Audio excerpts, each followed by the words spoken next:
Bro, listen up. Imagine reading a tragic novel until 2 a.m. and waking up as the story's biggest loser, who is currently drowning in generational debt. Well, that is Lloyd, and he's about to engineer a devious scam, standing in the middle of a field like a total weirdo, while a glowing blue grid starts expanding across the grass, projecting a vision of a futuristic city that looks like a high-tier simulation, which makes Lloyd turn to Javier Azrahan, the guy who is supposed to be the hero, and start cackling with the energy of a man who just found a cheat code for infinite wealth.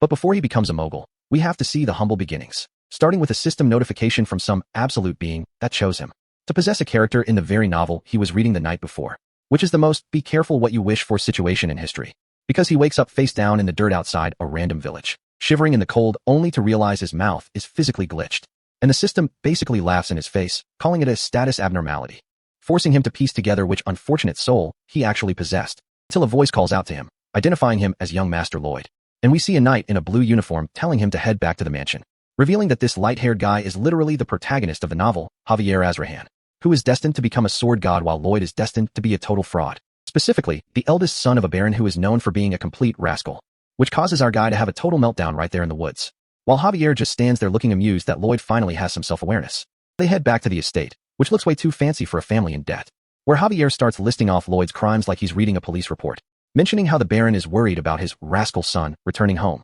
And Lloyd realizes that Javier is being way too straightforward with his disrespect, leading him to ask the one question that actually matters: how much debt are they in? Javier doesn't even blink because the financial ruin is old news to him, and Lloyd is sitting there wrapped in a blanket, looking more disappointed in his life choices than my dad was when he found my search history after I forgot to use incognito mode, as he recalls the plot of the novel where the Baron and Baroness lose everything, trapped by a swindler until they eventually take their own lives, leaving the original Lloyd to die as a heavy drinker in some gutter, which makes our MC scream at the ceiling because his new life is total garbage, and he starts wondering what kind of wish would land him in this mess, as we see Javier standing next to a woman in a light blue dress, who is revealed to be Lloyd's mother, Marvia Frontera, and chat. Hear me out.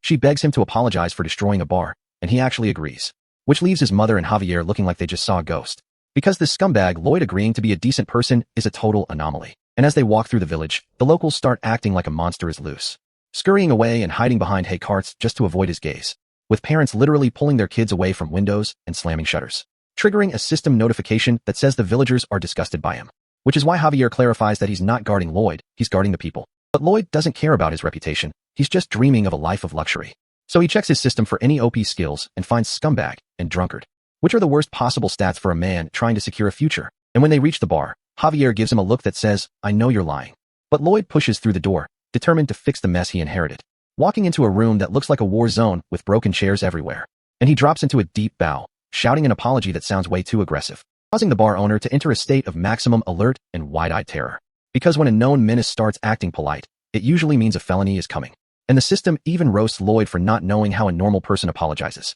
So they leave the bar with the owner still trembling and Javier lecturing him, explaining that the man's blood and sweat went into those decorations, and that the owner's mother is sick because the bar is a total freezer, which makes Lloyd stop in his tracks as he remembers the chilly interior. A metaphorical light bulb appears as his civil engineering brain starts clicking, feeling a sensation like a spark of genius hitting his central nervous system, as he realizes that this medieval fantasy world is missing a basic necessity, and the idea pops into his head with the force of an electrical explosion, visualizing a complex grid of green energy that maps out a heating system, realizing that the concept of a heated stone slab floor doesn't exist here, and that if he constructs it, he can basically print money from the nobility. Because while the original Lloyd was a bum, Kim Suho was a civil engineering major, who spent his military service building houses and carrying bricks all night, giving him the confidence to turn to Javier and demand they go back to the bar, marching forward with the energy of a man who just saw his first multi-million-dollar contract, which triggers a system notice that his real journey has officially started, introducing an RP system that measures his relationships, and currently, he's at 0. Lloyd is staring at these floating blue windows like he's trying to navigate a buggy battle pass, realizing that this RP system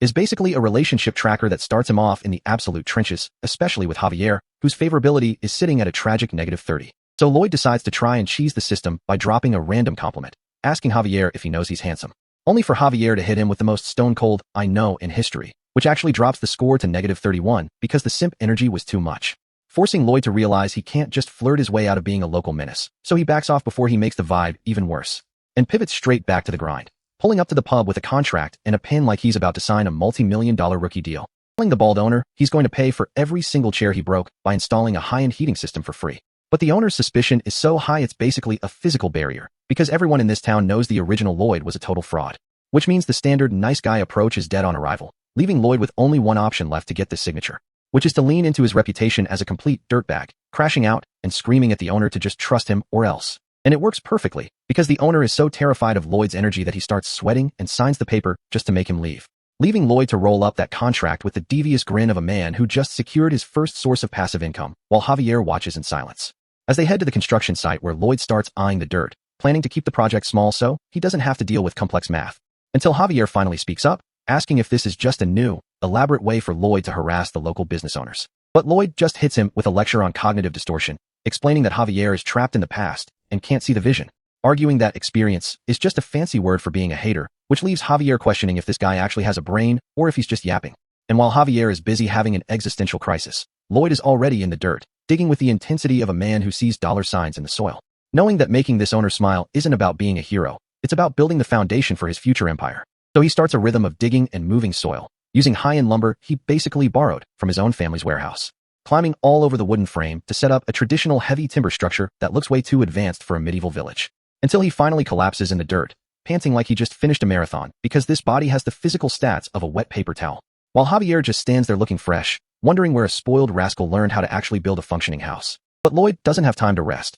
grabbing an axe and shaking like a leaf while he tries to chop wood for the flooring, losing his balance and almost taking his own foot off until a hand reaches out and catches the handle mid-swing. As Javier steps in to prevent a workplace accident, looking at Lloyd with that same, "You are pathetic" energy he's had all week. So Lloyd just hands him the axe and tells him the exact measurements he needs, treating his bodyguard like a high-end power tool. And Javier doesn't even hesitate, focusing his energy into the blade with the kind of focus usually reserved for slaying dragons, before unleashing a single, energy-infused swing that slices the entire log into perfect planks in a split second, leaving Lloyd standing there with a thumbs up, realizing that having a future sword master as a construction worker is a massive cheat code, since Javier's core breathing is basically the equivalent of a modern industrial saw, making the labor part of this job a total breeze. So Lloyd immediately asks him to help dig the trenches too, which sends Javier's blood pressure through the roof. But Lloyd just gaslights him, saying that since Javier is so curious about the result, he might as well help finish it faster. And honestly, Javier is so tired of the yapping that he just accepts the shovel, looking like he's contemplating his life choices. And the two of them start digging like their lives depend on it,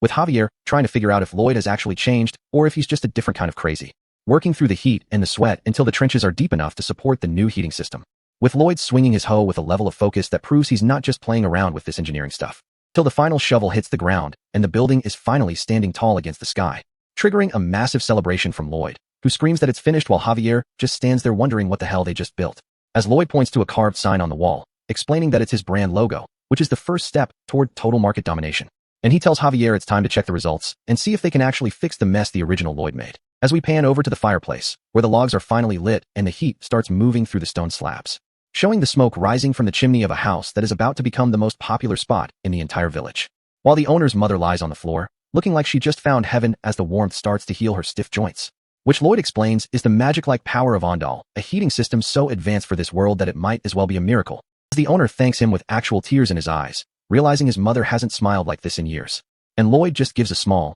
knowing smile, finally seeing a path out of his mountain of debt. While Javier watches the scene from the corner, his mind spinning because he can't wrap his head around Lloyd doing something genuinely good, looking at the happy couple and realizing that regardless of Lloyd's motives, the result is undeniably real, which triggers a system notice that Javier's favorability just went up by 2 points, putting him at -29, giving Lloyd a 36-point RP boost and a chance to act smug, asking Javier if he's finally ready to admit he's not trash anymore, as he brushes off the cost of the wood, knowing that the investment is nothing compared to the hype he's about to generate. Because this building was never just a house, it was a model home, a living advertisement for his engineering skills. And a few days later, there's a line around the block with people coming out of the house drenched in sweat and looking like they just left the sauna, as Lloyd starts his sales pitch, asking the villagers if they want to stop freezing and start living in luxury, offering them a 10% discount if they sign up for the full remodel right now, securing the bag before the winter even hits. But while he's trying to close a deal with a skeptical villager, a massive shadow falls over the table, and Lloyd looks up, his smile vanishing as he hears a voice he definitely didn't want to hear today, revealing his father, Baron Arcus Frontera, looking down at his son with an expression that says he's about to get grounded for eternity,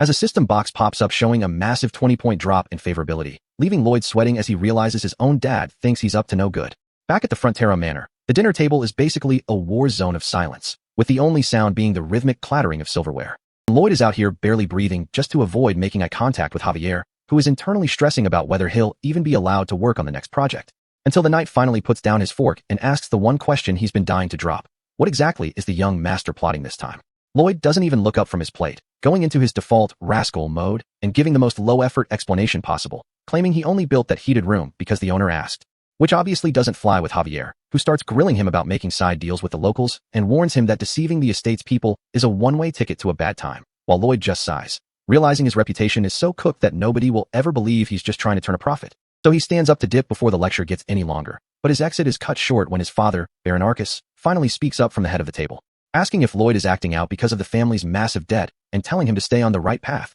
because his old man is supposedly going to handle the situation. And those words trigger a core memory from Lloyd's past life as Kim Suho, back when people used to give him that same fake, smiling advice to just study hard, and everything would magically be fine. But he knew even back then that it was a total lie, and he wonders if he's really destined to be miserable forever just because of some cursed numbers in a bank account. Instead of crashing out, he looks his dad in the eye and tells him not to give up, realizing he's finally saying the words his past self never got to hear. And a few days later, we see Lloyd walking through the manor hallways, doing mental math on his 32 Type A and 57 Type B contracts while he touches his chin like a true corporate menace. Only to be interrupted by two NPCs named Meatloaf and Shaylo, a pair of loan sharks who don't even bother to greet him as they stomp toward the Baron's office. So Lloyd peeks through the door like a professional hater, watching these two bottom feeders scream at his father about a 5-day deadline. And the disrespect is reaching critical levels as they tell the Baron to start selling off his furniture or anything else he has left if he wants to stop whimpering like a coward. But Lloyd is actually grinning behind the door because the timing for his entrance is basically perfect for a maximum or a flex. Though before he steps in, he retreats to his room to check the system, noticing he's sitting on 36 relationship points thanks to Javier's favorability, finally moving out of the trenches. The system actually acts helpful for once, explaining that he can burn those points to upgrade his technical skills, though it immediately gets offended when Lloyd calls it a messenger brat. Which leads to a brief apology from our boy before a massive blue magic circle ignites under his boots, triggering a high-speed knowledge download that starts flooding his brain with the fundamentals of hydraulics and structural mechanics. And as the system notes that he's actually smarter than he looks, Lloyd starts yelling about being a top-tier scholarship student while his brain finishes processing advanced sewage and steel design programs. Which opens up a skill shop where he sees basic measurement and basic design available for purchase, and even though he's not sure how they work, he decides to just buy both at once, which causes his eyes to glow with a radioactive green light that makes him look like he's about to go Super Saiyan. And he's screaming out the window as a massive 3D architectural grid projects itself over the entire landscape, allowing him to measure distances with his bare eyes like a human GPS. Meaning he can now manipulate wireframe blueprints in midair, which is going to make his construction hustle 10 times faster than drawing on dusty paper. But then he starts wondering if he can summon a literal excavator to replace Javier's manual labor, and the system actually pings him back saying it's possible. Except the catch is that it's hidden behind a fantasy species random draw ad that looks like every predatory mobile game you've ever seen. And since one pull costs 50 points and he's currently down to his last one, he realizes he's basically broke in system currency. But the vision of a dragon and a massive horned beast appears in his mind, and he realizes these creatures are basically the fantasy version of heavy machinery. So his new mission is to farm as much RP as possible, and the fastest way to do that is to earn the favor of the biggest key character in the house. His father, Baron Frontera, who is currently being cornered by a different, even more disgusting creditor. This stout dude with a feather in his hat who is actually suggesting the Baron sell his wife and maids into service to pay off the debt. The Baron is looking horrified, but Lloyd finally teleports behind the guy, asking if he thinks being a creditor gives him a pass to act like a total animal. And he leans in close, physically invading the man's space while the creditor looks around like, who is this kid and why is he touching me? Until the guy realizes it's the troublesome eldest son and tries to dismiss him as a child, but Lloyd isn't playing, demanding to see a formal invitation letter immediately. Because he's about to drop some kingdom law knowledge, specifically Article 3 Section 6, which protects a noble's right to keep uninvited guests out of their house, explaining with a deadpan stare that entering a mansion without an invite is legally classified as trespassing, and the penalty for that is not something this guy wants to deal with. So when the loan sharks start stuttering that they've never heard of such a law, Lloyd just offers to check it with them and calls out for his personal bodyguard. And we hear the heavy footsteps of a man who actually knows how to use a blade, as Javier appears in the doorway looking like the final boss of a Souls-like game, his hand already resting on his sword hilt. And Lloyd gives him the most disrespectful order possible, telling him to just go ahead and take the trespasser's arm off, which sends the creditors into a full-blown panic, screaming about taking this to court while Lloyd just smiles, reminding them that he's the one who suggested they check the law together. And Javier draws his blade in a flash of light, asking the room whose side they think the court is really going to take when a commoner is caught trespassing on a noble's estate, leaving the loan sharks shaking in their boots while Lloyd casually slams a massive, heavy bag onto the table, dismissing their threats as absurd before his father finally finds his voice and calls out his name in shock.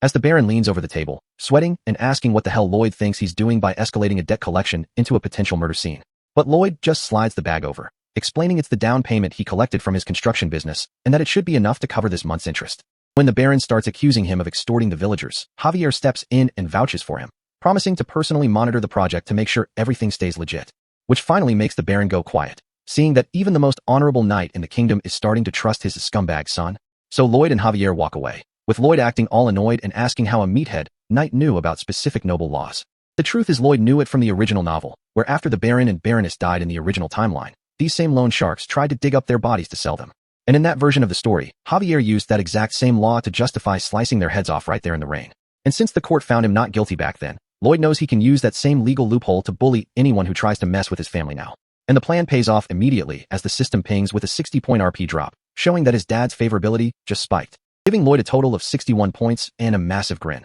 because now he finally has enough currency to go pull for those fantasy species and start building his empire for Real. Lloyd is out here in the dead of night, looking around the training field like he's about to commit a felony. But he's actually just opening his system interface to finally spend those hard-earned relationship points on a random draw, which triggers a massive eruption of green light and these mechanical gears that start spinning out of thin air, forming a complex magical circle that looks like some high-tier ancient engineering orbiting in the sky. And Lloyd is actually hyped for a second, wondering if he's about to summon a dragon or some world-ending beast. But the spell is making this nasty, grinding noise like a car engine that hasn't seen an oil change in 10 years. And out pops this tiny, light brown hamster looking all happy to be alive, which is not exactly the power fantasy he wanted, while Lloyd just stands there with the most unimpressed, soul-crushing expression I've ever witnessed, calling his new summon a failure to its face because it doesn't look like it can carry a single brick, which breaks the poor little guy's heart, making its eyes well up with tears like it just got its character arc cancelled. So Lloyd starts questioning its utility, asking if it can even shoot acorns or do anything besides look marketable for the audience. And the hamster spits out a soggy, wet mass of paper that turns out to be a manual for its own existence,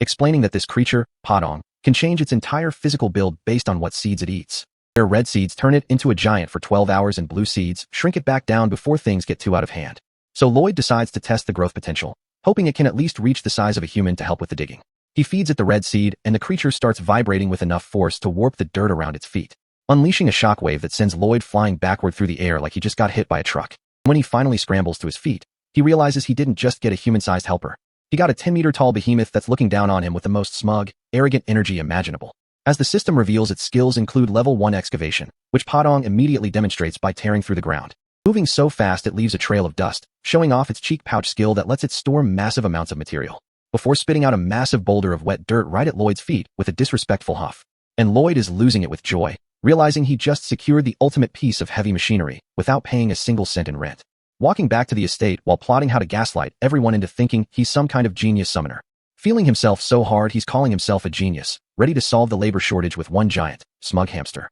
The next morning is looking peaceful, but Lloyd is about to turn this rural valley into a high-intensity construction site, standing in front of 30 men with shovels and forcing them to shout safety slogans like they're in a military camp. Noticing how unenthusiastic they are, acting like typical NPCs who are just there to collect a check and go home. But he doesn't care because they're free manpower, and he starts lecturing them on how the flower of the military is actually just manual labor, which is a trauma he definitely brought over from his past life, where he did more weeding than actual combat training, pointing at a massive mound of soil and lying through his teeth, saying he dug it all up himself overnight, when we know Padong did it in 30 minutes. But he's using that lie to shame these dudes into moving the dirt, until Newman, the senior knight, walks up with that blonde mustache looking like he's about to be a total buzzkill. And Lloyd is just smirking because he knew this specific fraud would be the first one to step out of line. Remembering from the novel that while Javier is the goat, Newman is a traitor who eventually sells out the family, because he's drowning in his own gambling debts and wants to sell information to the highest bidder. So Lloyd is looking at him like he's a walking pile of trash, wondering how this dude even got a title in the first place. While Newman starts barking about how making the military do dirty work is a stain on their reputation as knights,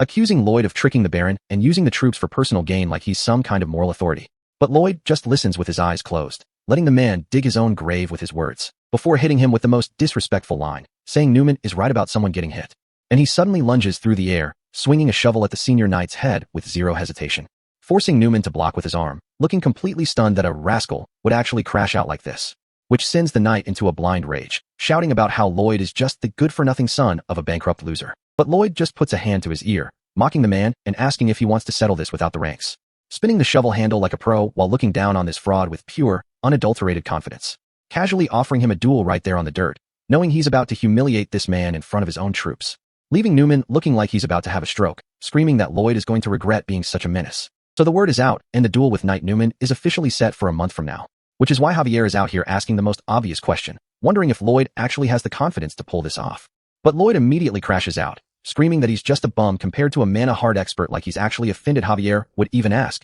making the knight grip his sword so hard, he almost ends the story right then and there. Javier is standing there trying to process how this man can be a strategic genius 1 second, securing favors from the Baron and rearranging the whole construction battalion, and a total coward the next. And honestly, he's tired of the mental gymnastics, but Lloyd doesn't care about his feelings and tells the knight there's something he needs him to do. The request is simple. Lloyd wants to learn how to use a sword, but Javier shuts that down faster than a bad internet connection, explaining that his job is to watch Lloyd, not turn a scumbag into a lethal weapon, because a rascal with sword skills is a recipe for a disaster he doesn't want to deal with. Lloyd tries to play the talk nicely card, but when that fails, he shifts gears into a negotiation because he knows exactly what this man is missing. He drops the ultimate bribe, offering to fix Javier's chronic insomnia in exchange for those swordsmanship lessons. And the look on Javier's face says it all, because there is no way this bum should know about the secret torture he's been going through every single night. See, in the world of this novel, being a knight isn't just about swinging steel, it's a 4-tier hierarchy of experts. And Javier is an advanced sword expert on the verge of becoming a master, which means his nerves are so sharp and superhuman that his brain literally refuses to shut down.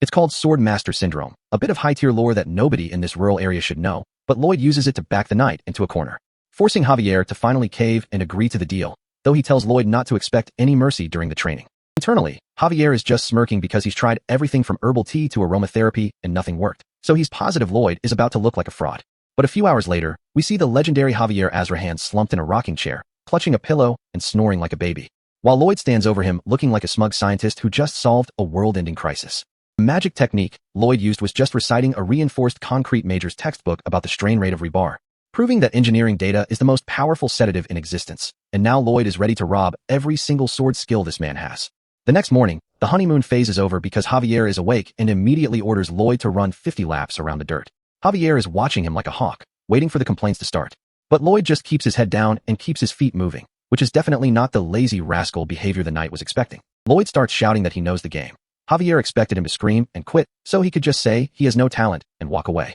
But he's determined to prove he's not just some spoiled brat who can't handle a little bit of cardio. Javier looks like he just got hit with a bullseye because Lloyd called out his entire plan, and now the knight has to watch him run until the sun goes down. But then the system decides to violate Lloyd mid-run, announcing his being ugly skill just hit level 4, and now anyone who looks at him will feel a primal urge to punch him in the face. Lloyd is screaming at the air to get lost, and while he's physically dying from the exhaustion, he keeps pushing because he's got a cheat code. His own memories of being Kim Suho back in Korea, waking up in a tiny, depressing room with nobody to even say good morning to. He remembers the days he spent hauling bricks up 4 flights of stairs and loading heavy boxes onto trucks all night just to keep his stomach from growling. He was out there bleeding and starving, wishing for a life that didn't feel like a death sentence, telling himself to just hang in there for one more day. In his head, he's still that guy in the hard hat, carrying the weight of the world on his back and reaching for a light that felt miles away, sweating and straining for a qualification he wasn't even sure existed, reaching into the dark for a single spark of hope, only to end up collapsed on the floor with his spirit scattered like the bricks around him. So when he looks at his current life, he just laughs because this training pain is light work compared to the existential despair of his past life. And Javier is standing there watching this manic energy, realizing that Lloyd isn't just faking it. The man is genuinely sincere about the grind. The system pings with a notification because Javier's impression of him actually went up by 1 point, even if the total is still a deep-fried -28. Lloyd secures 18 relationship points for not being a quitter, and the knight settles over the estate while the gears of the plot keep turning. Meanwhile, Knight Newman is having a meeting, acting like he's the victim because Lloyd was rude to a family that's been protected for 5 generations. The other guy in the room thinks Lloyd is just losing his mind again, and Newman plays the part of the honorable knight perfectly, saying it's his moral duty to let the duel happen, acting like he's worried about hurting the future successor too badly while he bows his head in fake respect. As soon as he's in the hallway, the mask slips, and we see the real Snake, because he's planning to kill Lloyd during the duel. And if the Baron complains, he's going to murder the whole family, frame it as a suicide, and take the bag to a bigger city. A whole month flies by in a flash, and the arena is packed with people waiting to see the rascal get his character arc ended by a professional. Newman draws his steel and asks if Lloyd is prepared for what's about to happen,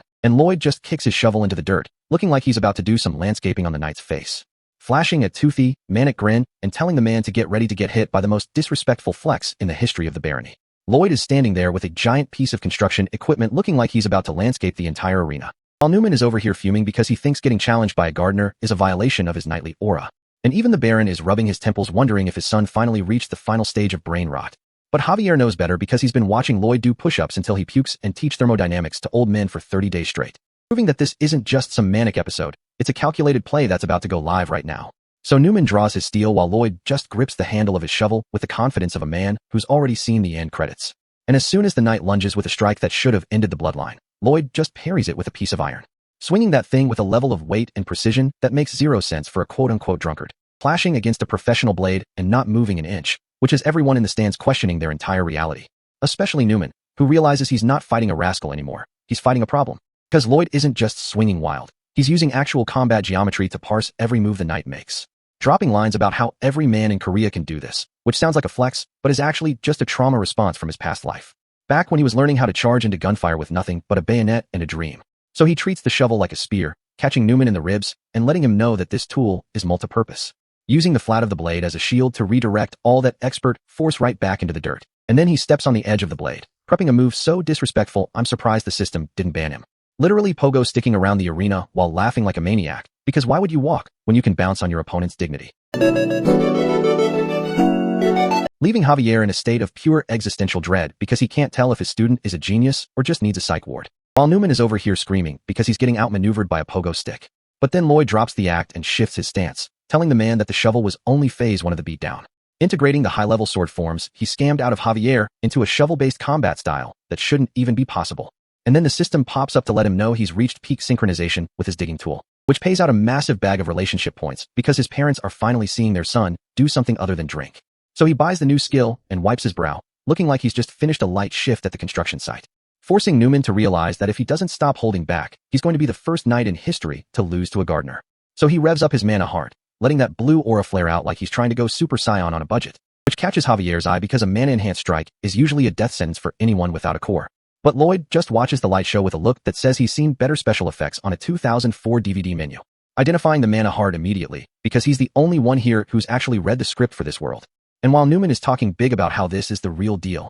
Lloyd is just going silent, knowing that it usually takes 5 years to build a core, but he's about to skip the grind entirely, as Newman brings down a strike meant to shatter bone and steel alike, only for Lloyd to look him dead in the eyes and call him an idiot for walking right into the trap. Because while the knight is screaming about breaking skulls, Lloyd is already activating the counter, blocking the mana-heavy blade and holding his ground like he's rooted into the planet itself, which is when Newman realizes his strength isn't just failing, it's being siphoned out of his body, as Lloyd flashes a grin that is genuinely terrifying, revealing that he's been waiting for this exact moment, activating the Azrahan core technique to turn his shovel into a mana vampire tool that siphons the knight's entire tank, leaving Newman gasping for air as his power gets vacuumed up through a piece of iron. And then Lloyd delivers the most satisfying impact of the entire arc, catching the knight right in the jaw, sending a single molar flying into the stratosphere like it's trying to escape the embarrassment, while the crowd watches in slow motion as their quote-unquote hero gets his dental work updated by a shovel. And before the man can even process the pain, Lloyd is already overhead with the follow-up, gripping the handle like he's about to bury a body that's still breathing, and slamming the flat side of that shovel down with the force of 1,000 unpaid construction bills, leaving Newman face down in the dirt while the entire village stares in a silence so loud you can hear the Baron's heart rate stabilizing, as the observers on the balcony try to figure out how a sword expert just got folded by a man with 0 mana, until the official finally finds his voice and announces that Lloyd Frontera has officially secured the win. And Lloyd just stands there posing like he's the main character of a different genre, telling the man this is how he gets beat. Then his expression shifts into something much darker, because the duel might be over, but the punishment is just starting. And as the official tries to stop him, Lloyd sprouts actual devil horns and pulls out a triangular metal tool for the finishing touch, crashing out on the defeated knight with a barrage of strikes that prove Lloyd isn't just a developer, he's a full-blown menace.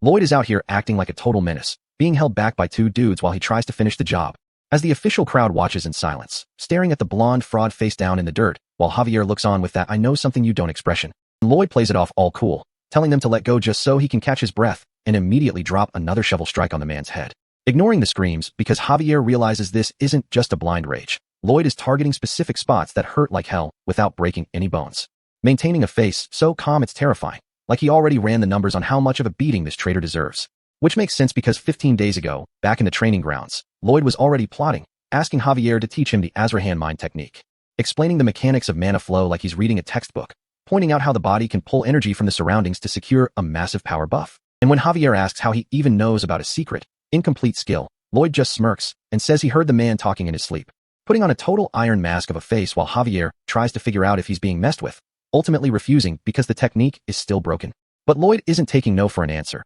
betting his own ego that he can fix the logic and finish the technique himself, breaking down the mana hard like it's a faulty plumbing system, explaining how the internal engine is rejecting outside energy because it views it as a foreign threat. Visualizing the shift where the origin of the energy changes, ensuring the two types of mana never have to mix and cause a system crash. Telling Javier to concentrate the flow separately, basically creating a dual-core setup for his spirit. Comparing it to an auxiliary engine that runs side by side with the main one, looking smug because he knows his engineering degree is finally paying off. And while Javier is lost on what an engine even is, he can't deny the logic is solid, leaving Lloyd to clap like he just solved a level 1 puzzle. Which leads to Javier pulling it off, completing a technique he'd been stuck on for years just because Lloyd looked at it like a blueprint. Hitting 3 circles on the first try and triggering a system notification, securing a +5 favorability boost from the most loyal knight in the game. But Lloyd is low-key annoyed because he didn't even want the heart technique. He just wanted the part where he can drain mana from people he touches. Fast-forwarding back to the arena where Lloyd is still being restrained, looking like a man who just won the lottery and a fistfight at the same time. Until the Baron finally steps in to save what's left of his knight's pride, shouting for Lloyd to stop the disrespect. And Lloyd just stops, breathing heavy and looking at his father with a gaze that says, "You really think this man has any reputation left?" Pointing toward a covered table and telling the Baron to check the receipts before he starts defending a snake like Newman. Feeling a pile of letters with the Toward seal, which is the definitive proof that this knight was selling out the estate for a bag. Exposing every detail from the Baron's personal habits to the plans for forging property documents, showing that Newman was ready to burn the whole house down. Leaving the knight screaming in confusion about how his secret stash was raided, while Lloyd smiles knowing he sent his pet hamster on a stealth mission. Reflecting on how the original novel called the Baron a kind man, which usually just means he's too soft to deal with traitors properly. But Lloyd knows the difference between being a kind leader and a good one, deciding he's going to handle the dirty work himself. Proposing a merciful punishment where they just drop a rat on the man's head and banish him, giving him a fake chance at redemption. Making the crowd whisper because they think Lloyd is finally showing weakness, not realizing the rat in question is a literal heavy machinery summon. And the Baron buys it, thinking his son has finally learned the value of a generous warning to the public. While Newman grovels in the dirt, thanking Lloyd for the mercy while Lloyd looks down at him like he's already a corpse. Knowing that if you give a snake a second chance, it's just going to use that time to sharpen its fangs and find a better angle to bite you. And Newman is already doing it, plotting his revenge and calling Lloyd a soft punk the second his back is turned. Vowing to come back for blood, only for Lloyd to hit him with a smile and tell him to enjoy his last few seconds of being conscious. Pulling out a sunflower seed and feeding it to Padong, who is about to show everyone why you don't mess with the developer's pets. Reaching toward the sky as the hamster starts glowing with the power of a small sun, preparing for the ultimate disrespectful finish. Thinking to himself that the best way to ask for forgiveness is to make sure the person you wronged can't speak anymore. As Padong crunches down on the seed and transforms into a high-velocity boulder of pure mass. Leaving the entire crowd, the Baron, and even Javier staring at the sky with their jaws on the floor, while Newman looks up and realizes that his merciful punishment is currently falling at terminal velocity. And Padong drops like a tactical nuke, mouth wide open like this is just a game of tag, and Newman is it, creating a massive impact cloud that shakes the entire arena, with Lloyd standing there like he just finished a standard day at the office. Looking down at the flattened traitor and officially declaring the banishment complete, since the man is now part of the landscape. And Lloyd just smiles at the sky, securing the win and the estate's safety in the most unhinged way possible. The Magentano kingdom is looking peaceful for once, but we know Lloyd doesn't do peace, unless it's the kind that comes with a massive profit margin. Which is why Sir Padong is currently out here doing the work of 10 excavators, kicking up dirt like his life depends on it. And honestly, seeing this hamster creature handle the heavy lifting makes you realize Lloyd basically summoned a biological cheat code for construction. While Lloyd and Javier just stand there watching the trench get deeper, with Javier trying to figure out why they're even bothering to prep a road in the middle of nowhere. The rest of the engineering unit is actually putting in shifts now, looking exhausted but determined because they've realized Lloyd is a bigger menace than any monster they've ever faced. And Lloyd's head is already back in ancient Rome, thinking about the Appian Way and how a solid road system is the first step to turning this backwater estate into a financial powerhouse. So when Javier asks why they're wasting time on pavement, Lloyd just tells him to shut up and watch the property value skyrocket because of the better infrastructure. But Javier isn't an NPC, and he's starting to realize the math isn't mathing. How does a former alcoholic rascal suddenly know civil engineering and high-level summoning magic? So he looks Lloyd dead in the eyes with the kind of suspicion that usually ends with someone getting their soul searched, asking if this is even the real young master. The system warning pops up in bright red, confirming that Javier's doubt is reaching a critical level where he might actually decide Lloyd is a skinwalker and crash out. And Lloyd starts sweating, remembering that in the novel, Javier's personality was basically a hair trigger for justice and violence. Meaning if he thinks a stranger is wearing the Baron's son's face, he's going to pull that sword and end this series right here in the dirt. Lloyd realizes he has to pivot immediately, so he starts the ultimate gaslight, claiming he's just been studying in secret this whole time and asking why he isn't allowed to have a hobby. Triggering his persistent skill to keep the conversation moving before Javier can process how much of a lie that actually is. And he leans into the disrespect, asking Javier if he's watching him 24 hours a day and reminding him that everyone thought he was just a drunk shithead, so of course they wouldn't notice him studying. Turns the logic back on Javier, pointing out that Javier is a literal sword prodigy in his 20s, so why is it so hard to believe Lloyd is just a genius at summoning? Leaving Javier completely speechless and buffering while Lloyd decides to take the win and walk away before the logic starts crumbling again. He marches off, telling himself that the gaslighting worked, and immediately gives Knight Byron orders to keep the site secure while he goes to handle some business. But Javier isn't letting him out of his sight, claiming it's his duty to observe, though we all know he's just waiting for Lloyd to slip up and reveal his true identity. They head off toward the Rudneo estate, a remote town where Lloyd is planning to collect some unpaid bags from people who think they can scam a Frontera and get away with it. We find ourselves at a local inn where someone is currently throwing a temper tantrum, slamming their fist onto a table because they just lost a fortune. And it turns out to be Thorda, the real estate scammer, who is currently crying about gambling away the money he stole while his scarred bodyguard looks on with zero respect. And the bodyguard basically tells him that if the payments stop, the protection stops, which sends Thorda into a full-blown panic. But the scammer starts plotting his next move, thinking he can just hide out and find some new victims to fool until a voice from the doorway asks if he's talking about him. Lloyd kicks the door in with maximum disrespect, making an entrance that screams, "I'm here for my money and your dignity." And he sits down at the table like he owns the place, looking at Thorda and realizing the man doesn't even recognize the face of the guy he swindled. So he introduces himself as Lloyd Frontera with a smirk that says he's about to make this man's life a living hell. The bodyguard realizes things are about to get violent and moves in, which is when Lloyd's fight or flight kicks in and he immediately chooses flight, screaming for a retreat. And Javier doesn't hesitate, grabbing Lloyd like a sack of potatoes and launching them both through the window while the glass shatters everywhere, falling through the air into the narrow alleyway below while the bodyguard follows them out, looking like he's ready to catch a body. The scarred man lands and stares them down, but Javier is already drawing his blade, his focus shifting into that sword expert mode where everything else disappears. And the bodyguard tells them to hand over Thorda and leave if they don't want to be treated as accomplices, but Javier is just following Lloyd's pre-game instructions, remembering how Lloyd predicted they'd end up in this exact alleyway, which means the young master is once again 10 steps ahead of the danger. The scarred man starts calling Javier a young bastard and begins channeling some sketchy-looking dark energy, asking if Javier even knows how to use that toothpick he's holding. And the narrator reminds us that in the original novel, this was the moment Javier sought revenge and fought Thord's bodyguard for the first time, facing off against a black evil magician whose gravity magic was a total nightmare for a senior sword expert to handle. And Lloyd is watching all of this from a broken window with a smile, knowing that the novel version of this fight was a desperate struggle, where the magician basically pinned Javier to the floor with overwhelming pressure, making every movement feel like he was carrying a mountain. But the current Javier isn't the same man from the book, and he deflects the magical strike like he's just swatting away a fly, leaving the magician shocked because his gravity trap didn't even make Javier flinch, let alone crush him. Javier drops into a low stance, his aura flaring up in a way that tells you this dude has been grinding off-screen, thanks to Lloyd's training. While the antagonist panics and throws a desperate strike, screaming for Javier to die because he can't handle the power gap. But Javier just plants his sword and releases a shockwave that shatters the cobblestones, proving that he's no longer just an ordinary expert. And as the magician stares in pure disbelief, we see the glowing mana heart in Javier's chest, pulsing with a light that shouldn't be there, confirming that thanks to Lloyd's auxiliary engine logic, Javier is now rocking triple circles and has basically outscaled the entire plot. Javier swings his blade in a massive arc of pink energy,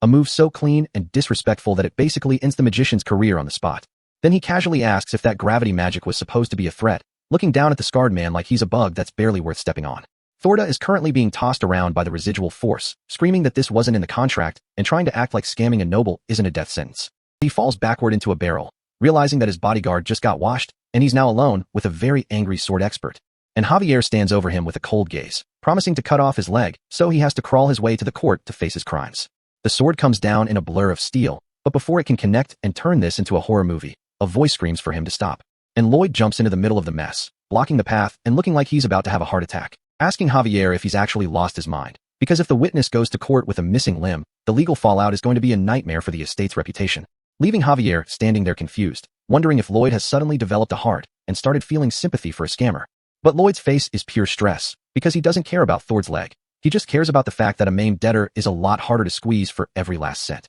Night falls on the town, but the real darkness is happening inside that room where Thorda is currently tied up. And Lloyd is giving him the most terrifyingly calm, "Don't be scared" speech while explaining that greed usually makes people messy, basically telling the man that he isn't going to execute him because a dead debtor is a 0% return on investment, which makes Thorda think he's actually getting a pass, not realizing he's just being traded to a different kind of devil. As Lloyd slides a piece of paper across the table like he's offering a business deal instead of a life sentence, explaining that while he'll pay him a salary, he's taking an 80% cut right off the top for debt repayment. And the best part is that this payment plan is scheduled to last for the next 520 years, leaving Thorda looking like he just saw his own ghost, while Javier realizes his boss is a financial predator, who is mentally using a straw to sip every bit of value out of this man's soul for the rest of eternity. And when the guy tries to complain about fairness, Lloyd hits him with that "sign it or I'll break your wrist" energy. So the red-haired authority figure just tells them to handle it in court, forcing Thor to sign his life away in tears. And eventually they're back on the road with the scammer tied up in the back like a sack of potatoes. While Lloyd explains that every penny of this loot is going straight back into hiring more workers because 30 soldiers aren't enough.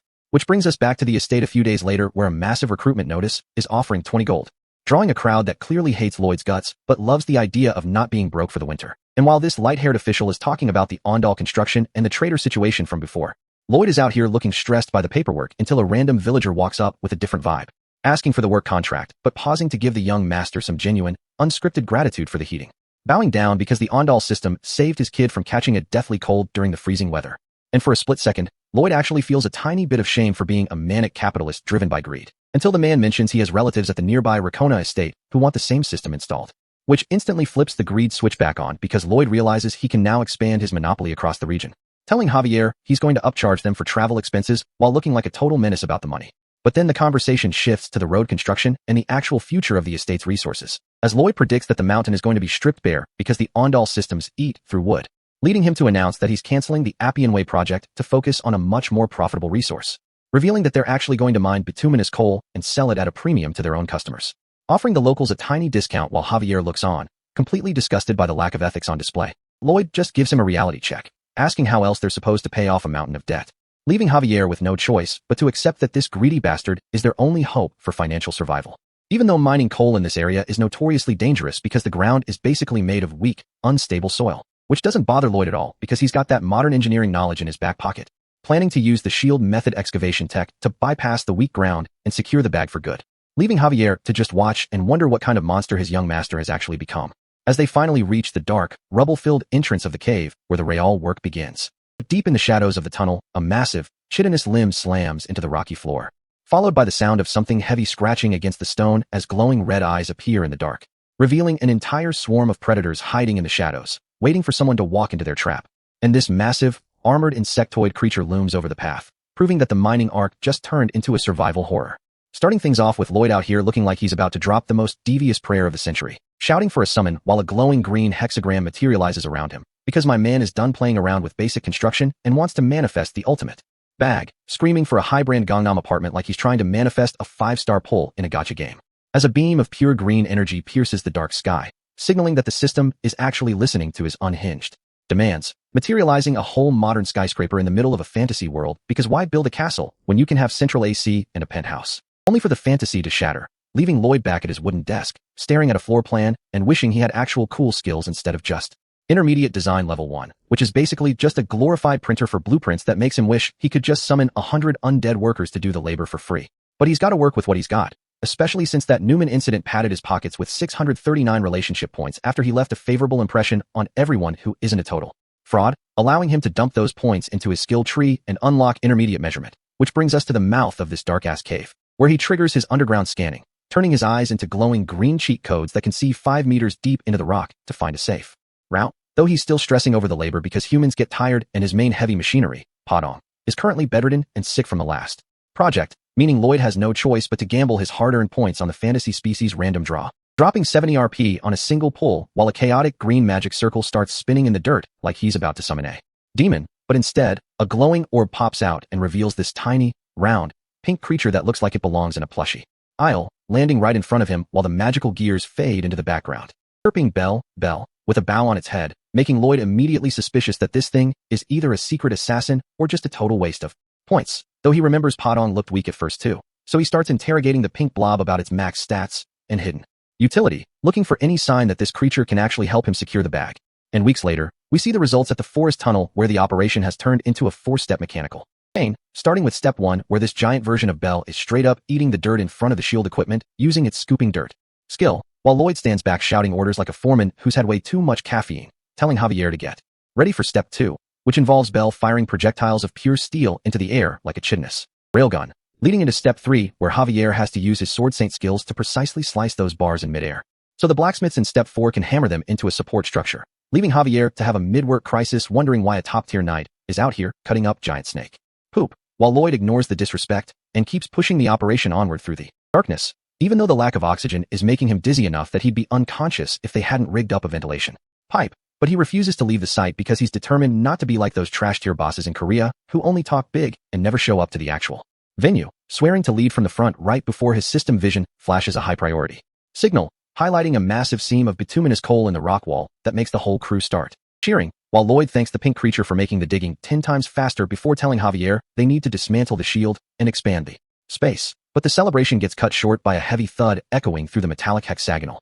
tunnel, triggering a lightning bolt of intuition in Lloyd's head because the ground here is supposed to be stable and shouldn't be collapsing, forcing him to trigger another scan that reveals a jagged hole in the wall that definitely wasn't there 5 minutes ago, and before he can even process the on his UI, a massive armored creature bursts through the debris and sends him flying backward, while Javier instantly snaps into combat mode to intercept the threat, revealing a dark, insectoid ant monster with glowing red eyes and mandibles designed to snip through armor. But Lloyd isn't just a designer today, swinging his shovel with a primal shout and slamming it straight into the ant's head, putting the beast down for good while he stands there breathing heavy, realizing this monster wasn't even in the original novel, which means his presence in this world is changing the script in a dangerous way, especially since the darkness of the tunnel is now filled with hundreds of glowing red eyes staring back at them, proving that where there's one ant, there's an entire colony of predators ready to crash out, forcing the workers to flee for their lives while Javier holds the line against a swarm of chitinous nightmares, leaving Lloyd to do the math and realize that if these things reach the surface, his entire estate is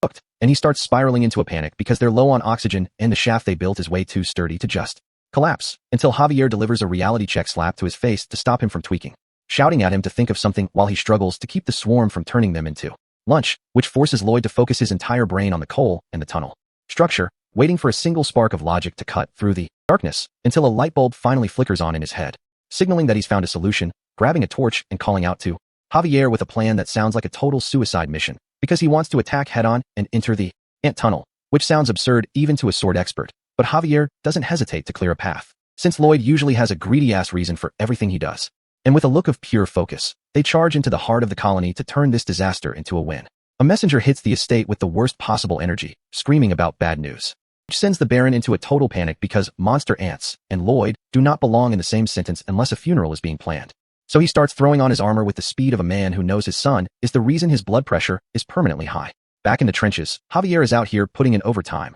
asking how much deeper they have to go into this bug-infested hellhole, while Lloyd tells him to shut up and let him cook, because his brain is currently working at max capacity, trying to find a way out that doesn't involve being eaten. The situation is looking grim as they get surrounded, and even a top-tier knight like Javier is starting to hit his limit in this oxygen-starved heat, forcing Lloyd to activate his scanner and lock onto the one thing that can save them, a massive pocket of methane gas. Knowing that where there's coal, there's gas, and if he can find it, he can turn this entire tunnel into a pressurized bomb. His eyes lock onto a green holographic cube through the interface, signaling that the bag he's about to secure is actually a massive explosion. So he starts digging like a man possessed, telling Javier to keep the red-eyed freaks off his back while he works. Lloyd is out here swinging a shovel like it's a high-grade weapon, screaming through the stress while Javier holds the line. As the bugs keep screeching, realizing these two humans aren't just snacks, they're a legitimate threat to the hive. Javier moves like a blur, showing why he's the main character of the original novel, slicing through armored carapaces without breaking a sweat, maintaining a perfect defensive perimeter while Lloyd focuses entirely on the geology of the situation.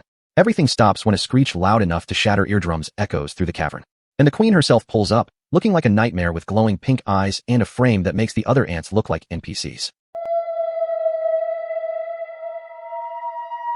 Lloyd realizes he might have bitten off more than he can chew, seeing the scale of the bug mommy standing in front of them, asking Javier if he can handle this boss fight, only for the knight to give him a deadpan no, because some things are just basic math. But since they can't exactly ask for a refund on this mission, Javier grips his sword and prepares to crash out one last time, as the queen lunges forward with the intent to end their bloodlines right then and there. Javier channels his core breathing, preparing a strike that looks like it's about to cost him a year of his life, clashing with the monster in a burst of light that proves he's still the GOAT even when the odds are zero. He's out here blocking scythe arms with his bare strength, screaming as the pressure of the queen's weight tries to crush him into the dirt, giving Lloyd the exact window he needs to stop watching and start finishing the prep work for their escape. The fight becomes a chaotic mess of sparks and mandibles, with Javier barely keeping his head on his shoulders, until Lloyd's shovel finally hits the sweet spot, prompting him to scream at Javier to start sprinting for the entrance. They don't need to be told twice, turning tail as the queen realizes she's been baited into a trap. It's a high-stakes track meet through the narrow tunnels, with a swarm of red-eyed nightmares nipping at their heels. As they dive into the passageway,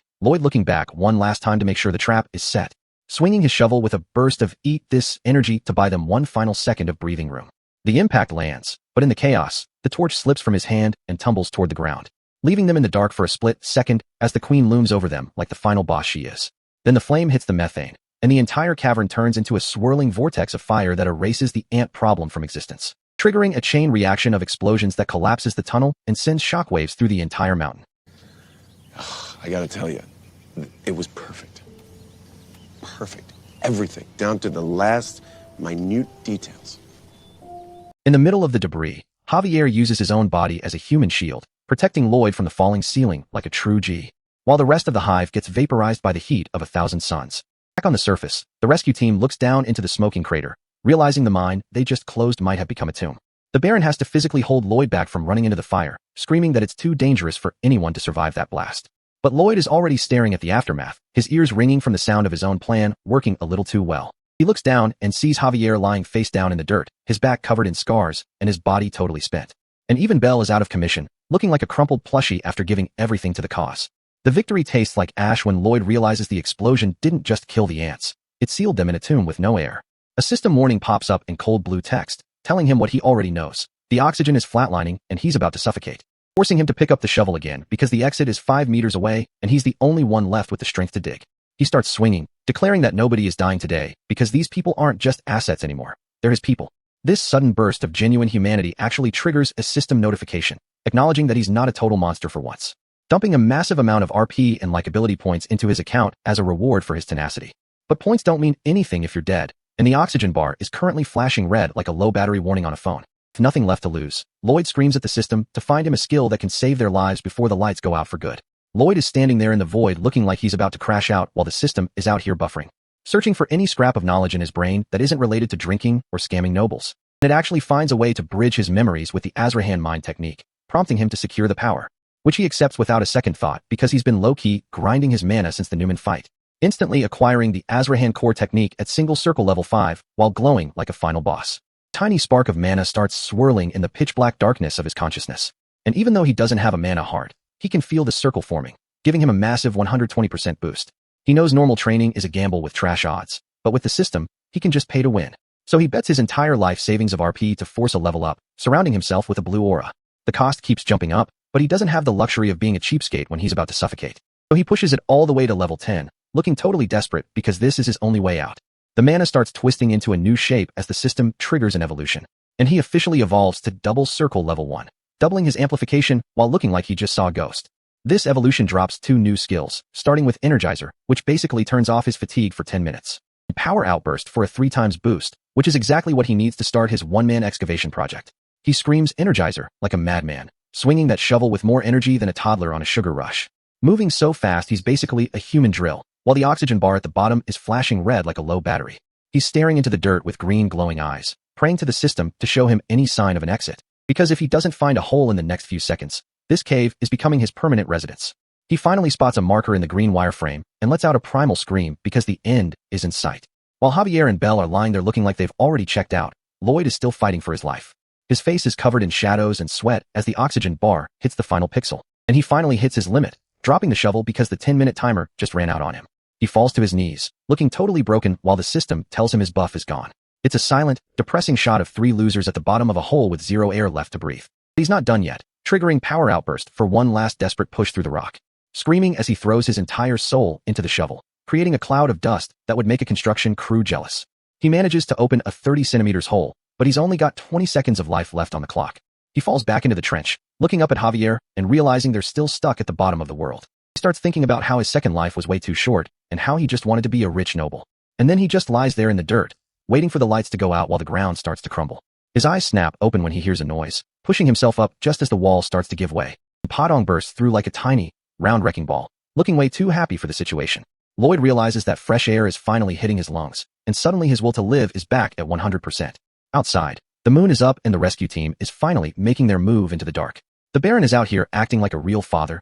telling everyone else to back off while he goes in, only to see Javier walking out of the shadows, shirtless and carrying a half-dead Lloyd on his back. The Baron starts sprinting and screaming his son's name, while the system explains how Lloyd overcame his limits. Javier finally sets him down, looking like he's about to collapse himself after that insane carry. The night stays quiet while the family reunion happens in the dirt under the full moon. Back in the village, the rumors are spreading faster than a leaked group chat, and the locals are changing their minds about how the rascal Lloyd actually stayed behind to save the workers and fight monsters like a real one. They're realizing he's not the same punk who used to drink himself into a stupor every night. While everyone is out here glazing him, Lloyd is actually fast asleep in his own bed with Javier watching him. He finally opens his eyes, looking confused as hell while the system starts pinging him with notifications. He sees a giant blue box in his face and can't even process what is going on yet. The system tells him his heroic bravery just earned him a massive bonus, jumping his RP from 7 to 507. He realizes he's accidentally become a local legend, and he's out here celebrating the easiest 500 points ever. He ends the chapter with a grin so devious, you just know he's already planning how to spend those points. The sun is hitting the mine entrance just right, making everything look peaceful for a change. While the workers are back in the tunnels, hammering away and hauling rocks like their lives depend on it, which honestly is a mood. Until they spot Lloyd and Javier strolling through the passage, and the second they see the young master, the entire work floor stops. To start glazing him like he's the second coming of a saint, calling him a hero who fought for their lives while Lloyd just stands there, feeling the awkward pressure of being treated like a decent human being, even though 2 weeks have passed since that ant incident and the coal is finally flowing. But Lloyd isn't relaxing because he's out here in the dark with a torch, trying to sniff out any remaining risk factors before they become a problem. Javier is just watching him, wondering why the successor of the estate is doing the dirty work himself instead of just ordering the workers to do it. Thinking maybe Lloyd actually cares about their well-being for once, but he should know better than to give this man that much credit. Since Lloyd's actual logic is that if he does the dangerous shit personally, nobody can talk smack when he starts spending an ungodly amount of money. Which is why the system immediately pings a notification that Javier's favorable impression was about to go up, but hit a brick wall the second Lloyd opened his mouth. So they keep moving until Lloyd stops at a rock wall, sensing something hollow on the other side, and grabbing a shovel to dig. Only to breach a hidden chamber and find a massive green orc suspended in spiderwebs like some kind of high-protein snack. And Javier immediately draws his steel because he sees a threat, but Lloyd has to hold him back before he kills their newest business opportunity. Asking what this thing even is, though Javier points out the obvious. It's an orc, and it's probably still alive because monster ants like to keep their food fresh. Which is the exact moment Lloyd's face shifts into that manic, greedy grin we all know and love because he just realized he found a gold mine. And we cut to the estate infirmary where this orc, Hirosh, is finally awake and thanking Lloyd for saving his green skin, explaining that he's the son of a tribe leader and promising to give Lloyd anything he wants as a reward for the rescue. Which is music to Lloyd's ears because he didn't save this guy out of the kindness of his heart. He did it for the leverage. So he leans in with a wide smile and asks for 120 orcs to come pull shifts in the mine, but Hirosh shuts that down immediately, calling Lloyd out for looking like a total villain the second he got rejected, which is fair because Lloyd's face in this panel is devious. But the real issue is that orcs are warriors who only take orders from a chief, and since Lloyd isn't a warrior, his aura is 0 in their eyes. And we see the reality of Hirosh's situation.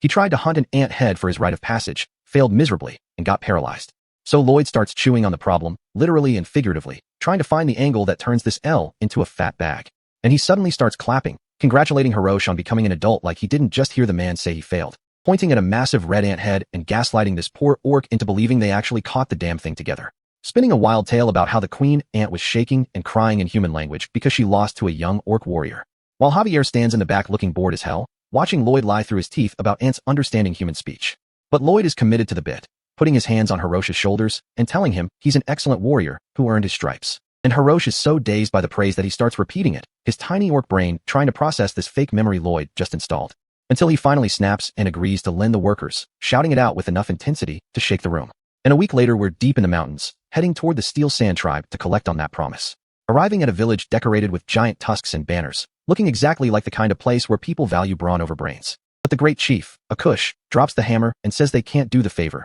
leaving Lloyd standing there looking like a fraud. As he tries to process why the deal is falling through after he spent a whole week traveling to this remote-ass location. Only for the chief to explain that orcs need massive amounts of meat to maintain their muscle, and if they stop hunting, the tribe collapses. Basically saying that protein is their lifeblood, and if they don't eat right after the hunt, they lose their gains and their survival. And Lloyd realizes he's dealing with a bunch of gym bros whose entire society is built on a caloric surplus. So he pivots the conversation, asking if they'd be able to lend the workers if the meat didn't go bad for a few days. And the chief looks at him like he's speaking a foreign language, asking if such a thing is even possible in this world. Giving Lloyd the perfect opening to drop that signature scammer smirk because he's about to introduce these orcs to the power of civil engineering and refrigeration. So we're taking a quick trip down memory lane to when we first touched down at the village and saw Hirosh losing his mind, screaming for his pops like he hadn't seen him in a decade, launching his entire body through the air with the kind of physical force that makes you realize these orcs aren't just big, they're built different, especially when Hirosh goes full sprint across the square, crashing into his father with a hug so heavy it sends a massive shockwave of dust through the whole settlement.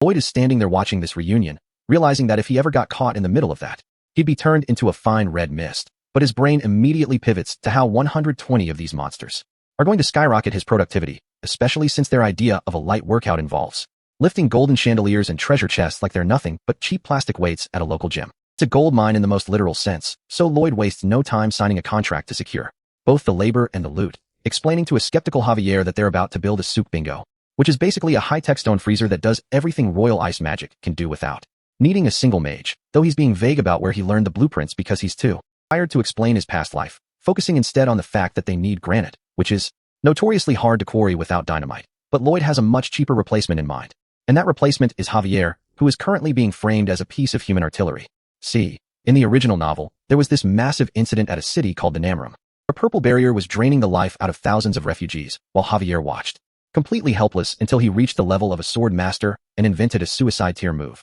that involves forcing 3 of his mana circles to collide in a controlled explosion. And Lloyd is out here trying to get him to use that same world-class destructive power to break some rocks for a construction project, which is the most disrespectful flex in history. Javier actually pulls it off, letting out a blast that sends a pillar of fire screaming into the sky, shattering the granite into perfect pieces and proving that his talent is truly on another level, even if he's currently using a legendary technique to do the job of a heavy-duty excavator. Javier is rightfully suspicious, asking how Lloyd knew about a theory that shouldn't even exist yet. Lloyd just puts on his best face behind that metal mask and tells him to look into his eyes for the truth, even though Javier knows those eyes are filled with nothing but lies. The impact was so violent that the entire cliff face is cracked, and as the dust starts to settle, Lloyd is standing there shocked that his human dynamite plan worked perfectly on the first try. Javier walks out of the smoke looking like a top-tier waifu's dream, shirt completely shredded, and chest bare, which I know half the audience just paused the video to appreciate. But he's mostly just annoyed that his knightly swordsmanship is being treated like a power tool. Lloyd tells him not to worry about the thanks, even though Javier is actively grumbling about how he's supposed to be protecting a lord, not speedrunning a stone masonry career. With Javier acting as the quarry and Padong handling the heavy lifting, the work moves at a pace that shouldn't be possible, with the orcs joining in because they think construction is just a new form of extreme CrossFit, which lets Lloyd sit back and fan himself while calculating his profits, until he realizes the soldiers he sent for insulation are 3 weeks late. Javier drops the mood immediately, suggesting that either the men are lazy or they've met with a fatal accident, prompting Lloyd to drop the act and get serious about finding his people.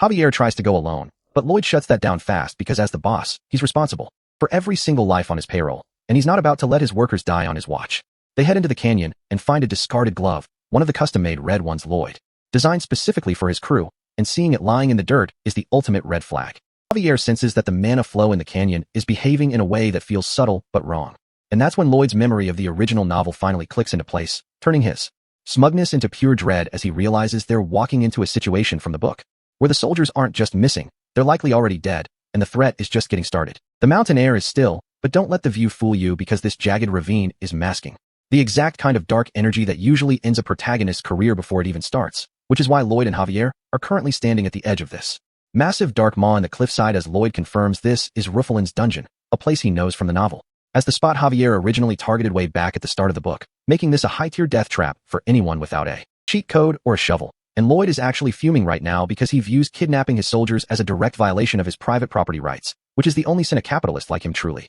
recognizes. So he tries to stay cautious while Javier just decides to lead the way into the darkness like he's got a respawn button, immediately stepping right into a glowing pink magic circle that starts arcing with enough voltage to trigger a massive orange explosion that sends both of them flying back against the cave walls. And as the smoke clears, Lloyd grabs Javier by the collar to ask if he's even a real knight or just a high-definition NPC, since he should have known traps would be littering the floor, especially since in the original novel timeline, Javier got caught in this exact first trap and had to struggle through the rest of the dungeon with a severely nerfed body. But this time Lloyd is here to fix the script, telling Javier to use his mana sensing to realize that mana usually stays at a constant concentration in the air, meaning any unnatural clusters of blue light are basically giant neon signs saying that a magical landmine is waiting to ruin your day. So Javier locks in and starts seeing the particles swirling around the danger zones, following Lloyd, who is walking ahead with a shovel like he's just out here for a casual morning stroll, which is Javier looking at him with the most suspicious eyes because there is no way a normal dude knows the exact layout of a hidden dungeon unless he's got some hidden mana or is just a professional scammer who read the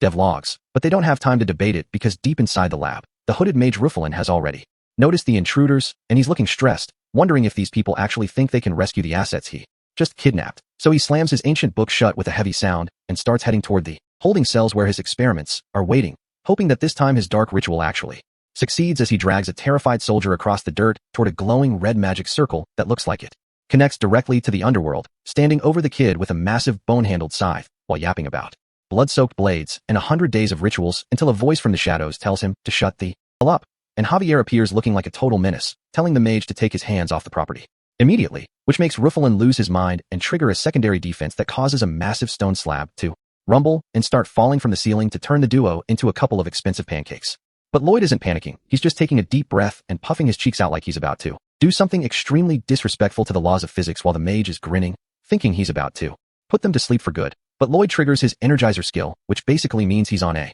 10-minute infinite stamina glitch, digging into the ground so fast, it makes his work in the ant tunnels look like slow motion, while Javier realizes the mage's sleep magic is completely useless against him because his natural insomnia is the ultimate counterspell, though he still takes a second to judge Lloyd for looking like a human ground mole before leaping into the hole just as the ceiling comes crashing down. And Javier thrusts his blade into the floor of the tunnel to trigger a massive blast explosion that tears through the cavern and sends a shockwave right into the mage's entire setup, leaving a crater so deep it looks like the terrain just got deleted, and Lloyd crawls out of the pit looking like a sleep-deprived demon, asking if this is the mage's first time getting humbled. But Ruffalin isn't done yet, conjuring 2 more red magic circles to bring out his final boss, a massive green-skinned monster covered in stitches that roars with enough force to shake the entire dungeon, and the mage is cackling now because this is the strongest thing he's ever created, claiming that their puny weapons won't even scratch its steel-like skin, which has Lloyd actually looking worried for a second as he tells Javier that this one might be a problem, but Javier is already launching himself into the air, using the explosive force of a blast as a literal rocket engine to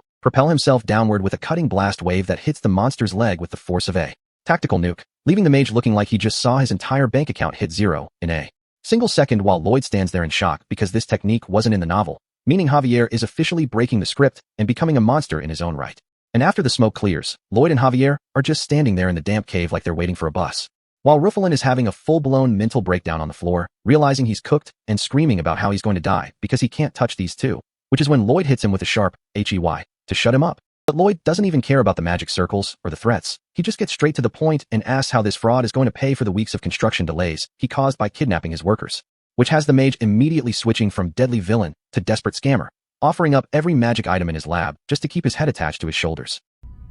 You can't keep getting away with it! He can't keep getting away with it! He won't.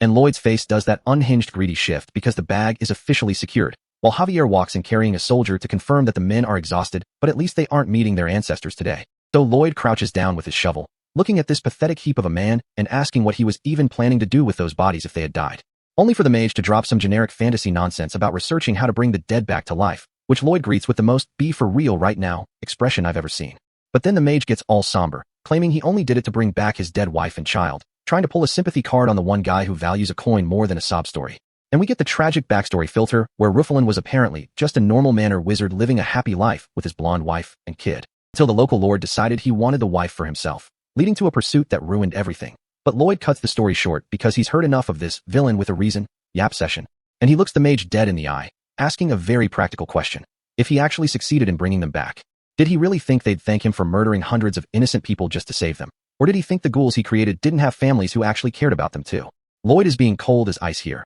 telling the mage that his story isn't nearly pitiful enough to justify the crimes, and that his nature is never going to change. Because someone who destroys happy families just to satisfy their own grief isn't a tragic hero. They're just a common killer who deserves zero respect. And with that reality check delivered, Lloyd just turns around and starts walking away, telling the mage he's coming back later with a crew to strip the place of every magic tool worth a cent, giving him one final warning that if he tries to touch a single hair on anyone else's head, the forgiveness trial is officially over, leaving the mage bowing and crying out, "Thank you," like a pathetic dog. But Lloyd's internal monologue is already shifting back to the original novel plot, where Javier made a massive mistake. Because in the original script, Javier actually forgave this dude and let him live, which allowed Ruffalin to just go right back to killing hundreds of people to power himself up, turning him into a recurring, annoying-ass villain that Javier had to fight over and over again because he didn't finish the job when he had the chance. But Lloyd isn't about to let this plot hole happen in his timeline, so he's showing his back on purpose while his eye starts glowing with that "try-me" energy. And Ruffalin falls for the bait instantly, his gratitude vanishing as he manifests a purple lightning sigil in his hand to strike Lloyd from behind,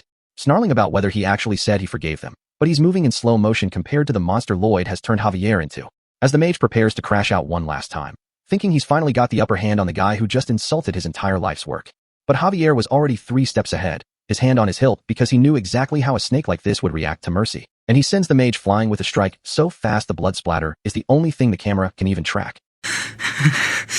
Damn it! He got me! Which triggers a memory for Lloyd back to his days as Kim Suho, working on a Korean construction site where some bum in a lime green vest was constantly on his case, calling him a rotten punk and demanding he bow at a perfect 90-degree angle just to satisfy the old man's ego, which is the kind of power tripping you see in every toxic workplace. And Suho actually did it, bowing and apologizing while telling himself that good things are good, and that avoiding conflict is the mature way to handle bums like this. Thinking that if he just stayed polite and took the abuse, the guy would eventually change and realize he was being an asshole. But the result was the exact opposite, because the more Suho bowed, the more the bully thought he was a pushover who wouldn't fight back, leading to the guy screaming in his face about his eardrums bursting and calling him pathetic in front of the whole crew. And you can see Suho clenching his teeth so hard they're about to shatter, telling himself to just hold it in because losing his temper would only make the job more exhausting. But the second the old man brings Suho's mother into the conversation to call her pathetic for giving birth to him, the peaceful act officially expires and a vein pops in his eye, leading to Suho grabbing the guy's shoulder with a grip that probably bruised the bone, his face shifting into the same menace energy we see from Lloyd. And he delivers a punch to the jaw that probably reset the guy's internal clock, because some people really need to be reminded that polite doesn't mean weak. The impact is so clean the background literally turns red, sending the bully reeling back in pure shock that the easy target just fought back. And he doesn't stop there, following up with a black boot to the chest that sends the guy flying into the dirt while the rest of the site watches in horror. It takes 4 grown men to restrain Suho while he's thinking to himself that he's probably doomed and losing his job for this. But when he shows up for work the next day, sweating under those metal pipes and waiting for the other shoe to drop, he sees the bully walking past with a bandage on his face, and instead of starting something, the guy just looks away and minds his own business. Because peace has finally come to the site, not because Suho was nice, but because he showed the bully the exact cost of being a jerk. Which brings us back to the dungeon, where Lloyd is standing over the defeated mage and philosophizing about how violence is sometimes the only way to stop a cycle, reflecting on how modern society loves to give light punishments to vicious criminals because they have a bright future, or human rights, even when they're serial killers. And he just scoffs at the whole idea, walking away while telling the mage that villains should receive punishments that actually fit their crimes, leaving the trash exactly where it belongs.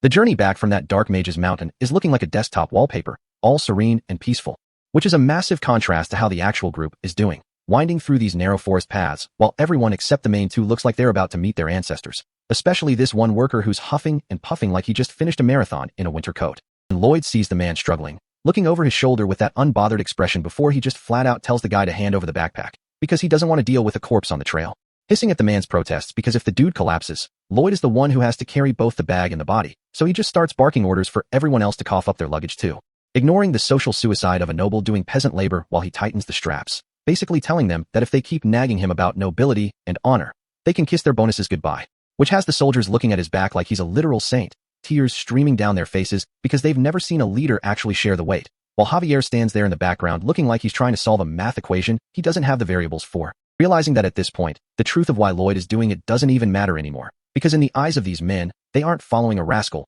they're following a leader who actually gives a damn. And right on cue, the system decides to chime in, letting Lloyd know that his reputation is skyrocketing and that this beautiful story is going to spread through the kingdom like a wildfire. But instead of feeling the warm fuzzies, Lloyd is out here looking disgusted, shouting in his own head that he doesn't need rewarding feelings when he could be getting paid in cold, hard cash instead. Anyway, the scene shifts over to the arid, dusty lands of the Steel Sand tribe where the sun is beating down on everything like it's personal. And we see the exterior of the stone-cold storage is finally done, looking like a solid piece of engineering built right into the hill, as Hiroshi leads the group inside to inspect the miracle building. The big man isn't impressed, poking around the stone walls and pointing out that it's still hot enough in here to ruin the meat, which would lead to the ultimate tragedy for an orc, muscle loss. And Lloyd just stands there with the most punchable, confident smile you've ever seen, telling him it's only warm because the ice hasn't been delivered yet, which makes Hiroshi pause, because there isn't a single cube of ice within 1,000 miles of this desert. So when Lloyd casually mentions that if there isn't any ice they can just make some, the orc leader looks like his brain just hit a 404 error, asking how that's even possible, only for Lloyd to double down on the mystery, looking like a high-tier scammer about to pull the rug out from under the entire tribe, standing there with his eyes closed and that smug aura, while Hiroshi just stares at him in a heavy silence. And you can practically see the gears turning in the orc's head as he wonders if he's been played, questioning if the whole Queen Ant story was just a massive lie to get a foot in the door. Then he starts shaking his head like he's trying to reset his own hardware, gaslighting himself into believing Lloyd is still a savior because the alternative, that he's been scammed by a kid in a vest, is just too much to handle. So he offers his help while Lloyd and Javier head for the exit, but as soon as they're alone, Javier drops the poker face and asks the one question Lloyd definitely wasn't ready for. And the silence is deafening as Lloyd's back stays turned, his hands shaking just a little bit while the cold sweat starts to bead on his neck. Because Javier sees those eyes and immediately knows there is zero plan, zero ice, and a 100% chance that Lloyd just signed a contract on a total whim, asking if he's really about to scam an entire tribe of muscular orcs. But Lloyd just pivots into a motivational speaker role, asking Javier if he knows the true characteristics of a failure. Acting like he's teaching a life lesson while he's really just stalling for time, claiming that you won't find anything in life without jumping into the deep end first. Clenching his fist like he's in the middle of a shonen protagonist's speech, shouting about how success is just about opening up and fixing the problem somehow. He raises his arm like he's leading a revolution, screaming about the entrepreneur mindset, while bathed in a golden light that makes him look way more inspired than a guy with no plan has any right to be. Leaving Javier standing there in the dark, looking like he's just realized he's tied his career to a man who is 1,000 times more likely to fail than succeed. But fast forward to the middle of the night, and Lloyd is actually out here on a rocky outcrop under the full moon, looking like he's trying to use 200% of his brain to solve the thermodynamics of a desert, deciding that his first step is to get Padong and Bell to start hauling water from the lake into some stone basins, because if he's going to innovate, he's going to need a lot of raw material. He starts breaking down the logic of ice magic, realizing that if mages can just rearrange mana to create frost, there has to be a physical principle he can exploit with his own skills. Reasoning that since he's been training in mana absorption every single day, he should be able to manipulate the energy flow himself without needing a staff or a pointy hat. Visualizing the different kinds of natural mana swirling around him in the dark, looking for the specific thread he needs to pull. Because at the end of the day, magic is just changing the nature of energy, and Lloyd is out here, holding his chin like he's about to invent the refrigerator a few centuries early. Sitting there with a smirk while the moon hangs over him, admitting that while he can't use mana like a traditional mage, he can do something similar by calling over his summons and leaning over the water, looking like he's about to perform a miracle or blow himself up. Activating the Azrahan mind technique with a level of focus that shows he's actually taking this seriously for once. Submerging his hand into the glowing blue liquid and attempting to absorb the heat energy directly, thinking that if he sucks the warmth out, the water has no choice but to freeze, only to immediately realize he did the exact opposite, heating the water up until it's steaming while Javier watches from the shadows, looking like he's witnessing a slow-motion train wreck. But as Javier watches Lloyd's face, he realizes the guy wasn't just talking trash earlier. He's actually out here grinding, trying to find a solution through sheer, stubborn effort. And Lloyd doesn't stop, dipping his arm back into the glowing particles with a look of pure determination that says he's not leaving until he sees ice. Just Javier looking more confused than ever, watching the steam rise as the entrepreneur mindset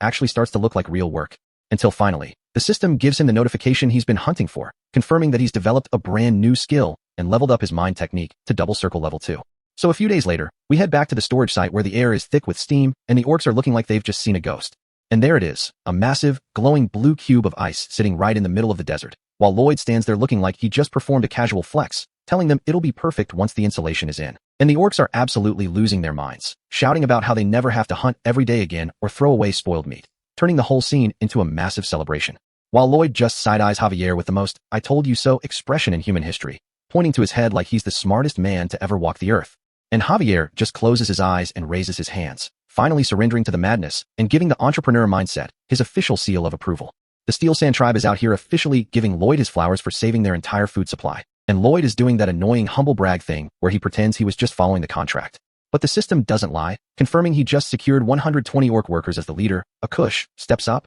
explaining that orcs don't move like humans because they actually value loyalty over pieces of paper, which is why he's officially declaring a blood alliance between the Steel Sand tribe and the Frontera family. And the entire tribe starts flexing their massive green muscles in a display of pure aura that has Lloyd and Javier looking like tiny NPCs. While the system starts blowing up with notifications because Lloyd just unlocked the true friend status with a whole tribe of monsters, dropping a fat 100 RP bonus into his lap, bringing his total to 611 and making him drop the act to celebrate with the boys. So after securing the most dangerous labor force in the kingdom, they start the long trek back to the estate. And the local villagers are having a collective heart attack seeing 120 hulking monsters marching through their streets, forcing Lloyd to realize he needs to do some serious damage control before the peasants start a riot out of pure fear. Especially since even the Baron and Baroness were looking like they'd seen a ghost when they first saw the orcs from the castle window. But the system keeps rewarding his menace energy, dropping another 300 RP because the hero's story is spreading like wildfire. Leaving Lloyd with 911 RP and a mountain of magical loot from the wizard he recently packed up, which has him sitting on the floor like a kid on Christmas, rummaging through skulls and glowing orbs to find the real profit. Until Javier asks if there's anything worth selling, only for Lloyd to freeze when he flips to a specific page in a dark tome. And without explaining a single thing, he tells Javier to clean up the mess while he sprints toward the mine like his life depends on it, bursting into the tunnels and screaming for Tords, the poor miner who's been working himself into an early grave. Only for Lloyd to grab him and ask if he remembers that insane 520-year labor contract they signed a while back. Just when Tords thinks he's getting a break, Lloyd shows him a diagram for literal necromancy, explaining he found a way to revive corpses, meaning the 520-year contract is no longer a joke because Tords is going to keep working even after he dies. And Lloyd is out here grinning like a psychopath, asking the man if he's happy that his debt is now eternal, forcing the most disrespectful smile through the pained face I have ever seen, while Tords literally starts weeping in despair. which is so unhinged that even the system tells Lloyd the King of Hell is looking to hire him for his demonic personality, leaving the mine behind as the scene shifts back to the manor, where things are about to get even more toxic. As Lloyd walks through the halls looking for the Baron to discuss the new orc logistics, only for a maid to tell him that the Baron is currently trapped in the reception room with those two bottom-tier debt collectors. And the second Lloyd hears the names Yahello and Meatloaf, his face twists into a mask of pure, unadulterated irritation. Because inside the room, these two clowns are trying to strong-arm the Baron into handing over the entire mine, acting like they're doing him a favor by reducing the interest while they actively try to rob the family's future. Until Lloyd walks in with a fake-ass smile that's sharper than a razor, greeting the guests like he's actually happy to see them. And when they try to talk down to him like he's still the old useless Lloyd, he just keeps that terrifying grin plastered on his face, telling them that since they had a suggestion, it's only fair that he gets to make one too. Before they can even reject him, a massive green foot steps into the room and the vibe shifts instantly, as a Kush looms over the entire room with a literal fire aura, looking for whoever dared to make his brother Lloyd angry. And the debt collectors are suddenly fighting for their lives, huddling together on the sofa, while the orc leader threatens to tear them apart. While Lloyd plays the most manipulative good cop ever, laughing and telling his friend to calm down while the collectors lose their minds, casually asking if they want to hear his suggestion now that they've seen the consequences of saying no. And he leans in with a wide smile, telling them that if they reject him, he'll get hurt, which is the cue for the orc to roar again, promising to physically dismantle them if they cause even a second of suffering for the Frontera family, sending those two frauds sprinting out of the building faster than any Olympic athlete could ever dream of, leaving Lloyd to hand the Baron a document that basically fixes their entire financial situation through sheer intimidation, explaining that the estate is finally moving into the green now that the coal and construction business is booming. But the Baron drops a reality check, pointing out that having 120 orcs means their food bill is about to be astronomical, since these dudes eat 10 times more than a human, proving that even when you win, there's always another bag to secure. So the orcs are actually turning out to be the most efficient employees in history, clocking in with that high-tier strength stat and swinging the pickaxe like they're trying to mine through the center of the earth, which is why the human staff is out here having a collective stroke, because this man hasn't taken a break in a full day. And bro is literally fighting to stay in the mines because he's worried about losing his gains if he stops for 5 minutes. Since money means nothing to these dudes as long as they can get that unlimited protein supply, which sounds great until you realize that feeding 120 of these behemoths is a financial death sentence for the estate, leading Lloyd to drop the most devious suggestion, telling Javier that the only way to survive the grocery bill is to hike up the taxes, which naturally makes the knight go into a panic. Because Javier thinks this is just standard noble robbery, but Lloyd just hits him with that smug capitalist grin, explaining that it's only a loss if the people stay broke, so the move is to just expand the map and find more ways for them to generate bag, by taking the abandoned Mares wetland in the north and turning it into a massive farm for the citizens to grind on, letting them work the land so they can earn enough to pay the estate a cut without ending up in a ditch. And for real, walking into this swamp is a reality check because the land has been a dead zone for centuries, but Lloyd is just out here with a shovel, knowing that while he talked a big game, fixing the drainage on a terrain this wide is going to be a total nightmare, forcing him to drop the ego and start an analog simulation, which is basically just him playing in the mud like a toddler, failing over and over again while he tries to calculate the water flow. And by the time the sun starts coming up over the horizon, Lloyd is still on his knees in the dirt, looking like he's lost his entire mind while he mumbles about elevation and rainwater structures. It's been 21 days of this madness, with Lloyd refusing to eat or sleep while Javier and the Baron just watch from a distance,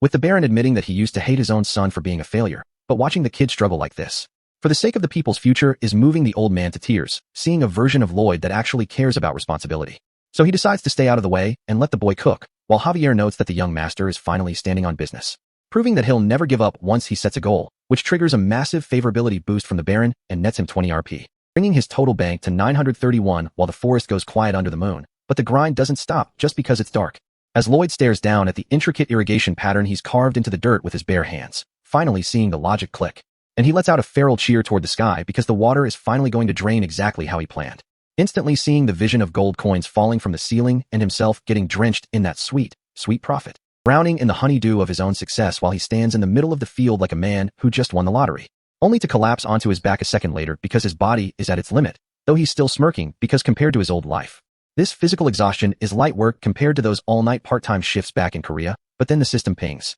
announcing that his mud play was a high-level design experience, unlocking a private option called simulation mode, which lets him manipulate 3D data in his head. And as he tries out the new green wireframe visuals, he realizes he spent a whole month digging in the dirt for something he could have done in 5 seconds with a digital menu, while he sits on the ground in a disheveled mess, questioning if this was actually what he wanted when he first got dragged into this world, while the system basically tells him to shut up and realize that his wish is deeper than just getting a degree and a paycheck. But he's too busy to deal with philosophical nonsense, calling out Padong and Belle to help him get to the next stage, smiling at his little construction crew as the sun rises on the project, and he tells them it's time to meet a new co-worker, standing at the edge of the wetland like a general preparing for war, knowing that the first step is the hardest part. And he tells the two small creatures that they need to scoop out every drop of water in the swamp and toss it, which clearly sounds like a death sentence to Padong. So Lloyd decides to hit the gacha and spend his saved up points, hoping to draw a fantasy species that can handle the heavy lifting, opening the random draw menu with that gambling edge. Calculating that he can afford 4 pulls before the price gets too high, and he prays he doesn't get another useless mascot. Wishing for a large species to help scoop the water while the magical circle starts making that annoying noise in the air, spinning with those green gear motifs before it finally fires a projectile straight out of the center at high velocity. And it hits Lloyd right in the face, drawing blood from his nose like the system is just bullying him at this point. While the projectile bounces off the sand and reveals itself to be a tiny, round yellow creature that just shouts its own name, leaving Lloyd in a state of pure shock because he was expecting a massive behemoth, but he's stuck looking at this hippo-looking thing, while Padong and Belle start spinning around and welcoming the new guy, who seems way too happy for someone so small. So Lloyd asks for the instruction manual, and the creature just spits a crumpled piece of paper onto the sand like a total savage. And as Lloyd reads the fine print with a vein popping in his forehead, he sees that this thing won't grow no matter how many seeds he feeds it, leaving him staring at the hippo and wondering if he just wasted his hard-earned points on a useless yellow ball. And Lloyd is out here looking like he just got scammed by a mid-tier gacha pull, because this tiny yellow ball is definitely not the heavy machinery he was praying for, so he immediately tries to hit the refund button on the system, only for the interface to tell him to cope with the 1 drop per day limit, which triggers a full-blown labor strike from Belle and the gang who can sense he's being a hater. So he tries to explain that the workload is scaling and this hippo is basically a pocket-sized liability, but the squad is already out here with picket signs demanding recognition for their new coworker, forcing him to fake being intimidated by a bunch of plushies before he finally asks what this hippo actually does, only for the system to drop a skill called One Shot. That sounds suspiciously OP. And as he's wondering if this thing is just a glorified sponge for his laundry, the hippo gives him a confident nod like it's ready to do some serious damage, claiming it can hold 4 times its stomach capacity, which makes Lloyd realize the system is low-key hand-holding him through this project by giving him exactly what he needs. So they head over to a nearby stream for a field test, and the hippo just leans in like it's at an open bar, drinking with a rhythmic intensity that starts to make Lloyd look a bit concerned about the physics of the situation, because the hippo is physically expanding like a balloon in real time, and Lloyd realizes he might have misjudged the potential of this yellow unit. As the gulping sounds get more aggressive and the water level starts receding way faster than should be legally possible, the creature becoming a massive mountain of a unit while the entire stream gets sucked into a vortex of pure greed, until the water is just gone, leaving a swirling hole in the earth and a sound that tells you the environment just got nerfed, leaving the hippo looking like it just finished a 10-course meal and is ready for a long nap, while Lloyd stares at a cracked riverbed, wondering if he just accidentally committed a high-tier environmental crime, noticing a single fish out here fighting for its life in the mud, which finally makes the implications click in his brain. And he realizes that if one hippo can delete a stream this fast, then the entire Mares wetland is basically already drained in his head. As the summons laugh at his shock while he tries to ask the system if this luck is actually just a scripted cheat code for his project, only for the system to tell him it's pity points for being a loser, which makes him wonder if the UI is currently picking its nose while it roasts him. But he doesn't care, telling the hippo to keep drinking until it's physically sick because the profit margins just tripled. And he's got that manic look in his eyes again, announcing that the real construction begins at sunrise, because this massive swamp is about to get a vertical drainage makeover that would make a modern civil engineer weep. And the laborers are out here watching this hippo function as a high-volume industrial pump, realizing Lloyd is not a normal human being. As the workflow turns into a machine, with the hippo draining the surface before the boys move in to clear out the roots and trash. And Javier is out here using high-tier sword techniques just to drill holes for some bamboo drainage pipes,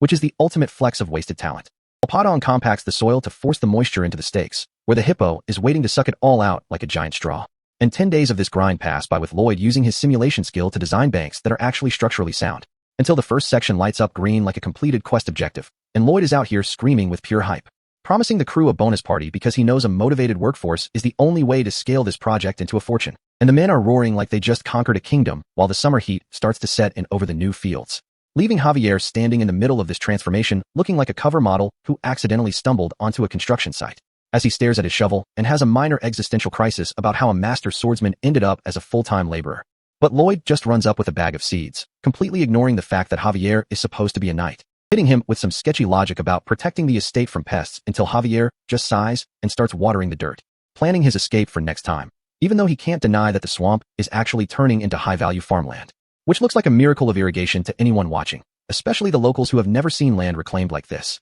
And as the people start looking at Lloyd with genuine respect, the system picks up on the energy shift in the barony, dropping a massive 450 RP bonus for social achievement, which Lloyd accepts with the grin of a man who just secured a massive investment. And for a second, he's just vibing in the success of his own engineering while the atmosphere turns peaceful. And even Javier is out here kneeling in the sprouts, looking low-key proud of the work he's done with his own hands. As Lloyd relaxes on a ledge and explains that they just need a water will to finalize the drainage system, mentioning they need a specialist technician to handle the build, though the peaceful moment is about to get interrupted by the sound of hoofbeats cutting through the air, putting both of them back into alert mode immediately. As a whole squad of riders pulls up, and Lloyd recognizes the white-haired dude as Viscount Racona from the north. It looks like he's about to be a major problem for the project's legality, pulling up with the confidence of a man who owns the map. And one of his associates demands to know who's responsible for this construction, while Lloyd just stands there with that unbothered smile, claiming the title of person in charge, only for the guy to drop the bombshell that they're supposedly trespassing on the Viscount's property, telling Lloyd to pack his bags and get out. But we all know Lloyd doesn't walk away from a finished investment without a fight.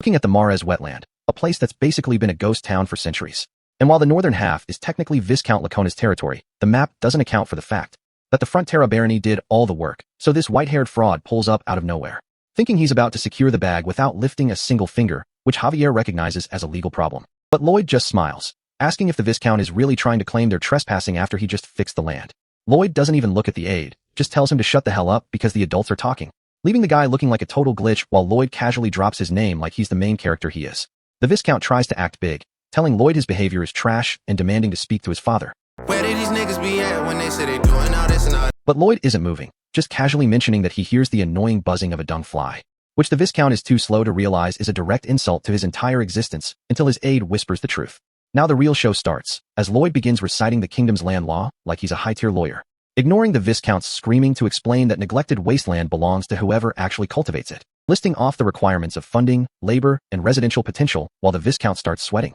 And as Lloyd walks closer to the horse, he reaches for the final proof needed to end this man's career, pulling a fully grown onion out of the dirt to satisfy the harvest rule, leaving the Viscount looking totally cooked. That's where he's the goat! The best part is that Lloyd actually planned this weeks ago, remembering how he tricked a confused Javier to planting these seeds by claiming it was pest control, making the knight a witness to the whole process. Lacona is having a total meltdown realizing Lloyd prepared every legal loophole in advance, but Lloyd just hands him the onion, telling him to take the vegetable as a gift before his expression goes cold, ordering the intruders to leave his territory. The Viscount can't do anything but fume in silence as his squad is forced to retreat from the land they tried to steal. Javier asks how he knew they'd show up, and Lloyd just sighs, saying low-tier trash always tries to steal other people's hard work. The workers start losing their minds with joy, cheering for Lloyd because he just protected their future and their homes. But Lloyd is out here crashing out because he realizes he actually has to pay all these people the bonuses he promised. The seasons start shifting as the summer heat fades away and the heavy autumn rains begin to hammer the estate, turning the paths into mud, which is the ultimate test for the drainage system Lloyd spent weeks building. He's out there in the downpour with an umbrella, obsessively checking every water wheel and conduit to make sure his math was right, knowing that if this reclamation fails now, he loses everything he's invested into this swamp. But the sun finally breaks through the clouds, revealing a grid of perfectly drained fields that didn't flood for a second, which triggers a massive wave of system notifications, awarding Lloyd a monumental construction achievement for changing the continent's geography. His skills level up to Intermediate 3, unlocking 3D simulation and underground scanning, while his relationship points skyrocket to 1,355. And Lloyd just gives that devious smile, declaring the project finished and moving straight to the next phase of his plan. Meanwhile, back at the Lacona mansion, the Viscount is literally screaming at his desk about the land reclamation being finalized. His subordinate explains that Lloyd secured the residents' loyalty with a 3-year tax break, meaning the land is officially his. And the thought of Lloyd sitting on a golden egg of fertile land makes the Viscount's stomach hurt from pure jealousy. He's clutching his gut in agony, refusing to let go of the wealth he thinks belongs to him, before he snaps, ordering his men to call the workshop's supervisor to start a new kind of war against the Fronteras. A few days pass and we find Lloyd waking up in his bedroom, but something is clearly off with the way he's moving. He's holding his head like his skull is about to split open, wondering if the exhaustion from the project finally caught up to him. But then he notices Javier waking up in a chair looking just as distorted and pained as he is. Javier is clutching his head, saying he's never felt a headache this excessive in his entire life. And Lloyd stops in his tracks, realizing that if a superhuman knight is feeling the same pain, then this isn't just exhaustion, it's a sign that something in the world's script is about to break. The morning sun is hitting this quiet valley like everything is fine, but the peaceful scenery is just a cover for the fact that the Frontera barony is about to have its entire infrastructure tested, because the residents are all waking up with a migraine that feels like a massive character nerf and MS. Emily is already out here, clutching her skull like she's trying to keep it from popping, while the livestock are instinctually avoiding the river like it's a toxic zone, which is the exact moment Lloyd and Javier step onto the scene to scope out the damage. Lloyd clocks the situation immediately, realizing the water supply is being tampered with, and he starts tapping into his meta-knowledge of the original novel to figure out which NPC is trying to grief his estate. But he's starting to realize the world's script is deviating since the ant incident, and even though he expected Viscount Lacona to be a greedy fraud, this move is a bit more personal than he anticipated. He does a quick background check and realizes the Lacona region's entire economy is carried by a mysterious dyeing technology that uses these Ladona berries. And the realization that these guys are poisoning his people's water just to flex their industrial waste sends Lloyd into a state of distorted, high-tier rage that usually ends in someone's bankruptcy. Back at the estate, the Baron is looking at this messenger like he just heard the worst trade offer in the history of the kingdom. As this goateed knight named Cornot casually sits there and demands half of the reclaimed wetlands just to stop dumping their chemical waste into the river. The Baron slams the table because he knows this is pure blackmail, but Cornot just smirks like a man who knows he has all the leverage in this negotiation. And when the Baron threatens to take this to the king's court, the knight basically tells him to go ahead because a legal verdict is going to take at least 2 years to process. He's out here asking if the barony can even survive that long while paying for legal fees and importing clean water, and the Baron is gritting his teeth because the math is not matting in his favor. Cornot stands up to leave, acting like he's already won the war, and he even has the audacity to address the Baron with a level of disrespect that's begging for a reality check. But the Baron isn't folding, declaring that his people put their blood and sweat into that land, and he's not giving a single inch to a low-life parasite. That's when the door gets slammed open with enough force to send Cornot flying, and Lloyd walks in looking like he's ready to start a podcast about why your opinion doesn't matter. He lounges on the sofa with zero cares in the world, casually mentioning that the parasitic neighbors have been tampering with the water, and it's time to discuss some very aggressive countermeasures. Cornot tries to get loud, asking if Lloyd just insulted his master, and Lloyd hits him with a facial expression so menacing it makes the background turn blood red. Before telling him he didn't know parasite scum could actually understand human speech, which sends the knight into a total aura deficit. The guy draws his sword to defend his honor, but Lloyd doesn't even reach for a blade. He just starts swinging a shovel with the speed of a level 99 boss. And the sound of metal hitting bone is rhythmic as Cornot gets folded like a lawn chair, sobbing and yielding before the first round is even over. Lloyd pauses just to catch his breath while the man is curled in a ball on the dirt, but then he decides to go in for seconds because he hasn't quite finished his revenge for the disrespect shown to the Baron. He's out here beaming with joy while delivering a shovel-based education, and Javier has to step in like a tired older brother just to make sure Lloyd doesn't catch a murder charge. A few miles away, Viscount Lacona is screaming at his bruised knight for failing a simple blackmail mission, but his face quickly shifts into a devious grin, as he realizes he can frame this shovel beating as an assault by a reckless noble, which would stall the court case for 4 years instead of 2. He's sitting at his desk thinking he's a tactical genius who just secured a long-term win by letting his man get thrashed. And he starts laughing like a cartoon villain, which is funny because Lloyd is back at the barony laughing even harder because he already predicted this exact move. Lloyd stands on the wall and addresses the Steel Sand Orcs like a populist leader, telling them that they aren't going to wait for a court that's rigged against them. And he rallies the whole squad to protect their land from the evil of greed, turning the entire workforce into a motivated unit of construction menaces. The plan is to build a massive reservoir to solve the drinking water problem immediately, and he calls out his summon Himanji to handle the heavy lifting. He starts using a level 3 one-shot skill to pump clean water from upstream, though Javier points out that neither Lloyd nor the summon can keep this pace up without crashing. Lloyd agrees that this is just a temporary fix, so he reveals his true vision. He's going to build a massive long-distance water supply system that changes the geography of the region, tapping into Lake Kapua in the mountains, and even though the labor costs are astronomical, he's planning to charge such a massive fee that the profit margins will be legendary. He's walking off with a shovel over his shoulder, talking about 100 times profit like he's already secured the bag, and everyone else is just living in his simulation. A few months pass, and the time skip hits us with a view of the city, where Viscount Lacona is currently biting his fingernails like his life depends on it. Because his business is in the gutter, and he's asking how things could have gone south so fast, right as a subordinate announces that Lloyd is at the front door. The Viscount is sweating through his wig, looking like a man who just realized he's the one being blackmailed now. And he walks in to find Lloyd lounging on his sofa under a crystal chandelier, looking way too comfortable for someone who's about to dismantle an entire industry. Lloyd hits him with the most disrespectful, "You look well," in history, and when the Viscount asks what he wants, Lloyd just says he's here to help with his problems. He leans back with a smug grin, asking if maybe the Viscount needs someone to save his crumbling dye workshop from total collapse, pointing a finger like he's already signed the deed to the place, while the Viscount's face turns pale from the sheer weight of the realization. The Viscount finally connects the dots, screaming that Lloyd is the one who ruined his entire business from the shadows. And Lloyd just gives him this menacing, wide-toothed grin that confirms he's the ultimate predator in this capitalist jungle.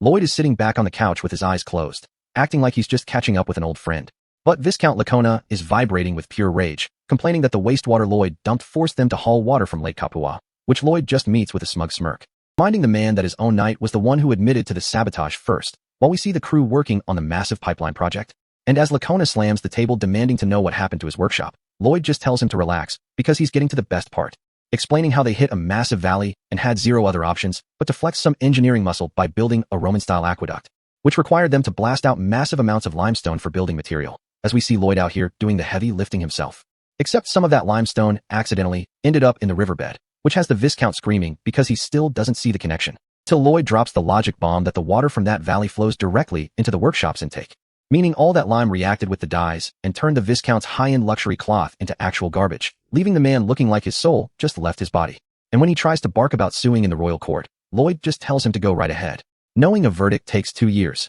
and by the time the courts move, the Lacona brand will be a dead memory, which turns the Viscount's face into a mask of pure, helpless fury. So Lloyd decides it's time to head out, leaving the man literally kneeling in his own ruin. Ignoring the desperate threats about connections, because at this point, the man is just shouting at a wall. As Lloyd gives a casual wave over his shoulder, exiting the building like he didn't just delete a man's entire livelihood. Walking back through the woods with Javier, who is genuinely confused why Lloyd is just trying to make the guy crash out instead of settling things, pointing out that a legal war will drain their resources, but Lloyd just tells him to pipe down and watch the play. With a smile that says he's already calculated the exact moment the Viscount will break, looking out over the land like he owns the horizon. And sure enough, 1 month later, we're back at the estate where someone is face down on the carpet. And it's the Viscount himself, begging for a lifeline to save his dying workshop, while Lloyd and Javier look down from the couch like judges. Lloyd asks if those fancy capital connections finally failed him, reminding the man he lost the second his misconduct went public. The Viscount is offering a full apology, throwing away his status as a noble to beg for mercy, but Lloyd isn't moved by tears.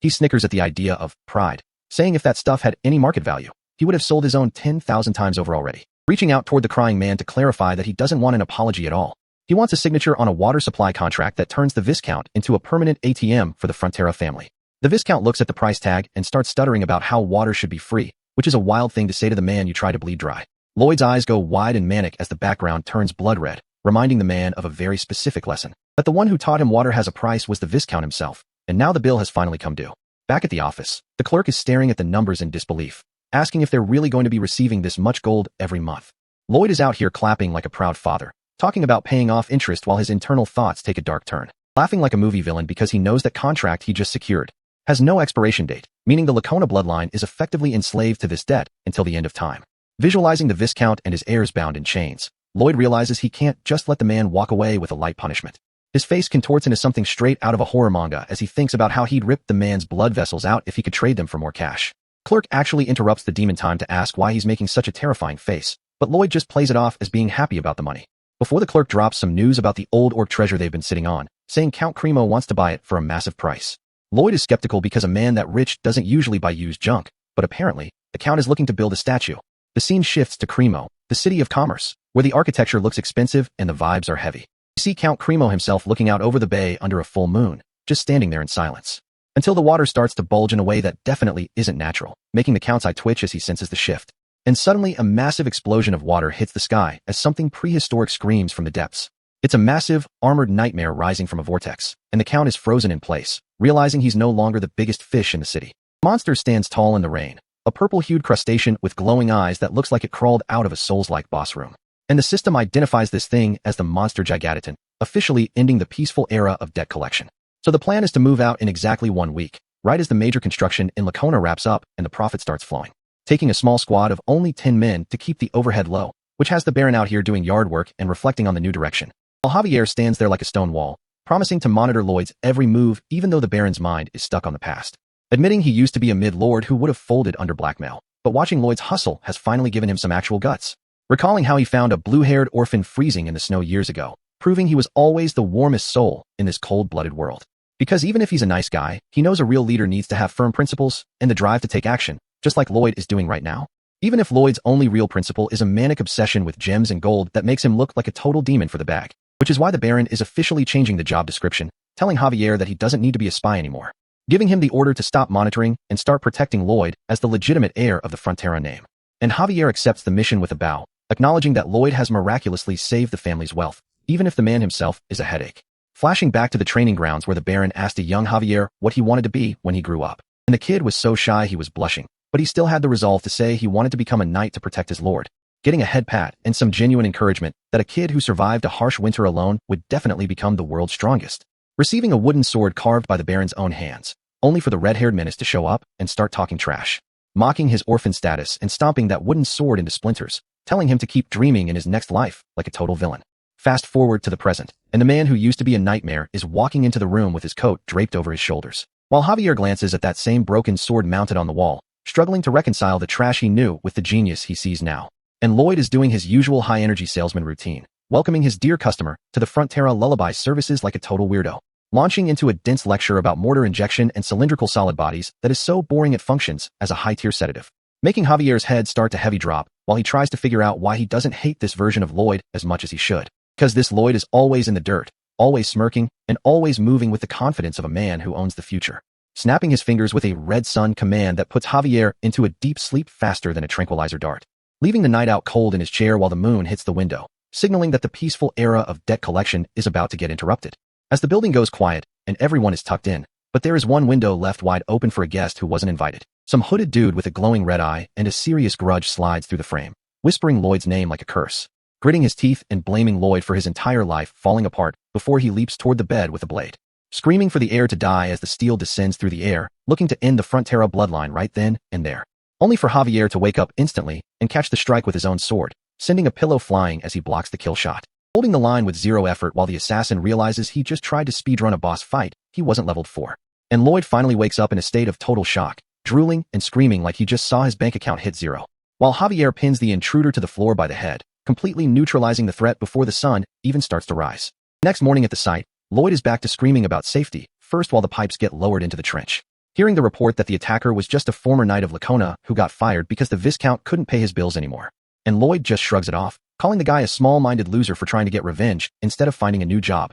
which has Javier looking at him sideways, wondering how a man who plans for every single detail could be so reckless with his own security. But Lloyd just asks him why he'd need any other precautions when he's got the goat standing right next to him, dropping some rare, high-tier sincerity about how much he trusts Javier's strength to keep them both breathing, pointing out that a kid who survived a monster attack and a winter alone is the most dependable thing on the entire planet. And that smile he gives Javier is a total aura flex, basically telling the knight that his existence is the ultimate insurance policy, until the silence gets too heavy and Lloyd starts panicking about how cringe he's being, begging Javier to say something back, making Javier hit him with a look of pure disgust and a blurg just to hide the fact that his loyalty is actually peaking. But the system doesn't lie, and Lloyd starts getting hit with notifications that the knight is finally letting go of his long-term resentment, cashing in a massive 320 RP bonus for the relationship upgrade, bringing his total to 1675 as the waterworks finally near completion, which means the job is done and it's finally time to head to Cremo to secure the wealth and start the next major hustle. The road to Cremo is looking peaceful as hell right now with the mountains and the autumn leaves setting a vibe. But the energy on the horse is actually trash because Lloyd is out here using Javier as a human pillow, snoring like a chainsaw while the knight just tries to maintain his dignity, until Javier decides he's had enough and delivers a quick reality check to Lloyd's skull, waking him up with a whack that has our man questioning his entire existence. And Lloyd is already accusing him of assault, calling out Javier's internal monologue about how annoying it is to carry a noble who can't even ride a horse, which is funny because Javier just plays it off with the most disrespectful deadpan face I've ever seen. So Lloyd finally hops off the horse, deciding he's tired of being the passenger prince and demands that Javier teaches him how to actually handle a stallion. But Javier hits him with the classic, "I'm a knight, not a tutor" rejection, even though the system is out here snitching on him, showing us that he secretly admires Lloyd's drive to learn new things. And it gets even weirder because the system starts translating their petty bickering into some weirdly wholesome, angelic dialogue that is Lloyd looking at the air like it's got a virus, which leads to him screaming at the invisible interface to shut the hell up, because hearing Javier's insults turned into "you're an angel" is a level of psychological warfare he didn't sign up for. But the system isn't just there to troll him, dropping a notification that rumors of the Waterworks project are spreading through the kingdom like a leaked group chat, which triggers a massive reputation boost, handing Lloyd a 600 RP bonus on a silver platter and bumping his total to over 2,000, proving that building infrastructure is the ultimate cheat code for status. And you can see the dollar signs forming in his eyes as he realizes that a high reputation is just a fast track to more expensive contracts and an early retirement on a private island, leaving Javier to wonder if his boss has finally lost the last 2 marbles he had left, watching him transition from a mental breakdown to a manic grin in less than 5 seconds. But the grind doesn't stop for a horse riding lesson, and the squad pushes through the winter snow, moving toward the coast as the landscape turns into a Souls-like DLC area, until they finally pull up to the gates of Cremo, a city that looks like it was built specifically for people who want to dodge taxes and make serious bank, where they meet Count Cremo, a dude who looks like he spends his weekends wrestling bears, and he's surprised that the talented builder Lloyd doesn't look like a rough laborer. But then the Count looks at Javier's high-tier aura and assumes he's the actual noble, asking him if he's single and ready to mingle with his daughter while ignoring Lloyd entirely. And when Lloyd tries to correct him, the Count actually crashes out, shouting at him for being a mere servant who dare interrupts a conversation between high-ranking nobles, which has Lloyd literally fighting for his life not to have a villain arc right here, his face glitching out as he realizes his own servant face is nerfing his social standing. So the Count eventually realizes he just disrespected the guy he's supposed to be doing business with and starts backpedaling faster than a fraud being exposed on Twitter. But Lloyd just takes the L on the chin, sighing about his unfortunate aesthetics while secretly plotting how to make this man pay extra for every single brick he lays. And we get a quick lore drop on Count Cremo, who was actually a major player in the original novel, serving as a mentor figure for Javier back when the story was still a tragedy. Recalling the timeline where Javier was a wanted criminal hiding in the shadows of the city, before the Count recognized his character and became his biggest supporter. But that's the old script, and in this version, Lloyd is the one sitting on the expensive sofa, trying to negotiate for jewels to decorate some underwater project he's cooking up, only for the Count to drop the mood, explaining that the city's trade is currently in the gutter because something massive has been lurking in the water for years. Showing us a flashback of the Gigantitan, a monster so huge its shadow alone is enough to make seasoned sailors retire on the spot and never look at a boat again. And Lloyd is sitting there thinking back to the novel, remembering that the Navy couldn't do anything against this beast because it never actually attacked,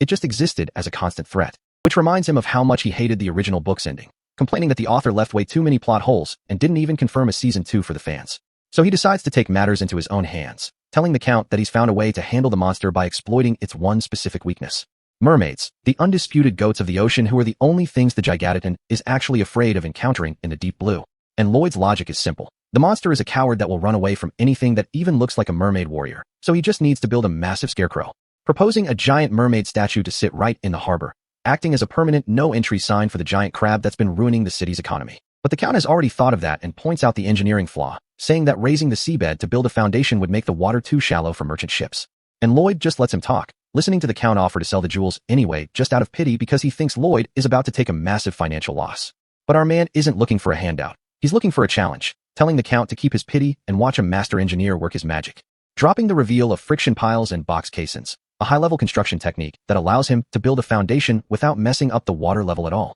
So he dives into the freezing ocean, activating his system scan to map out the seabed like he's playing a Subnautica expansion pack. Surfacing with a shout that probably scared every fish in a 5-mile radius, confirmed that the sedimentary layer is the perfect consistency for his plan to work. And he goes back under to check the bedrock depth, focused on the technical details while the system helps him calculate the exact load-bearing capacity of the sand. Until he pops back up into the boat looking like he just got hit with a flashbang, screaming about how much the salt water is stinging his eyes. And Javier is just sitting there with the most toxic smile, admitting that watching Lloyd suffer is the most entertainment he's had since they left the estate. Leaving Lloyd to shiver in the boat, looking like a drowned rat while he tries to maintain his professional aura despite the hypothermia setting in. As Javier asks how he expects to build something that tall without using high-tier magic, which Lloyd finds hilarious because science is basically magic to these people. Thinking about the magic of cement and how he can replicate Roman-style concrete to create a structure that will outlast everyone currently alive in this kingdom. And as they head back to the dock, Javier keeps the banter at a sword master level, making sure Lloyd knows exactly how pathetic he looks after his little swim.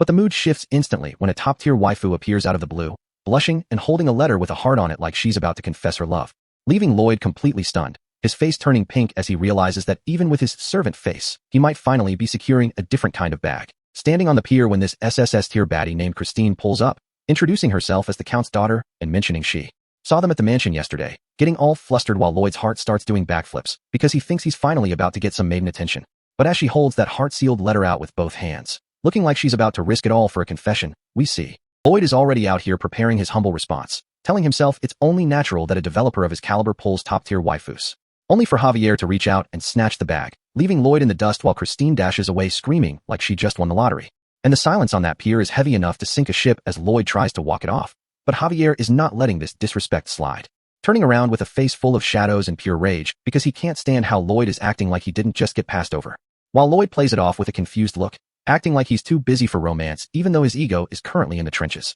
asking Javier if he's never seen a love letter before, which is the most projection I have ever seen from a man with zero riz. And as Javier's face turns red with genuine offense, Lloyd realizes he might have pushed the wrong buttons on his only bodyguard. But the system doesn't lie, dropping a notification that Javier actually feels bad for this man's pathetic romantic life, sincerely wishing him the best, which causes Lloyd to finally crash out, screaming at the top of his lungs that he isn't jealous while his face turns a deep shade of crimson, claiming he doesn't need a waifu because he's going to be the richest man on the continent, waving his hands around like a manic capitalist. Until the Count walks in and catches him mid-meltdown, making Lloyd pivot into a deep bow while the Count mentions he has the eyes of a serial killer. And as they get down to business, the Count drops the bad news that getting volcanic ash for the Roman cement is a total nightmare, with Javier backing him up, explaining that a trip to a volcano would take 6 months, which is a massive nerf to the project timeline. So Lloyd decides to stop chasing the past and pivots to Plan B, aiming to replicate modern Portland cement to keep the grind moving. And he locks himself in the workshop, hunched over his desk like a man possessed, trying to figure out the chemical ratios via pure trial and error.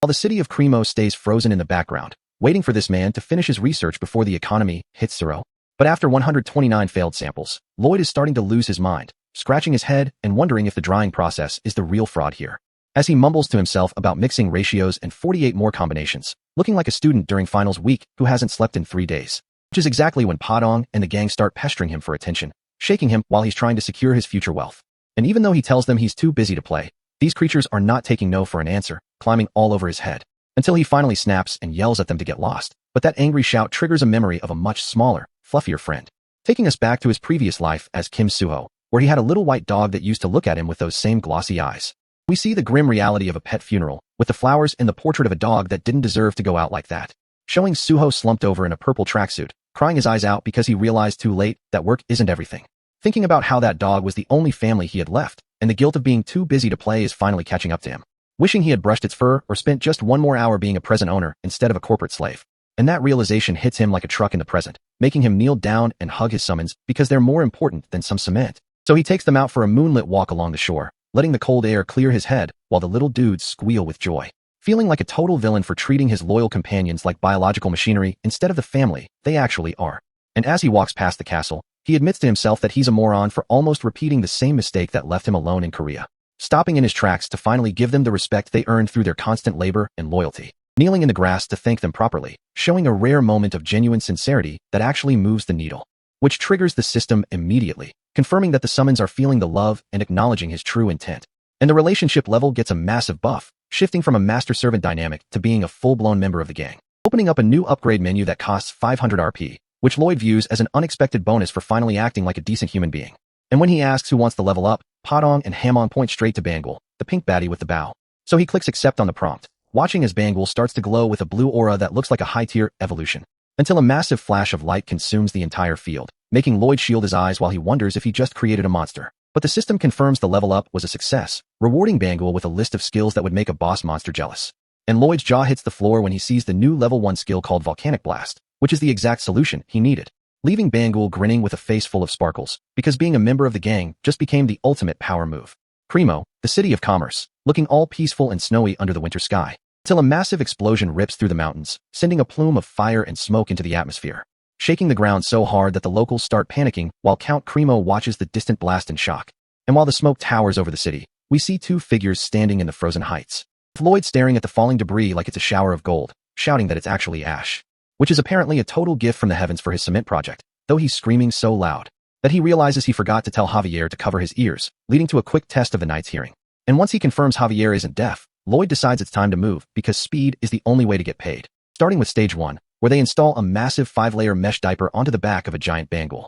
who is trembling with so much internal pressure that Lloyd has to duck for cover before the blast, triggering a massive boom as Bangul unleashes her volcanic blast right into the filtering cloth, leaving the workers in the area clutching their heads while Count Cremo watches the whole show with narrowed eyes, realizing that Lloyd isn't just some random engineer, but a menace with techniques that shouldn't even exist. So while Lloyd is out here rubbing Bangul's side like a proud dad, the Count is already planning to report him to the king. But the grind never stops, and they move into stage 2 by lowering a massive wooden caisson into the harbor, using Hamong's slurping ability to suck every drop of water out of the structure so they can work on the seabed, which leads to stage 3, where Lloyd has to start the grueling task of hammering friction posts into the mud, working until he's drenched in sweat while Javier just stands there watching him with a completely blank expression, until Lloyd finally stops and asks what the hell that look is for, feeling the judgment radiating off the knight. And Javier admits he's just surprised Lloyd is being so compliant instead of complaining about his noble status, which is Lloyd's cue to drop a top-tier performance, begging Javier to help him so his poor family doesn't suffer. And the manipulation works perfectly, because Javier takes that hammer and starts slamming posts with enough force to shake the ocean,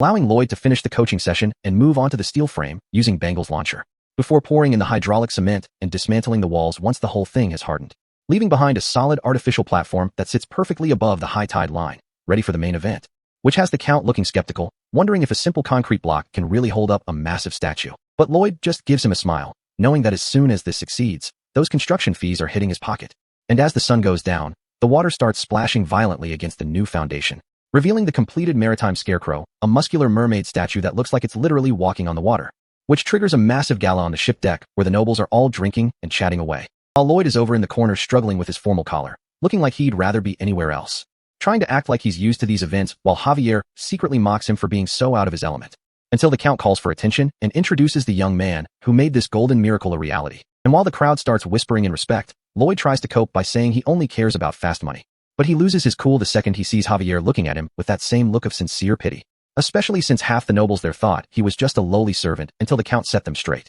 leaving the Golden Mermaid to stand guard over the harbor while the party lights up the dark night, unaware that a massive shadow is gliding through the depths, moving toward the ship with lethal intent. As a pair of glowing red eyes breaks the surface, locking onto the statue like it's a personal insult, identifying the mermaid as its natural enemy and deciding that everything on that ship needs to die, while the golden figure stands tall, holding its spear against the burbling threat rising from the dark waves. As the creature sneaks closer, realizing there's only one intruder in its territory that needs to be dealt with, and its only thought is the cold, hard intent to kill the thing that just invaded its home. While back on the deck, the nobles are still laughing, completely unaware that a calamity is about to crash the party, and Javier is busy being a top-tier waifu magnet, while a spiky nightmare rises from the foam behind him, leaving us with a close-up of the Gigaton, its eyes glowing with a pink light that spells the end for Cremo. The night starts off way too peaceful, with this massive wooden vessel cutting through the dark blue waves, looking like a high-tier cruise for the elite, while Javier sits on the railing looking like a top-tier waifu magnet, just vibing with a glass of wine under the full moon like he's in a perfume commercial. But his hand suddenly freezes mid-sip because his sword master senses just picked up a frequency that definitely doesn't belong in these waters.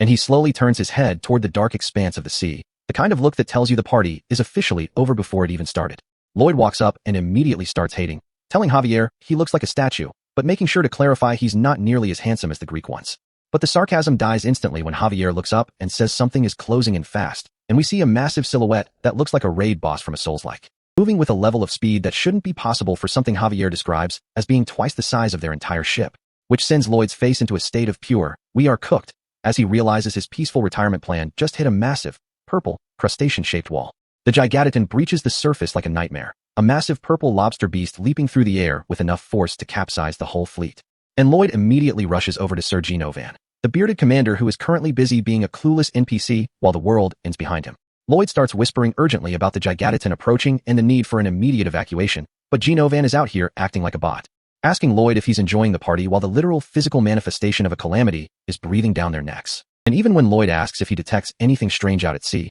this man just stands there with 0 fight IQ, looking completely unbothered, assuring Lloyd that everything is fine because the Gigaton hasn't come this close in years, which is the universal signal for, "I'm about to be proven wrong." Right on cue, the Gigaton rises from the depths like a muscular stone god, towering over the ship and making the entire fleet look like toy boats in a bathtub, leaving Genovan staring in silence as his senses finally catch up to the fact that he just got massively outclassed by a walking mountain. Panic finally sets in, and he starts screaming for the crew to raise the anchors and get the boats away from the statue before they all get crushed. But the crew is out here moving in slow motion, struggling with the wooden capstans while the water starts splashing violently around them. And Lloyd realizes that if they rely on these NPCs, they're going to be fish food, so he shouts at Javier to take care of the anchor manually. Javier gives a quick nod and pulls a total main character move, leaping off the deck and diving straight into the dark water without a second thought, while Lloyd stays on deck and flings Padong into the air, calling for the gang to step up and handle the heavy lifting before the ship gets split in half. And Padong is just vibing, crunching on a snack midair before landing on a stone structure held by a massive gray entity rising from the foam.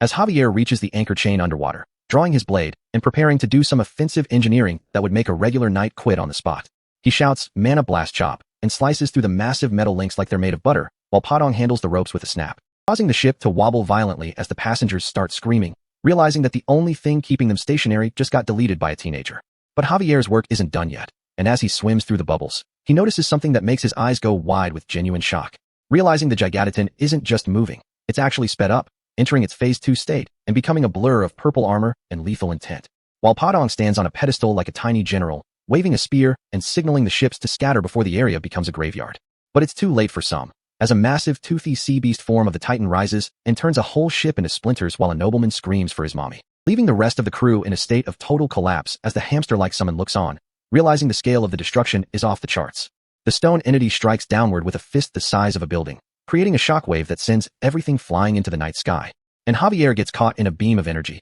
only for a dark-haired man to grab him midair, saving him from being turned into a permanent part of the scenery. As the Gigaton falls headfirst toward the town of Cremo, looking like a meteor made of muscle and jewelry about to erase the local real estate market, slamming into the harbor district with a boom that levels buildings and sends debris raining down on the terrified citizens who were just trying to sleep. And some poor dude with a mustache is screaming for someone named Ellen while the stone fist of the Titan finishes the job, turning the street into a crater. Lloyd and Javier are standing on the wreckage of a hull, looking at the massive wave sweeping people away, and Lloyd realizes they can't save everyone here, until he feels a plop on his shoulder and Hamong appears, chirping its own name before leaping into the air to fire a water blast, using its one-shot ability to create a massive counterwave. pushing the survivors towards safety and showing off some SSS tier utility. While the Gigantitan continues its rampage through the city, crashing into buildings and proving that it's a calamity-level threat that doesn't care about the plot. Javier turns to Lloyd with that classic hero energy, shouting that they have to move toward the city to stop the monster before it kills everyone. Only to realize Lloyd is already on a small raft rowing in the opposite direction,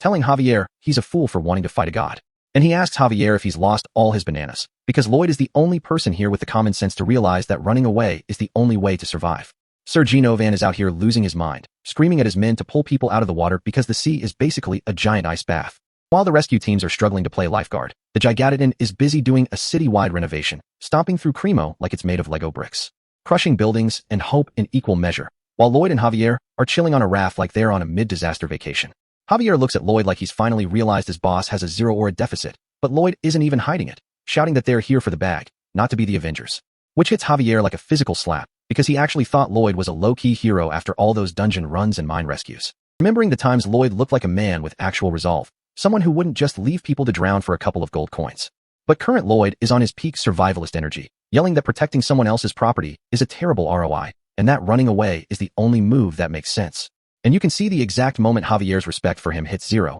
triggering a system notification that his favorability just took a 5-point nosedive. Not that Lloyd cares about his social credit score right now, especially as Javier draws his blade with the most main character energy I've ever witnessed, telling Lloyd he could never just sit back and watch, while Lloyd is basically calling him a dead man for trying to be a saint in a world of monsters. Javier doesn't even wait for a reply, leaping into the dark sky like he's trying to speedrun his own funeral, landing on the water and using Mana Blast to surf across the waves, which is a top-tier flex for someone who's about to fight a walking mountain. Closing the distance to the city while the local army is finally waking up and prepping the heavy artillery for a fight they aren't ready for. The soldiers on the towers are screaming to open fire, sending cannonballs flying at the Gigantitan like they're throwing pebbles at a tank. And it's a total embarrassment for the military because the monster doesn't even flinch, making these professional soldiers look like level 1 NPCs. This thing is a nightmare given flesh, growling through its cracked armor with multiple orange eyes that say it's here for more than just a quick snack. Looking down at the town like it's a buffet before diving headfirst into the residential district with enough force to cause a localized earthquake, leveling the town square in a cloud of smoke and debris,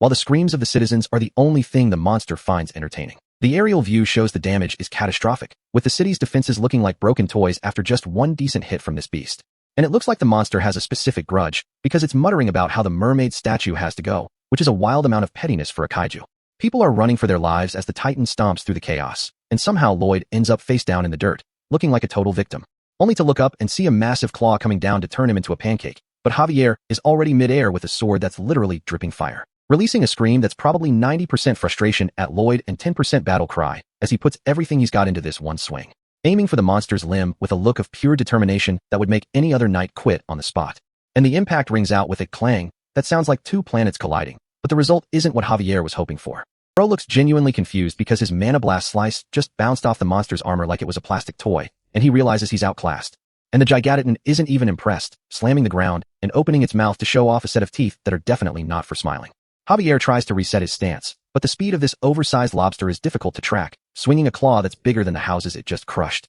And the impact sends a shockwave that knocks Javier back, just as the monster's head starts glowing with a blue energy that looks like a death sentence, unleashing a massive crescent wave that cuts through the air, and Javier realizes he's trapped midair with zero ways to dodge. So he braces himself, gripping his sword like it's a lifeline while the blue energy swallows the entire frame, slamming him into a stone wall with enough force to crack the masonry and leave him coughing up blood, which is a brutal reality check. Javier looks up, dazed and bleeding, seeing the jagged silhouette of the monster looming over him like the Grim Reaper. And even though he's exhausted and knows he's probably going to die here, he's still trying to convince himself that he's done enough to buy the people time. He refuses to quit, lunging forward with a desperate lunge because his knightly pride won't let him die before the citizens are safe, but he's running on fumes. Meanwhile, Lloyd is still back on the raft, panting and trying to gaslight himself into believing that running away is the only logical move, telling himself he's just a construction guy and that it's not his job to die for a city that's already being turned into a parking lot. But then he starts thinking about the long-term consequences of letting a whole city get erased from the map. And a sudden realization hits him that has nothing to do with heroism and everything to do with his bank account. Because his face shifts into something truly terrifying as he calls out to Bangle, deciding that he's not letting his money burn to the ground. He grips a beam of wood like he's about to commit a crime, realizing that if the city is gone, his construction fees are going to be delayed indefinitely. So he rides in on Bangle like a man possessed, shouting that the monster is dead meat for daring to mess with his profit margins. And Javier is still out there fighting for his life, screaming as he faces down the beast one more time while it growls back at him. Javier leaps over the crumbling ruins, trying to find a gap in the armor of a creature that's basically a walking fortress. Thinking that since it's technically an animal, it must have a weak spot in its eyes, and he's ready to bet his life on that theory. Swinging his sword with a flash of energy, but the monster is smarter than it looks, tracking his movements with zero effort. Blade clangs against the hide again, and the monster's tail lashes out like a whip, forcing Javier to stay on the defensive. But then Lloyd's voice cuts through the air, commanding a hamong hammer. That's about to change the entire dynamic of the fight. A massive, pale, round shape drops from the sky like a tactical nuke, and you can tell the Gigatoton didn't see this coming. Smashing into the monster's head with a smash that forces its jaw open and sends it reeling toward the ground. And Hamong is out here doing the most, sputtering water as it executes the perfect landing on the target. Right before it plops onto Lloyd's head while he stands there with glowing red eyes, looking like the most dangerous debt collector in history. Stepping forward with a shovel in hand, dead set on ending this monster because nobody, and I mean nobody, messes with his cash flow. Lloyd is lurking on the rooftop like a debt collector waiting for a check to bounce, watching the Gigatoton. While Javier is out here doing high-altitude cardio, leaping into the air with his sword raised like he's actually going to do something, but the blade just clangs against that dark hide, creating a blaze that does 0 damage, leaving Javier looking stressed because brute force is officially a scam against this calamity tier tank. And he's realizing he has no way to pierce the armor, yet he suddenly feels this weird wave of calm wash over him, because seeing Lloyd standing there with a shovel under the moonlight means the cheat code has arrived. But let's rewind 2.5 minutes to see how our resident scammer actually pulled up to the scene, riding Padong across the snowy rooftops like they're playing a high-stakes game of Temple Run, with Lloyd shouting at the furball to keep a safe distance so the monster doesn't immediately clock them while he tries to find a single structural flaw in a creature that's basically a walking fortress, realizing that Javier's mana blasts are bouncing off like they're made of plastic, which triggers Lloyd's inner engineering brain to stop worrying and start analyzing the molecular composition of this massive, red-eye problem, because if it exists in this world, it has blueprints, and Lloyd is about to hit it with his survey that turns the entire battlefield into a green wireframe HUD, scanning the Gigatoton's anatomy like a corrupted save file. Which brings that classic, devious grin back to his face, because even living calamities are just made of dentin and chitin arranged in a triple-layer honeycomb structure that's a meter thick, which is honestly just disrespectful engineering. So while Javier is still out there swinging for his life and screaming into the void, Lloyd is watching the kinetic energy of the impact migrate through the monster's nervous system like a diagnostic tool, tracking the shockwaves as they collect in a single spot on the creature's head, which means the energy is being funneled into that hollow horn before being released, giving Lloyd the exact coordinates for a surgical strike. So he enters simulation mode to calculate the trajectory of a mana blast that needs to hit the water sac powering the hydraulic claws, shattering the horn in a digital projection that proves the math checks out, even if Javier is currently losing his mind and begging for a plan while Lloyd starts doing weird, rhythmic hand gestures in the air like he's trying to conduct a silent orchestra, making Javier think the stress finally broke his master's brain, until Lloyd roars at him to target the horn, screaming for him to cut that thing off right now because the construction schedule is not negotiable. And Javier just trusts the process, launching himself toward the massive, curved structure without a single second thought. Even though he knows cutting a horn isn't a fatal blow, he knows Lloyd never says anything he can't back up with cold, hard logic, so he sticks the landing on the monster's jagged, red hide, dashing forward with the kind of blind loyalty you only see in top-tier waifus or highly paid mercenaries. While Lloyd keeps coaching from the sidelines, reminding him that mana isn't just about hitting things with power, it's about the frequency, telling him to strike lightning quick even if the individual hits feel weak, because Javier needs to turn his blade into a high-speed vibration tool, which is a lot easier said than done when you're standing on a living mountain that wants to crush you into a fine paste. But the blue energy arcs start crisscrossing the dark sky as Javier pushes his mana circles to the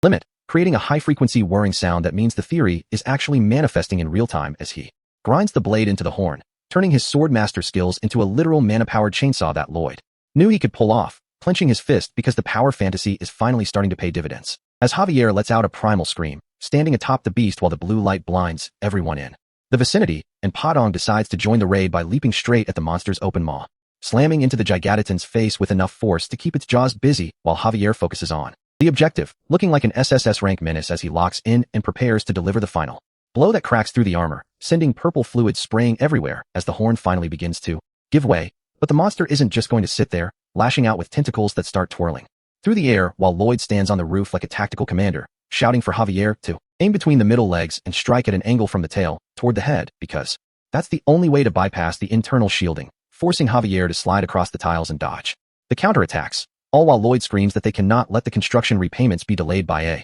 single day, framing this entire life or death struggle as a simple matter of protecting the estate's cash flow. But as Javier prepares to finish the job, the ground shakes with a crash that ruins his entire momentum, and we see the golden-hilted sword spinning through the air, knocked clean out of his hand, and clattering onto the cracked floor, leaving Lloyd with a look of pure horror as he screams, Javier. Standing there like a main character whose plot armor just expired, Javier faces down this massive, rocky entity while his internal monologue starts screaming about how he's about to meet his maker. But before the monster can turn him into a stain, Padong comes flying through the air, grabbing Lloyd and slamming into the terrain with enough force to rattle a man's ancestors. Sliding across the tiles like a pro gamer while the Count's aide cheers for the hamster. Shouting its own name like a Pokemon that's had way too much caffeine, while Javier stands frozen in front of the Gigatoton, a creature so massive it makes his legendary sword look like a toothpick, yet he chooses to put his entire existence into Lloyd's unhinged engineering plans, which is a gamble because this overgrown lobster is moving way faster than the simulations predicted, forcing Lloyd to pivot his strategy into a high-stakes combination of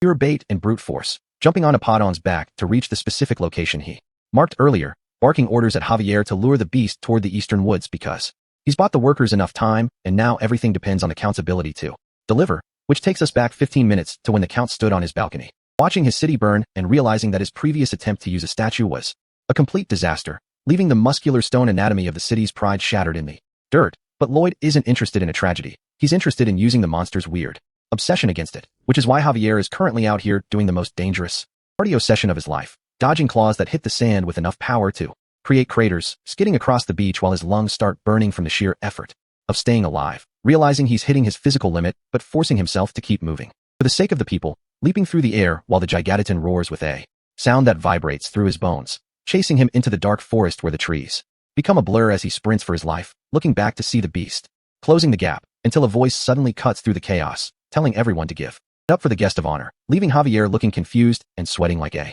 man who just heard his funeral music start playing as a wooden cart comes rattling into view with Lloyd wearing a grin so devious it should be illegal, calling the monster a stinking lobster while showcasing the real enemy, the fully reassembled bronze statue strapped to the back of the cart, which triggers the Gigatoton's aggression so fast that it forgets Javier exists, proving Lloyd was right to trust the Count's men to glue this stone hunk back together, shouting for Javier to get ready for the opening he's about to create, even though Javier is understandably annoyed that the plan was never explained to him beforehand, as the cart swivels through the dirt to bait the creature into a vulnerable position while Padong screams for its mother, giving Javier the perfect chance to launch himself toward the monster's core, his face a mask of pure, concentrated effort, as he grips his hilt until his knuckles turn white, preparing to unleash the legendary Mana Blast, his blade glowing with an orange energy that lights up the entire forest, impacting the creature's hide with a high-frequency vibration that rings out before a massive explosion rocks the battlefield, leaving Lloyd watching from the sidelines with his heart in his throat, as the smoke clears to reveal the monster still standing near the castle,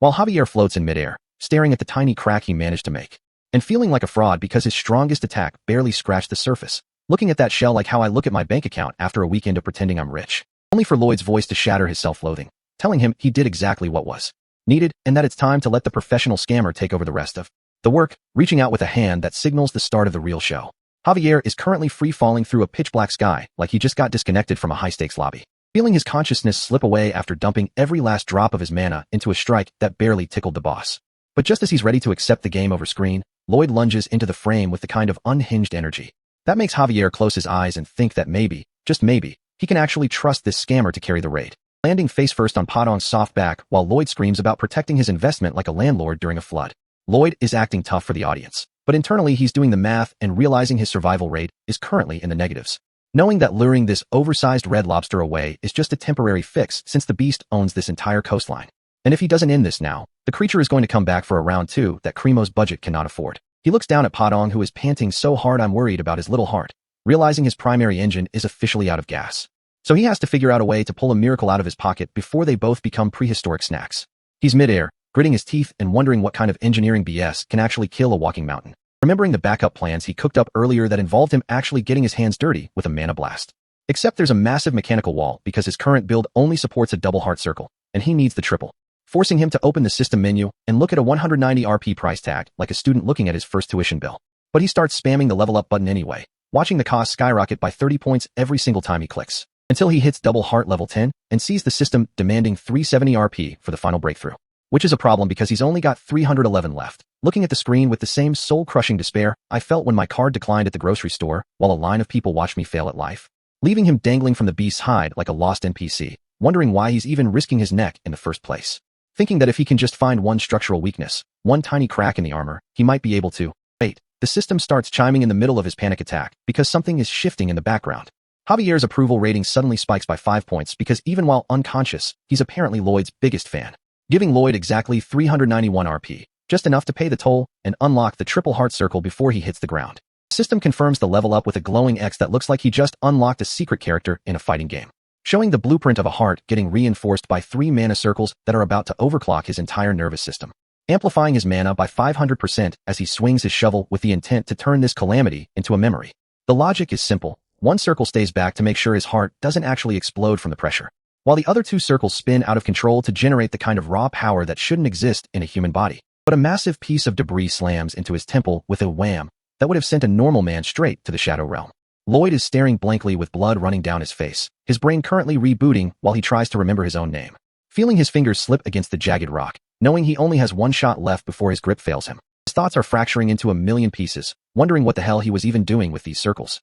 As the mana trails start to swirl in the dark like a glitch in the simulation that's about to break the world, colliding in the center of his chest with a violent energy that signals the end of the Gigadaton's reign. Lloyd is leaping through the air now, surrounded by a vortex of orange flames that makes him look like a final boss, spinning into a high-speed descent, a total menace with a shovel who is about to deliver a world-class eviction notice, erasing the entire frame with a blinding explosion of white-hot mana that probably just toasted every tree in a 5-mile radius. The name of the move echoes through the silence, the triple core mana blast, a technique that literally nobody should be able to survive. He's a silhouette against the fire, a tiny figure dismantling a god-tier threat with nothing but a gardening tool and pure spite. Striking the weak point, Javier opened up and triggering a chain reaction that shatters the beast's rocky ceiling, resulting in a massive kaboom that sends shards of the calamity raining down like the world's most dangerous confetti. The Gigadaton is getting dismantled in midair, its legendary armor turning into dust as the orange flames consume everything, crashing into the forest outskirts while a dark plume of smoke rises over Cremo like a signal fire for the end of the war.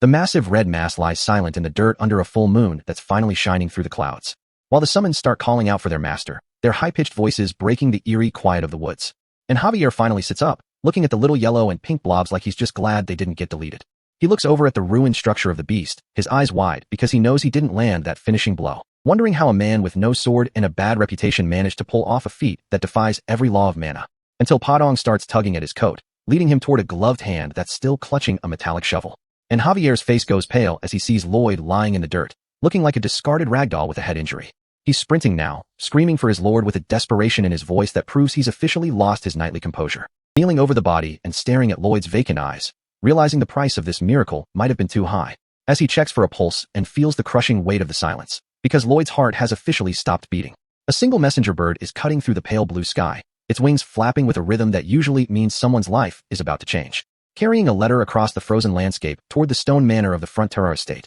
where Lloyd's dad is currently trying to have a peaceful morning, till the persistent tapping at his window forces him to look up, only to realize the bird is carrying a message straight from Count Cremo. And as soon as he reads the first few lines, his face goes pale, slamming his hand onto a leather saddle because he already knows he doesn't have a second to waste. Galloping away from the estate with a desperation that proves he's officially crashing out, his mind spinning from the news that his son is in a coma, pushing his horse through the snow while cursing himself for letting Lloyd get into such a dangerous situation in the first place, his heart sinking with every mile. Until his wife, Marbella, who is honestly an SSS tier baddie for this, catches up to him on her own horse, refusing to let her man face this storm alone, shutting down his protests by reminding him that she's the superior rider anyway, so he might as well save his breath for the long road ahead. And the trio starts tearing through the mountain shortcut, unaware that the Magentano Kingdom's wilderness is about to test their fight IQ to the limit. While Arcos is stuck in his head, reminiscing about the old Lloyd who used to be a despicable, alcoholic failure that nobody in the estate could stand, contrasting him with the diligent, trustworthy son he saw before he left for Cremo, the one who actually started taking responsibility for the family name.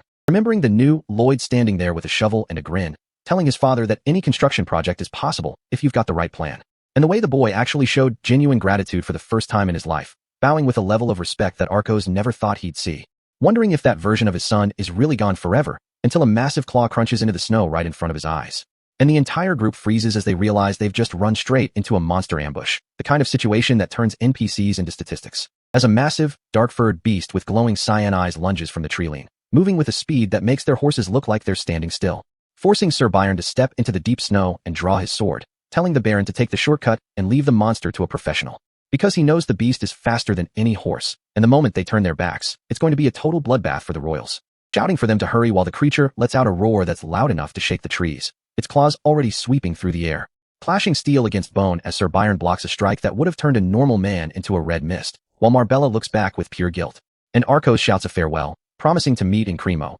but he immediately runs into another purple-skinned menace blocking the path, forcing the Baron to draw his own blade, clashing with the monster in a desperate attempt to prove he's still got that dog in him. Till the impact sends his sword spinning away into the blizzard, leaving him completely defenseless as he stares up at certain death, pulling a small dagger as a last resort while the monster's jaws snap toward his throat, looking to end the Frontera bloodline right here. But Arcos doesn't fold, driving the blade deep into the creature's skull in a move that was more about survival than actual technique. He's pinned to the ground under the weight of the beast, struggling as the monster lets out one final, pained screech, gritting his teeth and using every ounce of strength he has left to keep those fangs away from his face while the world goes blurry. Screaming as the blood sprays across the white snow, a visceral reminder that this isn't a game and there are no respawns in this mountain. Until a figure lunges forward with a sword, looking to finish what the Baron started before the situation gets even worse. Leaping onto the creature's back to deliver the final blow while Marbella watches with wide eyes, her heart beating out of her chest, driving the steel through the monster's forehead, resulting in a splash of pink blood that looks like absolute cinema against the white backdrop.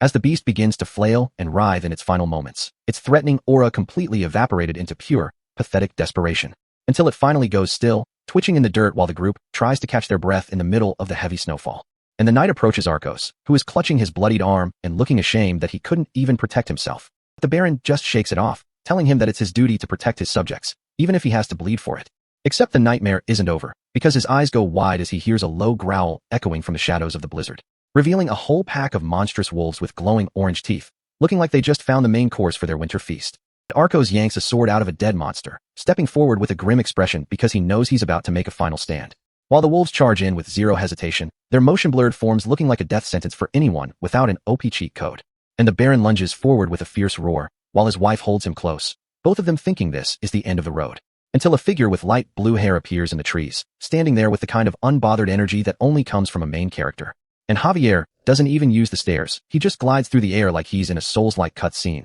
his cape flowing behind him, landing in a crouch position right in the center of the pack, looking at the wolves like they're just minor inconveniences on his to-do list. And before they can even process who this kid is, he's already mid-air, his sword glowing with a light that's about to delete their existence, executing a series of blindingly fast slashes that leave the air filled with nothing but blood and the sound of falling corpses. Sheathing his blade with a soft click as a red aura swirls around him, looking back at the Baron with a neutral, almost bored expression, telling them he only came to escort them just in case, while Arcos stares at him like he's looking at a completely different person, realizing that Javier's power has reached a level that defies logic, wondering what kind of monster Lloyd had to become to train a knight this strong. So the blizzard is coming down heavy and everyone is just standing there in front of this dead monster, while the Baron and Marbella are looking at Javier like he's their only hope, asking if Lloyd is actually going to make it. But Javier just starts walking away into the whiteout, looking like he just lost his last reason to care, admitting he has no idea if the man is even alive anymore, until he finally reaches the spot where the earth is literally torn apart and sees Lloyd lying there in the dirt looking like a discarded NPC. And Javier's face just drops because Lloyd looks like he's already halfway to the afterlife,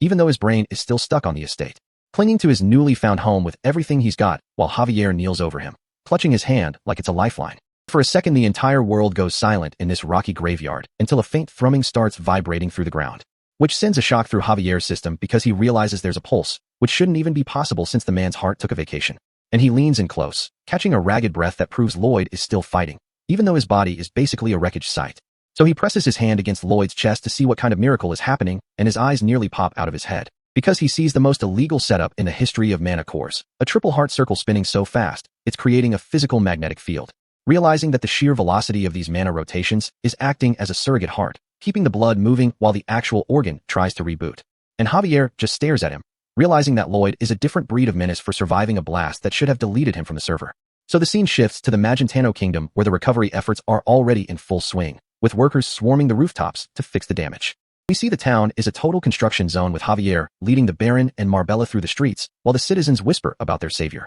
as some dude tries to thank Javier for the carry, but Javier isn't taking any of the credit, telling them he was just the sword Lloyd was swinging, which leaves the parents standing there in shock, trying to process that their formerly alcoholic son is now out here moving like a demigod, while the locals start reminiscing about how they'd be frozen popsicles right now if Lloyd hadn't stepped in to secure the perimeter. And we get a quick look at the chaos where Lloyd was out here pulling people from the water like a professional lifeguard amidst the carnage, shouting commands at Bangul to eat the debris, proving that even when he's crashing out, he's still keeping the civilian casualties at zero. And even when the fires started spreading like a bad tweet, Lloyd had his giant hippo summon on deck to extinguish the flames before things got spicy. So now the entire city is buzzing with his name, treating him like a legendary pull in a gacha game that actually saved their accounts. A massive crowd has gathered outside the manor, all of them holding their breath and waiting for the man who saved their lives to wake up. With kids crying for their dads and wives praying for their husbands, all of them realizing that their entire future depends on one guy's recovery. While Lloyd is just vibing in a coma looking peaceful as hell, until some random hater in the crowd decides to start talking crazy. This hater really stands up and tries to blame the whole disaster on Lloyd, saying none of this would have happened if he hadn't built that statue.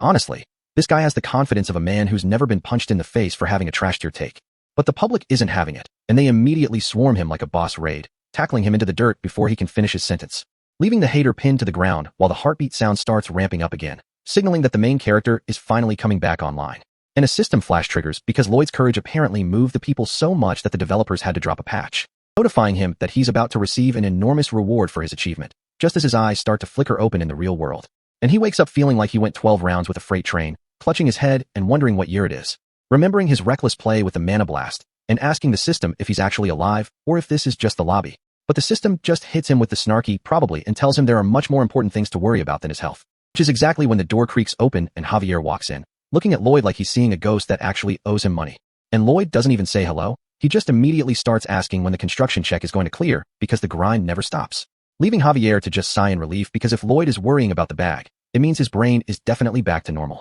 Then the door gets blown off the hinges by the Baron and Marbella, who rush the bed like they're trying to tackle a running back. And they squeeze him so hard he nearly goes back into a coma, calling him a scoundrel while Lloyd just smiles and realizes he's actually home. And for a second, he stops worrying about the money and just lets them hold him, because even a capitalist needs a hug after dying once. So we pan out to the royal capital of Magentano, showing off the kind of wealth and power that Lloyd is eventually going to scam for himself. Some high-ranking official is finishing a letter from Count Cremo, looking confused because the report says the Gigatitan was deleted. And this dude in the blue coat starts pacing the room, realizing that a man who can solo a calamity is someone he needs on his payroll immediately. So he orders a messenger to go to the Frontera barony and bring Lloyd and his guard to the capital, because he needs to see this menace in person. And we finally see who's running the show. Empress Alicia Termina Magentano. And chat, hear me out, because she is a certified SSS level baddie. The system is out here trying to gas Lloyd up with a notification about his courage and self-sacrifice. But he doesn't give a damn about being a hero until that 1500 bonus RP hits his account, instantly turning his boredom into a full-blown dopamine rush because the system is finally accessing the mana heart skill,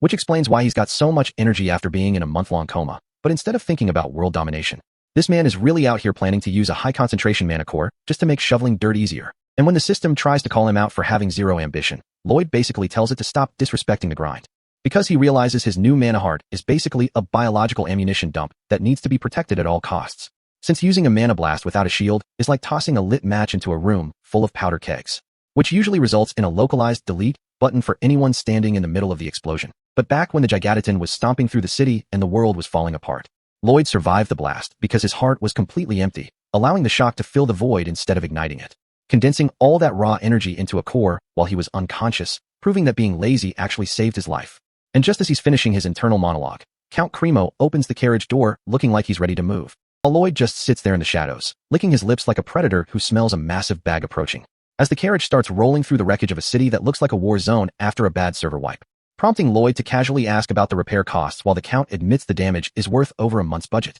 But Lloyd leans into the darkness, whispering that if he hadn't stepped in, the bill would have been 6 months deep. And the Count starts sweating because he knows exactly where this conversation is going, asking Lloyd what he's really implying, only for Lloyd to hit him with a fake laugh, calling his own massive construction fee small change compared to total ruin, while the Count tries to play it off as an act of God, laughing nervously while Lloyd prepares the ultimate extortion, reminding the Count that he supposedly compensates anyone who works for the public interest, no matter who they are. The Count is visibly shaking now, trying to backtrack because he realizes his wallet is about to get speed ran, as Lloyd looks him dead in the eye and says it's fine, because clearly the Count values his citizens' lives at 5 times the fee, leaving a heavy silence in the carriage while the wheels rattle over the stones, the tension thick enough to cut with a sword, until the Count cracks under the pressure, stammering out that he'll pay twofold just to get Lloyd to stop looking at him. But Lloyd doesn't blink, maintaining that terrifying silence until the Count finally shudders and screams threefold, just to end the torture. And that's when we see it, the most predatory, unhinged grin in the history of civil engineering, as the Count physically recoils, realizing he just signed over his entire inheritance to a man who looks like a demon.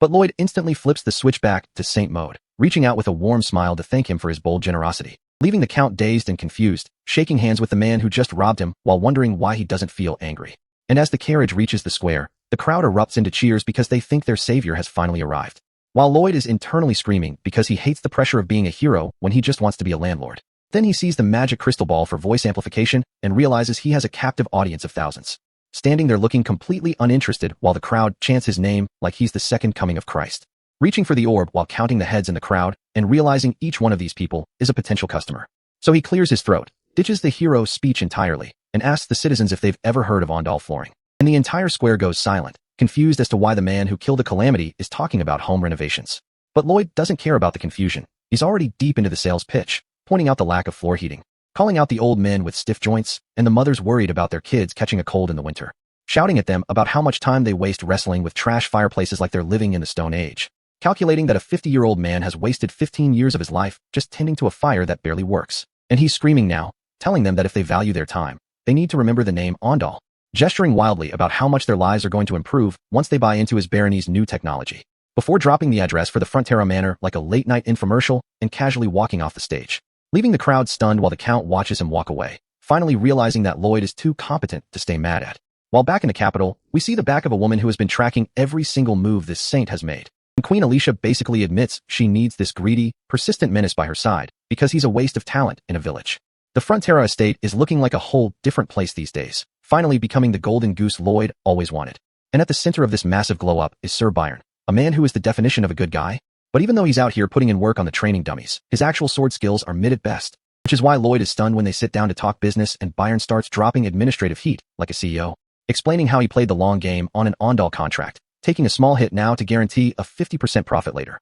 And Lloyd is just staring at him like he's seen a ghost, asking if he really pulled all this off solo. But Byron doesn't even pause for the praise, just casually tells a worker he'll be at the next inspection in 30 minutes, stepping out into the dirt with his arms still in a sling, confirming that the construction is finally looking flawless, which has the whole squad looking inspired because having a boss who actually knows what he's doing is a rare buff. As he tells them they're the most important part of the team now, which is Lloyd looking at him like a legend, thinking that if this man was born in Korea, he'd be a managing director at a conglomerate instead of digging holes. The system agrees, officially naming Ondal the Frontera heating system, and dropping a fat 400 RP bonus in his lap, proving that the Baron and Baroness were also hiding some management talent, making Lloyd realize his luck is finally turning. As he stands in front of a massive new coal storage frame with Javier, planning out his next financial empire, calculating that more than half the debt is gone and the neighbors are basically paying his bills through water fees, giving off the most devious grin imaginable because he can finally smell the retirement and the easy life coming his way. While Javier looks at him with pure disgust, wishing he could punch that face, right before a massive golden horn sounds,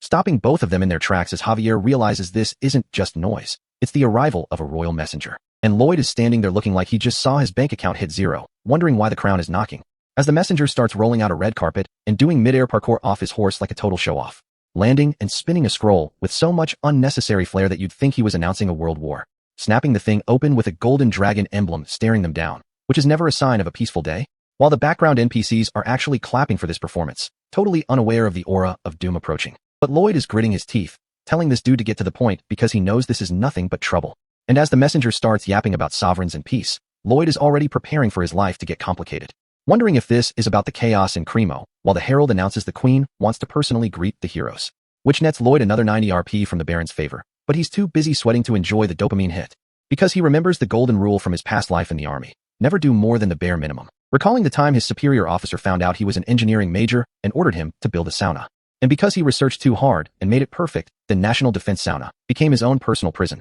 leading to a never-ending list of orders to build cottages and fix barracks just because he was perceived as brainy, ending with him screaming on a mountain peak at sunset, realizing that being competent is literally just a trap. And back in the present, the messenger orders them to the capital immediately, leaving Lloyd in actual tears of despair, cursing that lobster monster as the royal carriage pulls up, knowing that once he's on the queen's radar, it's over, looking so dead inside during the ride that he's basically a walking corpse, wondering if he should pretend to be stupid. But Javier just looks at him and says he has the face of a man about to be executed, which is accurate, till he remembers that he actually knows how this story goes, and his predatory instincts start to wake up, realizing he knows the queen's personality, her future, and the state of the capital from the novel he read. And his face shifts into that devious, greedy smirk because if he's going to the palace, he's making it profitable, deciding to squeeze every single coin he can out of the royal family instead of just being their labor monkey. Arriving at the grand hall where they're told to lift their gaze, kneeling on a carpet that looks expensive as hell. And as they look up, they see Queen Alicia, a top-tier baddie with red hair and a presence that stops hearts. And Lloyd is out here nearly having a heart attack from the charisma she's radiating, trying to keep his flattery on point. But she isn't interested in the small talk, looking down at him with those sharp eyes and asking if it's him, before turning her attention to Javier, immediately sensing a mana flow that she's never witnessed in her life, calling Javier a worthy sparring partner, which makes Lloyd realize she's a sword master who can see right through them. leaving him with one final thought as she stares him down. Clumsy flattery is deadass not going to work here. So the queen starts things off by playing nice, acknowledging that Count Cremo basically wrote them a glowing Yelp review for saving the city. But the vibe shifts immediately because she isn't the type to just take someone else's word for it, making it clear she only trusts what she sees with her own two eyes. Which is exactly what Lloyd was banking on, remaining composed while she looks down at him with those sharp blue eyes and tells him it's time for a little pop quiz. And Lloyd is internally screaming with greed, realizing this is his one-way ticket to a royal contract as she asks what construction project the capital needs most urgently, thinking to himself that he's already won because he's got the entire plot of the original novel downloaded into his brain like a cheat code. While Alicia is out here judging his soul, deciding that if he didn't notice the glaring issue with the palace the second he walked in, he's just another mid-tier noble. But Lloyd doesn't miss, looking her dead in the face and telling her the most urgent project is repairing the very palace she's sitting in, before immediately pivoting and saying he would actually prioritize building a brand new bridge across the Magina River instead. Knowing damn well that his first answer wasn't what she wanted to hear, but he's betting on her personality being as complex as her status as an absolute monarch. And since she's the type of ruler who actually listens to people regardless of their rank, she leans in and asks him for his reasoning. So Lloyd starts explaining that while every other architect would focus on the palace first, he sees the structural defects that everyone else is ignoring. Dropping some ancient lore about how a petty dragon kept stealing the palace towers back in the day, forcing the ancestors to flatten the whole building into a heavy-ass dome. Because the palace is now basically a massive stone pancake, the sheer weight is crushing the pillars into the dirt, but Lloyd says it's not urgent because it won't collapse for years. Leaving Alicia genuinely stunned by his audacity, realized that this man purposefully gave her the wrong answer just to prove he knew what the right one was. And Lloyd is just kneeling there with the most devious, punchable smirk on his face because he knows he's successfully living in her head rent-free right now. It's a whole mental chess match where he knows that she knows that he knows exactly what she was thinking, and honestly, the brain rot is reaching critical levels. Until the queen's patience finally snaps, her aura manifesting as a literal fiery lion that looks ready to bite his head off for toying with her, forcing Lloyd to immediately switch into his pathetic beggar mode, explaining that the current bridge is a total money pit that's been rebuilt 12 times because it can't handle the spring floods. Promising her that if she gives him the contract, he'll build a bridge that won't budge even if the river tries to take it out with drift ice. Dropping the concept of a modern suspension bridge on her like it's alien technology, which leaves her looking at him like he's finally lost his mind. And the tension is so thick you could cut it with a sword as Lloyd and Javier just sit there gulping, waiting for her to either sign the check or call the executioner. But Alicia realizes the more this man talks, the more she actually likes his energy, so she tells him to keep going and explain the bridge mechanics. Which is the ultimate green light for Lloyd, who knows she absolutely despises suck-ups and only respects people with enough balls to have actual convictions. So he starts yapping about towers, cables, and anchor blocks until she eventually gets bored of the technical talk and tells him to shut up, which is a good thing for us because 3 years from now she's supposed to lose an arm, get betrayed, and turn into a butchering tyrant who stands on piles of corpses.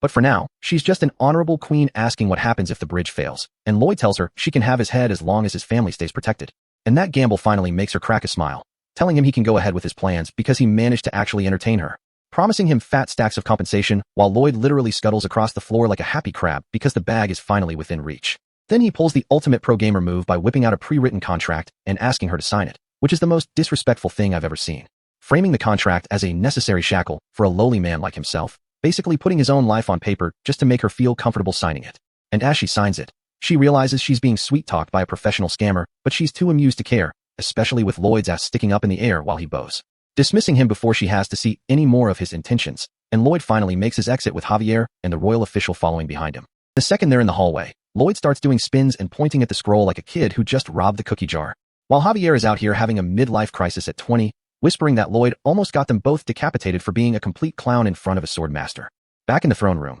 the queen is debriefing with Sir Kyle, who points out that Lloyd is a calculating menace who knew exactly what he was doing, asking if she was actually offended by how he acted, because let's be real, Lloyd's fight IQ in a conversation is basically level 999. And she admits that she was annoyed at first, mostly because he walked in with the confidence of a man who already knew he had already won. But she ends up calling him adorable in a pathetic way, which is a massive win for Lloyd, even if he doesn't know he's being simped for by a future tyrant. A few days later, Lloyd is back at the grind, throwing his gear into a bag and getting ready to head out into the capital for his next mission, telling Javier that he doesn't need an escort because walking around with a top-tier knight is a massive pain in the ass when he's trying to be low-key. Carrying a massive sack of clothes and blankets that the Baroness packed for Julian, Lloyd's younger brother who's currently a student at the Royal Academy. And Lloyd starts remembering the original plot of the book, where the family went broke and Julian got kicked out of his dorms to live on the streets. Realizing that in the original timeline, his brother ends up getting murdered by a random thief in a snowy alleyway like some nameless NPC. Since Lloyd is the one running the show now, he knows that tragic ending is getting nerfed as he heads toward the academy to find a brother he's never even met.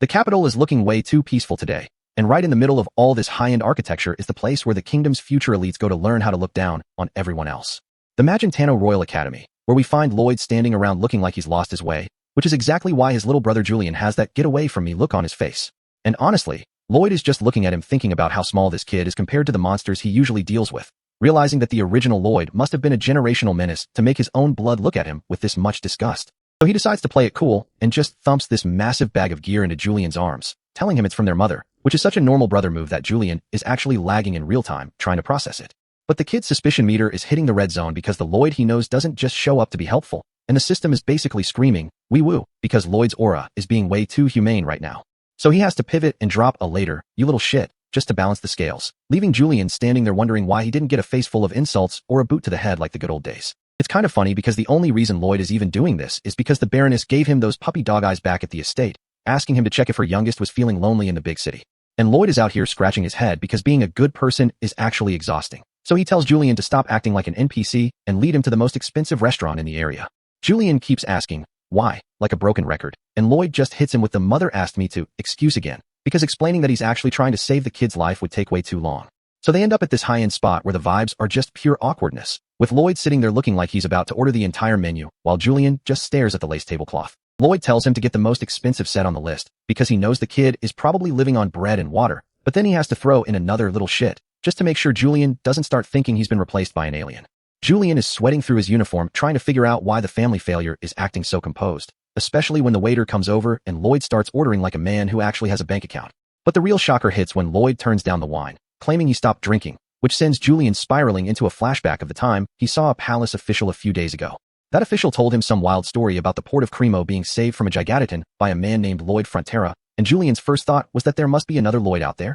because the brother he remembers didn't have the fight IQ to defeat a house cat, let alone a mountain-sized monster. So he's convinced Lloyd just scammed his way into taking credit for something Javier did. But his internal crisis gets cut short when some blonde dude in a student uniform decides to walk over and smack Julian right in the back of the head, interrupting a perfectly good steak dinner. This guy is looking down on Julian like he's something he stepped in on the sidewalk, asking what a nobody is doing in a place this nice, and you can just feel the arrogance coming off this fraud. He starts getting physical, hitting Julian and asking if he missed the law class about rules being for everyone, while Lloyd just sits there chewing his meat, watching the whole scene with zero emotion. The blonde dude's friends are in the back snickering, calling the Frontera family scum and impoverished trash, because apparently having a title doesn't mean anything if you don't have the bag to back it up. And Lloyd is just clocking the social dynamics, realizing that this academy is just a playground for rich kids to bully anyone who actually tries to study, which is a classic trope he's about to dismantle. Julian is sitting there taking the hits because he doesn't want to make things worse, looking at Lloyd with these eyes that are practically begging him not to interfere and ruin both their lives. But then the blonde dude makes the biggest mistake of his life by flexing his family name,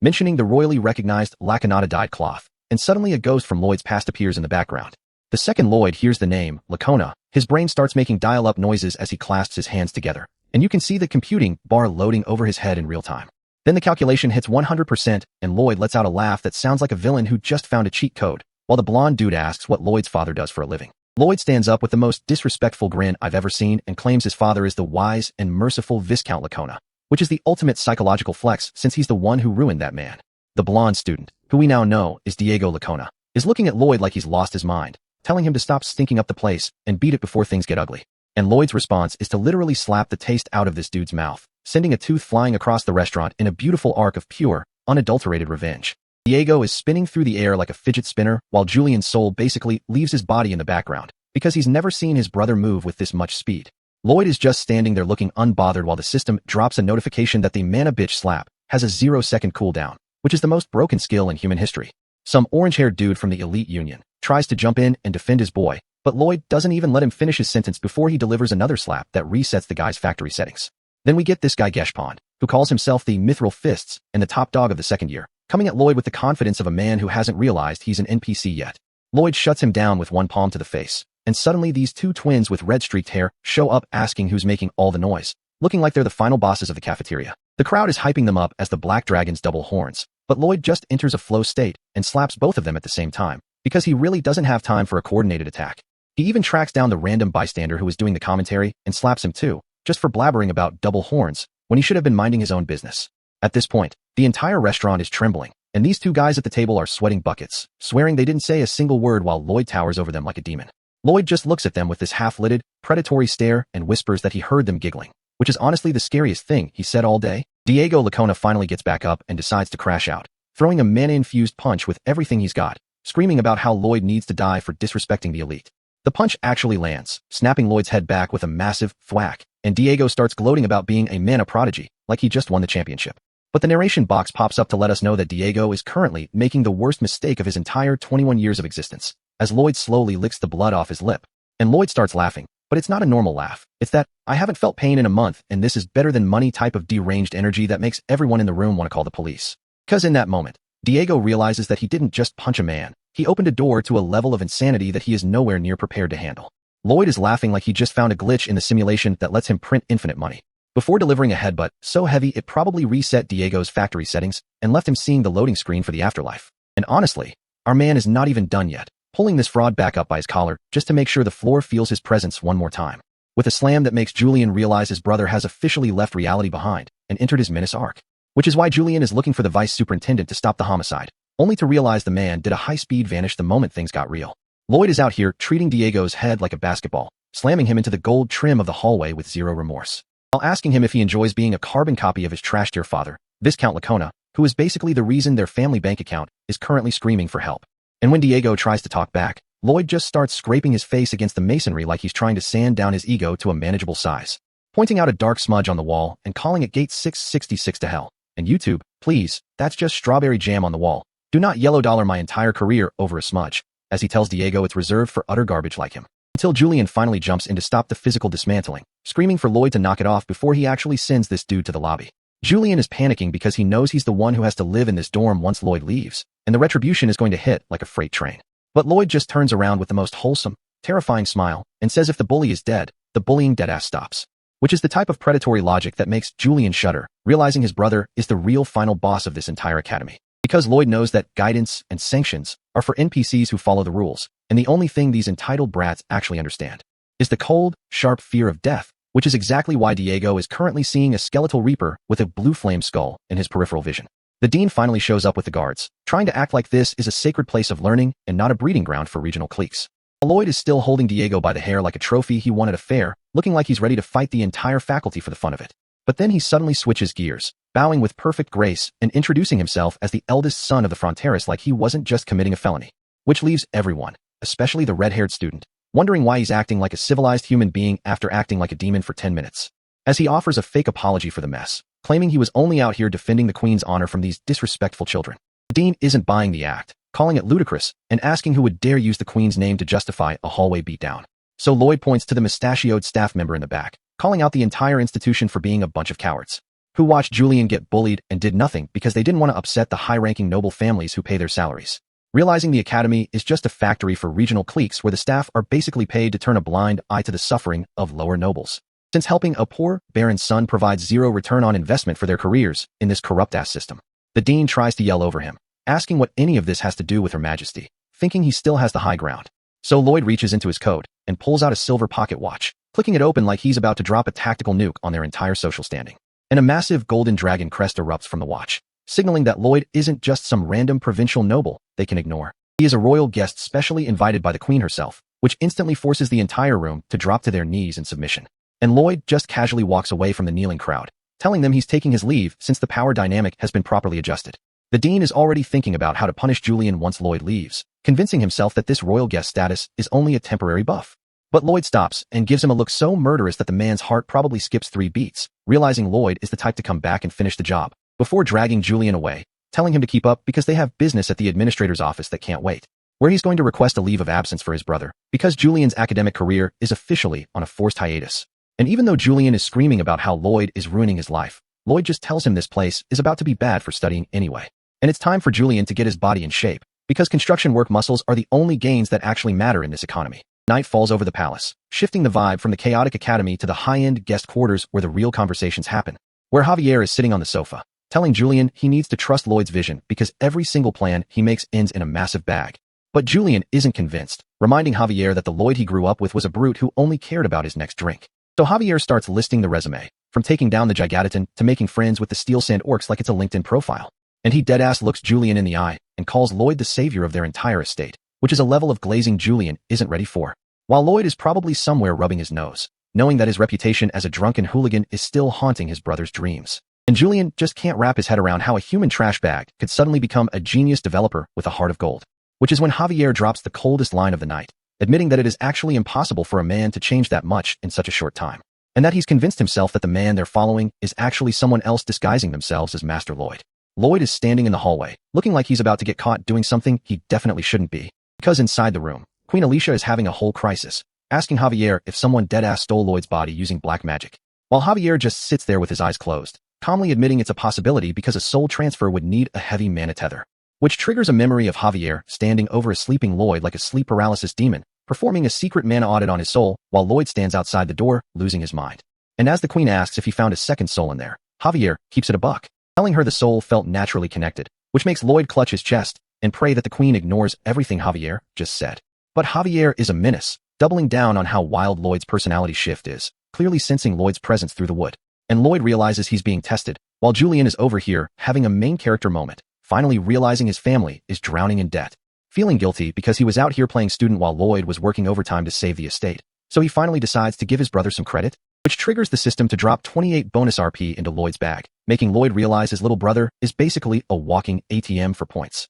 So he bursts through the door to collect his taxes, telling Julian it's time to go get those construction work muscles, forcing him into step 1 of manufacturing suspension cables, which involves Julian thwacking oil-based clay like he's making a 3-foot pizza, topping the dough with rocks and dirt before bringing in Bangle, this pink round creature that looks like a Kirby knockoff. Proceeds to munch on the rock pizza until its stomach starts doing backflips, and expels these orange metal rods like it's a standard biological function. While this rabbit creature gathers the wires, rolling 120 strands together because Lloyd is out here speedrunning the Industrial Revolution. And once the tutorial ends, Lloyd stands there with a shovel, looking like a tired foreman, pointing his finger and telling Julian that the family's entire future depends on these cables not snapping. And when Julian asks why Lloyd would trust a former failure with such a vital task, Lloyd pulls the ultimate older brother move, calling him a little shit, but acknowledging he's the only one smart enough to do it, leaving Julian stunned in a field of sparkles. While Javier watches from the back, thinking that Lloyd really took his sweet time dropping that familiar insult. But the grind doesn't stop, as we shift to the palace grounds where Lloyd is walking with blueprints, plotting his next move,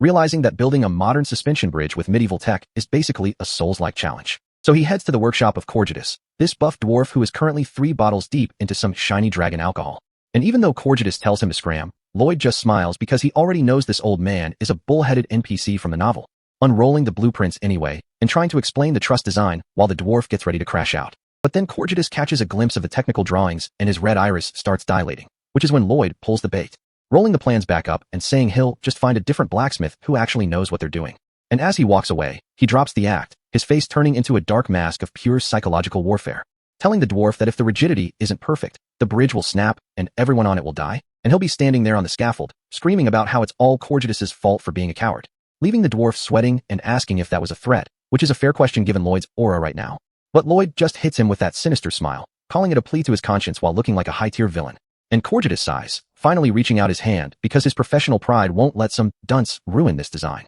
admitting he's the only one in the kingdom who can pull this off, while Lloyd pretends he wasn't just threatening his life 2 seconds ago, laughing like a maniac while the elder tells him to get that thug look off his face. But Lloyd just bows deeply, securing the contract and making sure the dwarf is fully committed to the grind. The construction starts immediately, with Julian digging dirt and the royal workshop hammering out metal trusses, while Lloyd and Javier head to the riverbank to start on the suspension towers, looking like they're ready for a boss fight, slamming their shovels into the ground with enough force to cause explosions, until a cloaked figure shows up to ruin the vibe. Some dude with a mustache and a beret starts shouting about fraud and stealing from the treasury. And the scene cuts to the throne room, where these nobles are kneeling on the red carpet, begging the queen for a judgment, claiming the bridge is unnecessary work just to drain the bag, while Queen Alicia sits there looking like she's about to lose her patience. And the scene shifts to the Magentano Palace, which looks like a high-end resort, but is actually where Lloyd's future is currently being decided by a bunch of dudes in wigs. As Queen Alicia, who is a top-tier waifu and a certified SSS-level baddie, tells both sides to state their case, starting with the construction guild that's been gatekeeping the city's infrastructure for decades. And Victor, the guild leader, starts yapping about how the current Magina Bridge was built by his predecessor and has stood for 30 years, flexing those wedge-shaped support columns like they're the pinnacle of engineering, claiming that Lloyd's prediction of the bridge falling is a personal insult to the guild's legacy, which is hilarious because Lloyd is just sitting there with his novel knowledge, knowing for a fact that this bridge is made of hopes and dreams. Recalling the plot of The Night of Blood and Iron where a massive rainstorm during a war causes this exact bridge to collapse. But since he can't exactly tell the queen he read her life in a book, he's got to find a different way to win. So he ignores Victor entirely and looks at the official sitting next to him, asking the most disrespectful question possible. How much were you paid? And the official flinches so hard, he almost falls out of his chair, immediately crashing out and screaming about false accusations because Lloyd just hit the guilty button with zero hesitation. While Lloyd just smirks, knowing that when a politician and a businessman are this close, there's always some sketchy money-changing hands behind the scenes. Because anyone who's been online long enough knows the drill. Either the politician is taking a cut or the businessman is buying favors to monopolize the entire kingdom's budget. But the queen doesn't look impressed, telling Lloyd he's made a grave mistake, which would be terrifying if her aura wasn't so distracting. Even Lloyd has to gulp, realizing that groundlessly accusing a royal official is a one-way ticket to a game over screen if he doesn't have the receipts. As the officials start smirking, thinking they've won, right before the queen closes her eyes and screams for his judgment to be prepared immediately. And before we can even process what's happening, Lloyd is tied up with thick rope and forced to his knees, while a muscular executioner raises a gleaming axe over his head. And the entire court goes silent as the executioner tells him to listen well, looking like he's about to deliver a permanent nerf to Lloyd's neck. While Alicia stands on the balcony, declaring that Lloyd's lies have insulted her honor and that it's time for some old-school royal justice. Which sends Javier into a full-blown panic, his hand reaching for his sword hilt, because he's about 2 seconds away from speed blitzing the entire room to save his master. And when the queen asks for last words, Lloyd just bows his head and mutters that they should exterminate the guilty one's entire bloodline. And Javier is looking at Lloyd like how my dad looked at me when I told him I accidentally spent his rent money on Genshin pulls, his heart just hammering against his ribs while the queen asks the officials if they agree with the sentence. And the officials, thinking they're about to watch Lloyd get deleted,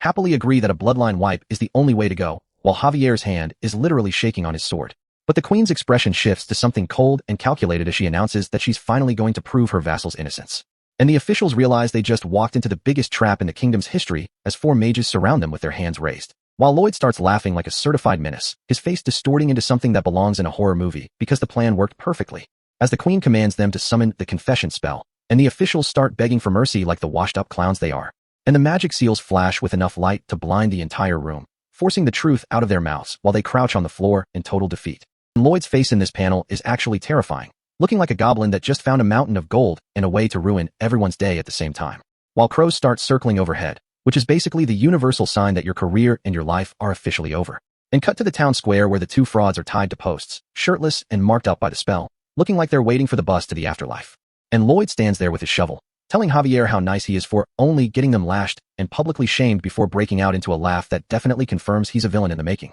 But with the corruption cleared, the queen puts the entire kingdom's workforce on the project, and the crowd starts cheering for their darling queen, like NPCs in a scripted event. And the construction becomes a high-tier flex of power as high wizards use gravitational magic to lift stone blocks that should be impossible to move. While Lloyd stands on the tower roof shouting orders at Bangul, the pink summon who's currently acting as a living grappling hook. And he shouts fire, as Bangul gets launched across the river like a projectile, trailing a high-tension cable behind her. While the crowd watches this pink blur fly through the sky, wondering what kind of engineering madness they've stumbled into. And Bangul slams into the opposite tower where a hamster-like summon is waiting to catch the line, showing off some elite coordination. As the socket connection clicks into place, and the workers celebrate the first cable being secured, which means the backbone of the bridge is finally set. And Javier watches the chaos with a pensive look, actually taking a second to tell Julian that he's doing an incredible job with the hard labor. Remembering when Julian was just a weak kid who couldn't even lift a sword, but now he's out here in the dirt proving he's actually got that dog in him. While Hamong, the yellow summon with the wide grin, is chilling in the water helping transport the bridge sections like a glorified tugboat.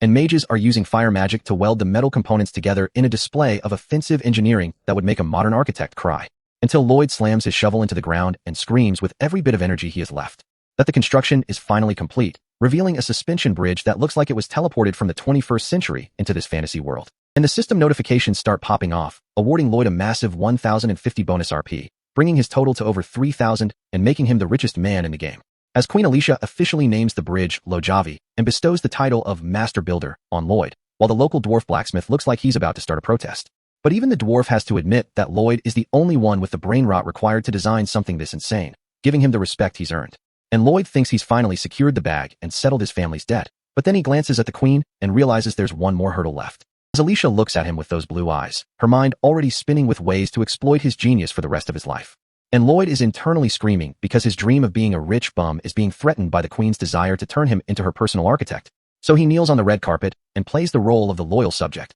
agreeing to return to the palace to talk, while secretly plotting his escape. As he flashes a mischievous grin that proves he's already 3 steps ahead, ready to launch Operation Double Kill and secure his freedom. Queen Alicia is standing at the top of the royal staircase looking like a whole final boss, ready to drop a reward on Lloyd that would make any normal person retire on the spot, while these 2 nobles in the back are already looking like they just swallowed a lemon. because they know Lloyd is just the son of a country baron who's been out here ruining their colleagues' lives. But before the queen can even finish her sentence, Lloyd starts playing the humble servant, only to flip the script and tell her he actually wants something way bigger than just some title or a piece of land, which gets the queen's attention real quick. So he tells her to just take back the offer of land and title if she thinks his next request is reasonable. And you can see the gears turning in her head, wondering if this man is about to ask for a seat on the throne or a massive pile of gold. But Lloyd's version of a bigger request is actually just a high-tier professional hit on the reputation of the Magenta Royal Academy. And he starts airing out all the dirty laundry, telling the queen that her prestigious school is basically a breeding ground for corruption and bullying, where the teachers are too busy taking kickbacks to actually teach, and the students are basically playing Game of Thrones instead of studying. And as he explains how the academy has completely strayed from its original purpose, you can see the queen's expression shifting from curious to someone is about to die. While these 3 corrupt officials in the back are sweating through their expensive vests, Lloyd calls for Javier to bring out the receipts, presenting a scroll that's basically a 4-month investigation into every single crime committed at the school, and the mustachioed official on the right starts panicking, calling Lloyd a liar. But the queen's eyes dilate like a predator that just found its prey, and she tells everyone who just opened their mouth to stay right where they are, before commanding her mages to drop a confession spell on them, which is basically the fantasy version of a lie detector that actually hurts. And the result is a massive dopamine hit of pure revenge, with those corrupt bums tied to posts outside, getting the lashes they definitely earned. While inside the palace, it's a total purge as guards in red cloaks start dragging everyone on Lloyd's list into the dungeon, as the queen goes full off with their heads mode, ordering her men to seize their lands and prepare for executions, leaving Lloyd and Javier to watch the chaos from a safe distance while the screams of the corrupt nobles fill the air. And Lloyd is out here wearing the most devious, manic grin I have ever seen on a protagonist, which honestly makes Javier a little concerned. But Lloyd is just laughing because he thinks his plan worked perfectly, creating a massive political mess so the queen will forget he exists while he sneaks back to the countryside. Until Sir Kyle, the kingdom's top sword master, appears behind him like a jump scare and delivers a message that kills the mood instantly, telling him he's required to attend the banquet tomorrow night, and casually mentioning that the queen already saw through his little diversion, leaving Lloyd realize that he's still just a pawn in her game, while he watches Sir Kyle walk away with enough aura to drown the whole field. And when he asks Javier if he even sensed the man approaching, Javier just gives him a stone cold, not at all, which is terrifying coming from him. The scene shifts to the palace hallway, where Sir Kyle is reflecting on how easy it is to mask his presence from anyone below his level, while Lloyd is back in a private room with his brother Julian, who's looking at him like he's finally realized his brother is a literal genius. And as Lloyd explains that he basically baited the officials into a trap just to secure his own future, Julian can't help but call him a little shit. But the tone shifts entirely when Julian smiles and tells Lloyd he's actually proud of him, which is the most wholesome thing we've seen in 20 chapters, instantly triggering a system notification because Julian now sees Lloyd as the hero who saved the family from ruin, which results in a massive RP windfall of over 900 points, bringing Lloyd's total to a level that would make a dragon jealous. But back at the banquet, Lloyd and Javier are both sitting there cringing at how emotional they just got, looking like they want to delete their own memories. Until the queen's voice cuts through the music, calling Lloyd to draw near while she stands there looking like an SSS tier waifu with that wine glass. And she immediately starts flaming him, telling him he stands out like a mole cricket no matter how hard he tries to hide in the crowd. While Javier and some other knights start agreeing with her, which just leaves Lloyd looking confused and violated. And when Javier's hand starts glowing with that blue mana, Lloyd realizes his own knight is out here betraying him for the queen's approval. So he has no choice but to shuffle forward, looking like a man walking toward his own execution while the queen just stares him down, as she keeps telling him to get closer and closer until they're basically sharing the same air. And Lloyd is out here sweating through his soul because the proximity is getting way too sus for a public banquet. But then she leans into his ear and whispers that she'll have everything ready for him if he ever decides to stop being a bum, which sends Lloyd into a state of pure greed, realizing he just secured the ultimate backup plan for his retirement. He starts dancing around like a madman, thinking about how he's finally got enough money to never work a day in his life again, until he remembers the original plot of the novel, where the queen is supposed to turn evil in 3 years and ruin everything he's built. But his internal panic is cut short by a voice in the crowd, as a man in a red cloak walks past him, speaking a line about the banquet continuing until the moon sets, which instantly triggers a flashback to the most violent scene in the original story, where the queen gets poisoned and loses her arm in a brutal assassination attempt that wasn't supposed to happen for another 3 years. And Lloyd realizes the entire timeline is broken because that traitorous code just came out of the mouth of Sir Kyle himself. A weary sigh is the only thing filling the room as Queen Alicia slumps on the sofa, looking like she just finished a triple shift in a world full of idiots. Because between purging the academy and prepping for floods, the workload is making her wonder if she actually overdid it with the wine. But her mind immediately drifts to the border, specifically to that menace Samarkand who's been moving troops like he's playing a high-stakes game of Risk, which makes zero sense because marching through the wilderness is a death sentence. Yet here he is, scheming behind the scenes, until a sharp spike of pain hits her brain like a bad connection, making her realize that her mana should have cleared any alcohol out of her system hours ago. And as her heart starts hammering against her ribs like it's trying to escape her chest, she realizes she can't even catch a proper breath. right before a sickening crunch echoes through her chest, sending her spiraling off the furniture in a scream that sounds like her soul is being put through a paper shredder. And her eyes lock onto the purple roses on the table, the realization hitting her that someone managed to bypass every security measure to deliver a lethal dose of poison. So she staggers toward the exit, gasping for air and praying that a single guard or the royal doctor is actually doing their job for once. But the room is already being flooded with this oppressive blue energy that makes every step feel like she's wading through deep water while her lungs are on fire. Then the door creaks open to reveal a silhouette against a blood-red hallway, and for a split second, she thinks her luck just turned around. Calling out to Sir Kyle like he's her guardian angel, reaching out a trembling hand because she's desperate for any kind of lifeline. But the look on his face is colder than a winter in the wilderness, as he tells her she's right, and that he's here to help her rest in peace. And the sight of his blade dripping with fresh blood makes her heart drop faster than the kingdom's GDP,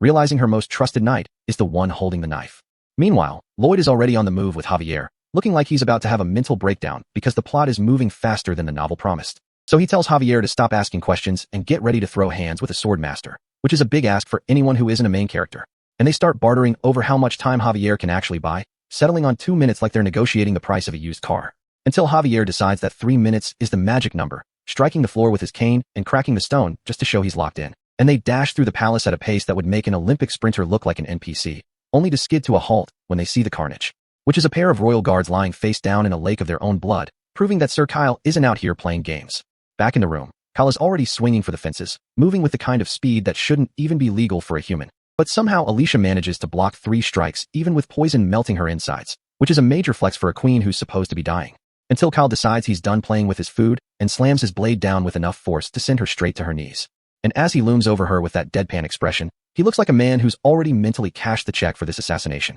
But Javier drops in from the ceiling like a blue-haired menace, swinging a golden candlestick at Kyle's head with zero respect for the sword master title. And as Kyle tries to counter, Javier parries the strike with the candlestick, the impact sending sparks flying across the room like a 4th of July celebration, leaving Kyle looking baffled because getting your top-tier sword blocked by a piece of furniture is the ultimate or a deficit. And the air starts humming with high-frequency mana collisions, the kind of high-level physics that usually requires a degree or a cheat code to understand. As the two of them lock weapons in a stalemate, Javier realizes that this man is using a type of mana manipulation that shouldn't even exist yet, while Lloyd is in the background screaming his lungs out, probably because he realizes his entire retirement fund is currently fighting for its life. And the clash of energy becomes so intense that the room is turning into a light show, with Javier holding the line against a man who's supposed to be the strongest in the kingdom. So Lloyd rushes to the queen's side, almost calling her his royal wallet, before remembering he needs to maintain some level of professionalism in front of the dying. And he immediately pins her to the ground, grabbing her face and getting way too close. But trust me, YouTube, he's just trying to save her life and not catch a case.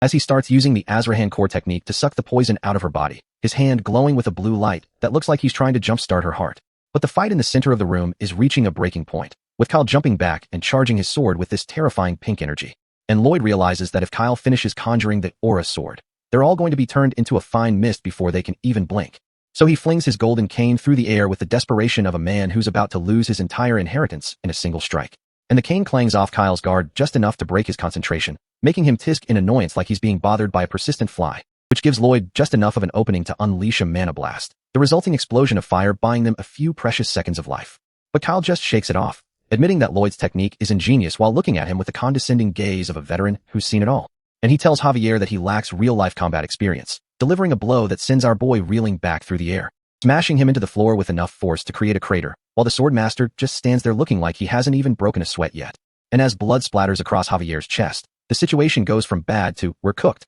because their primary tank just took a critical hit, leaving Lloyd to push his mana to the limit, his face contorted in a pained grimace as he tries to finish the job before Kyle resets. And as the purple veins start glowing on his hand, he realizes that if Javier can't pull a miracle out of his pocket, they're all going to be resting in peace by the time the moon sets. And Sir Kyle is looking at Javier with the most disrespectful grin you have ever seen, like he's already mentally picking out which part of the kid he's going to slice off first, lunging forward with a speed that should be illegal for a man that old. But Javier isn't backing down, charging right into the danger like a madman, which actually catches the veteran swordmaster off guard for half a second before Kyle's blade finds a home in Javier's back, sending a spray of blood across the floor that makes it look like the kid is finished, but he uses his last bit of breath to scream for his secret weapon, Master Podon. And the pink menace arrives with a golden candlestick, swinging that thing with a speed that would make a blender look slow, creating a chaotic blur of motion that forces Kyle to actually pay attention to something other than his own massive ego, which gives Javier the window he needs to plant his feet and prepare a move that's about to change the entire temperature of the room, gritting his teeth while Kyle realizes far too late that he's been lured into a trap by a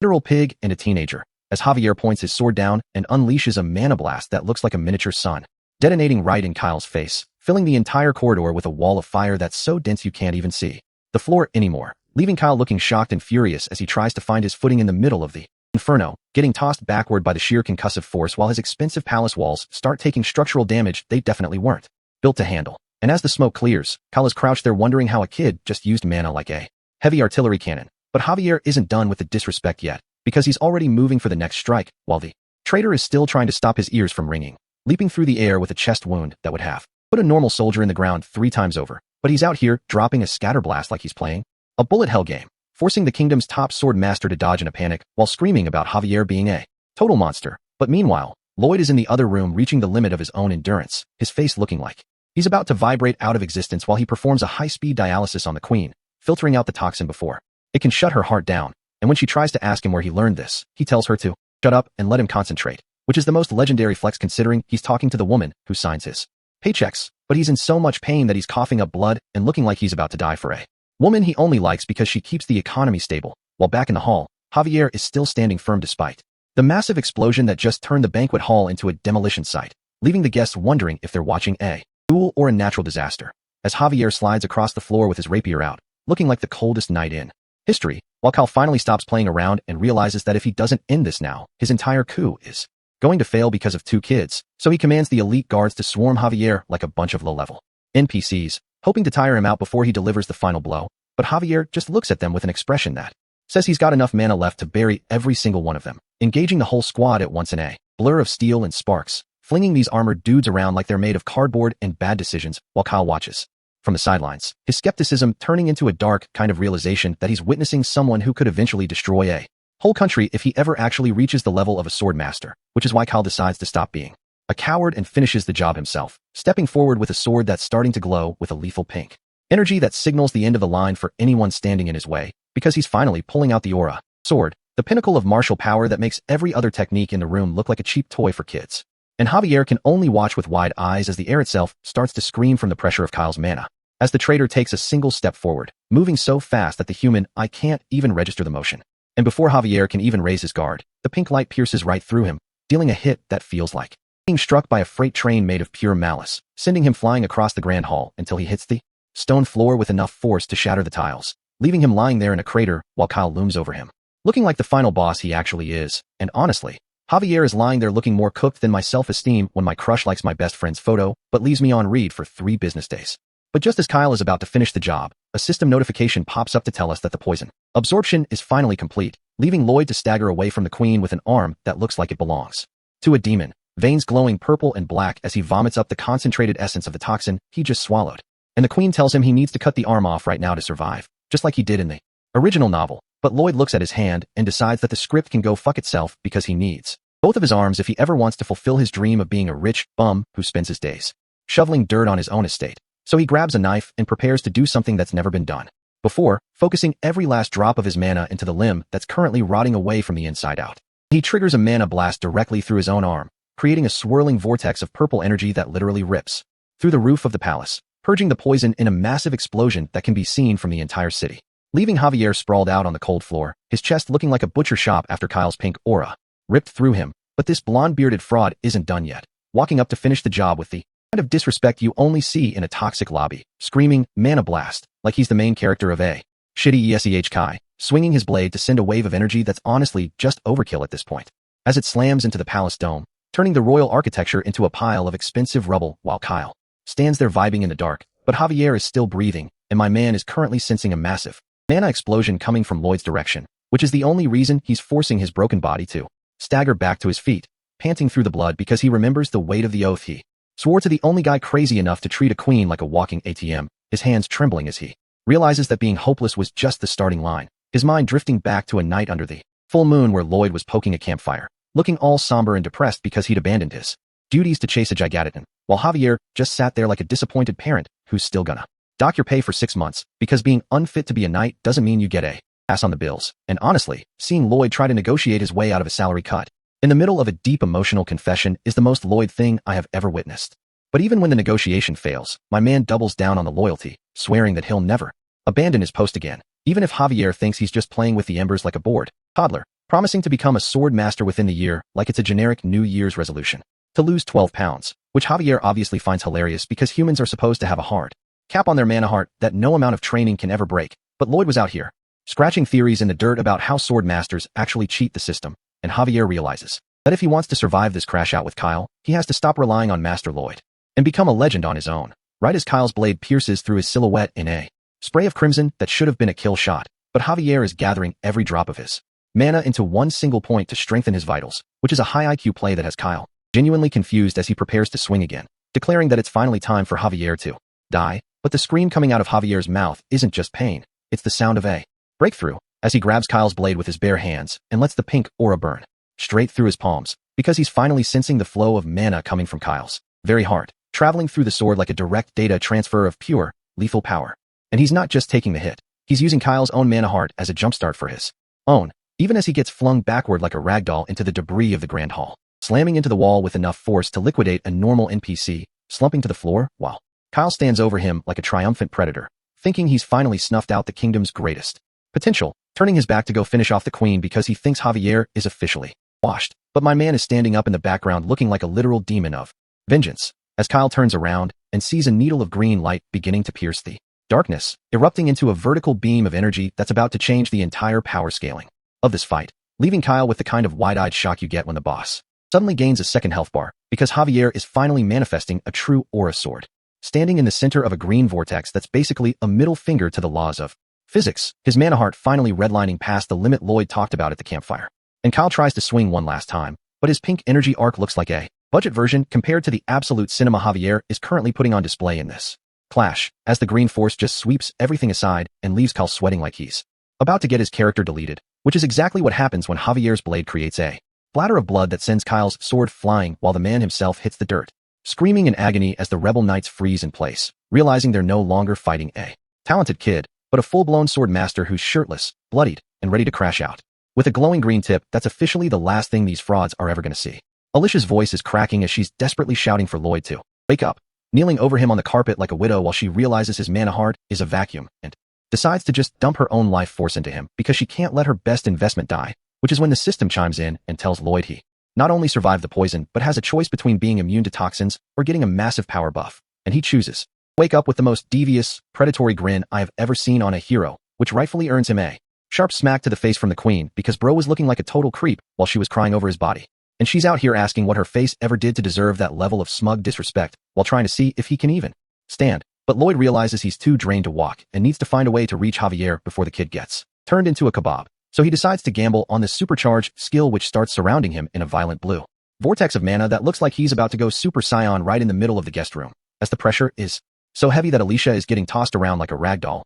realizing that Lloyd isn't just absorbing mana, he's vacuuming the entire room's energy, causing the furniture to crack and the walls to crumble under the weight of his unmatched greed for power, leaving the queen terrified because if he keeps this up, she's going to be left as a hollow shell. But she looks at his peaceful face and remembers that he just saved her life, so she determines to give him every single drop of mana he needs to go save his knight, which is a top-tier waifu move if I ever saw one, as Lloyd stands up in the center of the storm looking like a god-tier menace while Alicia is slowly fading into the background, the room physically falling apart as Lloyd's eyes snap open, and we see the aftermath of the room looking like a war zone with Lloyd standing over a fading queen, while the system confirms his mana heart just hit low-ranking sword expert and unlocked a 60-second berserker mode called Frenzy that triples his stats, which makes his body feel light enough to finally crash out on anyone in his way. But then he sees Alicia looking like a drained husk and realizes he might have overdone the mana-sucking bit, which is a pretty annoying skill for everyone else, but the queen doesn't have time to complain. She just tells him to pick her up and carry her to the hallway because they need to apprehend the traitor Kyle before he finishes off Javier.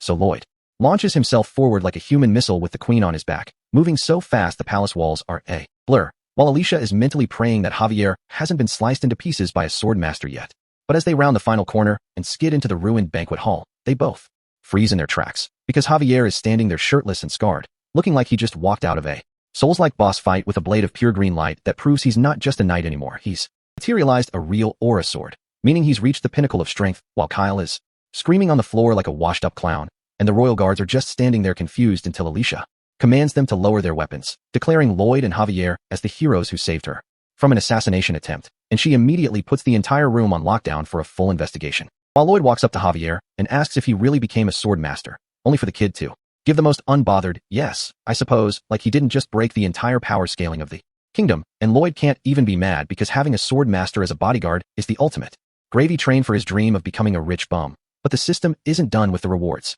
and tells him that his past achievements have unlocked a compliment system that grants him points and honorary titles. But Lloyd's face drops when he sees the titles are stuff like Crusher of Bones and Resuscitator of Dead Estates, which he thinks are total trash, yelling at the system to give him something cool while the box trolls him by saying these titles are perfectly suited for his ugly face, though the Iron Stance buff he just got is a massive boost that doubles his damage against giant enemies, which is a total game changer. But the system starts gatekeeping the information on how to use his new points until he literally begs for it. And the system reveals he can summon something called the ending spoiler. YouTube, please, it's just a man begging for his life. Do not yellow dollar my video for this lack of dignity. And Lloyd lets out a scream that sounds like he just saw his bank account hit zero after a weekend bender. Lying there on the red sofa looking like a discarded gym sock because the post-coup investigation is draining his last 2 brain cells. So he asks the freckled NPC guard if they found the rat behind Sir Kyle. But the news is garbage because even though they bagged the guy sending coded messages, some high-tier protection spell is making the palace confession magic look like a budget parlor trick, meaning Lloyd is stuck in the capital. Which is a problem because the novel he's living in didn't even cover this assassination plot until season 2.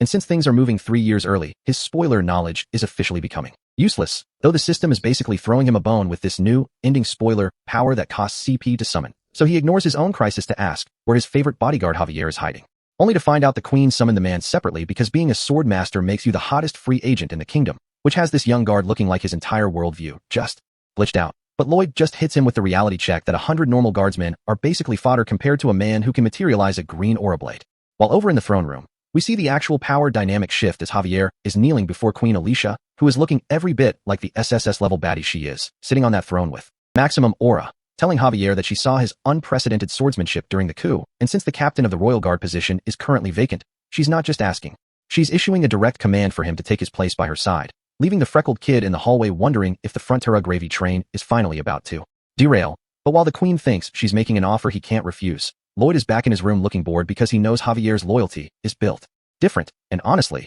the queen is about to find out that trying to poach Lloyd's #1 is a mission impossible because this man really doesn't care about royal titles, as Javier keeps his head bowed and deadass tells the sovereign of the entire kingdom that he's Baron Frontera's knight, and he's not leaving his lord's side for anybody, which causes Alicia's expression to sharpen into something that would make a normal man's heart stop, reminding him that disobeying a direct order from the throne is tantamount to treason, a word that usually ends with your head on a spike. But Javier doesn't even flinch as he makes one final, humble request, asking for permission to send a single line of farewell to his lord, which Alicia immediately translates as him saying he'd rather die than serve her, proving she's got the highest political IQ in the room. Watching this man choose execution over a promotion because his sense of duty is basically a religious experience at this point. And surprisingly, she actually respects the flex, telling him he can go because she knows you can't force that kind of loyalty with a sword to the neck. So Javier gives her the most respectful, "Thanks for not killing me," bow before turning his back on the highest position in the military, walking through those airy palace halls with the step of a man who just secured his own soul, until he hears the young guard shouting his name from the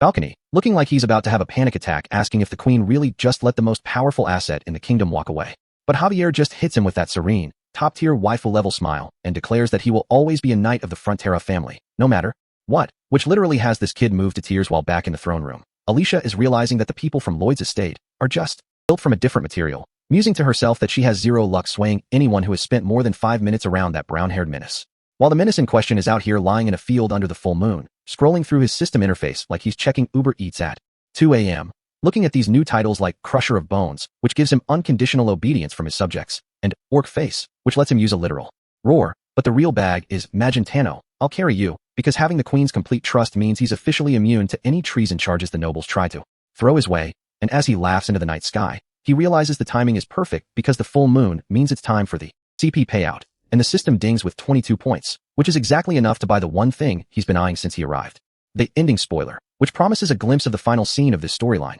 and Lloyd is out here rubbing his hands together thinking about how fat and rich he's about to get, so he slams the yes button, and YouTube, please, it's just a man clicking a holographic window. Do not yellow dollar my video for this man's degenerate facial expressions. But as he clicks it, the world starts to dissolve into a dark, spooky void that has him calling out for the message box like he didn't just sign up for this exact experience. And when the light finally returns, it's not a pile of gold waiting for him, but a literal inferno that has Lloyd crouching in the middle of a nightmare, realizing with a sinking feeling in his gut that he's standing right in the middle of the Frontera estate. But everything is burning. The houses and the trees he spent months building and planting are being consumed by a red, hellish heat that makes his previous life look tame, and his eyes go wide as he spots a dark silhouette in the smoke, shouting out to the void to tell him what kind of sick joke this is, running through the corridors of his home while stepping over shadowy figures that look suspiciously like the people he promised to protect, screaming for the message box to tell him if this is the real ending or just some glitch in the system's logic. The system stays silent as he rounds the corner and sees a man in a purple coat standing over a scene of total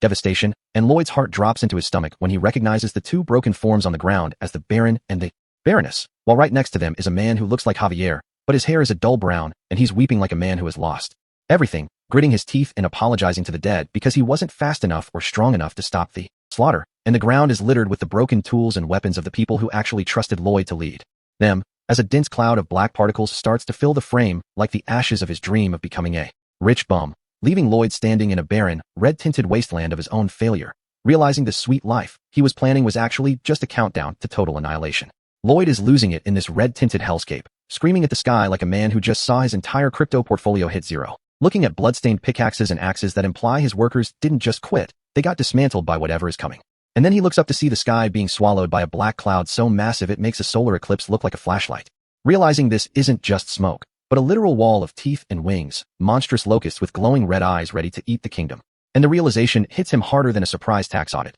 because these things don't care about his engineering degrees or his fancy bridges. The title card drops as we transition from the nightmare back to the dirt, where a single boot steps onto the cracked earth. And Lloyd is watching Javier go full sword master mode, swinging that blade with enough energy to power a small city, unleashing a massive circular slash that should be clearing the field, but Javier is screaming like he's fighting an ocean with a toothpick. Because every time he strikes, the impact just disappears into that grainy red void, proving that raw power might actually be useless here. And Javier is out here looking like he's fighting for his life, teeth bared, eyes wide, putting everything he has into a single swing, cutting through the air with that green aura, but the desperation on his face tells us that even a level 99 knight has a hard counter. And the explosion of energy is massive, but it feels like he's just punching the wind while the world around him continues to rot. So Lloyd is standing there, sweating, asking the only question that matters. Did the strongest man he knows actually kill them? The answer is a fat no, as they both stand dwarfed by a damaged building while a mountain of dark particles rises to swallow the horizon. And then the vision jolts him back to reality, so hard his soul probably skipped a beat, leaving him wide-eyed and gasping for air, kneeling in the grass at midnight, panting like he just finished a marathon, because that spoiler was basically a 4K trailer for his own funeral. And he's begging the system to tell him it was all a prank, but the message box basically tells him to stop being a clown. So he springs up and starts dashing through the palace like he's got the police on him, teeth gritted because he finally understands the assignment. Running through the red-lit halls while his past self's regrets echo in his head, mocking him for not being fast enough to save his family. But he's done crying, because he knows exactly what's causing that swarm and he's about to crash out on anyone standing in his way. He secures an audience with Queen Alicia, who is looking at him like he's lost his mind for saying the entire region is about to become dirt. And Lloyd is out here sweating, explaining that the enemy nation Asfahan is basically playing monster dominoes by destroying habitats in the wilderness, pushing hordes of creatures westward until they hit the kingdom's border, which is a problem because Lloyd knows this was supposed to happen years later, meaning the timeline is officially glitched, and while he's panicking internally, Alicia is just staring at him with that top-tier royal suspicion, asking the million-dollar question, how does a random noble from the countryside know the secret military movements of a foreign superpower? Lloyd's brain is currently a 404 error page, and he's desperately trying to cook up a lie while Alicia calls him out for being a fraud. So he starts licking his lips and spins a wild tale about having a blood pact with orc tribes who send him carrier pigeons. Then he claims he only found the assassination plot because he thought the conspirators were dating and followed them like a nosy neighbor. And he finishes the lie by saying Javier taught him secret magic, while Alicia looks at him like how my girlfriend looked at me when my card declined at Denny's. They share a long, awkward silence that would kill a normal man, but then the system finally bails him out with a massive ding, activating that absolute trust title, which basically rewrites Alicia's brain so she can't even suspect him of treason if he tried. And she immediately folds, granting him 500 elite cavalry and 50 wizards because the system says he's valid, no matter how much he's capping, which has Lloyd grinning like a villain who just hit the lottery, thanking her for the generosity he basically extorted with a title, and he promises to give her all the political credit for stopping the attack, which Alicia respects because she's a pragmatist who knows a good deal. So him and Javier are out here on horseback, riding at a speed that is definitely breaking physics while blue energy swirls around them, tearing through the forest path with Lloyd screaming like a banshee because his body is definitely not built for this level of cardio,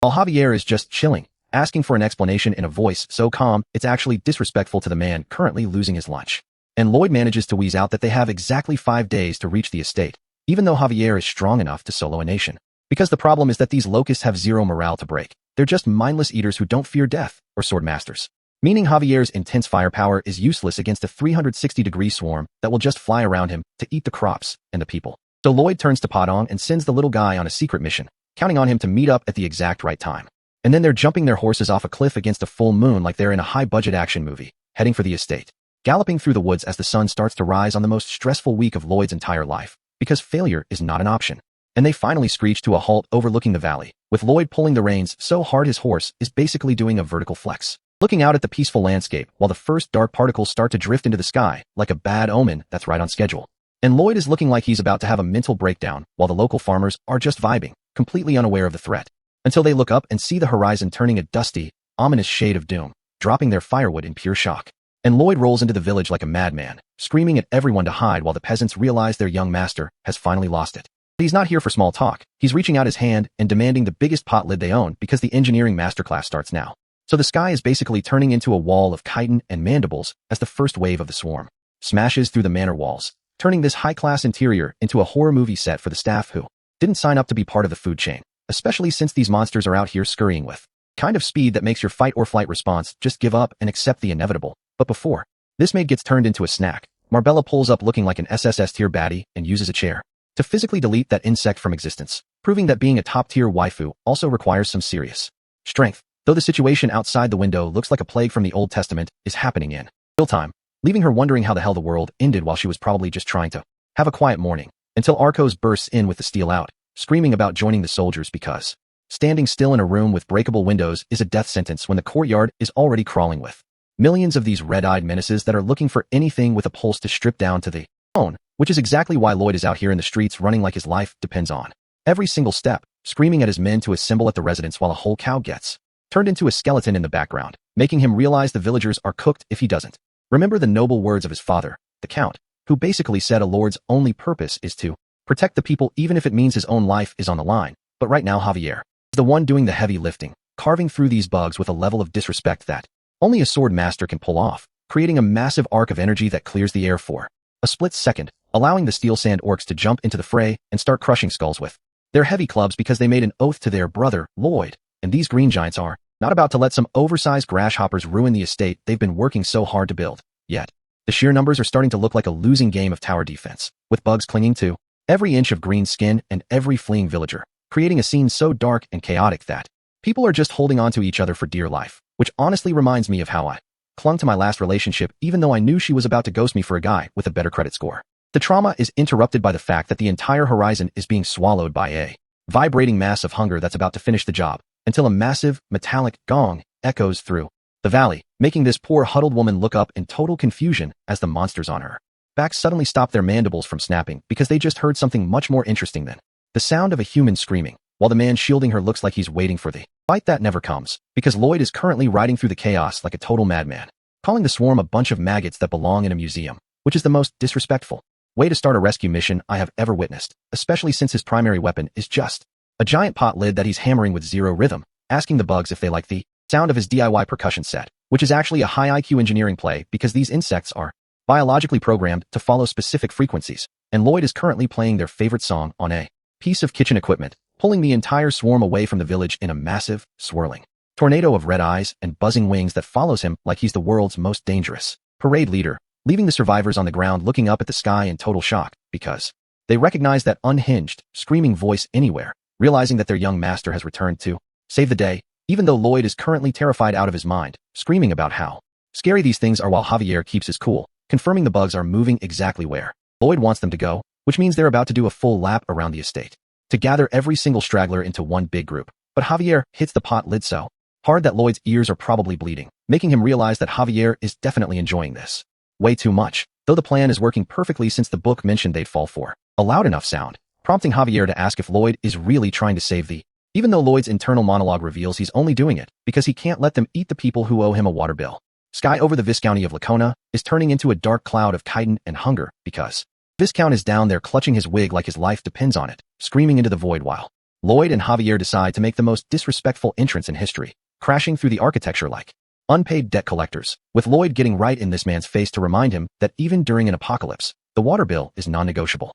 leaving the Viscount in a state of terminal shock while Lloyd spurs his horse back into the swarm, shouting like a man who left the stove on at home, ignoring the fact that the entire interior is currently being renovated by a million hungry insects. And as they weave through the narrow streets, Javier thinks there's some deep, high IQ tactical reason for funneling the swarm through the buildings, But Lloyd just hits him with a manic, top-tier villain laugh, admitting he's only doing this because he wanted to be an asshole to the Viscount for a second. And honestly, you have to respect the grind of a man who prioritizes petty revenge while a literal plague is biting his ankles. As he continues to act as a human siren, leading the dark tide away from the survivors and toward the wetlands, prompting Javier to ask him to stop wasting mana on shouting. But Lloyd knows that if the people don't see him saving them, he can't tax them later, which is why he's out here milking every second of this fake heroism, making Javier wonder if his master finally had a mental breakdown. As they clear the town limits, only for Lloyd to realize that the situation is getting way more complicated than his original plan, because a second swarm just flanked them from the side, forcing him to order Javier to use the pot lid as a makeshift shield. While Javier draws his blade, preparing to show why you don't mess with a man who has mastered core breathing, and unleashing a vertical slash that carves a path through the air, turning the chaotic swarm into a concentrated target. While Lloyd keeps the momentum going, pushing his horse to the limit despite the fact that the animal is clearly struggling to keep up with the sheer speed of a sword master who is currently turning the sky into a green blender. And as the insects get sucked into the mana vortex, the air starts to thicken with the smell of crushed bugs, and Lloyd realizes they've finally gathered the entire mess into one single spot, which was the goal from the jump. But his horse is out here looking like my bank account after a steam sale, baring its teeth and foaming at the mouth because it's hit the physical limit, and Lloyd knows if he tries to push this animal one more inch, they're both becoming bug food. So he makes the most unhinged decision of the day, leaping off his dying mount and aiming straight for Javier's back, catching the man mid-gallop and shouting that Javier is officially his new steed, which is a level of disrespect I didn't think was possible. As they skid across the dirt, Javier is probably reconsidering every life choice that led him to being a human Uber for a manic engineer. But Lloyd doesn't care about the aura deficit, poking Javier to run faster while they head toward the water channel.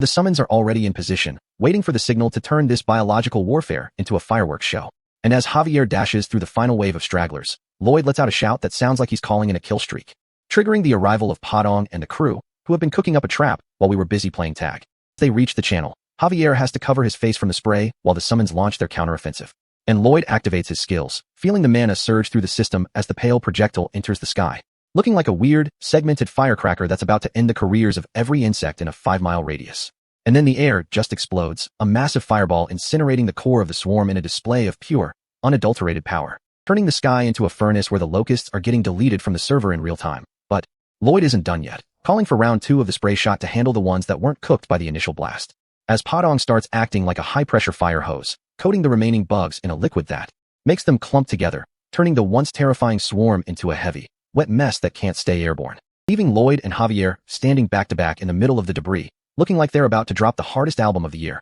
with Lloyd's shovel crackling with mana as he prepares for the final strike, because you know he's not letting a single penny escape. And they launch a combined energy beam that sweeps across the horizon, a massive green and white arc of destruction that completely vaporizes the remaining resistance, showing the difference between a regular knight and a duo that has the system on their side. The light fades, leaving nothing but the sound of settling dust and the realization that they actually pulled off a miracle, even if the cost was Lloyd's dignity and Javier's patience. And the arc of the attack lingers in the sky for a moment, a reminder to the entire kingdom that the Frontera name is back on top. While the few thousand stragglers that survive the nuke start to realize the party is over and try to find somewhere to hide. But Lloyd is already flopped on the grass, panting like he just ran a marathon through a coal mine while Javier stands there looking stoic as always, pointing out that there are still bugs crawling over the local structures. And while the local peasants are out here trying to fight off giant insects with sticks, Lloyd tells Javier to just relax because the actual cleanup crew is arriving right on schedule, and they brought a lot more than just shovels. As 300 elite orc warriors from the Steel Sand tribe emerge from the trees, looking like they're ready to turn these bugs into a light snack, followed by the 500 white cavalry knights and 50 wizards Lloyd scammed out of the queen earlier, making the battlefield look like a royal parade. And as the reinforcements start the systematic extermination of the remaining pests, Javier drops a reality check on Lloyd, warning him that this is just the first domino to fall, and that the monster domino effect means things are only going to get worse from here, leaving us with a close-up of Lloyd's hand as he realizes that his dream of being a rich bum is still light years away. Commander Velalardi Blanc leads the charge like he is auditioning for a medieval propaganda poster, bellowing commands to the white cavalry, demanding every single pest in the barony be put in the dirt before driving a mana-infused lance straight through a rogue bug, while his formation slams through wooden barricades in a shower of splinters, proving that when the royal army actually shows up, they don't mess around with tactical retreats, which gives our Steel Sand orc bros the green light to go wild with wooden spears, pinning giant insects directly to the soil while screaming battle cries at the top of their lungs, and immediately setting up a victory campfire to roast monster meat, because protein gains weight for no man, until a local townswoman sheepishly walks up to thank one of the green giants for saving her earlier,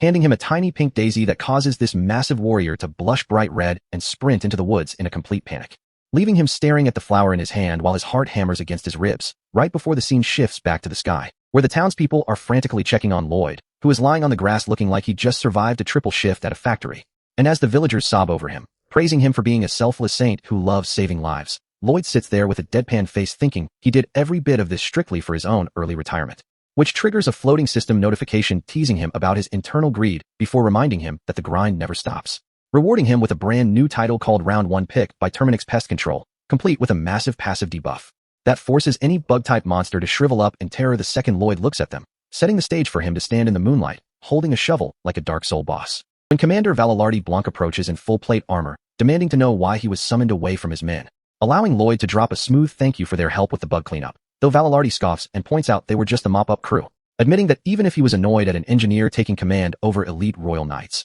Lloyd's tactical calculations saved them weeks of manual labor, praising Lloyd as a brilliant strategist while still holding a deep personal grudge about sending the wizards back while keeping his cavalry behind, flat out telling Lloyd to his face that he doesn't like him, to which Lloyd just listens silently before calmly taking his turn to speak. Because Lloyd already knows Valalardi's background from the original novel, where this exact commander led a ruthless purge under an evil queen, fighting Javier to the absolute brink back when Javier wasn't even a sword master yet, forcing a brutal duel that barely ended in Javier's victory, where a dying Valalardi used his final breath to beg Javier to protect the kingdom and stop the queen from going dark, proving that beneath the rigid military exterior lies a man of uncompromising honor and loyalty, which means beating around the bush is useless, prompting Lloyd to flash a menacing grin and ask if the commander wants to throw hands, proposing a wager where if Lloyd wins, the entire white cavalry becomes his personal construction crew, but if Valalardi wins, they can march straight back to the capital, causing Valalardi to scoff at the absurd terms, pointing out that as the queen's sword he has zero reason to attack a civilian without official orders, only for Lloyd to rest his chin on his hands with a smug smirk,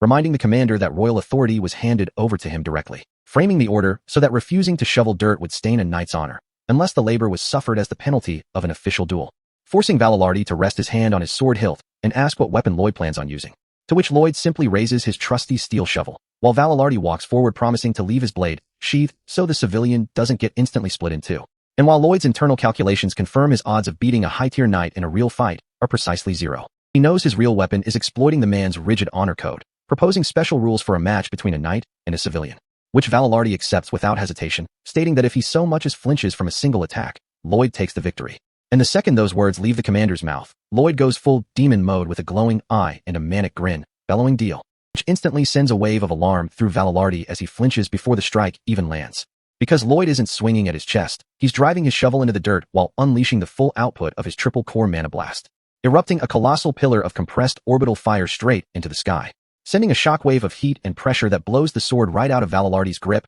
and knocks him flat on his back in terror. The massive beam of energy streaks miles across the horizon, detonating against a distant snowy mountain summit and completely vaporizing the peak into a cloud of rubble, leaving Valalardi hyperventilating on the dirt, staring in shock at a ruined mountaintop that is literally creaking from structural failure, while Lloyd collapses flat on his back, completely gasping for air, leaving Queen Alicia back in the palace dying of laughter over the outcome. And just like that, 500 of the kingdom's most elite military assets are officially reclassified as the Frontera Barony's manual labor force, digging trenches in a rocky valley, while short-haired knights scream in pure frustration and throw their shovels, demanding to know why battle-hardened veterans are stuck moving dirt, only for Valalardi to grab his own shovel and tell his men that this task carries a deeper meaning. Remembering Lloyd's declaration that wielding a shovel to protect the realm is far more honorable than wielding a sword, before driving his boot down onto the blade, stabbing the tool deep into the earth and commanding his unit to fall in line without further complaint. While up on a high clifftop, Javier watches the operation unfold and asks if this project will actually stop what's coming, to which Lloyd promises that wilderness engineering never fails,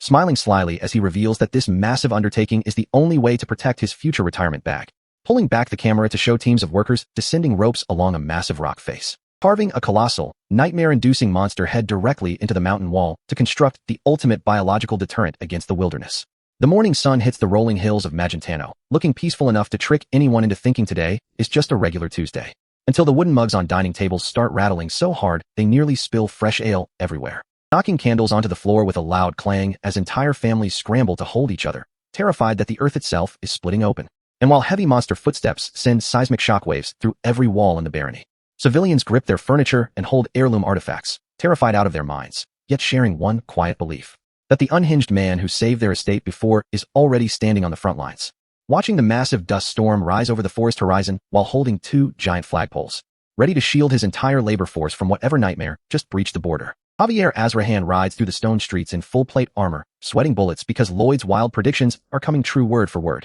As a massive stampede of behemoth mastodons thunders through the valley like a freight train with zero brakes, shaking the earth under hundreds of sharp tusks and heavy hooves. Javier remembers asking Lloyd back at the manor couch what evidence he had for this incoming wave, only for Lloyd to stuff his face with biscuits and play totally clueless, asking how any of this was obvious. And even though Lloyd has a talent for dodging direct questions like a politician, Javier knows his lord's tactical instincts are never wrong. Running the numbers in his head, Javier outlines standard military doctrine. Charge the front line to break their momentum, surround the halted herd, and peel them apart layer by layer, knowing it will cost at least 10 to 20 night lives. In the cavalry ranks, a young soldier named Oleg drops the biggest death flag in history by casually telling his buddy he's going to propose to his girl after the fight, making his comrades scream at him for jinxing the entire unit before they even clash, knowing standard doctrine turns lances into grave markers. Commander Valilardi Blanc raises his arm and yells for the white cavalry to prepare their charge, but gets interrupted mid-shout. Because Sir Byron, the estate chief knight, is standing right in front of 500 armored warhorses in a plain brown suit with zero protection.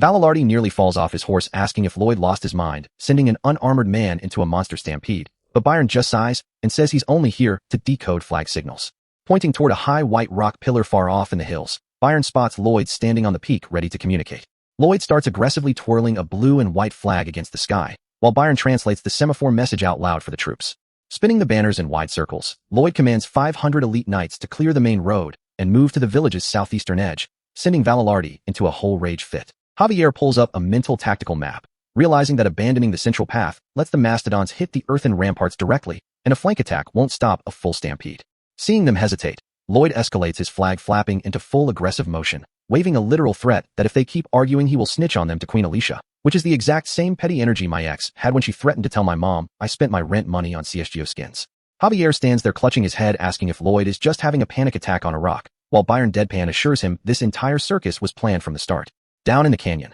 the mastodon herd roars forward, kicking up dirt clouds as they charge straight toward the valley gap. Standing on his high rock vantage point, Lloyd watches the dust plumes approach and signals phase 1. The stampede hits the base of the ridge with enough force to shake the mountain under Lloyd's boots. Standing tall on his white pillar, Lloyd holds his flags high as the lead beasts reach the choke point. And as the mastodons rush in, Lloyd pulls a villainous grin that belongs on an wanted poster, because the lead beasts suddenly slam their hooves into the dirt in sheer panic, kicking up massive dust walls as they desperately try to stop their forward momentum. Staring directly at a colossal relief carving of their natural apex predator, the Megalania, carved right into the mountain rock face. Terrorized by the massive stone lizard jaws, the entire herd veers sharply away from the wall, triggering phase 2. Byron immediately orders the white cavalry forward, matching the herd's movement along the side path without striking a single blow. Following Lloyd's specific orders, 500 knights stomp their horses, kick up thick dust clouds, and slam their lances together, creating a deafening barrage of metallic clangs and sparks that leaves Valilardi wondering if he joined a marching band instead of a military unit. The wall of noise and dust tricks the panicked mastodons into thinking a second Megalania is hunting them from the flank, forcing the entire monster herd to sprint north toward the open corridor just as Lloyd calculated. Watching them funnel northward, Lloyd smiles from his perch because every single beast is running straight into the real trap. Javier looks down at the map, his jaw dropping when he realizes the northern path leads straight to a massive excavation trench they dug days ago to harvest dirt for the Megalania carving. Phase 3 kicks in as the lead mastodons reach the steep edge of the artificial ravine, tumbling over the lip in a chaotic pileup of fur, tusks, and bruised egos. And standing right at the top ledge above the trapped herd is Pengsu, looking like a rotund yellow water balloon ready to pop. Lloyd strikes a dramatic pose from his rock, yelling at the top of his lungs to unleash the battle of salsa strategy, as Pengsu opens its mouth and spews a high-pressure ocean torrent straight down into the trench. The massive flood washes the entire mastodon herd down the ravine like dirty bathwater, while Lloyd midair poses with 6 phantom arms like a mythical entity. Landing on the ridge, Lloyd hits an outrageously dramatic diagonal victory pose against the sky, as Byron and Valilardi stand before 500 fully unharmed knights, declaring a total victory achieved entirely through civil engineering. And the rushing torrent carries the stampeding mastodon herd downstream, splitting around the river island, and dumping hundreds of behemoth monsters onto distant riverbanks where they can't cause damage, leaving Javier standing on the cliff in sheer disbelief that a Calamity Tier invasion was cleared with 0 human casualties. While Lloyd casually explains that the beasts won't return because of the Megalania carving, and hey, they gained a free irrigation canal. And when Javier asks if this was all calculated, Lloyd admits he just winged it mid-digging, leaving Javier paralyzed in silence. Because back in the Old Kingdom, every single military engagement meant mandatory casualties and broken homes, where officers delivered fallen helmets wrapped in white cloth, praising honor to widows who couldn't pay their bills, leaving young kids traumatized beside weeping mothers while military propaganda covered up tactical failure. creating endless graveyards of broadswords and iron helmets standing as cold reminders of dead men, where young recruits were forced to drill right next to their father's tombstones. As Valalardi used to scream commands, hiding his own grief behind hollow martial dogma. Sitting alone in the pouring rain, staring at thousands of dead soldiers he failed to protect, realizing that repeating words like valor and duty was just a pathetic coping mechanism, and that deep down, every knight knew the glorious sacrifice narrative was total corporate garbage, because dying on a battlefield doesn't leave honor. It just leaves broken families dealing with financial ruin and lifelong mental trauma. Which is why the entire royal cavalry breaks out into jubilant victory cheers right now, congratulating Oleg on surviving to see his wedding day, while Javier asks Lloyd if these monster waves will ever stop. And Lloyd points out that improvising custom military traps every time will drain the estate budget, complimenting Javier's brain upgrade, as he hits his signature villain pose, asking Javier to guess his next move, which Javier instantly predicts as lazy automation. Javier casually offers the entire royal cavalry for manual labor, stunning Lloyd, who was ready to scam Queen Alicia for permission. While Commander Valalardi steps forward with his head down, admitting his whole career as a traditional general was a fraud, dropping his helmet onto the pavement to beg Lloyd for actual civil engineering wisdom. And all 500 elite royal knights drop their lances, kneeling simultaneously to offer their manual labor, surprising Lloyd, who realizes he didn't even need to manipulate them to secure 500 free workers. So he flashes a sharp grin, locking in his new labor force to execute the most unhinged territorial defense project yet, bringing the entire leadership together around the conference table to remind his father about the old Lake Kapua Dam proposal, where an ancient calamity beast named King Storma slumbers in the deep water, waiting to shred trespassers. And Lloyd calmly tells the room that this time, they are going to intentionally wake the monster up, triggering an instant crash out from his dad and Her Majesty screaming in horror. While Valalardi yells yes with zero hesitation, and Javier casts a fake no vote just for show, knowing Lloyd's momentum is unstoppable, allowing Lloyd to declare a democratic victory and march an army of shovel-wielding knights into the woods. While Javier asks if he plans to mind control the beast, which Lloyd scoffs at because he isn't some high fantasy wizard, recalling his late-night library research where ancient texts confirm Storma is massive but doesn't actually eat humans. Because Storma built the dam himself, damaging his lake makes him let out a shriek before fixing it, meaning Lloyd can break the dam repeatedly, turning an S-rank calamity beast into a 24/7 acoustic security system called Operation Guard Dog. Leaving Javier looking at Lloyd like my ex looked at me when my card declined at Denny's after I promised her the world, realizing even Satan takes notes from this guy. And when Javier asks what happens if Storma attacks them, Lloyd nonchalantly tells him that is literally why Javier gets paid to carry a sword, envisioning the giant creature screaming across the eastern mountains to intimidate incoming waves without Lloyd lifting a finger. As Javier realizes he is just the backup guard dog for the primary guard dog, standing beside the ancient wooden dam, while Lloyd triggers his system skills to analyze the structural layout, activating survey and simulation mode to pinpoint the precise breach coordinate that wakes Storma without drowning his own barony, crouching in the grass and twitching his fingers in midair like a lunatic calculating spatial geometry, which Sir Byron interprets as pure genius, leaving Javier to let out a tired sigh by the river, unaware that far beneath the surface of Lake Kapua, dark bubbles begin to churn, as an ancient mind awakens in the pitch-black abyss, promising total annihilation if humans disturb his sleep again, opening two glowing pink eyes in the dark void as King Storma prepares to crash out. Morning breaks over the Magentano countryside, presenting a picture-perfect, peaceful valley, which makes it even more absurd when you look down at the grass, where Javier Azrahan, the realm's cold-blooded sword master, is currently rolling on the floor getting tackled by baby mastodons while squealing like a 7-year-old on Christmas morning. Bro is blushing so hard as an infant elephant licks his cheek that his stoic aura dies on impact, and while resting a tiny mastodon squarely on top of his head, he turns toward Lloyd to officially address him, explaining that these little guys were orphaned during the massive river flood at Salsu, and asks if he can adopt them, prompting Lloyd to point out the glaring tactical hazard that apex predators tend to grow into giant man-killing beasts, only for Javier to hit him with a sparkling, rose-tinted smile, declaring that it won't be a problem simply because they are adorable. So Lloyd walks away seeking sanity from Sir Byron, warning him that raising wild beasts takes serious work, only for Byron to hit him with the exact same blushing face, repeating the exact same line, leaving Lloyd to just throw his hands up and walk away from this sudden outbreak of collective brain rot, carrying his shovel down the road and figuring that if these baby mastodons survive, they might actually turn into heavy cavalry assets down the line, which is crucial considering Operation Guard Dog isn't guaranteed, right before reps from the Steel Sandorc tribe pull up to announce they gotta return home, because the monster domino effect is threatening their own territory. And rather than hoard his allies, Lloyd respects the hustle, ordering Officer Greg to take 5 knights and ride out with them to secure their border and lock down that long-term military alliance, leading directly into the big day, where Commander Valalardi Blanc steps up to report that all 500 former white cavalry knights are standing by with shovels in hand. So Lloyd drops a demonic grin, launching into a full cultic rally speech to get these former royal guards hyped to go poke an ancient sleeping calamity, yelling out who has the raw strength to carve through solid mountains with manual labor. And as the crowd roars back their own name, he screams who can knock out a giant monster with a piece of iron when it shows its teeth, And after they scream white cavalry a second time, Lloyd clasps his hands together like a TV evangelist, asking if they put their faith in the almighty shovel, which causes 500 hardened military veterans to shed actual tears of devotion while screaming that they believe, marching into the woods like a brainwashed construction cult while chanting that the shovel conquers all. As Javier stands in the background watching this mass re-education with profound, silent pity, following Lloyd's system wireframe calculations to dig out key stress points along the slope above Lake Kapua,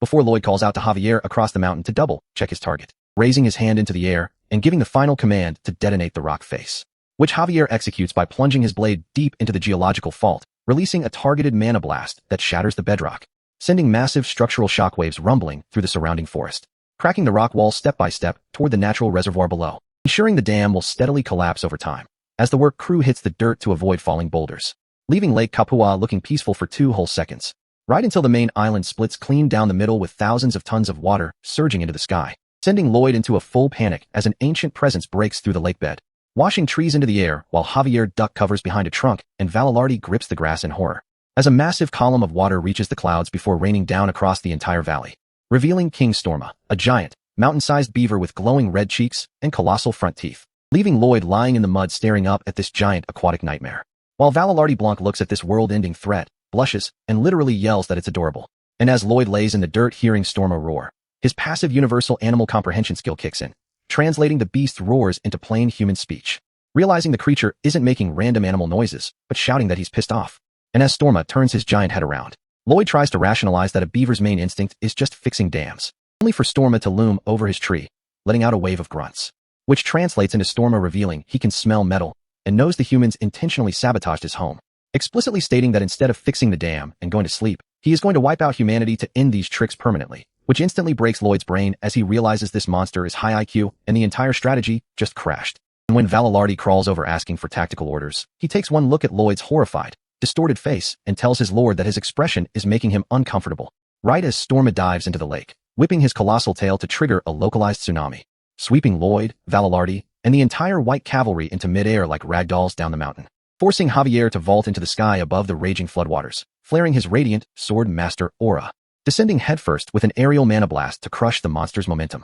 striking near Storma, only for the ancient beast to casually slap the explosive shockwave away with his tail, forcing Javier to step up his output, constructing a massive green blade of pure sword mana across the dark sky, swinging the energy arc midair with lethal intent, declaring he has no choice but to slay the beast, until Lloyd pokes his head out from behind a tree, screaming for Javier to stop because he has a brand new plan, stopping the Swordmaster mid-strike. As Lloyd's mind clicks into gear, realizing that if the system interface is automatically translating Storma's speech just like Padong and Bangul, then Storma counts as a summoned entity, which means he can force a system contract and turn this angry giant beaver into his ultimate personal asset. King Storma is out here thrashing through the sky like a raid boss having a major breakdown, while Javier glides around his hitboxes, detonating a precision mana blast straight against the Titan's thick hide, which barely registers as damage, only succeeding in popping a massive anger vein right on the monster's forehead, prompting Storma to fire targeted orange energy beams across the lake, forcing Javier to stay mobile while Lloyd treads water underneath, hoping his chief guard keeps the boss locked down long enough for his wild gamble to work. Except Lloyd realizes from underwater that the monster's reaction speed is absurd, making it impossible to sneak up without getting vaporized. So Javier drops another explosive mana blast to maintain aggro, following up with a massive green sword aura crescent to slice through the air. Storma contorts his massive body mid-flight to dodge the aura blade like it's a minor inconvenience, leaving Javier landing back on the shoreline stuck in a lethal tactical dilemma, because pulling his punches isn't drawing enough heat, but going all out will slice the ancient Titan in half and ruin the contract plan, forcing him to resort to the most disgraceful backup tactic in knightly history, as Bro throws away every shred of martial dignity and starts bellowing at the Titan in its own native beast language, making Lloyd almost choke on lake water below while the other knights watch in utter disbelief, which actually stops Storma dead in his tracks, trying to parse why a human is shouting beast gibberish at him. And before the monster can even process that he's being called someone's mother, Javier doubles down on the tactical disrespect, flinging beast insults at top volume and calling the mountain Titan an ugly toad, which instantly triggers Storma into a full emotional crash out because Bro takes his personal appearance way too seriously. And while the Titan is screaming in total offense, Lloyd slips right onto his back without being noticed, until Storma feels the extra weight on his neck and tries to swat him away, only to realize his stubby T-Rex beaver arms literally cannot reach his own back, forcing him to leap into the sky to shake Lloyd off, which plays directly into Lloyd's setup as he vaults off into freefall, pulling out a glowing blue system capsule, launching the contract item through the air like a high-stakes free throw, landing a direct hit straight into Storma's open roaring jaw, leaving Lloyd frantically praying in midair that the system's shrink mechanic actually triggers on time. And sure enough, the magical contraction force compresses the mountain titan down to the size of a handheld plushie, leaving Storma panting on the muddy shore in complete disorientation, wondering how the world suddenly grew so massive. Right before a pair of hands snatches him off a log like a wild creature, revealing Lloyd with a menacing reddish glow, looking like a demonic villain taking possession of new property. Except this ancient titan still has fight left in him, squirming and flailing in Lloyd's grip, delivering a sharp slap straight across Lloyd's face before dropping to the dirt path and sprinting away, forcing Lloyd to call in his full spirit squad for an emergency encirclement, where Storma collides with Padong on a fallen log and lands a heavy right hook to his face, which turns out to be a terrible mistake because Padong wipes his cheek and unlocks a level of violence we have never seen from him, turning the forest path into a full-on brawl before Hamong drops in from above to add extra pressure, body slamming the tiny beaver into the dirt and driving him further down the trail, straight into a dead end where Lloyd slides in to cut off the exit alongside Bangul. And as Storma stares at the glowing pink spirit, memories of a 500-year slumber pass before his eyes, remembering centuries spent sleeping underground with zero purpose or direction, until this exact glowing presence fills his heart with a sudden sense of peace, bringing a sudden quiet over the forest path as the little titan stands frozen in a trance, allowing Lloyd to drop the aggressive act, crouching down to offer a calm conversation, which makes Storma brush his fur with pure ego, acting like he's doing Lloyd a massive favor by agreeing to talk, totally oblivious to the horrific predatory grin spreading across Lloyd's face, as Lloyd closes his hand to finalize the system contract, officially making the Mountain Titan his newest permanent asset. And inside the estate room, the newly captured ancient titan is already trying to set ground rules, crossing his tiny beaver arms behind a desk and demanding proper corporate perks before he does a single task, while Lloyd sits back with his spirit squad, casually dropping the easiest request on earth: shout at the lake twice a day, which causes the little guy to throw a whole tantrum about basic business negotiation tactics, prompting Lloyd to hit him with a soft, apologetic posture, only to instantly drop the timid act and pull out a wide predatory grin, pointing straight down at the pink spirit sitting on his lap, which triggers Bangul's maximum charm protocol, sending sparkles everywhere and instantly turning this 500-year-old titan's brain into pure mush, causing him to slam the table and accept the deal on the spot, while Lloyd bangs his fist right back with fake enthusiasm, before his internal mind turns into a blood-red villain monologue, laughing at how easily this ancient entity got played by a crush who doesn't even know he exists, gloating about how he'll be an eternal bachelor for the rest of his life, until the logic bounces right back onto his own situation and his face drops, realizing his own relationship status is looking like my Steam library, untouched for 3 years straight, which sends him sliding into pure single-guy grief, scooping the tiny beaver into his face and sobbing tears of singlehood solidarity, while Bibiong sits there utterly bewildered by the sudden warmth, leaving the system window to register that a genuine bond just formed, right before Lloyd smoothly secures nickname rights on his new asset, until the door gets kicked wide open as Officer Greg bursts in sweating, gasping out that the escort mission got interrupted by desperate orc messengers running for their lives, reporting that a massive horde of Megalania monster lizards is currently turning the Sand and Steel tribe settlement into a total graveyard. And over at the perimeter walls, those giant-scaled reptiles are tearing through heavy wooden barricades like paper, forcing the orc warriors to form a desperate front line, with one champion leaping high into the air, swinging a jagged stone club with every bit of power in his body, slamming the weapon straight into the monster's neck with massive kinetic force, only for the beast's slitted eye to lock onto him unbothered, making the warrior realize his highest damage attack didn't even scratch the armor. And before he can even land, the creature counterswipes its heavy body, catching him directly in the ribs, sending the orc champion airborne across the battlefield while his stone weapon shatters against the dirt, crashing hard onto his back and coughing blood while the rest of his squad rushes in to cover his retreat,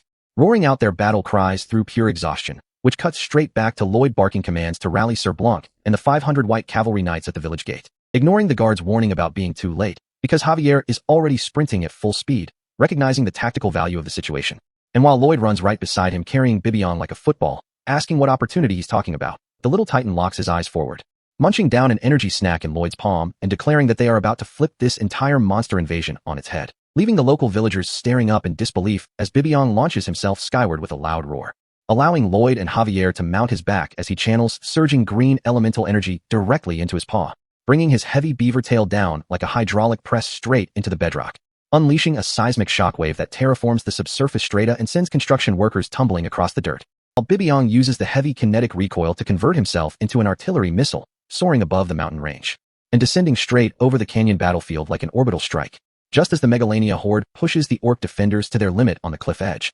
smashing down right in the middle of the conflict with enough gravitational weight to shake the entire valley, carving a massive impact crater into the earth that instantly separates the two armies, leaving Chief Akush blinking in confusion while the giant monster lizards freeze up from the sudden threat, as Lloyd steps up to the cliff edge in his trench coat, looking down at the monster pack like a final boss, flaring a bloodthirsty, predatory aura that makes those multi-ton reptiles realize they aren't the hunters anymore, giving Bibiong the green light to charge forward in a blur of motion, catching the Megalania pack with a devastating tail strike that lifts their heavy bodies clean off the ground, launching the giant lizards high into the sky like throwaway trash, sending them crashing into the distant forest floor, routing the entire invasion force in a single attack. And the second the fight ends, Bibiong instantly turns around to check if his crush was watching. Watching Bangul float there ringing her bell, which makes the ancient titan's heart jump straight out of his chest, while Sir Blanc approaches with his shovel, feeling slightly useless, until Chief Akush steps forward with a heavy expression, dropping the announcement that their blood brotherhood is officially over, which sends a cold shock right through Lloyd and Javier, until the chief flexes his chest, and his entire tribe strikes synchronized bodybuilder poses, revealing they are elevating their status from equal allies to direct sworn vassals, which instantly transforms Lloyd's panic into a devious, manic grin, realizing he just acquired a massive permanent labor force for his next engineering campaign, leaving Chief Akush standing there completely lost, unaware that he just signed his whole warrior tribe up for endless construction duty, remembering how Asfahan originally set fire to those reed fields for strategic leverage, which triggered a domino effect driving every wild beast westward, including semi-intelligent monster tribes who were just trying to survive the migration, until those exact tribal monsters watched 3 apex megalanias get launched through the sky like literal spitballs, and word immediately spread among the tribes that the western lands were ruled by a sky-touching titan, controlled by an unhinged demon with eyes straight out of hell, while Bibiong sits peacefully on Lloyd's head, completely oblivious that his tail slams redirected an invasion force, right back toward the Asfahan royal palace, where the Sultan sits comfortably on his throne, listening to his scout report that the Sand and Steel tribe moved into Magentano territory as planned, only to get disappointed when he hears the orcs settled down peacefully without causing a single drop of chaos,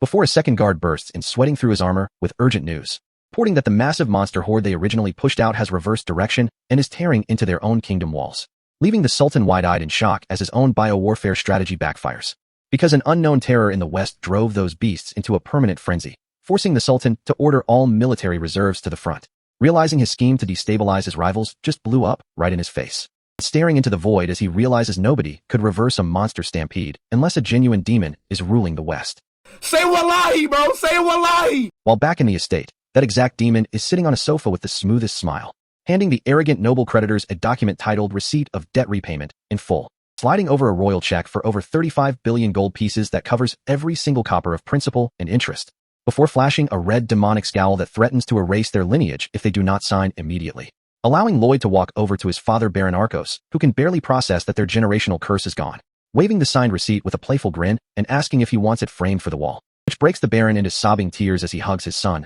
apologizing for being a failure of a parent, making Lloyd look down with an unexpectedly heavy, quiet expression, asking his weeping father a single simple question, and reassuring him that love is the only qualification that ever mattered, which triggers a gold tier system notification granting him the title Debt Eraser 3000.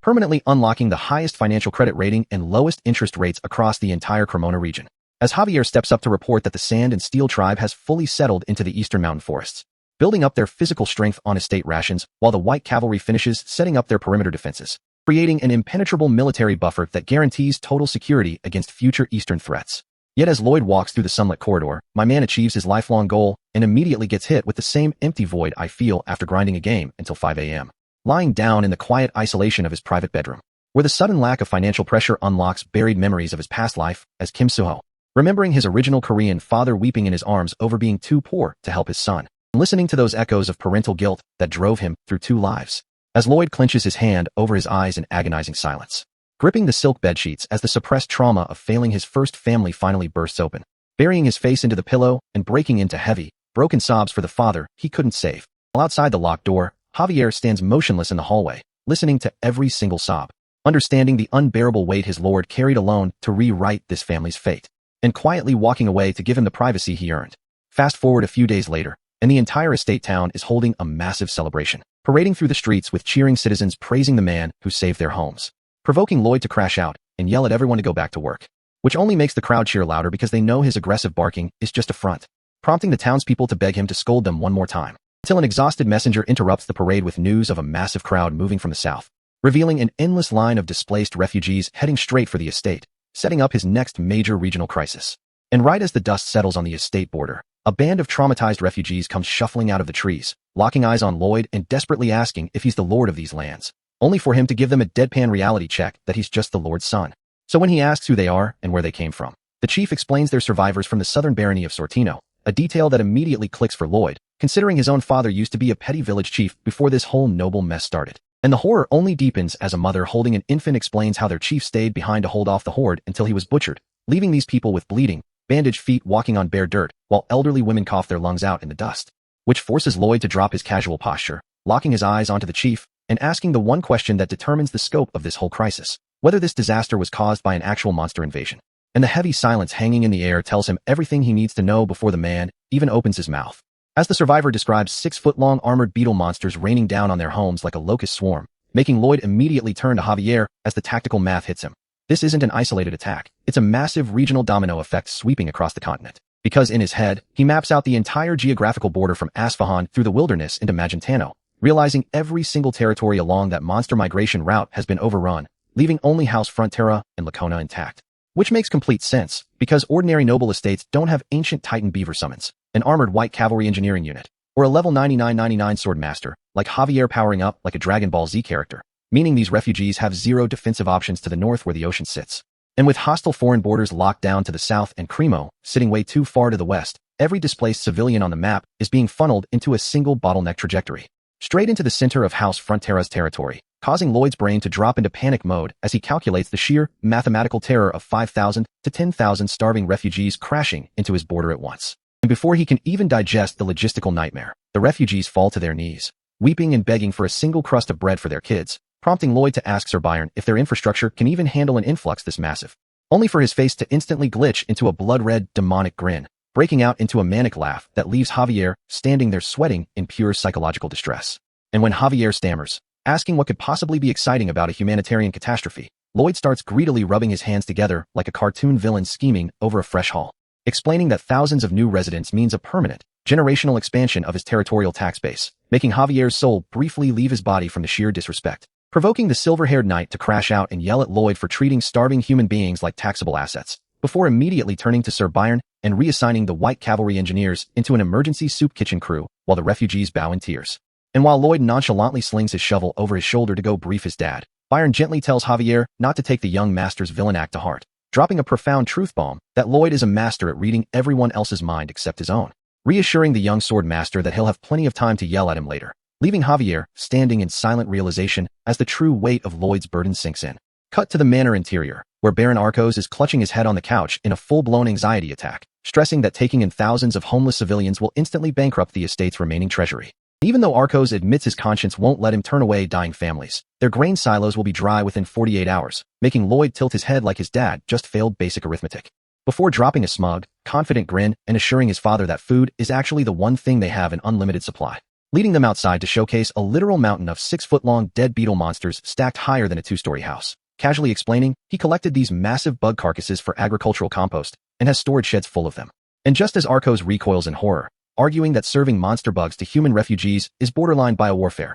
Baroness Marbella casually strolls up, grabs a roasted beetle leg, and bites directly into it with a loud crunch, leaving Lloyd screaming her name in shock while his mom calmly chews on monster meat, casually noting that it tastes like jumbo shrimp and has enough dense protein to feed an army, though the gamey smell needs a little work. Which leads into a fast fact check. Cooking insect chitin and protein actually breaks down tough structural alpha-chitin while retaining high amino acid density, meaning Marbella's culinary instincts are dead-ass scientifically accurate as she officially takes charge of the estate catering corps. And within hours, the entire white cavalry engineer corps and the sand and steel orcs transform the open fields into a massive construction zone, hammering wooden stakes and pitching white shelter tents at record speed. While Lloyd stands in the middle of the dust shouting for double supply drops, right as a lookout on a watchtower waves a white flag to signal that the first wave of 100 refugees is already marching down the northern road, forcing Lloyd to lock eyes with Padong, yelling at the giant beaver titan to pick up the pace before these exhausted people freeze to death in the open air. And Padong doesn't even hesitate, diving headfirst into the soil and plowing through bedrock like an industrial tunneling drill, while Lloyd barks orders for the Ondal floor heating crew to trench underground flues and rotation teams to support Lady Bangle. As the pink elemental floats into the sky, unleashing a massive surge of construction mana that gets the entire workforce screaming in hype. And with flag bearers screaming that 5 more refugee groups are converging from the north and south, the camera shifts inside the main mess tent where Marbella ties on her apron, ready to turn monster bugs into a 5-star feast. So when her kitchen assistants start panicking over the pungent, earthy stench of roasted beetle meat, Marbella just hits them with a serene, motherly smile and pulls out, "I become the Dragon King's chef," the S-tier cheat code cookbook Lloyd snatched off the Dark Sorcerer Ruffalin, announcing that this magical artifact holds the exact secret to turning monster scraps into heavenly cuisine, sending the entire kitchen staff into a frenzy over the god-tier recipe book that balances top-tier seasoning logic with dad jokes, as warm meals start pouring out to feed the rapidly expanding tent city below. By late afternoon, Lloyd is sitting alone on a grassy hill scratching his head in pure spatial dread, realizing that even if he clears the eastern forest, horizontal land area is a finite resource that will cap out in weeks. And his internal panic gets shattered when a crying child named Rudy sits weeping in the grass beside his mother, screaming that he wants to go back to his old bedroom, while his mom hugs him through her own tears, whispering that they don't have a home anymore. And that exact line hits Kim Suho like a physical punch, pulling his consciousness back into a sepia-toned memory of his past life in Korea, watching his impoverished parents sit on the bare floor of a shabby outskirts apartment, smiling through their exhaustion as they unpacked cardboard boxes. A memory that hits heavier than my ex texting me, "We need to talk," at 3 a.m. after I spent my last $20 on her DoorDash order. Because back in Korea, having a roof over their heads was the single happiest moment of Suho's entire miserable existence. And seeing that exact same desperate loss reflected in this refugee mother's eyes makes something fundamentally shift inside Lloyd's soul, as he stares down at the crying child and quietly mutters a promise under his breath that he's going to get his home back, because the greatest civil engineer alive is standing right here. So he pushes himself up off the grass and grabs his shovel, walking back down toward the camp with an unshakable, terrifying resolve. While Javier stands a few paces back, closing his eyes with a gentle, knowing smile as he realizes his master was never thinking about tax money. He was figuring out how to build a sanctuary, prompting Lloyd to turn around and declare it's time for their biggest build yet. And when Javier asks if he actually has a tactical structural plan to house tens of thousands of displaced people on limited land, Lloyd looks at him with pure architectural dominance and announces they're building the realm's first modern high-rise apartment complex. Strutting forward with his shovel held high like an unhinged real estate god, ready to revolutionize medieval urban planning while Javier trails behind, completely sold on his master's vision. And the architectural answer to cramming thousands of homeless refugees into a tiny border region isn't some complex magical sanctuary, but the humble modern apartment tower. A design built on pure mathematical density, maximizing square footage vertically so you can fit 10 times the population on the exact same footprint while slashing logistics and construction budgets, while also solving their thermal crisis, because stacking standardized units wall to wall turns every surrounding neighbor into natural insulation against the brutal winter. And as Lloyd activates his mana vision, scanning the open river valley like a man playing a high-stakes city builder simulator, he isn't just looking at dirt and water. He's watching a green wireframe grid of high-rise commercial districts materialize in real time, projecting how a concentrated population turns into massive purchasing power and infinite tax revenue, sending him into an unrestrained victory dance on the hillside before his face suddenly contorts into a bloodshot, manic grimace as he realizes this massive project is his final hurdle. The ultimate finish line that will let him dive headfirst into a mountain of gold coins and retire forever as a filthy rich slacker. Which means back at headquarters, Administrative Steward Sir Byron is currently staggering in physical agony with ringing ears, entirely unaware Lloyd is planning to dump the whole estate management onto his shoulders the second construction finishes. So Lloyd officially convenes the construction council for what he calls the honeypot apartments, dropping blueprint dossiers onto the conference table for the tribal reps and knights, which instantly prompts Javier to object to the title for sounding like an economic scam, only for Lloyd to tell him to shut his mouth, right before Javier notices Sir Byron looking like a ghost because he keeps having nightmares of a demon working him to death. And after casually dismissing Byron's existential dread, Lloyd directs their attention to historical blueprints of Eastern Tulu structures, massive circular compounds designed for shared communal living, explaining how each private residential unit houses a living area and bedroom, while the central courtyard contains shared wells, kitchens, and facilities, except he plans to build a modified square version, because straight stone walls eliminate complex masonry, drastically cutting build times, though he intentionally leaves out the building's main tactical feature from the written notes, demonstrating on his board that by dropping a single reinforced iron gate at the courtyard entrance, the entire apartment building instantly transforms into an impregnable siege fortress, triggering a wave of applause from the tribal leaders before Lloyd claps his hands together and smugly opens the floor to operational questions, only for Javier to instantly press him on their bankrupt treasury, demanding to know if Lloyd is telling him to abandon freezing refugees over money, forcing Lloyd to drop his ego and admit he's terrified of their financial deficit, before leaning in with a razor-sharp smirk, pointing out that since the Ondal shelters and Giant Locust catering are already active, they basically have their upfront costs covered. Because every massive infrastructure project requires predatory capital, and as they ride out into the countryside, Lloyd can't resist leaning over to tease Javier about pouting on horseback, laughing in his face and mocking the estate's top swordmaster for acting like a whiny baby who won't even make eye contact, until his taunting voice suddenly softens, and Lloyd admits out loud that under all his bravado, he's scared out of his mind that the project will collapse and fail the people, reflecting quietly from behind that as the chief engineer who dragged everyone into this crisis, he can never afford to show an ounce of weakness if he wants the populace to trust his leadership. Meaning Javier is the only person on Earth to whom he can actually drop his mask and show his real vulnerabilities. A heartfelt confession that causes Javier to turn around under a red aura, asking if that means he's being used as a glorified emotional trash can. And before Lloyd can even process his master guard's furious expression, Javier delivers a righteous, full-force right hook straight to his lord's jaw, leaving Lloyd nursing a swollen face as they pull up to the opulent gates of the Lacona Viscounty. The young noble Diego, who got expelled from the Royal Academy earlier in the story thanks to Lloyd's political traps, is dejectedly walking down the hall when he hears footsteps behind him, turning around only to see Lloyd waving with a sparkling angelic smile, which sends Diego into immediate, red-hot psychological convulsions. Trembling like a leaf as Lloyd casually slings an arm over his shoulder, asking him how sweet life has been since getting kicked out of elite society, before dropping his voice into a terrifying low register, promising he can easily get Diego readmitted to the academy, depending on how his father handles an upcoming business proposal. Specifically, a sudden rate hike on their regional water bill, cutting straight to Viscount Lacona sweating through his silk coat inside the reception room, with the old noble erupting into a scarlet-faced fury, screaming that Lloyd is a human monster who ruined his son's career and now has the audacity to demand extortionate utility fees. While Lloyd just reclines lazily on the leather couch with a devious smirk, quietly chuckling to himself as the Viscount stomps over to the window, holding up their original agreement, triumphantly shouting that the contract explicitly fixes water rates by law, meaning Lloyd possesses zero legal authority to alter the bill, only for Lloyd to pull out a magnifying glass and point directly to microscopic fine print along the bottom margin, reading that water fees are subject to unilateral change based on the provider's emotional mood, causing the Viscount to utterly snap, grabbing Lloyd by the collar and shaking him like a rag doll, while Lloyd internally puts on a dramatic performance of feigned terror, before smoothly grabbing the Viscount's cravat with mobster precision, telling him to calm down because this isn't a shakedown,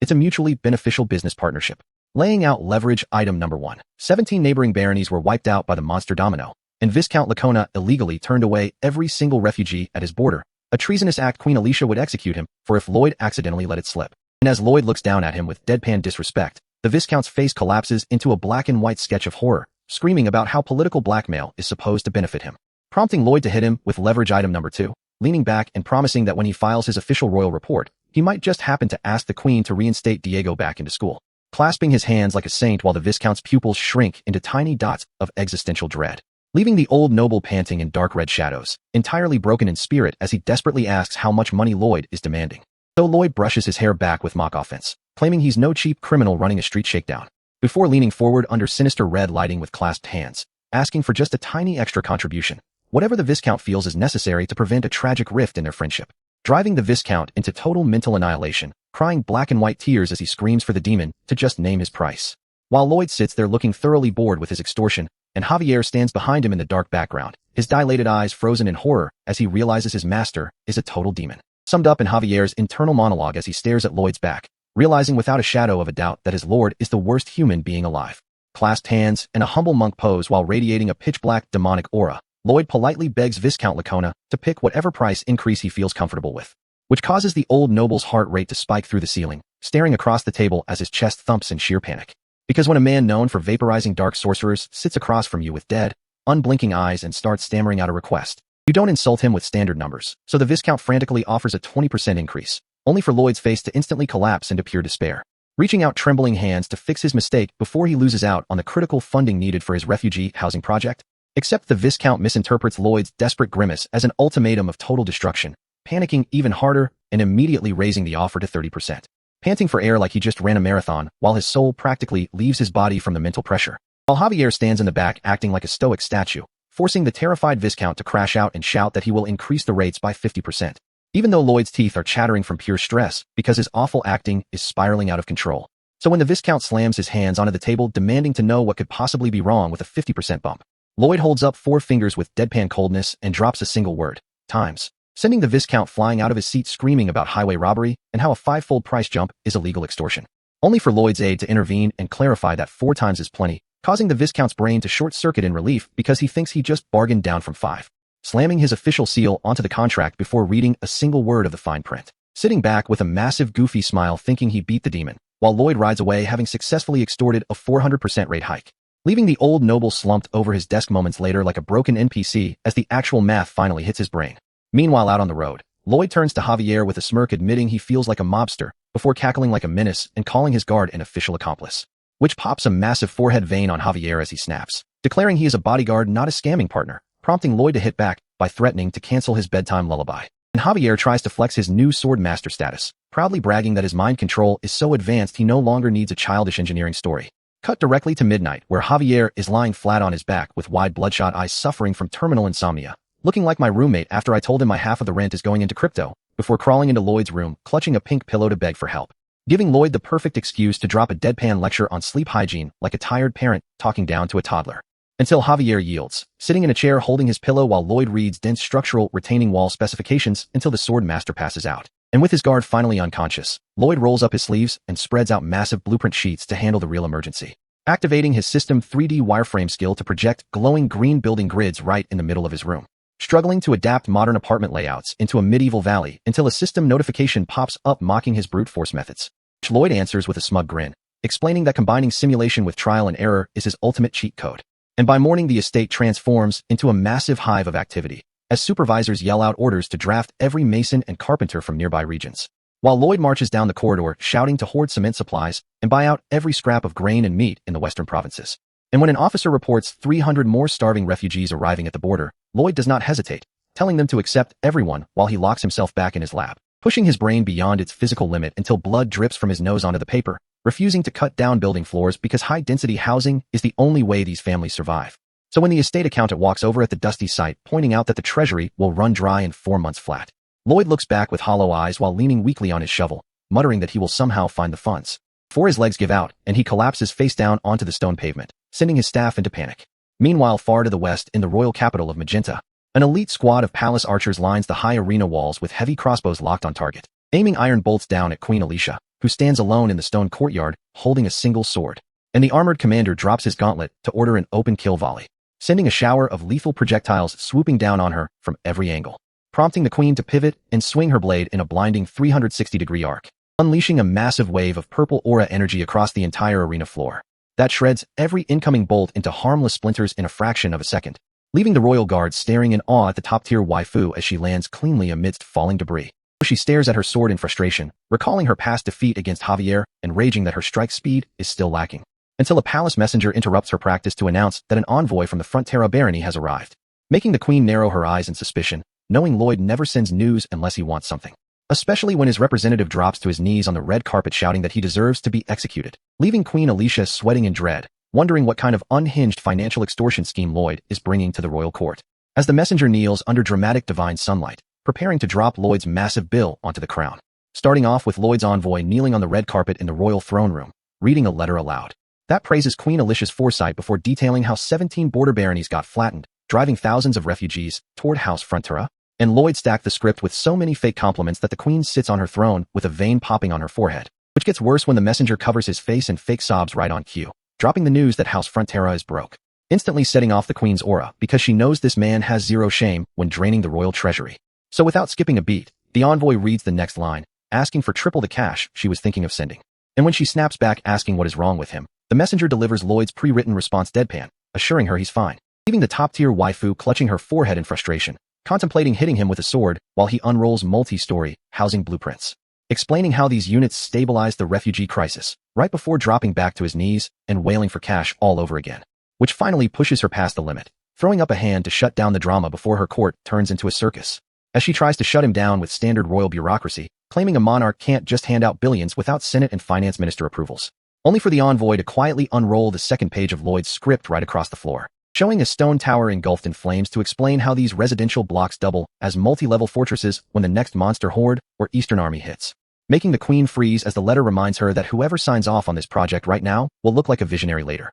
And while Lloyd's devious face grins over the burning tower in her imagination, she starts running the geopolitical numbers in her head, realizing this project turns a refugee camp into a commercial hub as big as Cremo while buying her direct political loyalty from the ministers, concluding internally that funding this fortress city is a massive return on investment for the crown, which triggers the envoy to scream, bingo, right on cue, explaining he was instructed to shout it 5 seconds after her realization, leaving her defeated, ordering Javier Azrahan to stand by while she pulls the funds. And when the script adds a P.S., asking for Master Corgidus as a bonus, she finally snaps and yells at him to get out. Meanwhile, back at the Frontera refugee camp, winter operations are in full gear as Officer Greg carries stacks of heavy blankets through the snow, which is a wild shift considering Greg used to be a hesitant guard holding a shovel in the back row, who got bound and dragged through dangerous missions without ever taking charge. Yet watching Lloyd work himself to the bone transformed him into a real man who takes ownership of his duty, personally handing warm bedding to shivering families and making sure the kids and elderly get covered first. Till he catches maid Emily carrying a mountain of linens and starts scolding her for working through her break,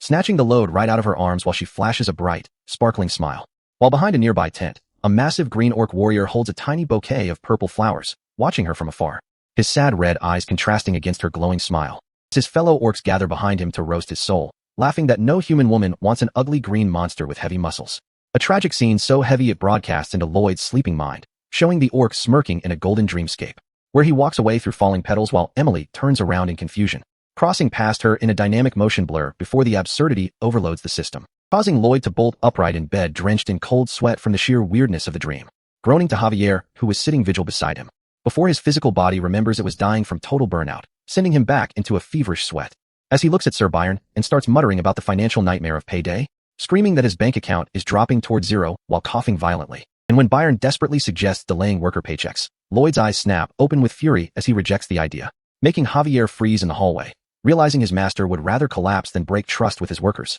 As Lloyd gasps for air, clutching the bedsheets and swearing he will never delay a single paycheck, before his eyes roll back and his entire body goes limp on the pillow, sending Byron into panic, screaming for a doctor as his master appears to pass away. Right as the door swings open and Javier steps into the room, bathed in light, calmly announcing that he brought the money, pulling out an official royal draft for 3 billion gold pieces as a massive dark aura begins to surge, triggering the system window for a special skill called financial healing right in front of Byron's terrified face, which resurrects Lloyd's body with red energy, bouncing him up into a wild, crouching stance, curing every trace of physical burnout with raw capital as his face contorts into a manic, demonic smile, bellowing his battle cry to get back to work now that 3 billion gold is secured in the ledger. And with 3 billion gold sitting in the treasury, Lloyd doesn't waste a single second resting, immediately pulling up to the dirt lot with a shovel to scream orders at the work crews, setting a ruthless pace as hundreds of laborers echo back in unison, while Javier steps up to handle the heavy terrain manipulation using his freshly awakened sword master mana, channeling high-grade emerald energy through his hands to bypass months of manual excavating,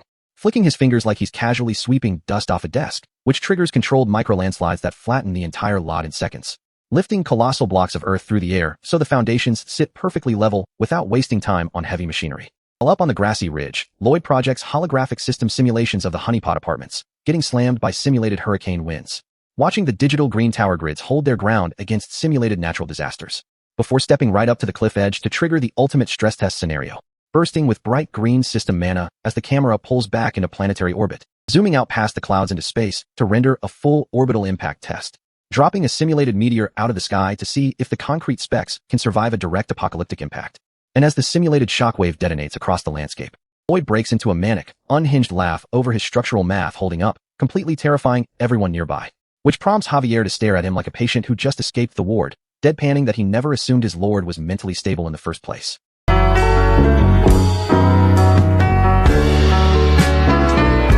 But Lloyd ignores the disrespect entirely because Master Corgidus and 30 elite dwarf craftsmen have finally arrived on site to fix their core bottleneck, the concrete mix, explaining to the dwarf team that unlike a basic suspension bridge, complex multi-story housing requires a continuous pour so the cement never sets early, which means they need specialized machinery. Pulling out custom blueprints for a rotating mixer truck, only for Corgidus to bark at him for handing out heavy labor schematics instead of offering a hot meal after a long trip. So Lloyd just grins smoothly, pointing out that deep down, dwarf master builders live for blueprints they've never seen before, popping such a sinister face that Corgidus snatches the paper in frustration, demanding to know if the foundation beds are actually prepped. And with the designs handed off, construction officially kicks off as Lloyd and Javier dual-wield a shovel to blast open deep trenches with raw mana, shattering hard bedrock in a single strike before deploying their secret weapon for the mixing drums, stuffing Padong inside a massive wooden barrel set on wheels so the little guy runs like a hamster, keeping the cement churning at high speed, while the sand and steel orcs flex their ridiculous physical power, snapping heavy rebar rods and mounting wooden formwork with their bare hands. As Lloyd shouts over the noise to ensure zero air pockets remain in the pour, setting up the next phase where Titan Beaver Bibiong acts as a living crane for high-level lifts, hoisting platform loads of concrete up the rising scaffolding, while Bangul jingles bells to boost worker morale, leaving the summons looking blissfully invested in their new roles on the construction site. And as the building frame towers high into the sky wrapped in scaffolding, Lloyd hands site supervision over to Sir Byron, who confirms he can manage the routine labor, allowing Lloyd to shift his focus to the single biggest engineering flaw in the entire blueprint, vertical thermal loss. Because the central heating relies on coal boilers piping hot steam up to individual unit radiators, which means heat bleeds off rapidly as the steam rises, leaving top-floor residents in the cold unless he finds an elite insulator. After running endless simulations with standard materials that all fail, Lloyd locks himself in his study for days, drowning in crumpled papers as he desperately searches for a cheat code. slumped over his desk with dark circles under his eyes, sifting through his memories of the original novel The Night of Blood and Iron for any hidden lore, until the scattered keywords finally connect in his head, snapping him awake with a manic grin. Remembering a specific arc where Javier fought a colossal red dragon in a cavern, with the dragon screaming standard fantasy villain trash talk at a human opponent, before unleashing a point-blank, mountain-melting torrent of infernal fire across the screen, only for Javier to stand dead center inside the roaring blaze without taking a single point of damage, leaving the dragon completely flabbergasted by a human eye calmly staring back through the flames. Unharmed because his endgame armor was fortified with the sap of the Alintia tree, the single greatest thermal insulator in the entire world. A legendary magical tree whose sap can resist dragon breath, making it the perfect material to wrap municipal steam pipes, which cuts straight to present day, 2 days deep into a freezing trek through the Everglow woods as Javier asks where they're actually sourcing this impossible material. And the second Lloyd mentions heading into elven territory, Javier stops cold, reminding him that elves hate humanity and haven't spoken to an outsider in 500 years, pointing out that in the original storyline, Javier was the one who built rapport with them, so Lloyd is basically walking into a wall, demanding to know how he expects to negotiate with a xenophobic isolated faction, only for Lloyd to turn around with a calm smile, explaining that Javier completely misunderstood the premise, dropping the most sinister, unhinged grin on his face as he casually announces he has zero plans to negotiate because he's just going to steal it, leaving Javier looking deeply soul-drained, silently calculating if he can resign from his knight oath on the spot.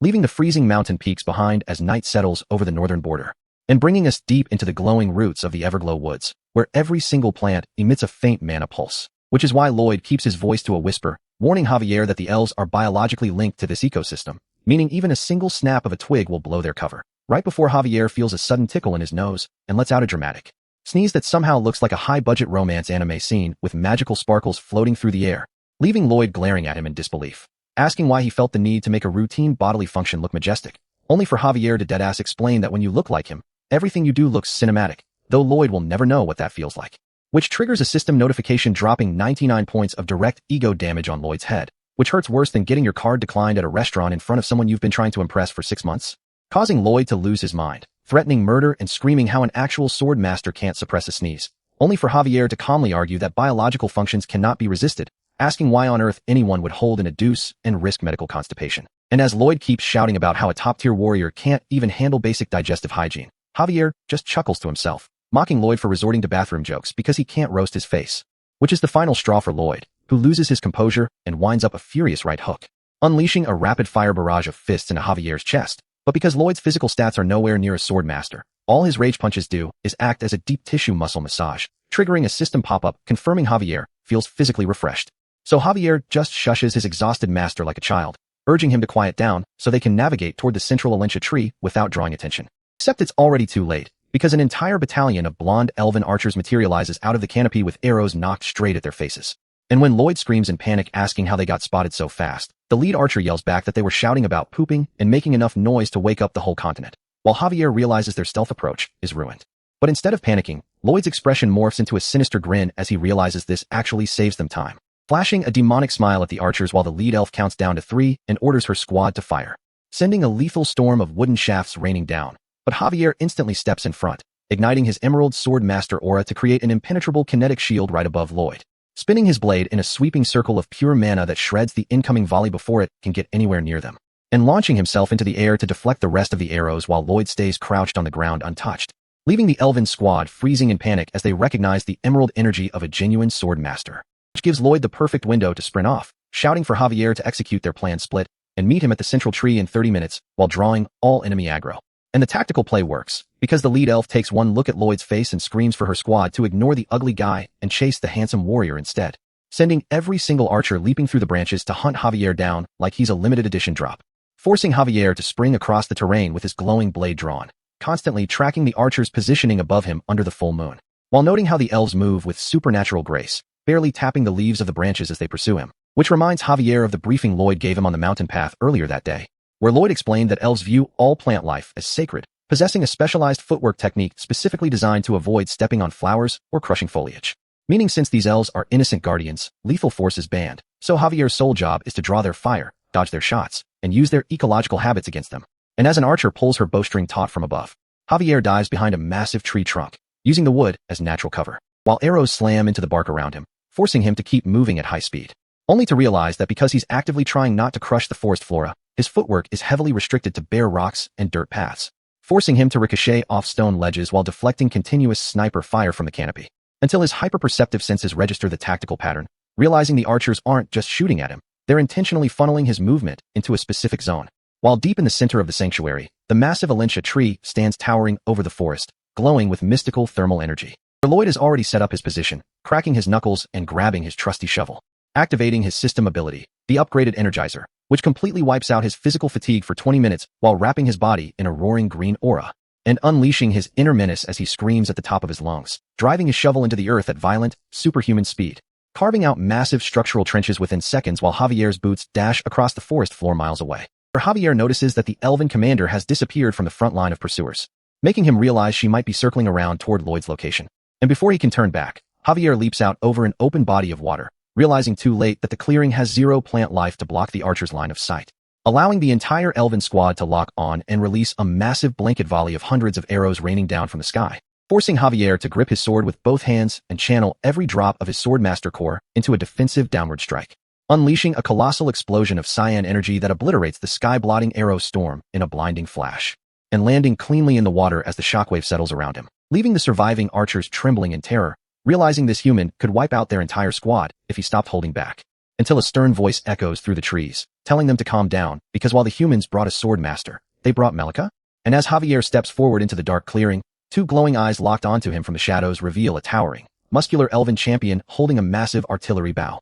who marches into the light and slams the heavy metal base of her weapon directly into the earth, pulling back the thick steel string with overwhelming physical power to knock a massive armor-piercing projectile, revealing her title as the Dragon Sniper, as Javier braces his emerald sword barrier for the incoming impact. And Melika releases the string, launching a high-velocity shockwave round that tears a trench straight through the dirt, striking Javier's guard head-on and detonating in a blinding eruption of light and force that forces a grunt of pain from the swordmaster, as a massive kinetic shockwave echoes across the Everglow woods, leaving Javier fighting for his life against an anti-dragon siege weapon, and the kinetic shockwave of Melika's heavy artillery arrow rips through the air, sending Javier skidding backward across the damp earth, his boots grinding against the slick mud as he struggles to absorb the sheer raw force of the impact, dragging his glowing blade along the ground while yelling in physical exertion, baring his teeth as he barely manages to neutralize the kinetic momentum. Because clashing head-on with an anti-dragon siege weapon under the moonlight isn't something even a sword master can handle casually. And as he catches his breath, he cannot believe this elven champion just repelled his aura sword using nothing but her own ungodly physical strength,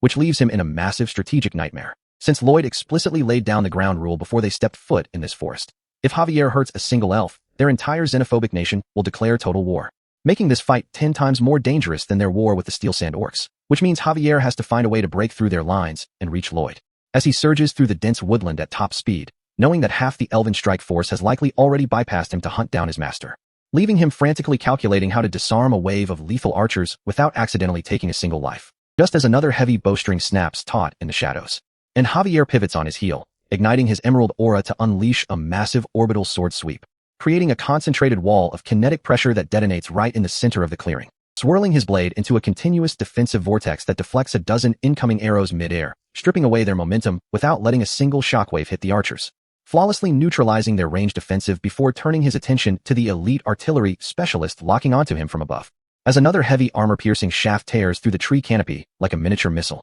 forcing Javier to launch himself straight into the air, screaming through the exertion as he channels his remaining mana into his legs, slicing the incoming heavy projectile in half with surgical precision while maintaining zero lethal force against the shooter, landing back on the dirt and roaring to draw the remaining aggro onto himself, blocking a point-blank kinetic blast that lights up the dark forest floor, while another high-velocity shaft comes whistling down straight from the canopy, shattering harmlessly against his aura shield as the shockwave rattles the surrounding trees. While deep underneath the forest in a dark root cavern, Lloyd is completely unbothered by the life-or-death battle above, slicing off another glowing piece of central Alintia tree root for his high-rise thermal insulation, only to freeze in place when a furious voice echoes through the cave, calling him a demon, and turning around to find 3 female elven archers aiming heavy arrowheads straight at his face, demanding to know why he's vandalizing their sacred tree while he gives them the most deadpan, half-hearted apology about people counting on his engineering project, which does not work at all, as they threaten to turn him into a human pincushion if he so much as twitches. So Lloyd pulls off the most unhinged psychological move in civil engineering history,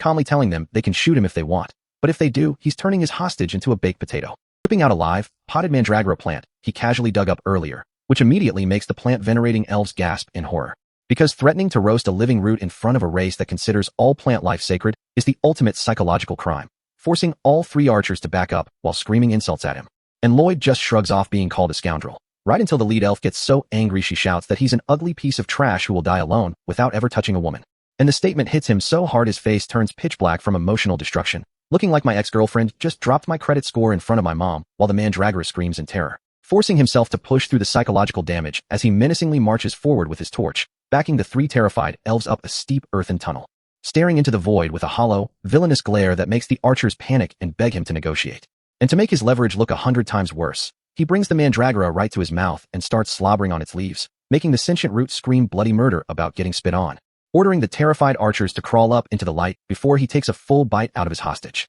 finally bursting out onto the forest surface, where he wipes his forehead and checks his surroundings, hoping Javier is close by because getting cornered by actual combat reinforcements right now means instant death. And to keep his terrifying act convincing, he takes another dramatic chew on the mandragora leaves, making sickening noises that make the hostages clutch their stomachs in disgust, as 2 of the elves begin staggering and complaining about getting dizzy from witnessing such heinous botanical cruelty, until the squad leader tries to yell at them to hold their composure, only for her own stomach to let out a violent growl that echoes through the trees. And all 3 elite archers physically collapse onto the dirt in total weakness, leaving Lloyd standing there in confusion, wondering why 3 trained warriors folded like paper, which causes his civil engineering brain to start analyzing every weird anomaly he noticed since stepping foot in these woods, like how sunken their eyes were and how dead quiet the canopy was, realizing there hasn't been a single bird, rabbit, or deer anywhere in the central woods, because his own reputation as the demon in the west triggered the monster domino effect, driving all local wildlife to the outer mountain edges. And since elves venerate plant life and refuse to eat flora, they are strict carnivores,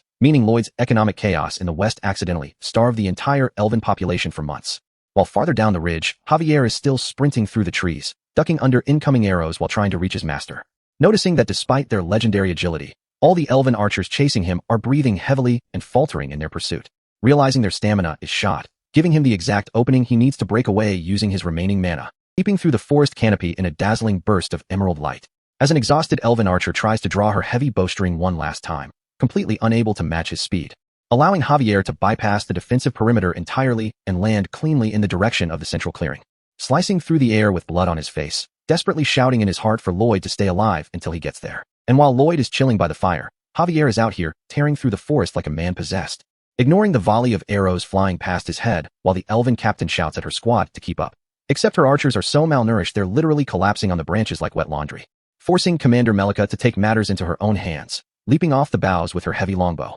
despite having surrendered all her personal rations so her soldiers wouldn't starve first, releasing a kinetic shockwave arrow that tears through the canopy. And even though Javier catches the projectile dead center on his blade, the sheer weight of the impact slams him backwards into a tree trunk, leaving him zero breathing room as another archer swoops in from above to take his head. But Javier slips the angle with zero hesitation, his mind locked on a single priority, vaulting clean over the archer's weapon as a fresh wave of arrows rains down from every direction, turning the moonlight canopy into a high-stakes kill zone. Yet Javier doesn't stop to fight, channeling his green aura to launch himself straight through the upper boughs, moving so smoothly through the air that the watching archers go stiff with horror, realizing this human somehow mastered their secret 100-year footwork technique on the fly, leaving them stranded in the trees as he sprints across the high canopy, ignoring his burning muscles and shredding coat as he pushes his physical limit, until the brilliant purple glow of the Alentia tree roots finally breaks through the treeline, and he screams out for his master at the top of his lungs, expecting a bloody battlefield, only for the scene to shift to thick slabs of pork belly sizzling quietly on a hot stone, where Lloyd is casually stuffing his face alongside 2 elven ladies, turning around with a mouthful of meat to see Javier looking like he survived a building collapse, asking him with total deadpan indifference if he accidentally wandered into a war zone, before flipping another skewer and telling his exhausted bodyguard to pull up a rock before the pork gets burnt, introducing Javier to the group like nothing happened, which confuses the elves who thought someone that handsome had to be a noble, only for Lloyd to introduce Chief Moira, scolding Javier for giving them his usual emotionless 1,000-yard stare, right as Moira timidly asks if one more hungry soldier can join the circle. And out steps Melika, looking like an SSS-tier muscle mommy who hasn't seen a decent meal in 6 months. So Lloyd puts on his best host smile and welcomes her to the table, while casually pointing out that the 30 archers hiding up in the trees will just have to eat the fresh grill smoke, leaving an entire elite squad hovering in the branches, watching in pain as Melika lifts a fork of crispy pork belly to her mouth. And the second that fatty meat hits her tongue, her brain short-circuits, giving Lloyd the exact psychological opening he was waiting for, as he immediately launches into a world-class soap opera performance, putting his hands together and weeping about how terrible the men and children must be suffering back home. dropping his face into a dark shadow, while fake sobbing that nobody knows if the wildlife will ever return before they all starve to death. Wiping away fake tears while the elven warriors in the trees start breaking down in tears from the sheer emotional damage, which breaks Moira's resolve so hard that she begs him on the spot to make a trade. And when a random archer shouts that they don't negotiate with humans, Lloyd pulls out his potted mandragora with the most devious smile imaginable, reminding them that taking food from a hostage situation is already a deal. Leaning forward with his eyes narrowed to lay down his real terms, offering them the one thing they cannot buy with pride, survival, promising an unlimited supply of high-grade pork along with all the coal needed to cook it, while secretly keeping his mouth shut about coal being made from burnt trees, because telling plant-worshipping elves they'd be cooking over wood fuel would ruin the entire pitch. Sweetening the pot by offering to construct cold storage facilities for free so their meat never spoils, before dropping the friendly act and telling Moira to her face that if she turns him down, his own estate will freeze to death when winter hits, asking for nothing more than a tiny monthly harvest of dragon fireproof Alentia sap, guaranteeing he will teach them sustainable extraction methods that won't harm the sacred tree, plus a small labor agreement where 100 elves help transport the food and assist in building his new honeypot apartment complexes, asking if they have a deal to save both their nations, only for her squad to scream from the trees that humans are deceitful snakes who can't be trusted, causing Moira to bow her head as a childhood memory resurfaces in her mind, remembering her elder touching her head and warning her that because humans live short, desperate lives, they are naturally greedy, manipulative, and dangerous, and that the only human an elf can ever trust is one who is a genuine, true friend, bringing her right back to the quiet glow of the campfire where Lloyd sits waiting for his answer, as Moira opens her eyes with stone-cold conviction and flatly rejects his proposal, stating that she will only do business with a human she considers a real friend, sending Lloyd's mental gears grinding into an immediate panic, biting his finger in sharp frustration as he realizes that scamming his way through this negotiation just hit a massive brick wall. Because centuries before any of this, Chief Moira's late parent knelt beside her in a sacred sanctuary, gently placing a hand on her head to pass down a warning from their time among humans in the realm of Gaffel, explaining that because human lifespans are so ridiculously brief, they naturally become greedy, deceptive, and reckless, which is why an elf must never trust a human unless they prove to be a genuine, true friend. And holding on to that generational doctrine with total conviction, Chief Moira looks Lloyd dead in the eyes and flatly rejects his proposal, refusing to sign any contract with someone who treats them as mere trade leverage, leaving Lloyd clutching his chin in pure frustration, grinding his teeth as he realizes his standard high-pressure sales tactics just crashed into an impenetrable cultural brick wall, standing frozen in the quiet cavern as his mind drifts into a dark, empty void, forced to ask himself what a true friend even is when his entire past life was defined by total isolation. Flashing back to his original life as Kim Suho in South Korea, where he walked through the halls of the traditional Architectural Research Institute shabby, broke, and ugly, with his classmates constantly sneering behind his back, listening to his peers mock him at coffee shops for being impoverished and killing the mood, yet choosing to swallow the disrespect and lock in on his studies because mastering engineering was his only ticket out of poverty, telling himself that if he just acquired enough technical knowledge he could finally escape a life of struggle, until one afternoon at a local grill restaurant,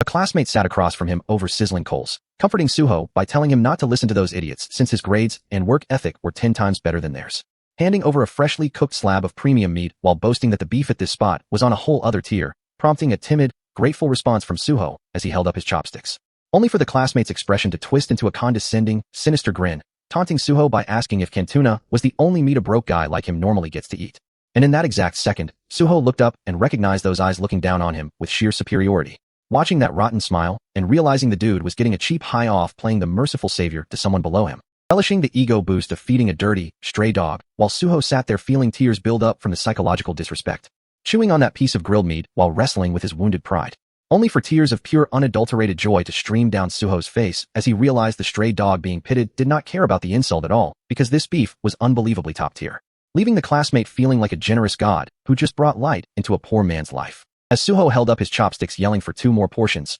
prompting the classmate to laugh heartily and order 3 more on his own dime, running through the neon city lights together in a wave of mutual satisfaction, proving to Suho that true friendship is actually remarkably simple. And snapping back to the present day, Lloyd's face twists into a manic, red-eyed smirk as he realizes that emotional connection doesn't require decades of trust when you can literally buy it with high-grade beef, whip-cracking metal tongs in a blinding flash of light to whip out marbled slabs of raw imported beef right in front of the starving elven squad, causing Moira to gasp in utter bewilderment at the lustrous fat caps while Lloyd twirls the skewers over the glowing coals like a seasoned teppanyaki chef. And the second that sizzling grease hits the flame, Moira takes one single bite and breaks down into weeping, ecstatic tears of pure flavor overload, followed by her archers sobbing in bliss as Chief Moira throws her hand forward, completely abandoning her ancestral taboos to yell that she accepts the deal immediately. And when a terrified archer asks how they're going to get the elders to sign off on this, Moira shouts to just feed the elders some beef too, officially binding the 500-year isolated forest nation to House Frontera. Marching the new elven workforce straight into town, while Lloyd Loki questions why he spent hours trenching Sub-Zero dirt when a brisket could have solved the entire regional war,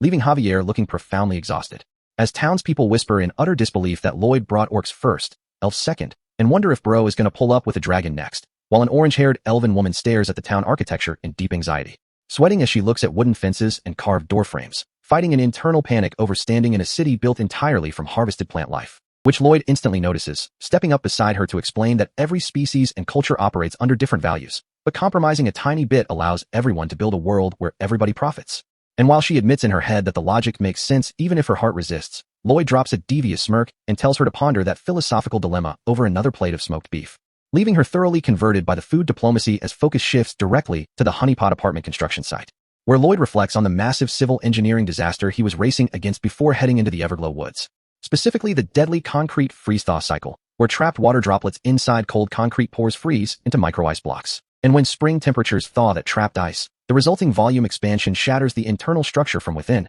turning multi-story buildings into crumbling dust. A catastrophic structural failure that Lloyd touches his chin and smirks about, knowing that lethal engineering hazard is officially deleted from the board. Thanks to the elves' weightless movement, scaling multi-story scaffolding at lightning speeds while carrying massive bundles of steel plumbing pipes, swinging across high-rise ropes with zero fear, yelling at each other to speed up the installation process so they can get back to eating premium beef, completing complex exterior utility piping in record time as elven agility turns a multi-month construction nightmare into a routine afternoon job, allowing honeypot apartment blocks 101 and 102 to stand fully constructed right as the first winter snow begins to fall over the estate, leading Lloyd, Javier, and the dwarf craftsman into the interior stairwells, carrying glowing pots of specialized thermal sealant to begin environmental testing, dipping brushes into the mixture of 1 part Alentia tree sap and 100 parts soybean oil, painting every inch of white radiator piping to create a dragon fireproof heat trap, until the lead worker shouts that all 8 floors of plumbing are completely sealed, signaling the basement crew to ignite the massive industrial boiler,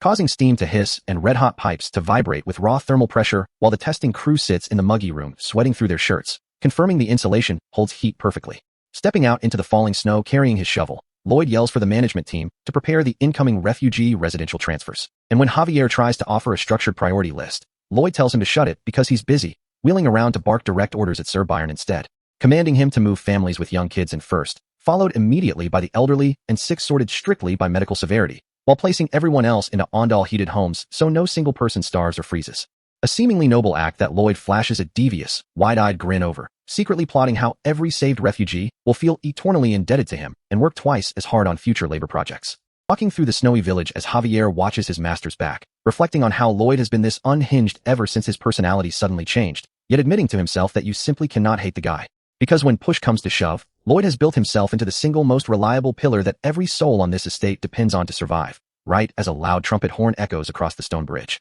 prompting Lloyd to pause and ask if that horn is signaling what he thinks it is, with Javier confirming it announces the arrival of Her Majesty's official royal messenger, who arrives in a green doublet and feathered hat, kneeling on a crimson carpet before Baron Arcos and Baroness Marbella before unfurling a red scroll with a dramatic theatrical flourish, shouting at the top of his lungs that Queen Alicia is thoroughly impressed by how House Frontera took complete charge to resolve the regional monster and refugee crises. As Baron Arcos and Marbella listen in breathless anticipation while Lloyd stands in the background leaning on his shovel, and the messenger proclaims that Her Majesty officially elevates the Frontera estate from a barony to a county, bestowing Arcos Frontera with the noble title of Count, kneeling low on the red carpet to offer his royal congratulations, leaving Baron Arcos and Marbella completely frozen with wide-eyed, tearful shock at their family's massive political elevation, clasping hands in quiet disbelief as falling snow surrounds them, while Lloyd stands behind them with a calm, triumphant smirk, holding his shovel in the winter cold, having successfully engineered his family's rise into high nobility while securing the ultimate fortress estate. Unrolling an ornate royal scroll across the snowy courtyard,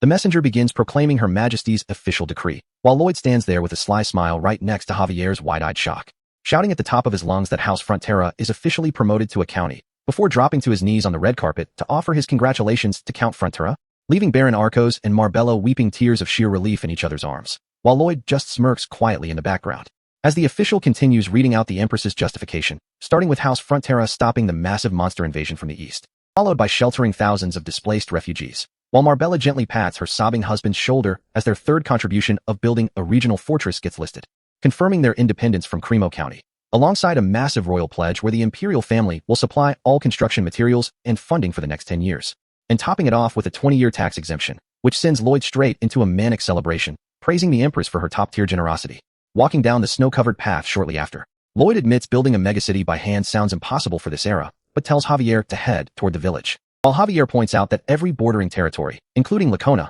now falls under Count Lloyd's administration, looking touched as his chief knight calls him a miracle. Admitting that going from a bankrupt barony to a dominant county in record time makes Lloyd the single most important figure in the entire kingdom. Meanwhile, across the realm, massive flower-adorned stone statues of Queen Alicia have been erected in every public square, surrounded by crowds shouting her name, with noblemen and commoners alike dropping to their knees in weirdly intense worship, chanting for her to unite the entire world, sweating profusely while screaming at the top of their lungs, trying to make sure their cult-like devotion reaches the royal palace, where Queen Alicia sits on her throne looking thoroughly annoyed by the court messenger's report, realizing her subjects are engaging in endless mindless worship, and finally snapping in frustration, ordering her attendants to make the people stop doing such cringy nonsense immediately. Back at the estate, a horse comes sprinting through the snow, carrying a white-haired, powdered-wig viscount who is screaming at his mount in panic, throwing open the study doors and plunging face-first onto the patterned carpet before Lloyd's desk, breathlessly asking if the Count summoned him, prompting Lloyd to tell him to drop the formality since he isn't used to the title, while the Viscount desperately flatters him,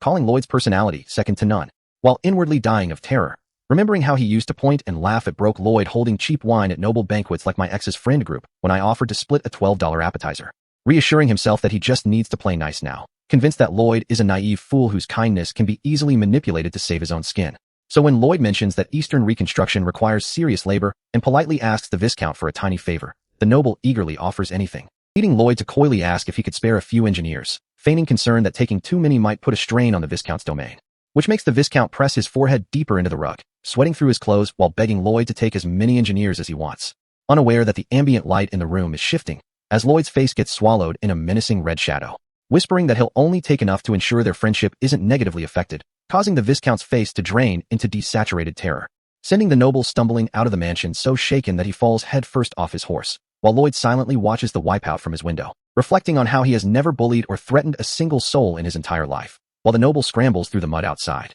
before his face twists into a dark, sinister grin, admitting to himself that intimidating corrupt nobles actually feels fantastic. Right as an administrative clerk reports that Honeypot Apartments 101 and 102 are fully occupied, triggering a bright blue system window in midair, awarding him a monumental achievement for constructing the continent's first high-rise housing, along with 700 bonus RP to push his total to 4,783, causing Lloyd to sling his shovel over his shoulder with red, glowing eyes and drool, thinking that now that the seeds are planted, it's time to harvest. Inside the warmed apartments, refugees are served tray meals featuring thick grilled meat chops and soft bread, prompting a displaced farmer to push his plate toward his wife and young child, telling them to eat up while he sits back empty-handed, his expression darkening with heavy shame, as he remembers being a proud worker who provided for his family, now reduced to a helpless charity case, wondering how long he has to live as a dependent when someone out in the square suddenly calls for Sir Lloyd, where Lloyd is playing the ultimate saint, holding an elderly woman's hand with gentle words before kneeling to fist pump with a kid for a local painter, waving broadly to cheering crowds and shouting his love to everyone,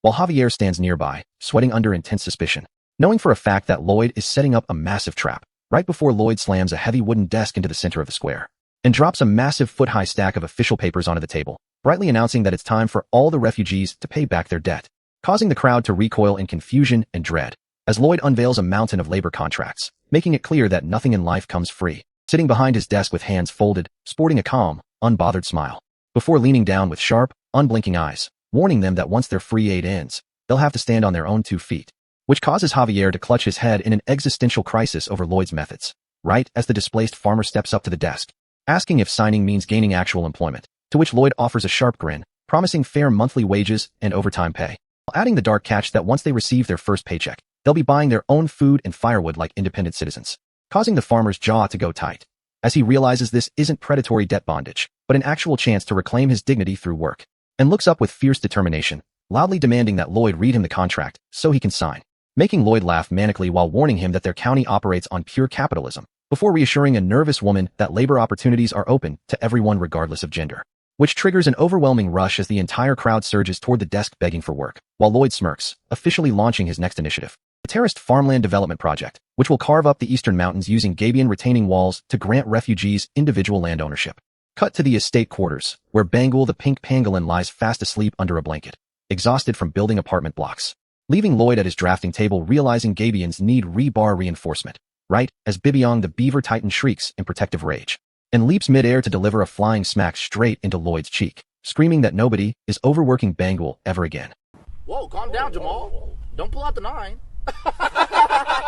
Leaving Lloyd clutching his swollen, drooling face in comedic shock, realizing he's going to have to engineer a completely different workaround for the mountain terracing. Under the pale moonlight, Lloyd Frontera stands out in the freezing cold, staring at the system interface floating above the snow. Knowing that with Bangul exhausted and Bibiong threatening to break his kneecaps if he overworks the pangolin, rolling for a new gotcha summon is his only move for the terraced farmland project. Even though this system UI talks like a back-alley swindler, Lloyd manages to convince himself that the game has always had his back, especially sitting on a balance of over 4,700 RP, giving him more than enough cash to burn. So he slams the summon button without hesitating, demanding a beast tailored for wire mesh production. Watching a glowing green spell circle materialize in the air while he folds his hands like a man praying for a crypto rebound, only to hear a voice inside the portal tell him he's being annoying as fuck, right as his eyes go wide, because a massive explosion detonates straight in his face, blasting him across the snow, leaving him covered in soot with his hair blown back, staring at a floating notification that laughs in his face. And the betrayal hits so deep he looks like his soul just left his body, while the system coolly gives him corporate PR, claiming to be neutral and bound by strict rules, before the entire interface turns blood red and starts cackling like a supervillain, flat out explaining that it only gave him early wins to trap him in a gambling addiction loop, which makes Lloyd crash out on the spot, screaming that he's going to destroy the system while it yells right back at him. Because Lloyd has classic addict psychology, the system dangles one more spin to pull him back in. So bro clicks yes with the exact same blind faith I had when I bought stock at the top, because a guy on Twitter told me to, only to trigger another massive explosion that blows up a nearby structure while the system panics, telling him the third time is the charm, which tricks him into wasting another 338 RP. And when the third dud hits, Lloyd lies face down in the snow laughing like a villain who lost his mind. Except the leftover magic ruptures, spawning a multi-tentacled horror from the breach that rears up with glowing eyes, ready to swallow Lloyd whole, diving through a nearby window frame as Lloyd scrambles backward in terror. Right until Javier, who is casually relaxing inside holding a pink heart pillow, instinctually draws his blade and slices the beast in half, leaving Lloyd sitting in the dirt gasping for air before screaming at the screen that he's done gambling. Until a hidden bankruptcy safety protocol triggers, offering him a targeted skill selection menu as compensation for getting scammed 3 times, expanding a massive blue grid full of selectable abilities right before his eyes. And when he looks closely at the options, his jaw drops in disbelief, seeing that most options are joke skills like licking your own nose or eating 100 sweet potatoes, until one specific title stops him in his tracks, locking onto getting spider webs, instantly running the structural math on how spider silk has 3 times the tensile strength of steel and never degrades in sunlight, which brings back his signature evil grin because this single material solves his entire Gabian wall problem. So he slams 800 RP onto the button without an ounce of hesitation, triggering a green magic circle that floods the site with energy, washing out the entire sky in a pure white flash. While inside the estate, Javier blinks under the sun, still clutching his heart pillow in a daze, wondering if that whole monster incident was just a weird dream before looking out over the quiet county landscape. Out on the terraced farmland site, the workers pause their digging to stare up at a light in the clouds, watching white feathers drift down from above like a divine omen, making them wonder if an angel just descended,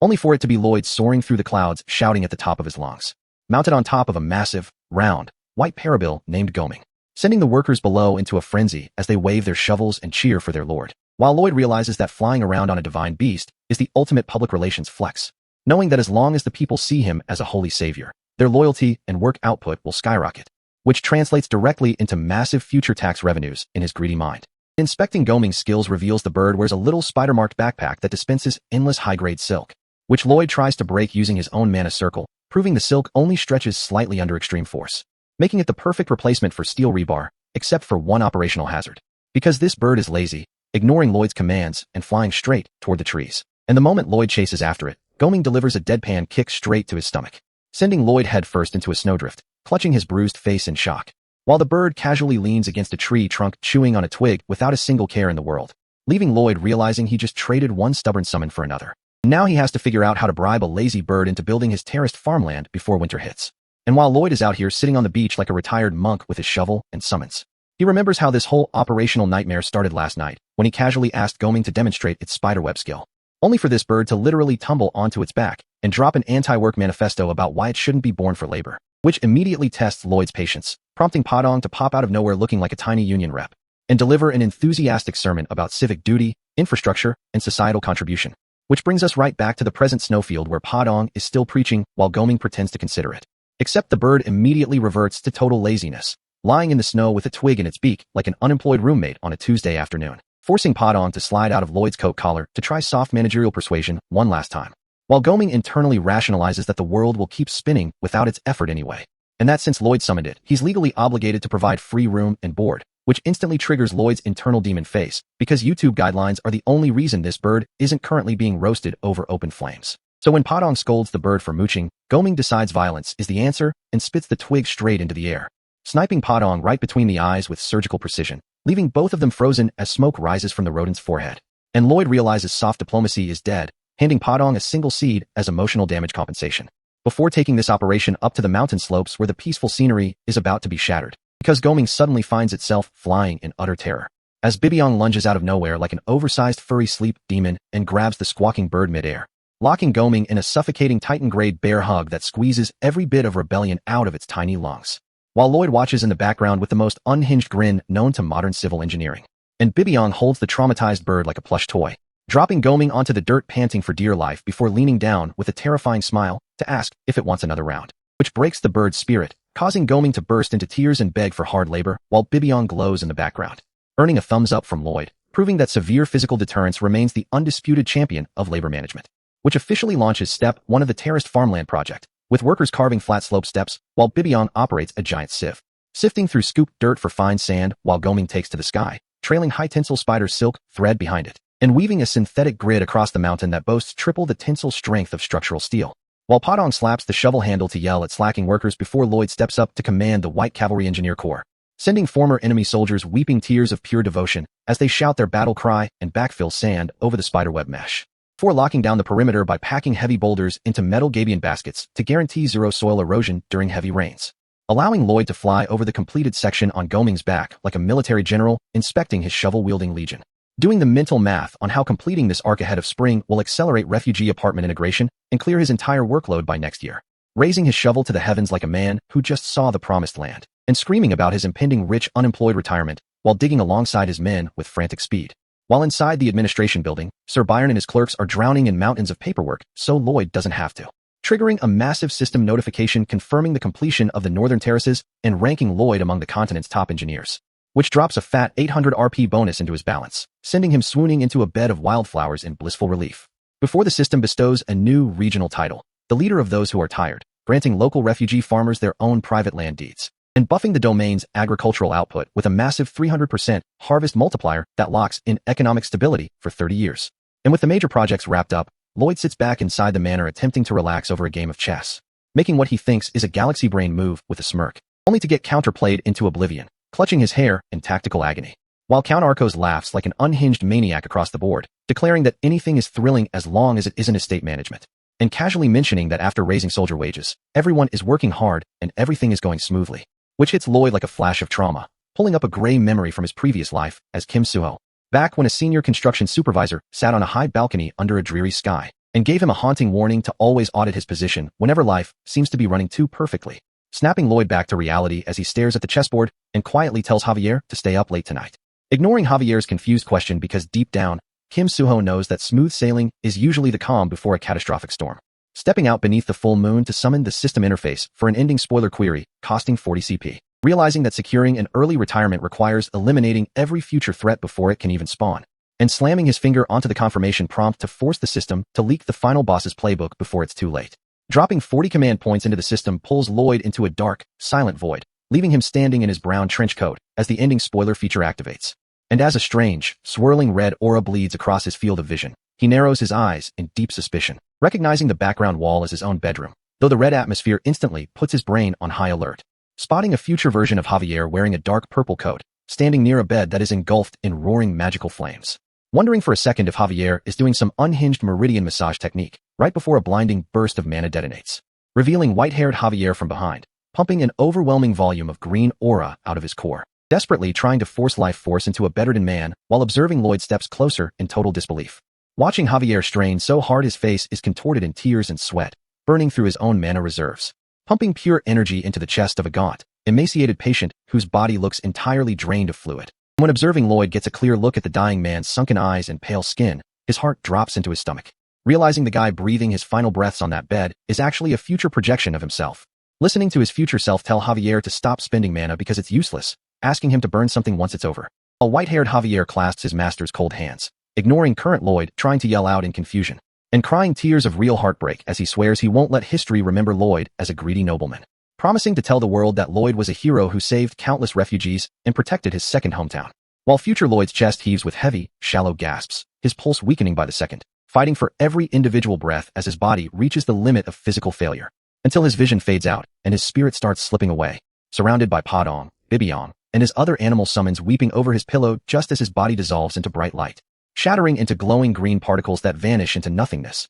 leaving observing Lloyd frozen in speechless shock, holding his coat as panic flares in his chest, forcing himself to suppress the anxiety and audit the visual evidence like an engineer. Noticing that Javier hasn't visibly aged at all, which means this specific disaster is scheduled to hit the domain in the near future. Observing his future self's severe emaciation and dehydration while Javier carries his red-wrapped corpse down stone halls, marking the spring seasonal lighting overhead as Javier walks across a floor covered in white linen bundles, stepping into a vast underground chamber packed wall-to-wall with hundreds of bandaged corpses, which proves this wasn't an isolated assassination, but a domain-wide mass casualty event. Watching Javier splash heavy wooden buckets of oil across the bodies before raising a burning torch, setting the hall ablaze, confirming to civil engineer Lloyd that this mass cremation was triggered by a contagious epidemic. Standing among the phantom flames as his pulse races, evaluating the threat of an airborne or waterborne outbreak, feeling cold sweat break out across his face because he's a structural engineer from modern Korea, not a medical doctor. Till future Javier turns around, staring straight through the void toward observing Lloyd to deliver his master's final words,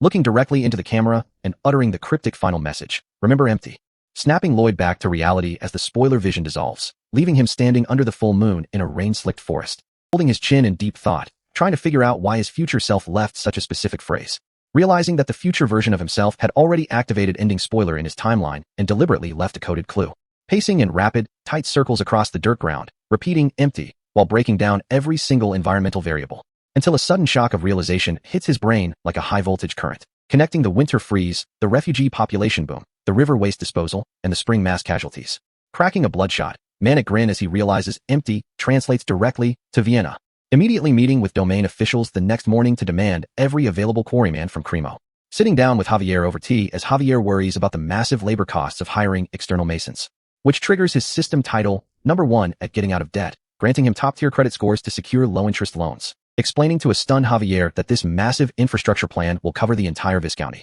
climbing onto the couch and drawing imaginary tunnel blueprints in the air to explain that their true enemy is cholera, leaning in with conviction to explain that doctors aren't the only ones who stop diseases, because civil engineers build sewers. Flashing back to 19th century Europe during the Industrial Revolution, when Vienna experienced a massive population explosion without modern plumbing, where hundreds of thousands of citizens dumped raw waste straight into the Danube River, relying on water currents to break it down, until an unexpected winter freeze locked the river solid, trapping all that waste and preventing natural microbial decomposition, causing the trapped biohazard to seep deep into the soil and poison the city's drinking water, spawning a massive cholera outbreak. Snapping back to present day where Lloyd stands on a high hill overlooking the Prona River, clutching his hair in frustration as he realizes his domain faces the exact same structural vulnerability, complaining out loud that work always multiplies the exact second he tries to settle into cozy relaxation, before clenching his fist with glowing green eye aura and a villainous grin, declaring that not even a kingdom-wide plague will stand between him and his wealthy retired future. Lloyd lies flat on his back staring at the ceiling, trying to cope with the reality that his cozy retirement dream is getting crushed under a mountain of financial liability.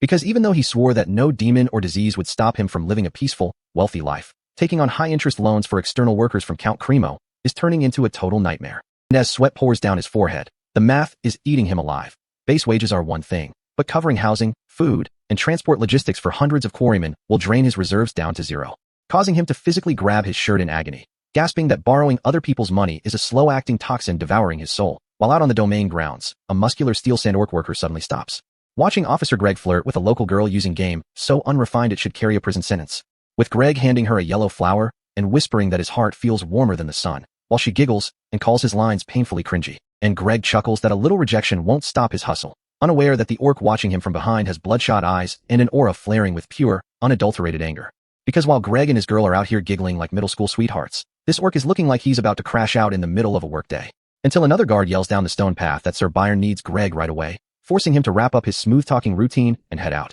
only for the orc to step directly into his path, broad green back turned, acting like a surprise mini-boss blocking the exit, demanding to know how Greg could act so reckless, his voice shaking with righteous moral indignation, before throwing his head back and screaming at the top of his lungs about how Greg could pull a stunt like this when he already has someone named Emily, leaving Greg looking lost as hell, asking who the fuck Emily even is, looking like a dude whose card declined at Denny's after promising his girl the entire world, which sends the orc straight over the edge, lunging forward with a heavy swing to deliver a lesson in loyalty. Except Greg doesn't even flinch, channeling refined blue mana straight into his right fist and landing a counterpunch that plants the orc flat onto the stone path, leaving the orc sprawled in the dirt holding his cheek in total disbelief, realizing his raid boss physique meant nothing against House Frontera's guard force. As Greg flexes his glowing right arm, pointing out that a weak swing won't do anything because months of non-stop labor forced every soldier in the domain to passively master basic mana control, meaning these guys possess enough raw power to beat 10 men in a brawl, even if 90% of their stat points are spent on high-speed shoveling. But the orc refuses to take the loss, flaring a violent red aura from his core and getting ready to go all out, prompting Greg to drop into a low stance, spinning a circular blue mana guard around his forearms to absorb the hit, locking his posture and preparing for a real battle right outside the manor. As both fighters set their feet, ready to clash in a red versus blue mana explosion, when a shadow blurs across the screen faster than a top-tier assassin, and Sir Byron materializes behind Greg, sweeping his legs out from under him and slamming him onto his back before anyone can react. Standing over Greg with a cold stare, scolding him for messing around and slacking off when he's supposed to be earning his salary, leading Greg and the orc down the stone path while lecturing them that working hours are strictly for production, so he better start packing for a long business trip, explaining that estate time belongs to the Lord, while Greg walks with a heavy side-eye, knowing better than to talk back to his superior. As the three of them march past the manor courtyard under the bright morning sky, arriving at the stables where Byron saddles a horse to head toward Count Cremo's domain, explaining that Lloyd is planning a massive project that affects life and death, which makes Greg pause, noticing that traveling all the way to Cremo for external labor feels like a massive waste of time and money, which instantly transitions straight to the manor office where a blue system window suddenly flashes awake, where Lloyd is slumping in his chair like a defeated corporate worker, staring up at the UI, while technical sewer drawings sit scattered across his desk, as the system notifies him that his accumulated achievements are producing a hidden combined effect, making Lloyd squint in confusion as the notification reads out his history of executing traitors and clearing debt, listing how he built honeypot apartments to house thousands of starving refugees and faced calamity-tier disasters head-on, explaining that every single peasant, farmer, and refugee across the domain has been watching his actions, as thousands of boots begin marching down the stone roads. The system drops the news, revealing that the entire population wants nothing more than to repay the massive debt of gratitude they owe him, leaving Lloyd wondering how broke refugees could possibly repay a lord. Right as the system triggers the passive tidal effect, people who want to repay your help, causing a deafening roar to shake his office window, making him snap out of his chair and rush across the stone floor to look down at the courtyard, only to find a massive, endless sea of thousands of citizens and refugees screaming up at his window, begging him to give them work and explicitly offering to build his sewer system for zero pay, waving their arms in unbridled devotion, chanting his name like he's a savior who personally handed them their lives, which causes Lloyd's jaw to lock up as he grits his teeth in irritation, leaning out the sill to scream down at the top of his lungs, ordering the crowd to shut up immediately, freezing thousands of people in place as his internal capitalist logic takes over, knowing that uncompensated altruism is the most fragile foundation on earth. Because in his eyes, people doing things for free creates unbalanced social debt, whereas self-interest guarantees long-term reliability, leading him to ask if they really think he'll let them work without pay, screaming at them to never even dream of doing free labor under his watch, and pointing his finger down to declare that every single one of them is getting a legally binding, fully paid employment contract right now, which causes the crowd to explode into even bigger cheers because their lord refuses to exploit their gratitude and insists on giving them economic dignity, leaving Lloyd standing at his window, adjusting his vest and sighing, satisfied that his financial principles remain untouched while securing a massive local workforce without taking out a single cent in Cremo loans. While far to the east across the desert, a messenger pigeon carrying a metal intelligence capsule swoops down onto the balcony of a grand palace city, where Sultan Samarkand, an elderly emperor in rich red robes, unrolls the intelligence dispatch sent directly by his Western reconnaissance scouts, reading the opening lines of the report detailing what the scouts discovered in the Western territory recently hit by monster migrations. As the report frames Lloyd's summons in full mythical proportions, describing a heaven-splitting firebird, an earth-shattering beast, a sea devourer, and a mountain snake, misinterpreting Goming, Padong, and Bibiong as world-ending mythical war beasts, while noting that House Frontera's common laborers beat orcs barehanded and their old clerks move like the wind, and explaining that even the elite white cavalry swap their spears for shovels to build infrastructure alongside elves and orcs, leading the scout to conclude that if their non-combatants are this strong, their main military force must be unstoppable, causing Sultan Samarkand to visualize House Frontera as an army of armored death knights wielding glowing mana blades, standing in his sunlit palace in disbelief, and sweating through his turban as he clutches the report, trembling in terror and asking what kind of unhinged monster domain exists in the West. Along a quiet dirt path cutting through the rolling countryside, Lloyd and Javier travel toward neighboring territories to audit local land rights, setting up the ground for a massive regional infrastructure expansion before the winter freeze settles in. when they stumble upon a corrupt little noble student in a green vest, sitting on a stone like a feudal dictator while forcing his 2 household servants to beat each other senseless in a forced brawl, threatening to starve their wives and children to death if they hold back their strikes, using raw economic leverage to force these poor men into brutal violence just for his own twisted entertainment, forcing the sweat-drenched laborers to trade heavy blows, swinging with total desperation because losing their jobs in this territory means absolute financial death for their families. And as one punch lands square on the jaw with a pained grunt, the arrogant little bully sits back laughing, completely enjoying the suffering of men who have zero power to fight back. Until Lloyd strolls right up behind him and joins in on the laughter, making the arrogant noble think he found another fellow aristocrat who enjoys stepping on commoners. Only for the student's soul to physically leave his body the exact second he turns around and realizes who is standing beside him, cowering on his rock like a terrified rodent, stuttering out excuses about how class hierarchy gives nobles the right to abuse servants, completely unaware that Lloyd considers aristocratic entitlement an operational liability, which is why Lloyd flashes the brightest, most terrifying corporate smile, politely offering to jump into the ring and take a turn fighting. And the second the noble stammers that gentlemen shouldn't brawl like scum, Lloyd drops the sweet act, glaring down at him to clarify that he wasn't offering to fight him himself. He's setting up an official matchup, putting the abusive bully in the red corner against Javier in the blue corner like a deadpan boxing promoter, as Javier unsheathes his blade, letting a blinding aura of pure sword master mana flare into the air while offering to execute his lord's command without mercy, sending the noble tumbling to the dirt in sheer panic, screaming for him to put the weapon away while Lloyd casually notes that if he feels disadvantaged, he can grab a sword too, forcing the terrified bully to prostrate on the grass, begging for his life because fighting a sword master means getting turned into diced meat in 3 seconds flat. So Lloyd pretends to be reasonable, admitting that a sword master is heavy overkill before cracking his knuckles with a grin that belongs in a nightmare, and delivering a brutal, high-yield beating that resets the noble student's entire worldview on impact, proving that arrogance without fighting capacity always ends in tears, leaving the bully face down in the dirt, bruised, weeping, and missing teeth, completely stripped of his noble posturing,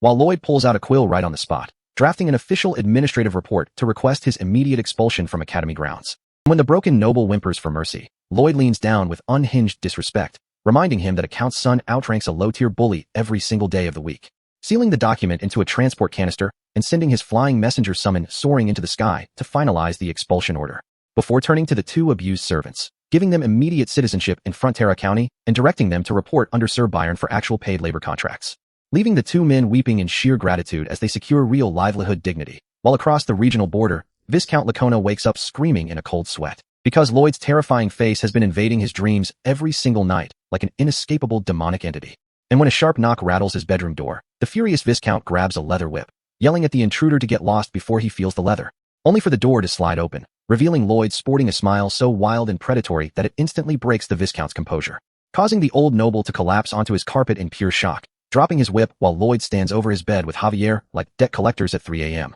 casually making fun of his own menacing face before dragging the shivering Viscount out onto the balcony, pointing across the sprawling border territory, and announcing that he's expropriating his entire estate to flatten the land into a massive granite quarry for county construction. So when the Viscount panics and asks why his home is getting seized, Lloyd grabs him directly by his oversized mustache, leaning into his ear with an intense glare to make it clear that resistance is impossible, because high-grade granite is required to build a permanent underground sewer network that won't erode over centuries, and immediately mobilizing an army of shovel-wielding workers, shouting orders to carve a wide transport highway in a perfectly straight line from the quarry to the domain. So when the construction team notes that Viscount Lacona's luxury mansion is sitting square in the middle of the survey path, Lloyd doesn't even slow down, plowing straight through the estate walls, bisecting the entire multi-million gold mansion clean in half, leaving a giant dirt road running right through the ruined living room. And as the Viscount stands there with his jaw touching the grass, Lloyd pats him on the shoulder with a bright smile, promising to build him a tiny hut while reassigning all his household staff to paid Frontera contracts. Meanwhile, deep in the nearby woods, the disgraced noble student from earlier is forced to camp out in a small tent under the direct supervision of a giant elf warrior, sitting humbled on a rug alongside other evicted elites, too intimidated by the sheer physical mass of their guard to even think about causing trouble. While over at the new quarry, Sir Byron assumes full logistical control, his administrative stats hitting level 99 as Bibiong effortlessly devours whole forests to clear stone beds, and heavy-duty orcs haul massive granite blocks alongside monster boars, moving high-density building materials with military discipline under Byron's rhythmic chants, while the elves construct high-rise apartment units fueled by continuous feasts of sizzling beef, leaving Lloyd back in his manor office clutching his head over a massive engineering bottleneck, realizing that manual labor cannot clear toxic sewer sludge without workers suffocating on lethal biohazard gases, meaning the only modern solution is daily high-temperature incineration, which would exhaust his own mana reserves in days, leaving him groaning at his desk as he searches his brain for a dedicated slave capable of generating infinite fire on demand. until a sudden stroke of genius strikes him like a lightning bolt, causing him to snap his fingers with an expression of pure malevolence. Remembering that a Calamity Tier fire dragon is currently resting out in the wild, making it the ultimate infinite heat source for domain waste management, prompting Lloyd and Javier to march straight into a local dwarf blacksmith shop, where the master forge worker listens to their custom armor request in utter disbelief, asking if they seriously plan to use fireproof Alincha tree sap armor to capture a living fire dragon, to which Lloyd gives a deadpan confirmation. And when the stunned dwarf asks who on earth is supposed to wrestle a legendary beast into submission, Lloyd points his finger right at Javier. Javier is looking at Lloyd with the exact same dead-eyed, soul-crushed despair I had when my ex texted me, "We need to talk 10 minutes," after I dropped my whole paycheck on her birthday dinner. As he closes his eyes and lets out a deep, pained sigh, realizing his life as a hero will forever be spent serving as a glorified dragon catcher for Lloyd's plumbing projects. Deep within the frozen peaks of the eastern mountains, far away from all human civilization, lies a subterranean cavern, where the peaceful silence is violently shattered by a heavy stone crashing against the rock wall, belonging to a red dragon named Solitas, who is currently sitting on top of a giant hoard of glittering rough gems, huffing in total exhaustion, staring down at his pile of unpolished jewels while dripping cave water echoes across the underground pool, because despite holding all this raw wealth, he lets out a heavy sigh as light filters into the cave, quietly confessing the one thing keeping him up at night, which is his desperate urge to find a wife, looking down at his massive clawed hands and cursing them for lacking the fine motor skills needed to refine raw crystals. Since dragon mating culture requires males to craft polished gemstones to feed hatchlings and prove they can provide, leaving Solitas staring at the shattered debris on the floor knowing female dragons would instantly swipe left on him. Remembering how back in the ancient days, dragons never had to deal with this delicate crafting nonsense, because whenever a dragon wanted jewels, he would simply raid human kingdoms, kidnap a master dwarf artisan and force them into hard labor until his claw accidentally squeezes a stone too hard, turning it into powder. Recalculating how his entire species got nerfed when the ancient dragon king married a human lady in a traditional hanbok and instituted the law of dragons, legally banning all dragons from pillaging other species and forcing them to mine their own minerals, which leaves Solitas baring his teeth in a wild crash out against the boomer dragons who hoarded all the wealth through feudal raids before locking the door behind them, right as a casual human voice chimes in from the dark agreeing with his economic rage, revealing Lloyd stepping into the cavern stream clad in full heavy plate armor, dropping a deadpan truth bomb about how older generations played the real estate market, then lectured youth about pulling themselves up by their bootstraps, leaving Solitas stunned that 2 random NPCs bypassed his dungeon traps. As Solitas ignites his throat with internal fire while Lloyd and Javier stand in the shallow water unbothered, casually explaining they dismantled every single security system just to deliver a business proposal. And before Lloyd can even finish pitching his job offer, Solitas loses his mind and decides to turn the uninvited visitors into ash, unleashing a continuous wave of scorching dragon breath that engulfs the cavern, screaming at the top of his lungs that humans are the reason his dating life is dead. Yet as the blinding orange flames wash over them, Lloyd and Javier stand inside the inferno without taking a single point of fire damage, because their armor was forged from heat-proof Alincha tree sap, prompting Javier to calmly ask what the actual battle plan is. And when Javier points out that Lloyd never actually mentioned a strategy, while Solitas continues to spew endless fire, Lloyd casually repeats that the plan is to capture the beast, forcing Javier to lift his visor and look at Lloyd like a tired worker whose manager just handed him a double shift on Christmas, deadpan reminding his lord that capturing the dragon is the goal, not a tactical strategy, but agreeing to trust whatever scheme Lloyd came up with. Only for Lloyd to hit him with the most disrespectful breakdown in history, laying out step 1 as fighting the dragon and step 2 as capturing him, before shoving Javier's heavy back armor straight into the flames, which leaves Solitas' eyes bulging in complete disbelief as the knight gets shoved forward, landing on one knee inside the roaring fire without a single burn mark on his suit. Realizing his elemental fire breath is useless against this plain-looking armor, forcing Solitas to bare his sharp teeth and decide to rely on pure physical violence to squash the intruder. While Lloyd cheers from a safe distance like an armchair quarterback, leaving Javier to draw his sword with a heavy sigh as a brilliant green aura blade hums to life. And with explosive speed, Javier lunges across the cavern floor, catching Solitas' downward claw strikes squarely on his steel, parrying the massive blow with such force that rock dust flies everywhere, pissing Solitas off enough to label him an annoying little bug. Swinging his heavy red wing in a sweeping strike that Javier dodges by leaping into the air, sparks showering the cave floor as steel meets dragon hide. And while Solitas roars at the ceiling in pure frustration over missing a target 10 times smaller than him, Javier's mid-air eyes recalibrate the dragon's clumsy telegraphs, realizing that he can clear this boss fight without taking a single scratch, which has Lloyd smirking in total smug triumph behind his visor, remembering how in the original novel The Knight of Blood and Iron, Javier fought this exact same beast in a grueling duel back when he was a newly awakened swordmaster, who barely scaled above Queen Alicia or Sir Kyle in raw combat power, barely dragging himself to victory through stamina. But in this timeline, modified by months of Lloyd's engineering demands and high-intensity labor protocol, Javier has broken through his original limits, flipping midair with zero hesitation. as a bright blue mana burst detonates beneath his boots, revealing that he learned to create invisible aerial stepping stones after studying elven mobility during the Fujin Tolu construction, officially ascending to the realm of a high sword master, leaving Solitas shuddering in utter confusion as he watches a normal human walk on air above his head, while Javier crouches on his air platform, calculating that these solid mana footholds give him way better mobility than wasting energy on mid-air blasts,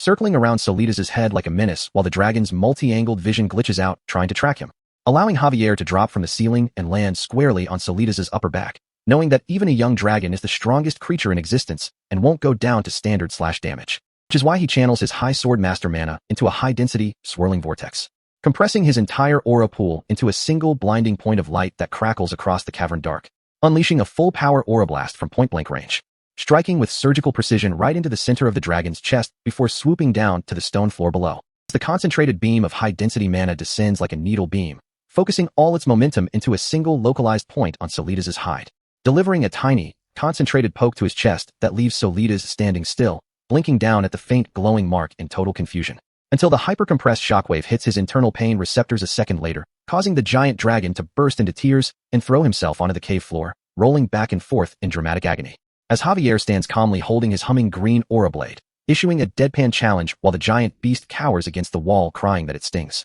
Because from the dragon's perspective, this fight has completely defied all laws of nature, creating a psychological terror equivalent to a tiny beetle stepping up to a human and talking trash, where you are sleeping peacefully in your room when a random bug pops up looking for smoke. So you spray it point blank with heavy-duty raid, only for the bug to stand in the chemical mist and hit you with a toothy grin, before flying around your head while you panic and swing a fly swatter like a madman, only for the bug to whip out a massive needle and charge straight at your throat, stabbing you right in the chest with an inescapable needle strike that sends your entire nervous system into a panic-induced breakdown. Which is precisely why High Sword Master Javier, stepping forward across the cavern stream with his glowing sword, is the ultimate, invulnerable nightmare to Solitas, leaving the giant red dragon shrieking in pure terror as he begs for his life, completely broken and ready to be forced into full-time sewer management service for House Frontera. Because everyone who has ever lived knows the exact, localized agony of getting poked in the chest by a relentless little monster. Which is why in Solitas' eyes, Javier isn't even a human knight anymore, but an unkillable, glowing demon holding a buzzing green blade, stepping across the cave rocks with zero fear, leaving the apex predator of the mountain shivering in the corner, desperately holding his massive claws together like a terrified kid begging a mugger to let him speak first, only for Javier to tilt his head with a blank, deadpan question mark, not giving a single millimeter of slack. So Solitas tries to throw a quick panic slam with his claw, only for Javier to speed blitz right through his guard, delivering another compressed aura needle right between his scales that has the massive dragon screaming profanities, and firing off a continuous, hyper-dense barrage of energy pokes until Solitas is covering his head like a child getting jumped, squirming on the cavern floor while Javier just kicks his feet up and relaxes in full plate armor, watching the giant red beast roll around in total defeat, because at this point the psychological break is total, and Javier props his head on his gauntlet with the smuggest smirk imaginable, knowing the dragon's entire mental fortitude just collapsed. So when Solitas tries to exhale a desperate cloud of smoke to cover his retreat, Javier doesn't even bother moving. Because this is the exact same logic as when a massive bug enters your room, and no matter how much raid you spray, the bug keeps coming, leaving you with only one real tactical option remaining in your entire playbook, which is to sprint full speed out of your own front door, losing a shoe on the pavement, screaming for your mother while running behind a boulder, praying the terrifying entity lost track of you, prompting Solitas to press his claws to his temples and cast high-tier spatial teleportation to escape, only to get instantly electrocuted by the security trap he set up earlier around his own lair, leaving him fried and smoking on the dirt, realizing he just played himself harder than anyone in history. Right as armored boots step into view and Lloyd smoothly steps up, introducing himself as Count Frontera's eldest son, while Solitas shifts into a disheveled human polymorph form with red hair, looking around in utter confusion, until Javier casually swings a glowing green arc of aura right past his throat to remind him who owns the room, forcing the dragon to drop to his knees and scream like a helpless victim asking why they're getting tormented, allowing Lloyd to step in with a sweet, commercial smile, offering a business proposal while Solitas cries about getting poked. And Lloyd easily laughs it off, claiming his servant just reacted out of self-defense, securing the upper hand in negotiations. Recalling from the original novel that Solitas was notorious for having massive anger management issues, much like a toxic customer throwing a massive tantrum in a restaurant and tossing food at the walls,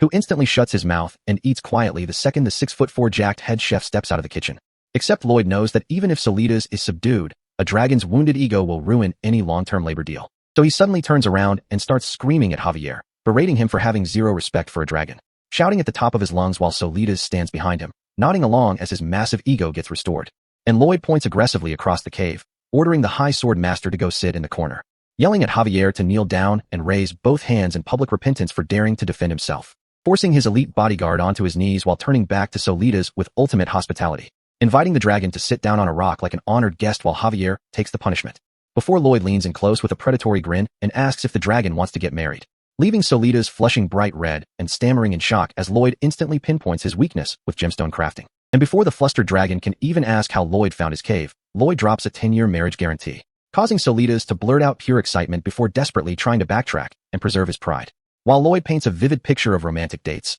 ice skating in the Arctic, and sending telepathic love notes, visualizing two dragons forming a heart with their tails under a full moon, completely overwhelming Solitas' mind, and pulling out a parchment contract, handing over the pen so the dragon can sign away his life, only for Solitas to freeze the exact millisecond his signature hits the page, as an ancient law flashes in his head, remembering the ancient Dragon King's decree that any dragon who breaks a contract with a human faces total destruction, realizing with sickening clarity that the human standing before him didn't just offer help, but set an inescapable trap, slumping onto the rock in a cold sweat, muttering to himself that he just signed a deal with the devil, and breaking down into a manic laugh of despair as the scene cuts back to the peaceful, sunny domain of House Frontura, where local farmers working in the terraced fields notice the young lord returning from his mountain expedition, gossiping about how he always brings back weird stuff, assuming the disheveled red-haired guy behind him is just a random peasant, while Solitas walks in human form carrying a heavy pack, muttering that no human could ever catch a real dragon, unaware that Lloyd is leading the way with an extreme close-up smirk, thinking about his new sewer sludge incinerator,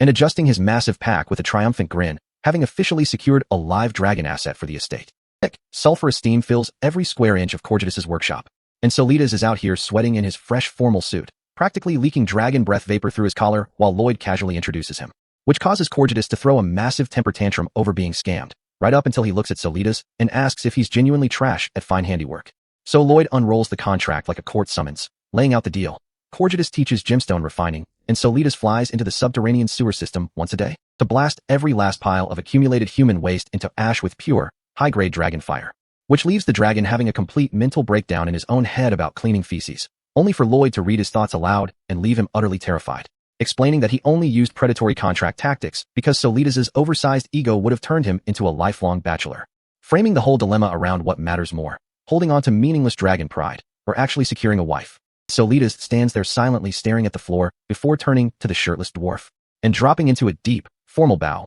begging Corgetus to take him in as a student, which gets Corgetus stroking his beard in disbelief that an apex predator is bowing to a dwarf, while Solitas admits that while dragons have strength, dwarves possess world-class craft, begging him to fix his clumsy hands so he can finally build a future. And Corgetus accepts him on the spot, warning that his lessons are going to be pure torture, which Solitas accepts without hesitation, only for Corgetus to instantly scream at the top of his lungs, telling him to stop standing around like an idiot and go fetch raw materials, leaving the dragon pointing at his own chest with tears in his eyes, shocked that a dwarf is speaking to him like a dog. And Corgetus slams the workbench shouting at him to move, sending Solitas sprinting out the door while Lloyd watches from the corner, thoroughly enjoying his own business genius. Because while Solitas gets world-class education and Corgetus gets the satisfaction of smacking a dragon's hands with a wooden stick for crushing raw gems, Lloyd reflects on his past life as Kim Suho, remembering those grim black company corporate desks where evil bosses handed down predatory contracts, forcing desperate workers to sign away their souls while glowing-eyed managers grinned in their faces, implicitly asking how a broke nobody could ever have a choice.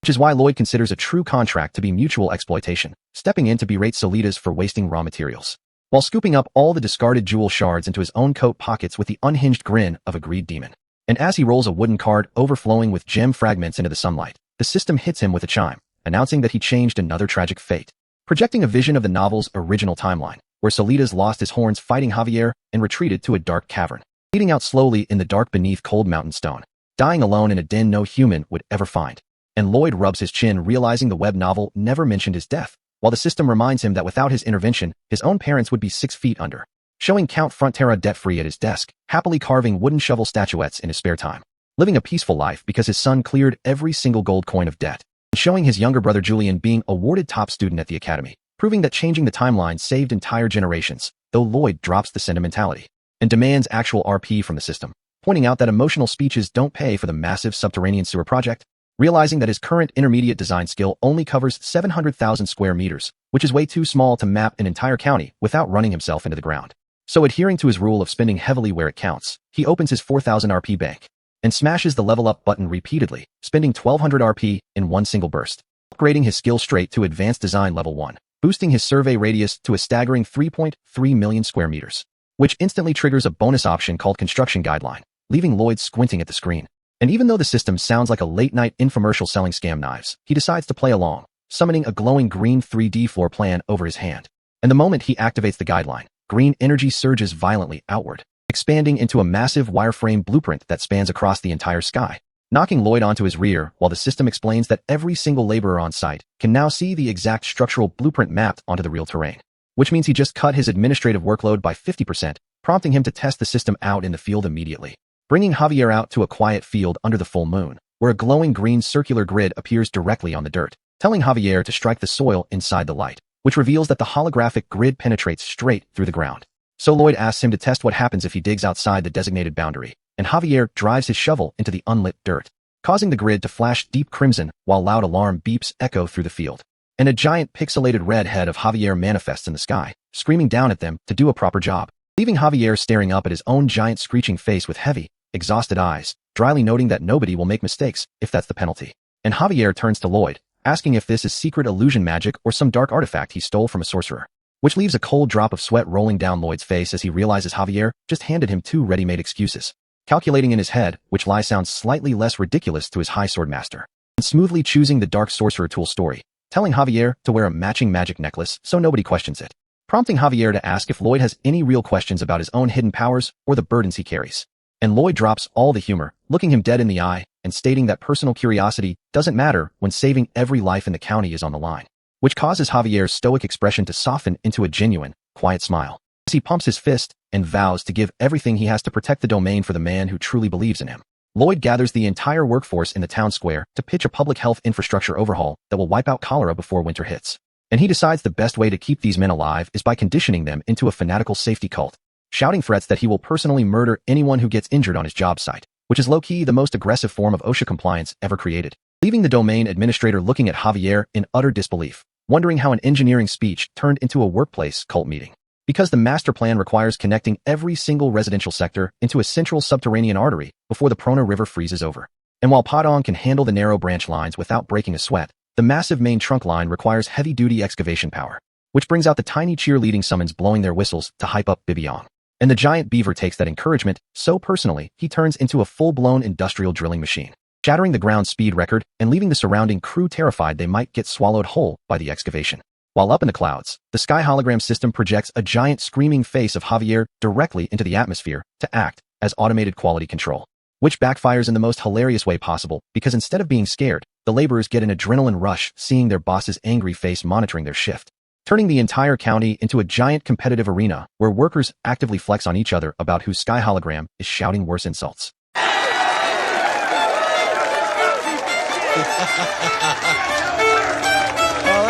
Leaving the supervisors holding their shovels in silent existential dread, unable to fathom how Lloyd turned basic labor into a mass collective psychosis. And over the next 3 months, heavy spring rains wash through the valley while the branch lines finish right on schedule, allowing the heavy stone masonry teams to lay massive granite channels heading straight for the northern boundary, pushing the main line into uncharted territory outside the main settlement zone, where Lloyd stands on a cliffside mapping out the final sludge treatment plant right on the edge of the local mastodon grounds, giving strict orders to give those massive beasts a wide berth, except every single survey team comes back reporting 0 mastodon sightings. And while Lloyd assumes Bibiong's giant beaver presence just scared the wild beasts off, he decides to take a break deep in the woods, leaning back against a massive oak tree under the afternoon sun, and starts playing a solo game of red light green light like a kid with 0 adult supervision, tagging an imaginary opponent and turning around with a wide grin, only for a physical blow to slam straight into his face, folding his body in half and launching him backward into the dirt. And as he lies flat on his back in the mud, he unironically smiles at the sky, thoroughly enjoying the fact that someone actually hit him back, questioning his own sanity while trying to convince himself that getting blindsided in the forest is just standard recess behavior, until Padong shows up crying eyes out, looking at him like a pathetic puppy and screaming for him to snap out of it, forcing Lloyd back onto his feet when he realizes Padong actually stumbled onto something terrifying nearby, pushing through a thick crowd of anxious laborers who are all standing around a massive pit in silence, to find a single heavily decomposed mastodon skeleton rotting deep underground. Kneeling down to examine the bone structure, he realizes this beast didn't die of natural causes. It was slaughtered and buried on purpose, which sets off alarm bells in his head, prompting Bibiong to catch a foul rot smell and order the crew to keep digging. And as the shovels hit deeper dirt, the ground gives way beneath them, revealing a systematic mass grave filled with dozens of slaughtered mastodons buried in neat rows. leaving Lloyd staring down at the pit in sheer disbelief because this massacre never happened in the original novel. Realizing his timeline changes have broken the canonical script, forcing him to scramble through his memories for anything involving animal mass graves. Recalling the Namaryn's Barrier arc where black magic cultists slaughtered beasts to fuel high-tier necromancy. Just as the buried bones begin pulsing with volatile purple mana. And he loses his mind shouting for every single worker to clear the area before corpse explosion magic detonates. As a blinding flash of black magic ignites from the center of the pit, launching multiple laborers off their feet as the initial shockwave tears through the excavation trench, erupting into a vertical pillar of dark purple fire that threatens to consume the entire crew. And while the workers scatter in sheer panic, Lloyd does the exact opposite, grabbing his shovel and sprinting directly toward the inferno, refusing to let a single paid employee take damage on his job site after promising them total safety, gritting his teeth and extending his hand to absorb the blast wave with raw physical force, standing like a wall between an apocalyptic magic detonation and his fleeing crew. While miles away in the safety of the mansion, Javier sits quietly on a stool carving wood, instantly picking up the heavy necromantic mana surge ripple across the air currents, briefly wondering if his employer is currently fighting for his life against high-level sorcery, and calmly going right back to carving his piece of wood, figuring Lloyd will somehow scam his way out of dying like he always does. Back at the smoking crater, Lloyd is down on his knees frantically shaking an unconscious Bibiong, as the surviving workers crawl back in terror, pointing into the dark purple smog where a sickening guttural roar echoes. And through the dark magical smoke, a multi-eyed pale monstrosity with giant curved tusks begins to rise, revealing an undead amalgam beast assembled from every slaughtered mastodon in the pit, looming over the crater with glowing purple eyes. And before the dust can even settle, the ground starts split-cracking open as a whole army of zombie mastodons bursts out of the dirt, forcing Lloyd to crouch down, clutching Bibiong in pure terror when he realizes these monsters were buried way deeper than the bones that just exploded. And there are way too many of them, thundering forward with glowing purple eyes while unleashing roars that shake the whole canyon. As this massive undead beast rears up on its hind legs, showing off tattered skin and exposed ribs while screaming straight into the sky, leaving Lloyd standing right in the path of a literal wall of undead meat rushing toward his construction zone. So he instantly opens his mouth and screams at every single paid laborer on the site to drop their tools and run for their lives. And while most of the crew scrambles away in panic, one bearded dude actually stops in his tracks to strike a dramatic hero pose, raising his shovel like a medieval martyr while declaring this is their final stand for Queen Alicia and County Frontura, which forces Lloyd to turn around and yell at the top of his lungs, telling him to cut out the anime death speech and fall back immediately, sprinting alongside his crew because losing even a single employee means paying out workers' comp and ruining his zero-casualty safety record. So while running, his brain starts working at top speed, analyzing the canyon layout before calling out to Sir Byron to ask where the baby mastodons are kept. And the second Byron points toward the field, Lloyd doesn't hesitate, shouting at his hamster summon Podong to jump in and buy them time, which instantly flips a switch in Podong's brain, locking its eyes into a stone-cold killer stare as it prepares to charge, diving headfirst into the middle of a charging zombie herd without showing an ounce of fear, and unleashing a heavy martial arts blow straight into the chest of the lead mastodon, zipping through the legs of giant skeletal beasts like a high-tier Murim protagonist on a rampage, delivering a savage elbow strike to one beast before launching another into the air with a high-flying home run kick, dashing across the dirt at top speed to reset its stance, and leaping straight into the air while spinning with a surging pink martial aura, unleashing the plum blossom fist, sending cherry blossom petals flying everywhere while blasting half the herd skyward, which leaves Lloyd staring at the pink explosion in complete disbelief, wondering how his hamster learned high-level wuxia martial arts, shouting out asking what kind of unhinged action flicks this summon has been watching on its off days while Podong literally starts biting an undead snout, pummeling gray skeletal faces with continuous, rapid-fire strikes, and launching a dozen zombie mastodons skyward under the bright blue sky, relentlessly comboing every monster in sight without taking a single breath, until the sheer volume of the undead herd starts swarming the small summon from every angle, forcing Lloyd to jump into the middle of the canyon yelling at the beasts, marching right up to the front lines holding a shovel while the horde surrounds him, and cornering a small baby mastodon before pressing the sharp metal edge of his shovel right against its neck, firmly holding the blade flush against the calf's throat while the young beast starts sweating in pure distress, as Lloyd flashes the most menacing, unhinged villain smile imaginable, whispering that he's going to turn this baby into chopped meat in 5 seconds, which instantly freezes the entire undead herd in place, their purple eyes wide with horror as Lloyd's dark threats ring out, grabbing the calf by its scruff with a terrifying demonic face and threatening to peel its skin off if they take another step, triggering a massive wave of rage across the pack as every single adult monster screams out in agonizing grief, allowing Lloyd to snatch the calf, bolt toward the valley, and grin because he just pulled 100% of the monster aggro onto himself. Recalling a random line from the original novel stating that mastodons possess an unhealthy, obsessive level of love for their children, reasoning that even as black magic zombies, their parental instincts override everything else, which he proved back when Byron was raising orphan calves on the estate. Remembering how adult mastodons would stand on the cliff edges every single day just to check on their baby's health. So with his theory proven, Lloyd commands Padong to head past the valley so they can vanish into the deep forest.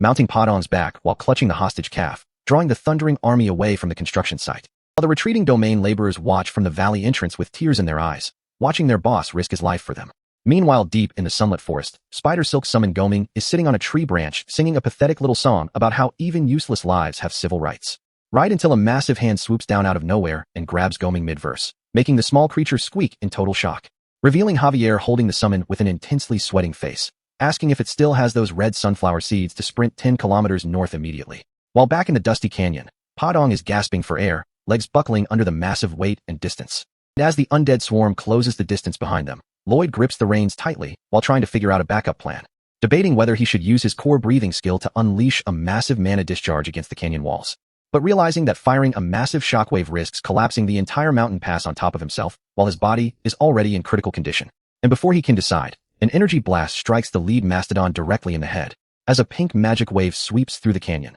forcing Padong to take the brunt of the impact before collapsing from complete physical exhaustion. While thick purple necromantic smoke fills the narrow pass as more undead beasts push through the dust, leaving Lloyd panicking internally as he weighs total cavern collapse against dying from mana shock if his attack fails. Right as Padong skids across the rough gravel and tumbles onto the dirt, throwing Lloyd completely off balance, settling a heavy, suffocating silence over the narrow rocky pass, leaving Lloyd stranded on top of his collapsed summon, sweating in pure dread as he turns around and looks back to see the wall of undead monsters completely blocking off the canyon exit, trapping him with zero room left to run. And Padong's stubby little legs completely give out on the loose gravel, sending him tumbling head first down the steep slope while screaming for his life. While Lloyd clutches onto the hamster's fur like a runaway roller coaster, staring down at the sharp vertical cliff walls framing this dead-end canyon, which means there is zero physical exit left for them, and sliding straight into a corner is usually how a dungeon crawl ends in a team wipe. Especially with hundreds of reanimated, multi-tusked zombie mastodons stomping down the narrow ridge behind them with pure necrotic aggression.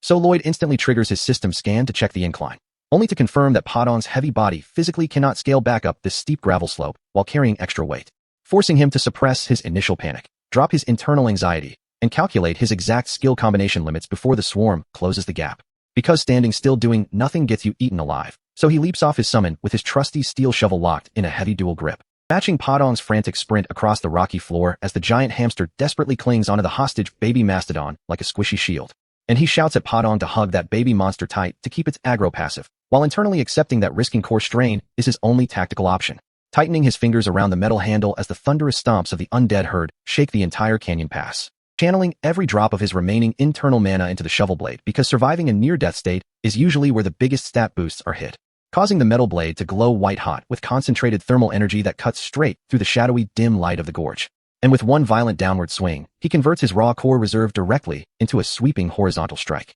unleashing his signature skill, Mountain Discharge, straight down the center of the narrow pass, sending a towering wall of golden flames roaring through the canyon, instantly incinerating the dirt floor and scorching the air, which slams directly into the front rank of the charging skeletal mastodons, turning their vanguard into ash while Lloyd's face contorts under the massive core feedback, as three separate explosive shockwaves detonate along the canyon walls, rattling the rock face and blinding the remaining monsters, until the glowing shovel clatters heavily onto the rough stone ground, completely drained of heat, leaving Lloyd drop down on his knees in the dust, hyperventilating as Padong watches in sheer panic. Because the fire only wiped out the front wave, and the vast undead herd keeps pressing forward through the smoke, which instantly triggers his system window to force activate Supercharge, erupting a massive vortex of dark purple mana around his kneeling body as the system begins forcefully siphoning energy from his surroundings, shredding the nearest reanimated beasts into flying bone fragments as the sheer power of the absorption field rips the necrotic energy out of their frames, which causes Padong to squeal in terror as the blue notification box warns that Supercharge is currently draining all surrounding mana without any target distinction.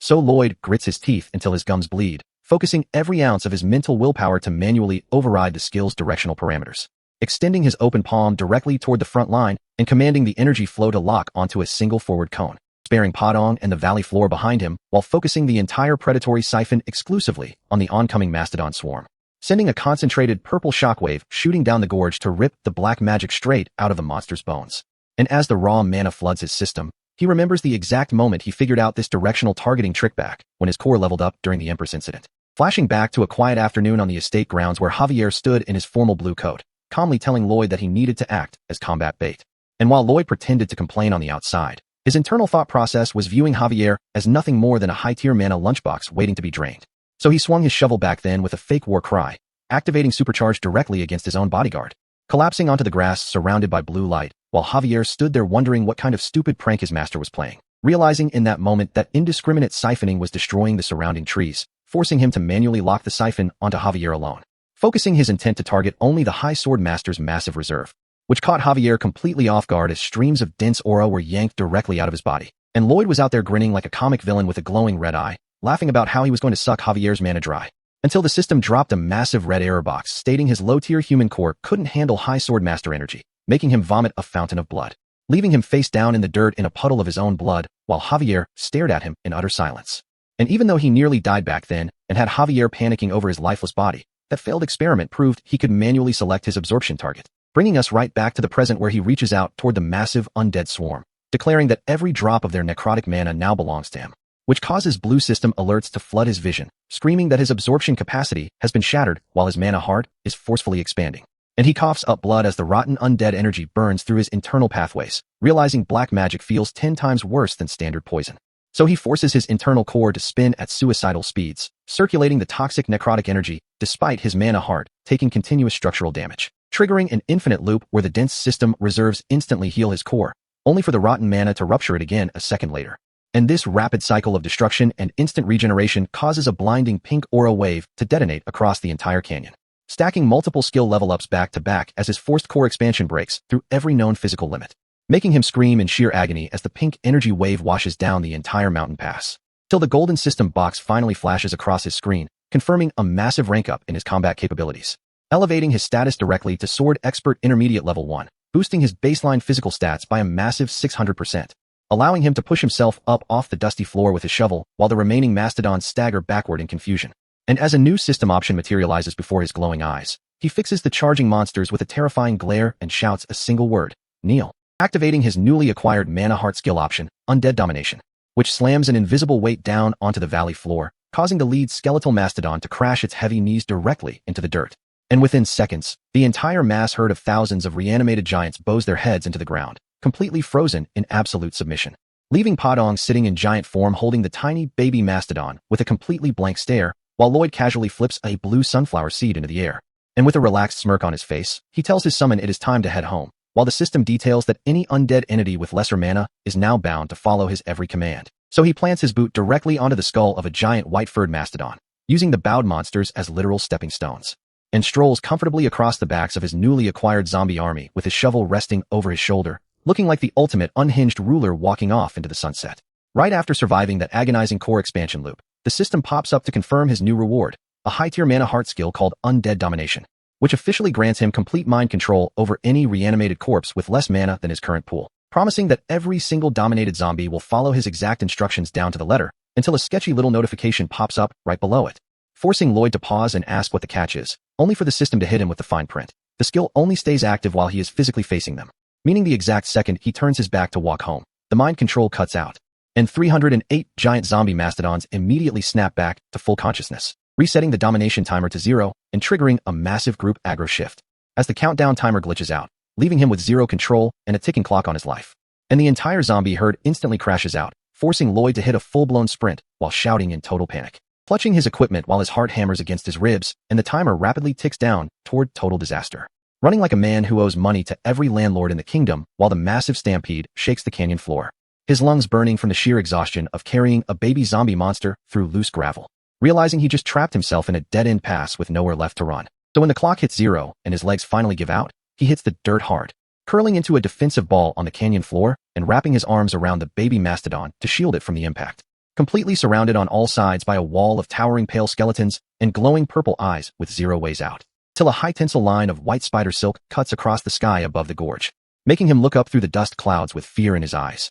right as a blinding surge of high-level sword aura tears through the atmosphere, illuminating the scale of the undead horde trapped between the steep cliff faces, while Lloyd barely manages to catch his breath, staring skyward with desperate relief, and screaming his knight's name at the top of his lungs as Javier swoops in on Sir Goming's flying form, drawing his blade and unleashing a massive crescent of green aura directly into the canyon wall, commanding their aerial mount to dive straight into the heart of the crisis, while Goming internally complains about getting called a bird and Padong hypes up the rescue from the side, slicing down into the narrow pass where hundreds of monsters are crammed together, carving through the air while the silk line hooks securely into Lloyd's coat collar, setting up a precise tactical strike to collapse the rock face, putting every ounce of his high sword master mana into a single devastating swing, shattering the cliff wall and bringing down thousands of tons of solid rock onto the charging front line, yanking Lloyd straight out of the dust cloud before the tumbling boulders can flatten him into pancake batter, hoisting him into the sky while the entire canyon pass behind them gets buried under an avalanche, peeling off the undead herd beneath a mountain of stone and neutralizing the immediate threat, as the remaining gravel settles over the mass grave, crushing the remaining stragglers and wiping out the necrotic mana signature, while Javier guides the mount out of the gorge, pulling Lloyd clear of the wreckage, leaving the ruined canyon echoing with the sound of collapsing stone, and depositing them safely onto a high grassy ridge overlooking the battlefield, where Lloyd collapses onto his back, clutching the baby monster while his lungs hunt for oxygen, lying in the grass and throwing out a casual thank you to his bodyguard for the clutch rescue, only for Javier to look down at him with the exact same deadpan fury my dad had when I accidentally backed his riding mower into the pool after swearing I had everything under control, demanding to know why he sent his bodyguard away to cut rebar while secretly planning to use himself as live monster bait, calling out the reality that Lloyd prioritized the workers' lives over his own safety, while Lloyd lies there trying to play it off like a routine tactical maneuver. And when Javier dryly asks if running for his life counts as a success, Lloyd gets defensive and tells him to stop asking questions, which causes Javier's stoic composure to break, exploding into a frantic shout about how the domain's infrastructure and thousands of lives depend on him surviving, reminding him that if the chief civil engineer dies, every apartment project, sewer line,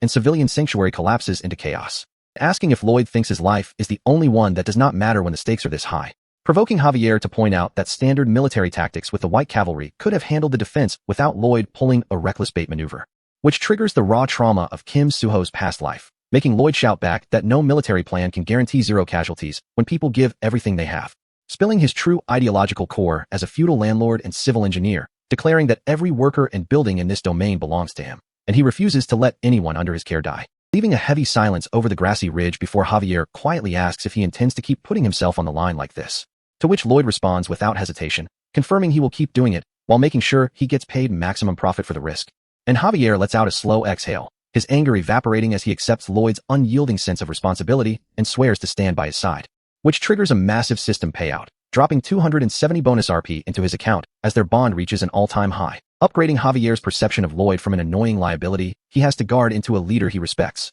and locking in a hidden system resolution that Javier is now prepared to lay down his life in Lloyd's place, leading Lloyd to tease him while Javier pretends he cannot read the floating text, shifting their attention back to the desolate ravine below, where Lloyd begins analyzing who could have orchestrated a mass grave in the middle of his sewer project, ruling out the Eastern Desert Sultanate of Asfahan, because his transmigrator knowledge confirms their military relies on physical brawlers rather than high-level necromancy, recalling that the only black magic tied to Asfahan in the novel was Namaryn's barrier, leading him to order an immediate freeze on site excavation to gather physical evidence, as Javier nods in agreement, while Lloyd's internal logic connects the mass grave to a specific dark chapter from the novel set in the northern borderlands, and his expression turns into a snarl of vengeful greed, swearing to track down whichever corrupt necromancer dared to mess with his labor site and make them pay for every single coin of damaged property value, slamming the heavy steel blade deep into the dry earth. As dozens of county workers toil away in the massive drainage trench, Javier takes one look at the endless pit and compares this entire operation to hunting for a needle in a desert, but Lloyd doesn't care about the odds,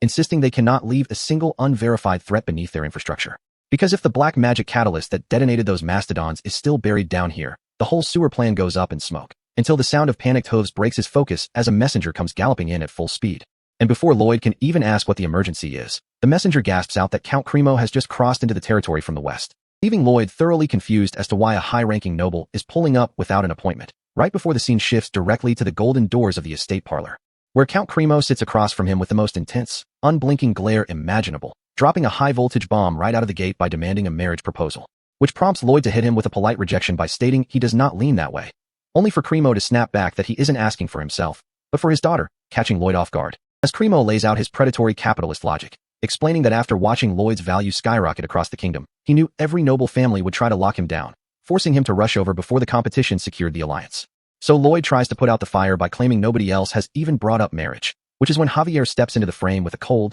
deadpan look, and points directly at the central table, where a mountain of wax-sealed proposal envelopes sits piled up to the ceiling, exposing the fact that Javier had been hoarding a kingdom-wide registry of formal noble offers while Lloyd was busy playing site manager in the dirt, prompting Cremo to slam the table and dismiss every other suitor as fake opportunists who lacked the courage to show up in person, demanding the wedding be hosted right here at the estate, forcing Lloyd to throw his hands up and attempt a tactical de-escalation, politely declining to let the man steamroll his personal life, only for Cremo to brutally flame him, pointing out that a 27-year-old bachelor in this world is assumed to have massive red flags or a broken core, leaving Lloyd asking the man why he has zero chill. While behind him, Javier starts visibly vibrating, suppressing a violent bout of laughter so hard his entire torso is shaking, which prompts Cremo to assume Lloyd thinks his bloodline isn't good enough, until Lloyd tells him to just look at his daughter, who is currently sitting on the couch weeping like a tragic opera star in the middle of a terminal diagnosis, crying tears of distress while dramatic lighting frames her speech about sacrificing her body for the family's survival, making her look like she's about to be traded off to the Demon King,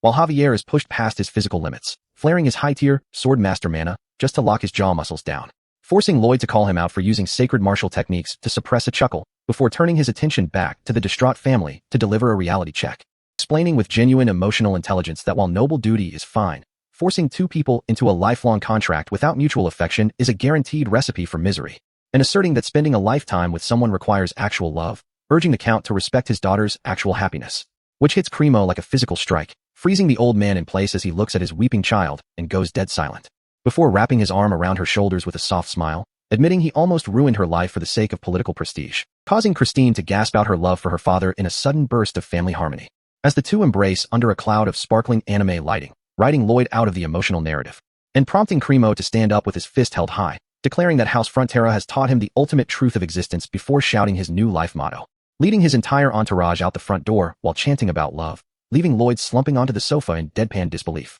realizing the entire family just celebrated the fact that she doesn't have to marry him as if they escaped a tragic curse, before glaring over at Javier, who is currently slumped in the corner surrounded by residual mana smoke, sweating through his collar and clutching his chest after exerting more physical effort to hold in a laugh than he did fighting a calamity tear gigadon. And Javier is looking at Lloyd like how my ex looked at me when my card declined at the restaurant right after I bragged about my crypto portfolio. While across the realm, carrier pigeons carry official rejection letters to every single noble house, as House Frontera formally shuts down all political proposals to protect their autonomy, which reaches the royal palace, where a court minister reports the news to Queen Alicia while she sits on her throne looking like an SSS-tier mommy baddie. And as the official walks away, the thought of Lloyd's iconic, spud face flashes in the queen's mind, causing her royal composure to shatter into pieces as she doubles over on the throne, laughing hysterically at the visual of the Potato Lord, while her head advisor panics and offers to summon the imperial physician, only for the queen to wave him off and demand a bowl of whole boiled potatoes for dinner, before regaining her composure to analyze the political board, asking about the diplomatic letter sent to the Eastern Desert Sultanate of Asfahan,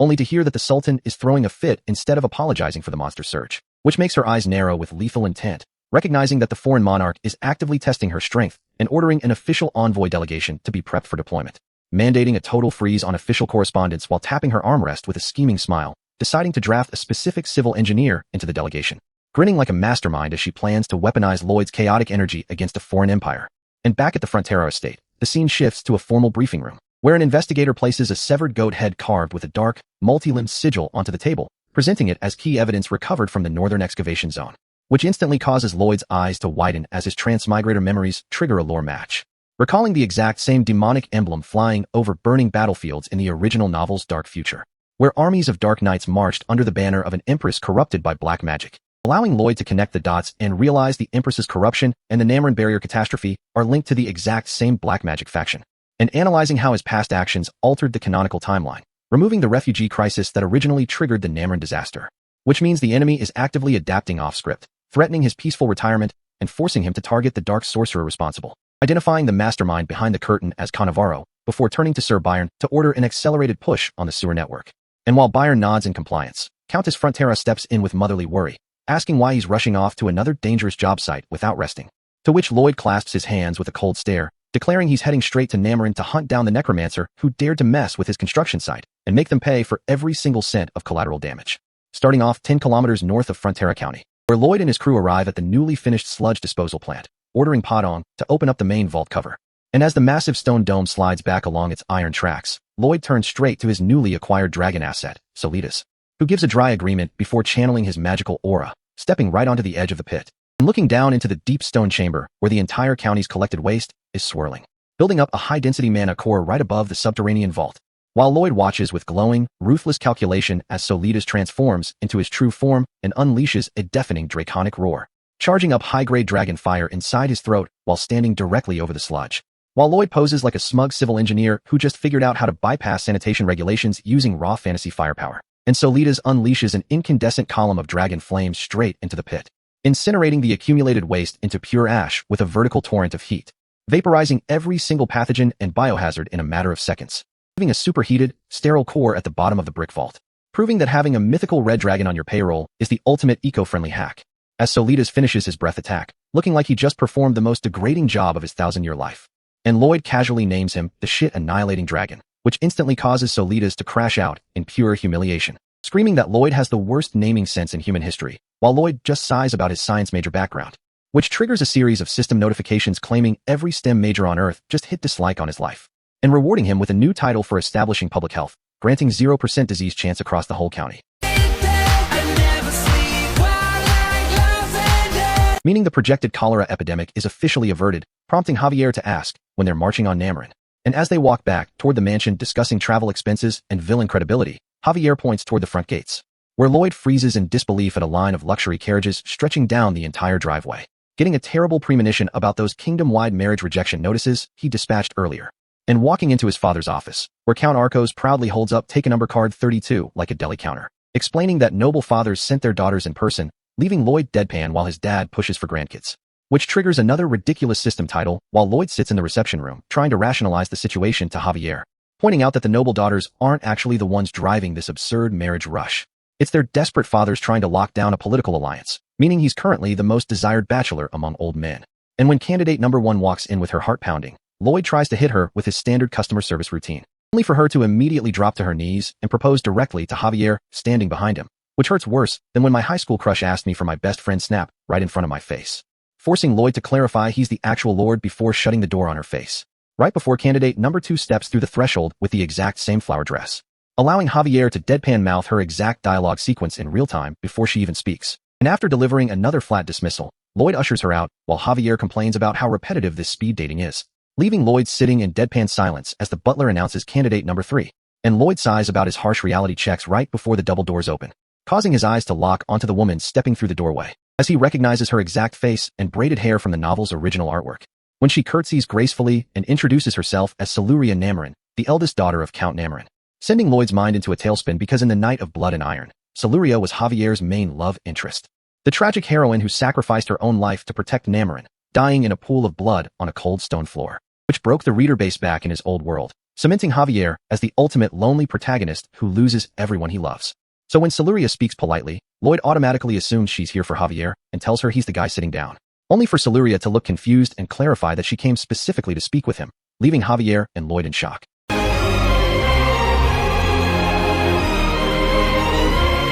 As Siluria explains that she saw all his ongoing construction and clean roads on her way into the county, realizing he's far too busy for marriage, praising his massive infrastructure work and offering to leave without wasting any more of his time, which makes Lloyd jump up from his couch to stop her, immediately probing about Namarin's current situation and asking if they've had a sudden population spike. And Siluria confirms his fears, revealing that 400 refugees fled to Namarin after losing their homes to monster attacks, causing cold sweat to break across Lloyd's face as the horrific butterfly effect clicks into place, realizing that Cannavaro intentionally herded those refugees into Namarin to satisfy the human sacrifice quota for his life-draining barrier, because Lloyd had gathered all the regional refugees into Frontera County, forcing the Dark Sorcerer to adapt his timeline off-script. Which means if Cannavaro's ritual completes, thousands of souls in Namarin will be consumed in an instant, summoning the Hell Knight, a god-level entity riding a spectral nightmare that wipes out entire regions. A threat so absurdly broken that not even Javier as a high sword master can stop it from burning the territory to the ground, leaving Lloyd panicking in sheer terror as he realizes his butterfly effect didn't destroy the threat,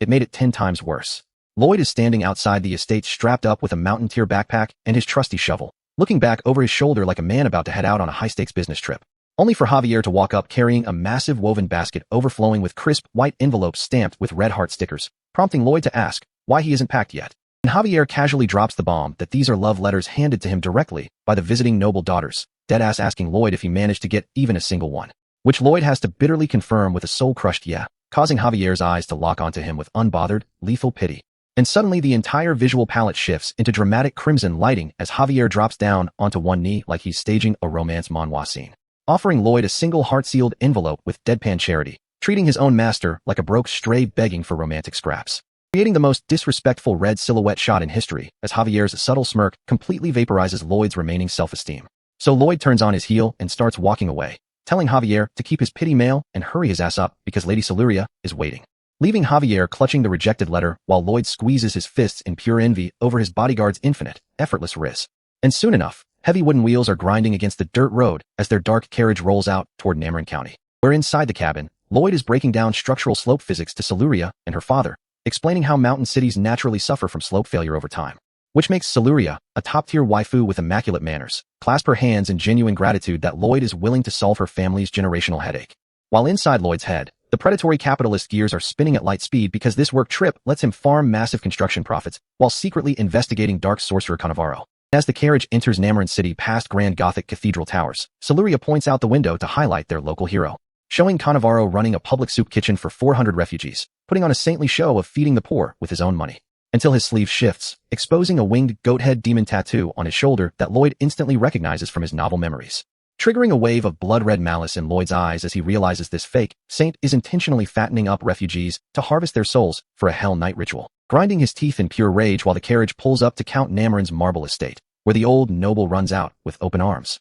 laughing hysterically while gushing about the magnificent, noble aura overflowing from the light blue-haired man standing front and center. And without missing a beat, Count Nameron looks straight at Javier and asks when they should set the wedding date, forcing Siluria to step in and clarify that the handsome blue-haired guy is just the bodyguard, pointing over to actual Lloyd holding a dirty shovel like a hired hand, which leaves Count Nameron wide-eyed and terrified, loudly wondering how the bodyguard looks like royalty while the actual lord looks severely lacking in every visual department. So Siluria turns around and scolds her father for his atrocious manners, passionately defending Lloyd's brilliant mind despite his challenged facial aesthetics. And when the Count asks why Lloyd even showed up if not for marriage, Siluria explains he's here to fix their crumbling mountain slopes, causing Count Nameron to let out a massive sigh of relief, admitting he was terrified of being embarrassed by his future son-in-law's mug. Count Nameron looking at Lloyd's face like how my ex's dad looked at me when my card declined at Denny's right after I swore I was doing big things, while Lloyd bites his lip to swallow the emotional damage. So they head inside to negotiate, where the Count strokes his beard skeptically and questions whether a young noble can really stabilize giant mountain cliffs. And when the Count hesitates over the massive cost, Lloyd closes the trap with an irresistible capitalist guarantee, promising a 300% cash refund if the construction fails, which instantly hooks the Count's greed. But behind his back, Lloyd and Javier grip a metal construction rod while radiating a terrifying red aura that looks like a mob shakedown, leaving the old noble backing away in total confusion before the scene cuts to the quiet full moon hanging over the estate, where inside their private quarters, Lloyd drops the act and confirms Javier spotted the dark goat-head mark on Cannavaro's shoulder, laying out a slick tactical plan to expose the mark as dark magic, so Count Nameron's guards arrest the cultists without House Frontera throwing a single punch. But when Lloyd notices Javier smirking, Javier dryly admits he was just reminiscing about the Count calling Lloyd lacking in several aspects, provoking Lloyd to instantly crash out and grab Javier by the collar in a comedic brawl as night turns to morning. And down in the crowded market square, a loud street vendor is clapping his hands and yelling that every clothing item on his rack costs 200 copper, sending Lloyd into instant cold sweat as he looks over and sees the merchant holding up gray tunics printed with the exact same winged demon symbol, meaning the goat-head mark isn't secret cult iconography anymore. It's mass-produced fast fashion popularized by a famous wandering minstrel. And when Javier meets up to report, he confirms Cannavaro is acting totally clean in public while locking his private house behind an expensive magic barrier, realizing that trying to expose Cannavaro legally through local authorities using the symbol is completely dead in the water. Because if they waste weeks tracking down minstrels, Cannavaro's life-draining barrier will trigger and convert the entire city into a mass sacrifice. And Lloyd knows that letting Javier smash through the barrier after it deploys won't work either, because Siluria and thousands of civilians would die in the crossfire. Plus, the original novel lore explicitly stated that the Hell Knight summoned by the ritual is a Grandmaster tier entity that makes high sword masters look like unranked tutorial bots, leaving Lloyd with zero choice but to personally pick Cannavaro's magic lock and stop the ritual in advance, even as Javier warns him about getting caught red-handed. So Lloyd looks his knight dead in the eye, illuminated by bright determination, telling Javier to trust his engineering finesse to breach the lock. And Javier looks back with complete, unshakable faith in his master, ready to guard the perimeter as the secret infiltration begins.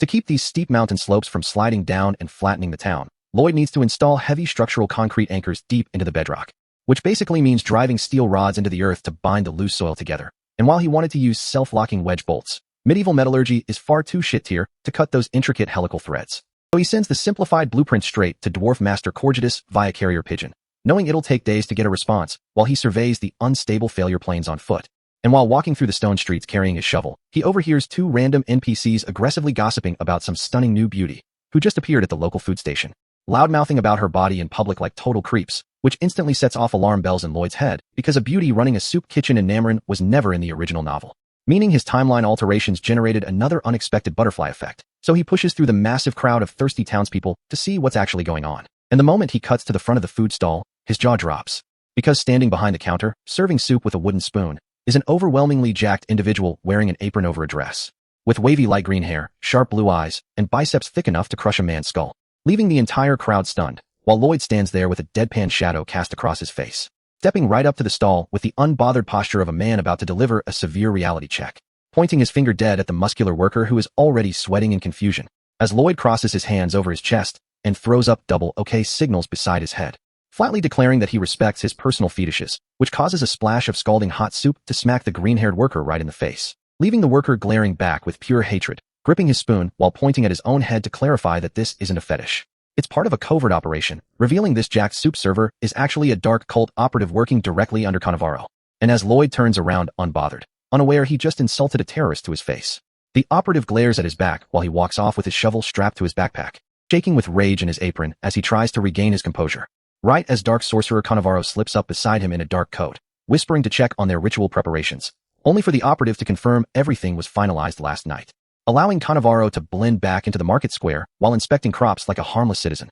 unaware that his secret dark magic infrastructure is about to get dismantled by a civil engineer with zero respect for cultists, because Lloyd is already hiking up the steep, barren hill outside the city, staring up at the sheer dirt wall to map out where the soil shear failure is most critical, climbing up the rocky slope with his shovel to inspect the expected rupture line, when his spatial sensing skill suddenly blinks, highlighting a glowing green human skull partially embedded in the dirt, making him kneel down in confusion, wondering why a single isolated skull is buried here without a skeleton attached, until his system UI highlights 2 more skulls buried exactly 50 centimeters deep at identical intervals around the mountain peak, forming a perfect geometric array designed to channel spatial mana across the entire mountain. So Lloyd digs his shovel into the rocky soil, realizing this isn't an ancient grave. While deep underground in a hidden stone sanctum, Cannavaro raises a glass of wine before a table of robed cultists under a demon banner, toasting to the descent of the Grandmaster tier Hell Knight, completely unaware that the buried skulls serving as catalyst anchors for his life-draining barrier are currently being crouched over by Lloyd on the hillside, looking at the purple dark magic pulsing through the bone,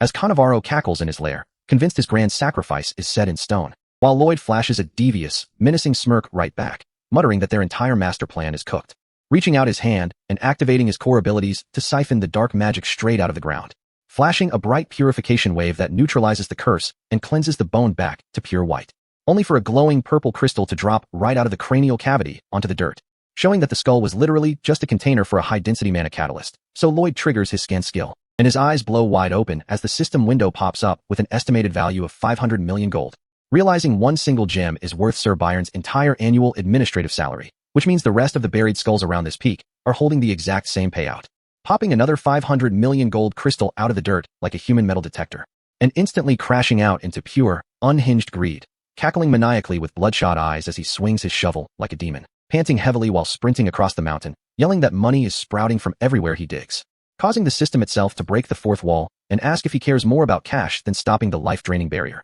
only for Lloyd to bark back that free money comes first, excavating all 30 buried ritual skulls until a system rank-up notification flashes for Azrahan Core Technique Triple Circle Level 3 over a bag bursting with glowing purple gems, standing atop the mountain peak at sunset, holding 15 billion gold worth of crystals, roaring that he just secured 30 Byrons and has enough wealth to make 30 Byrons his personal slaves, which cuts to a vision of poor Sir Byron hunched over a mountain of paperwork at his desk in Frontera County, coughing his lungs out while a co-worker begs him to take a break, as Lloyd chuckles happily on the hillside, plotting to raise Byron's salary just a tiny bit, so he works 20 years and squeezes 30 years of administrative labor out of him, before pausing in his tracks and looking back over his shoulder at one of the cleansed white skulls resting on the dirt, his manic corporate greed completely vanishing as he kneels beside the remains, softly asking if they died naturally or were murdered for this dark magic ritual, bowing his head in sincere gratitude for blessing his bank account with 1 Byron per minute before picking up the skull, carrying his massive bag of gems and shovel while whispering that he'll bring them to a peaceful spot full of bright sunlight where they can finally rest,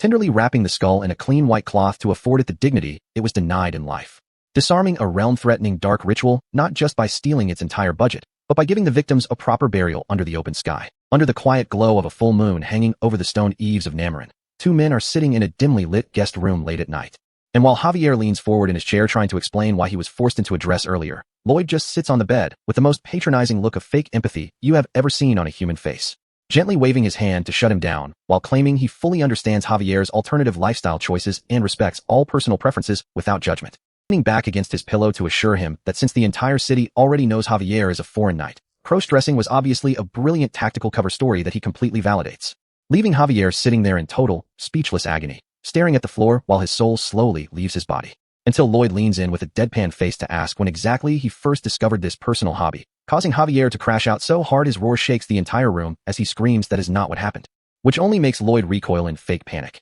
asking why he's getting so defensive and if he's publicly shaming everyone who shares that preference, forcing Javier to forcefully pivot back to business and explain how he used soup kitchen duty to infiltrate the main house. And when Lloyd asks if he actually found anything useful, Javier reveals that tucked deep inside the mansion, there was a hidden door leading straight underground. Admitting that while he originally thought Cannavaro was just a saintly guy running a soup kitchen for refugees, seeing a heavy fortified gate hidden behind multiple secret seals proved Lloyd's ugly paranoia was right once again, prompting Lloyd to harden his face with grim resolve, swearing to drag out hard physical evidence no matter what it takes, before closing his eyes with a satisfied smirk, only to drop one final parting shot telling Javier to always trust his instincts and be proud of who he is, which triggers another furious roar echoing straight through the mansion roof. Meanwhile, across town inside a locked underground conference hall, Dark Sorcerer Cannavaro is standing at the head of a long table, sweating through his tunic as he stammers out that all 30 Noctanium gems have vanished without a trace, sending a bearded aristocrat into a violent panic as he slams his hands on the table, yelling that their entire world-ending ritual just lost its entire power grid. While Cannavaro's brain melts in total internal horror, wondering how some random thief dug up 30 buried catalyst skulls by pure coincidence, right before a gray-haired investor leans straight over the table to scream in his face, demanding to know how he's going to fix this shit after taking millions of gold in investor capital under the promise that dark sorcery was going to rewrite the global power balance, forcing Cannavaro to throw his hands up in desperate damage control, plastering a fake, sinister grin over his pale face while claiming that Noctanium was just an emergency backup reserve anyway. And if they just throw in one last round of funding, the descent of the Grandmaster Tier Hell Knight will still drop right on schedule, which brings us back to how Javier actually pulled off this infiltration earlier that afternoon, starting with a heavy wooden water bucket dropping through midair and splashing direct hit over MS Javier, drenching his dress in front of the local soup kitchen staff, while the head volunteer gasps in shock at what just happened, allowing Javier to deadpan that his hand simply slipped, which immediately prompts the woman to send him straight to Cannavaro's private guest room inside the mansion to change into dry clothes before all the local men burn their retinas staring at his back. And as Javier walks up to the estate security post, the local guys are standing in the back blushing out of their minds,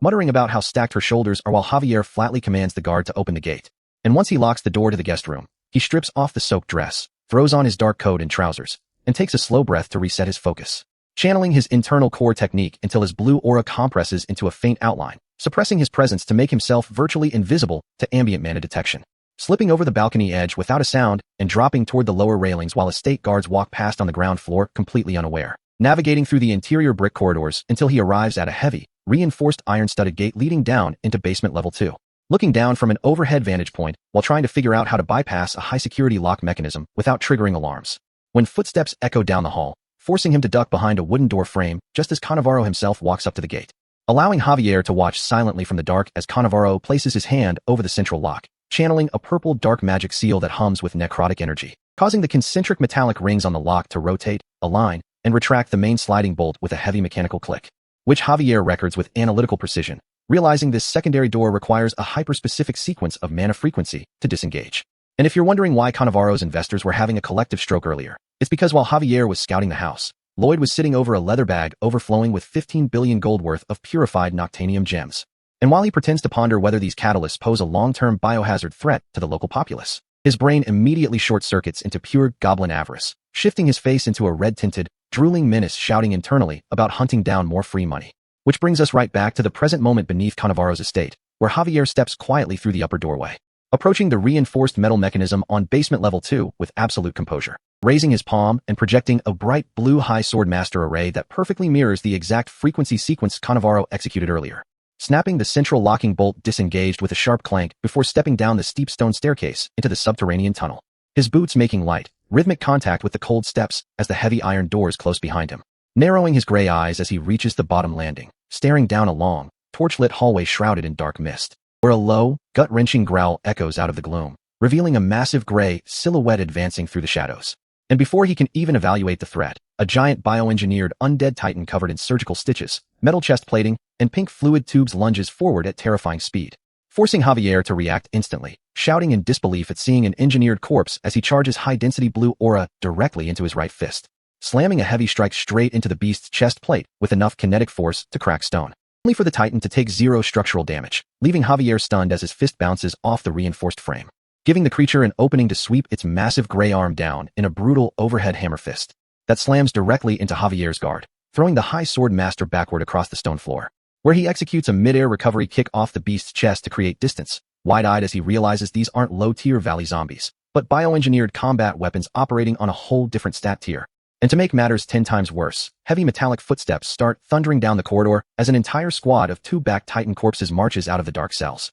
leaving Javier to catch his breath in the red-lit gloom, taking one slow, controlled exhale to settle his pulse, before extending his right hand and sweeping his arm through the air, gathering compressed mana around his fingers, igniting a jagged, brilliant blade of pure blue sword aura that cuts through the dark as he drops into a lethal stance, scraping the glowing energy blade against the stone floor, ready to obliterate this underground lab now that he has all the proof he needs to wipe Cannavaro off the map. These spliced undead titans are stomping through the dark stone dungeon like a whole battalion of bioengineered nightmare fuel, carrying glowing purple fluid tubes on their backs to keep their dark mana pumping. And Javier doesn't flinch for a single microsecond, drawing his twin blue high sword master blades as his gaze zeroes in on the exact tactical flaw in their formation. When suddenly some bald, vest-wearing accomplice peeks through a heavy iron door, slams it shut in pure panic, and immediately gives Javier the exact target he needs for questioning. So Javier drops his stance and bursts forward, turning himself into a localized hurricane of blue sword aura that carves straight through surgical stitches and armor plates, spinning low across the blood-slicked stone to sever limbs before these monstrosities can even register his movement.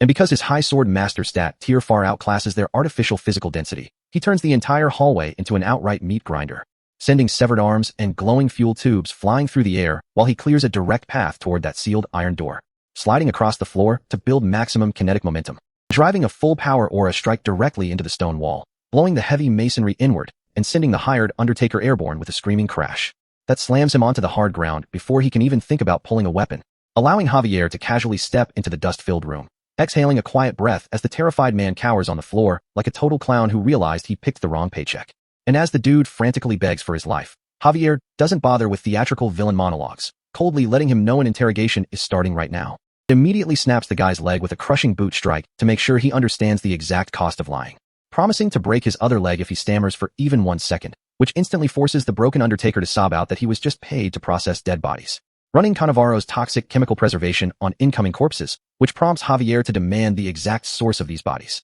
And when the man confesses they came directly from the refugee trading post, Javier's mind immediately flashes back to Cannavaro running his soup kitchen under a saintly facade, promising poor, desperate families that their sick relatives would get free medical care at his facility, exposing the horrific truth that he was systematically executing them in secret, connecting every single detail together, from the 30 Noctanium-bearing skulls Lloyd dug up on the mountain to the bioengineered titans rotting in these cells, meaning this Undertaker isn't just a hired hand, but an active accomplice in a kingdom-wide slaughter pipeline. So Javier knocks him out cold in a single blow to permanently close his mouth, and vaulting onto the rooftops of Namarin, sprinting across the tiles to locate Lloyd before the cult realizes their subterranean lab has been totally compromised, only to burst into their rented quarters and find it dead silent and entirely empty, forcing him to grip his sword hilt in sheer frustration. Realizing he has zero time to go searching through the city, so he makes the executive decision to strike Cannavaro's primary base of operations single-handedly, leaping off the roof and gliding down toward the trading post where Cannavaro's operatives were running their scam, shattering the second-story window in an aggressive entry strike and landing ready to slice down anything that moves,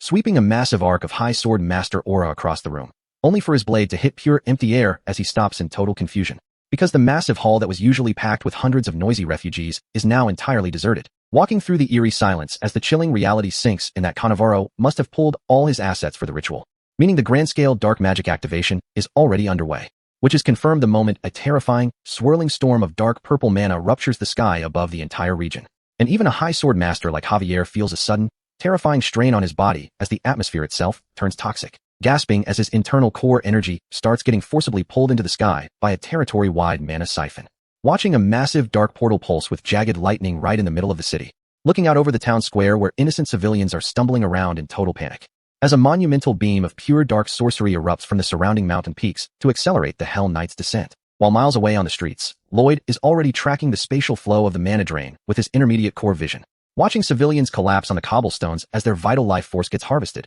making Javier realize Lloyd might be getting drained alive right now. And the scale of this dark ritual is so absurdly massive that even the royal palace is getting enveloped by the purple aura, causing Queen Alicia to look out into her courtyard in horror as noble guests and palace guards drop to their knees gasping for air. And without a single thought for her own royal safety, she grabs her dress and sprints straight into the chaos to save her people. While up on the barren cliffside, 30 individual cult operatives are holding glowing spatial catalysts to lock the spell in place. And the lead cultist stands on the highest peak, pumping raw channeled life force into the sky like an absolute maniac, gloating with a disgusting, bug-eyed grin about how the Hell Knight is about to manifest and wipe out the entire kingdom, until a casual, deadpan voice speaks up directly behind his left shoulder, instantly freezing the sweat on his face. Because Lloyd is standing right there with an iron shovel slung over his back, casually asking if they're performing some kind of budget rain dance, which causes the cultist to totally crash out, screaming about being disrespectfully ignored while Lloyd is internally gagging at how horrific this guy's face looks up close. And while the cultist prepares a dark magic spell in his palm, Lloyd freezes his face in a deadpan stone expression,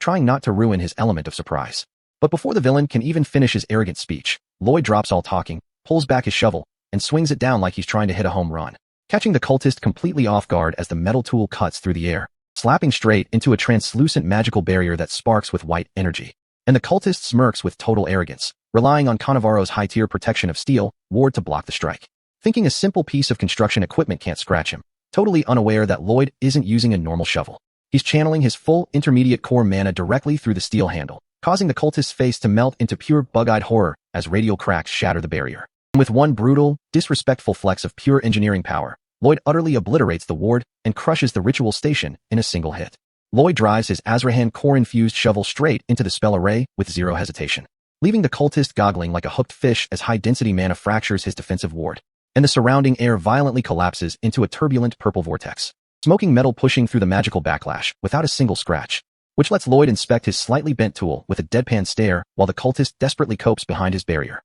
boasting through a mouth full of broken teeth about how unbreakable his magic is, while Lloyd calmly points out that bro is clearly bleeding out from his injuries. So instead of arguing, Lloyd takes a deep breath, keeps his composure, and clamps his bare hand onto the glowing purple catalyst pinned to the man's chest, cracking the gem under raw physical pressure and causing the villain to gasp in shock, asking if Lloyd is stuck or just too scared to take another step. Only for Lloyd to narrow his eyes and ask if the defensive ward breaks the moment the caster changes position, getting nothing but dead silence in return, which is all the answer he needs before stepping forward to manually run the experiment, as dark mana spreads across the territory, reaching all the way to Namarin Town Hall, where heavy boots echo against pink marble tiles. As Dark Sorcerer Cannavaro strides past dozens of collapsed refugees writhing in agony from the territory-wide mana drain, only for a dying man to grab his ankle, prompting Cannavaro to stop and look down with pure, bloodshot malice at the helpless civilian begging for mercy, calling the victim vermin before kicking him square in the skull with brutal force, leaving the man groaning on the cold floor while Cannavaro continues forward without skipping a beat,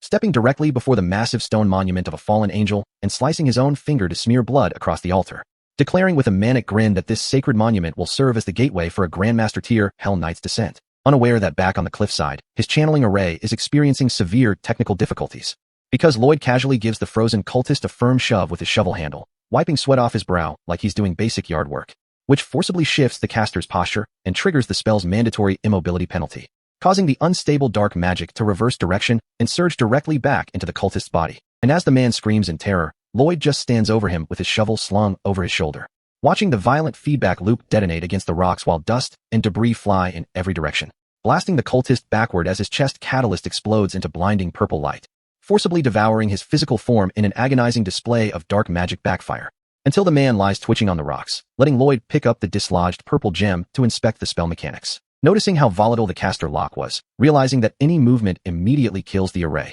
And the moment the cliffside station collapses, a massive purple energy beam detonates skyward, making Lloyd smirk in triumph, because severing 1/30th of the ritual network sends massive shockwaves straight back into the main sanctuary, where the runic statue surges violently, forcing Cannavaro to stagger back in disbelief, panicking over who could have destroyed a node, realizing he has to skip safety protocols and force the summoning immediately, raising his hands to force the incomplete Hell Knight descent before the entire network collapses, only to be interrupted by Queen Alicia Magentano stepping into the hall, demanding to know what atrocious crime he's committing, which leaves Cannavaro stunned that she can walk through his mana drain storm, until he spots the ornate red pendant on her chest, realizing it's a high-tier artifact that immunizes her to mana drain, prompting him to instantly hurl a fireball at her face. But Queen Alicia doesn't even flinch, channeling supreme royal magic into her hands, raising a roaring pillar of flames that illuminates the entire hall, making Cannavaro's eyes bulge as he realizes he severely understated her combat capability, when a massive spherical inferno detonates straight through his dark barrier, with her golden eyes blazing as she unleashes the full power of her Imperial Mage Fire spell,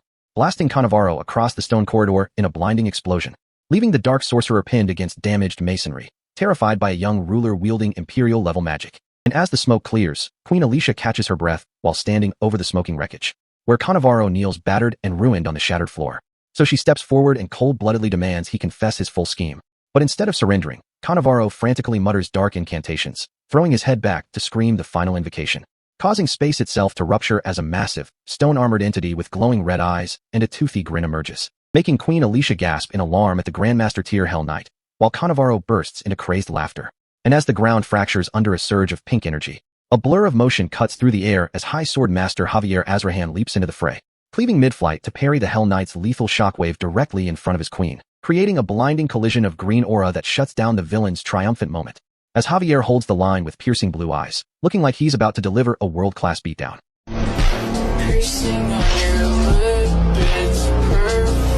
Javier doesn't give this dark sorcerer a single second to catch his breath, reaching out before the man can touch his backup catalyst, swinging his sword through the air in one fluid motion, cutting straight through Cannavaro's defenses and making the man shriek in pure agony as the green aura cleaves right into his chest, which shatters the dark magic matrix tied to his body, causing energy feedback to rip through his entire spell array, fracturing the fallen angel altar into thousands of glowing stone splinters as the stolen catalysts violently detonate. And Lloyd can only watch the visual chaos unfold, as a massive pillar of white-hot mana blows straight through the roof of Namarin Town Hall, punching directly into the purple storm cloud above, sending shockwaves ripping across the entire chamber and blowing the floorboards to pieces, which sends tons of stone debris raining down directly onto the helpless civilians cowering below. So Siluria Namarin instantly drops to her knees and slams both hands onto the tile floor, casting Earth God's shield to manifest a bright cyan dome that catches every single piece of falling rock before it crushes the refugees, holding the defensive barrier firm even as dark magic continues to crackle beneath their feet. While Javier steps right over the wreckage, locking eyes with Cannavaro as the sorcerer's face twists into manic rage,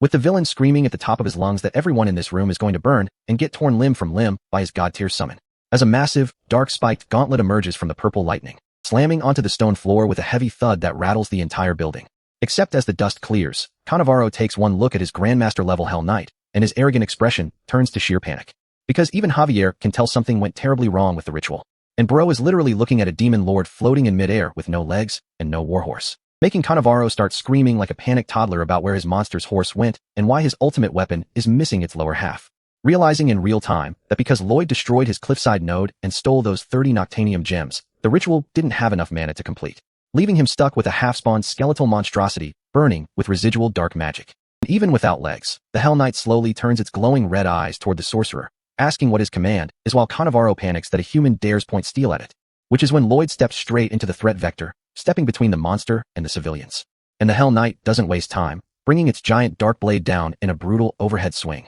that Lloyd parries head-on, creating a blinding explosion of green and white light that lights up the entire room, sending a kinetic shockwave straight through Lloyd's arms that rattles his entire skeleton, making him realize his combined aura and mana body strengthening is barely holding up, forcing his feet to slide back across the cracking floor tiles as he barely redirects a high-speed, horizontal slash from the giant, looking straight into the monster's hollow skull mask while trying not to get cleaved in half. So Siluria locks in from the side, extending her hand to launch sharp arcs of wind magic that slice across the room like cutting blades, peppering the Hell Knight's spiked plate armor and drawing its aggro away from Lloyd, which makes the entity glare at her with pure hatred, completely forgetting about the knight behind it, driving its red broadsword into the tile floor as it turns to wipe her out, roaring with demonic rage while Siluria recoils in fear, as the giant monster leaps through midair to crush her with a lethal downward strike. But Javier's internal reaction speed is unmatched, his eyes flaring bright blue as he channels maximum aura, shouting at the top of his lungs while gathering High Sword Master energy into a single point, launching himself off the ground and swinging his blade to unleash a massive, radiant wave of blue energy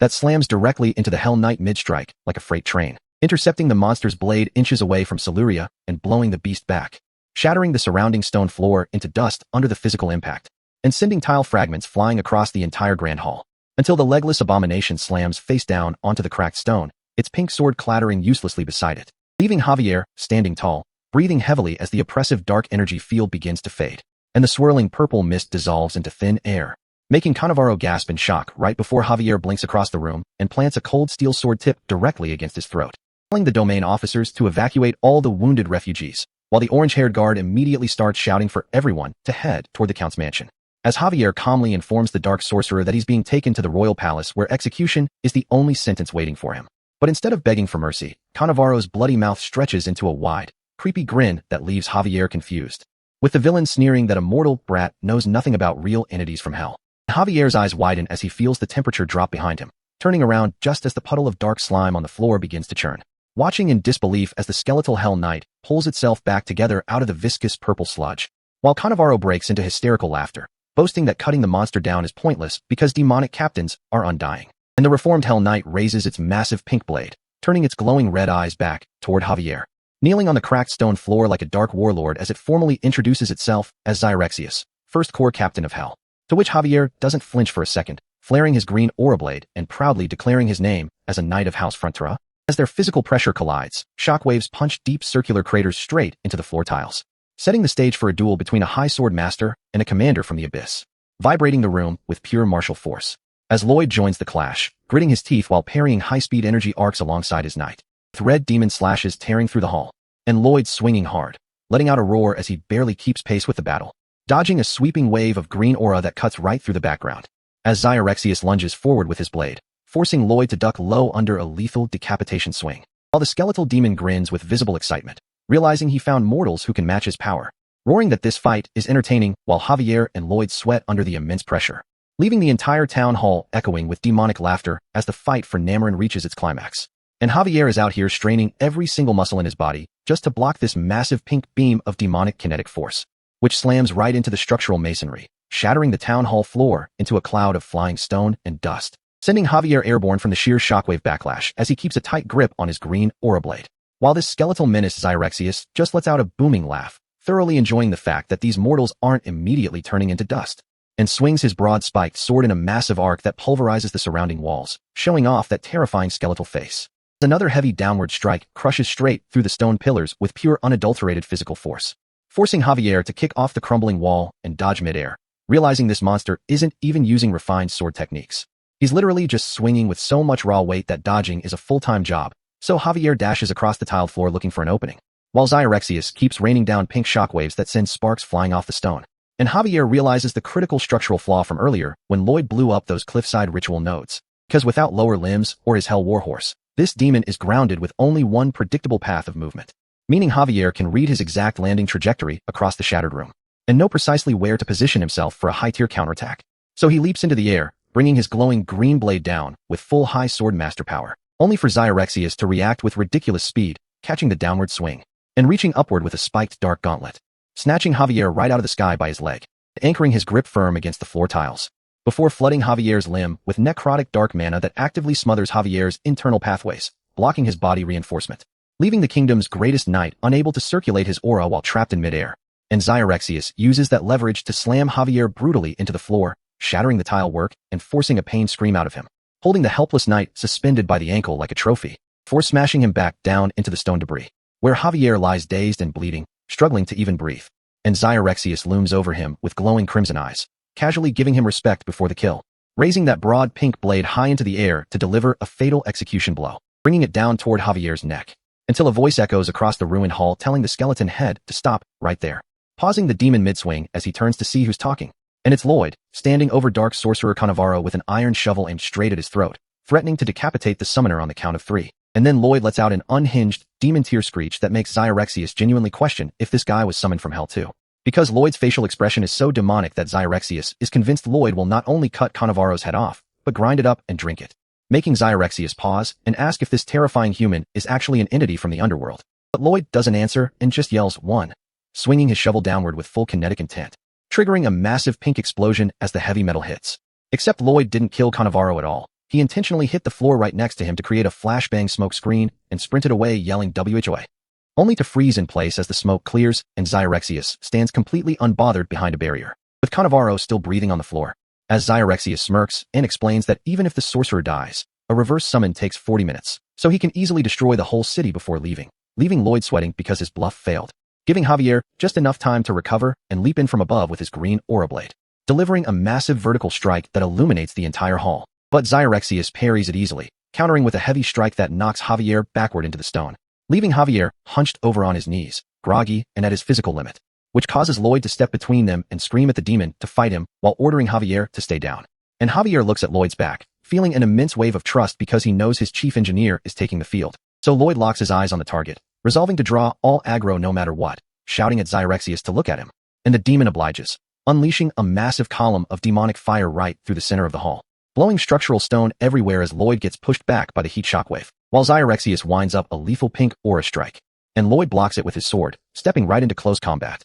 allowing Xyrexius to reach out and grab Lloyd directly by the throat, mocking him for touching a hell entity. As necrotic black mana surges from the demon's arm directly into Lloyd's chest to contaminate his heart and end his life. Except Lloyd just looks back at him with the most unbothered, calm expression imaginable, and pulls a wide-mouthed gremlin grin, reminding Xyrexius that he's already purified necrotic mana multiple times, which instantly triggers a system window confirming that the incoming hell mana is temporarily buffing Lloyd's mana heart, generating a blinding flash of system light between them, as the system activates the special Lloyd human lock, binding Xyrexius in place, trapping the demonic commander so he can't pull away or ignore the unhinged human holding him hostage on the floor. And Xyrexius is losing his mind, screaming in pure frustration as this random human refuses to let go. So Lloyd just grins like an unhinged psycho, laughing directly in the demon captain's face, howling like a maniac while physically manhandling a Grandmaster tier entity backward across the floor, forcing Xyrexius to realize that grabbing this dude by the throat was a massive tactical error, as Lloyd violently tosses him off balance, sending all that heavy spiked armor stumbling,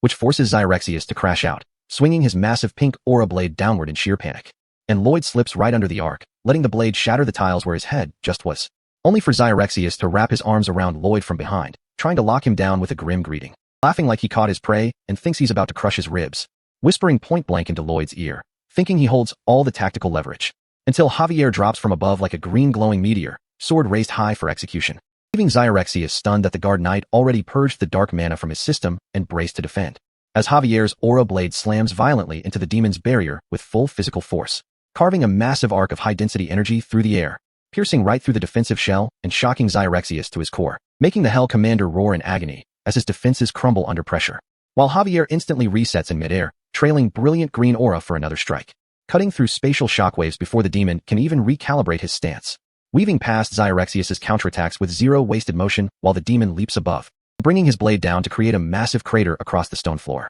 which leaves Xyrexius panicking, screaming about why Lloyd won't unhand him while he tries to warp away, raging in pure disbelief because Lloyd is still physically attached while spatial blue aura sparks, allowing Javier to strike upside down from above, moving faster than any normal human. That spatial teleportation is still instantaneous, and Lloyd is reaching his limit trying to purify dark mana, when a blue system notification pops up in front of his eyes, leaving him confused, confirming that Messenger Contract Clause 37 allows the system to give direct tactical advice. And the system drops the most absurd command possible, telling Suho that if he sings, he wins, leaving Suho in total disbelief, while Javier continues clashing with energy blades in the background, watching the demon prepare his final spatial escape route, until Suho opens his mouth, draws a deep breath, and belts out a Christian hymn at maximum volume. And the ear-destroying, completely off-pitch noise hits Xyrexius's ears like a physical explosion, making the demon clutch his head in agony, thinking someone is scratching his brain with an iron nail, as Suho doubles down, screaming the next verse into the cavern, forcing Xyrexius to realize in pure terror that this isn't high-level sound magic,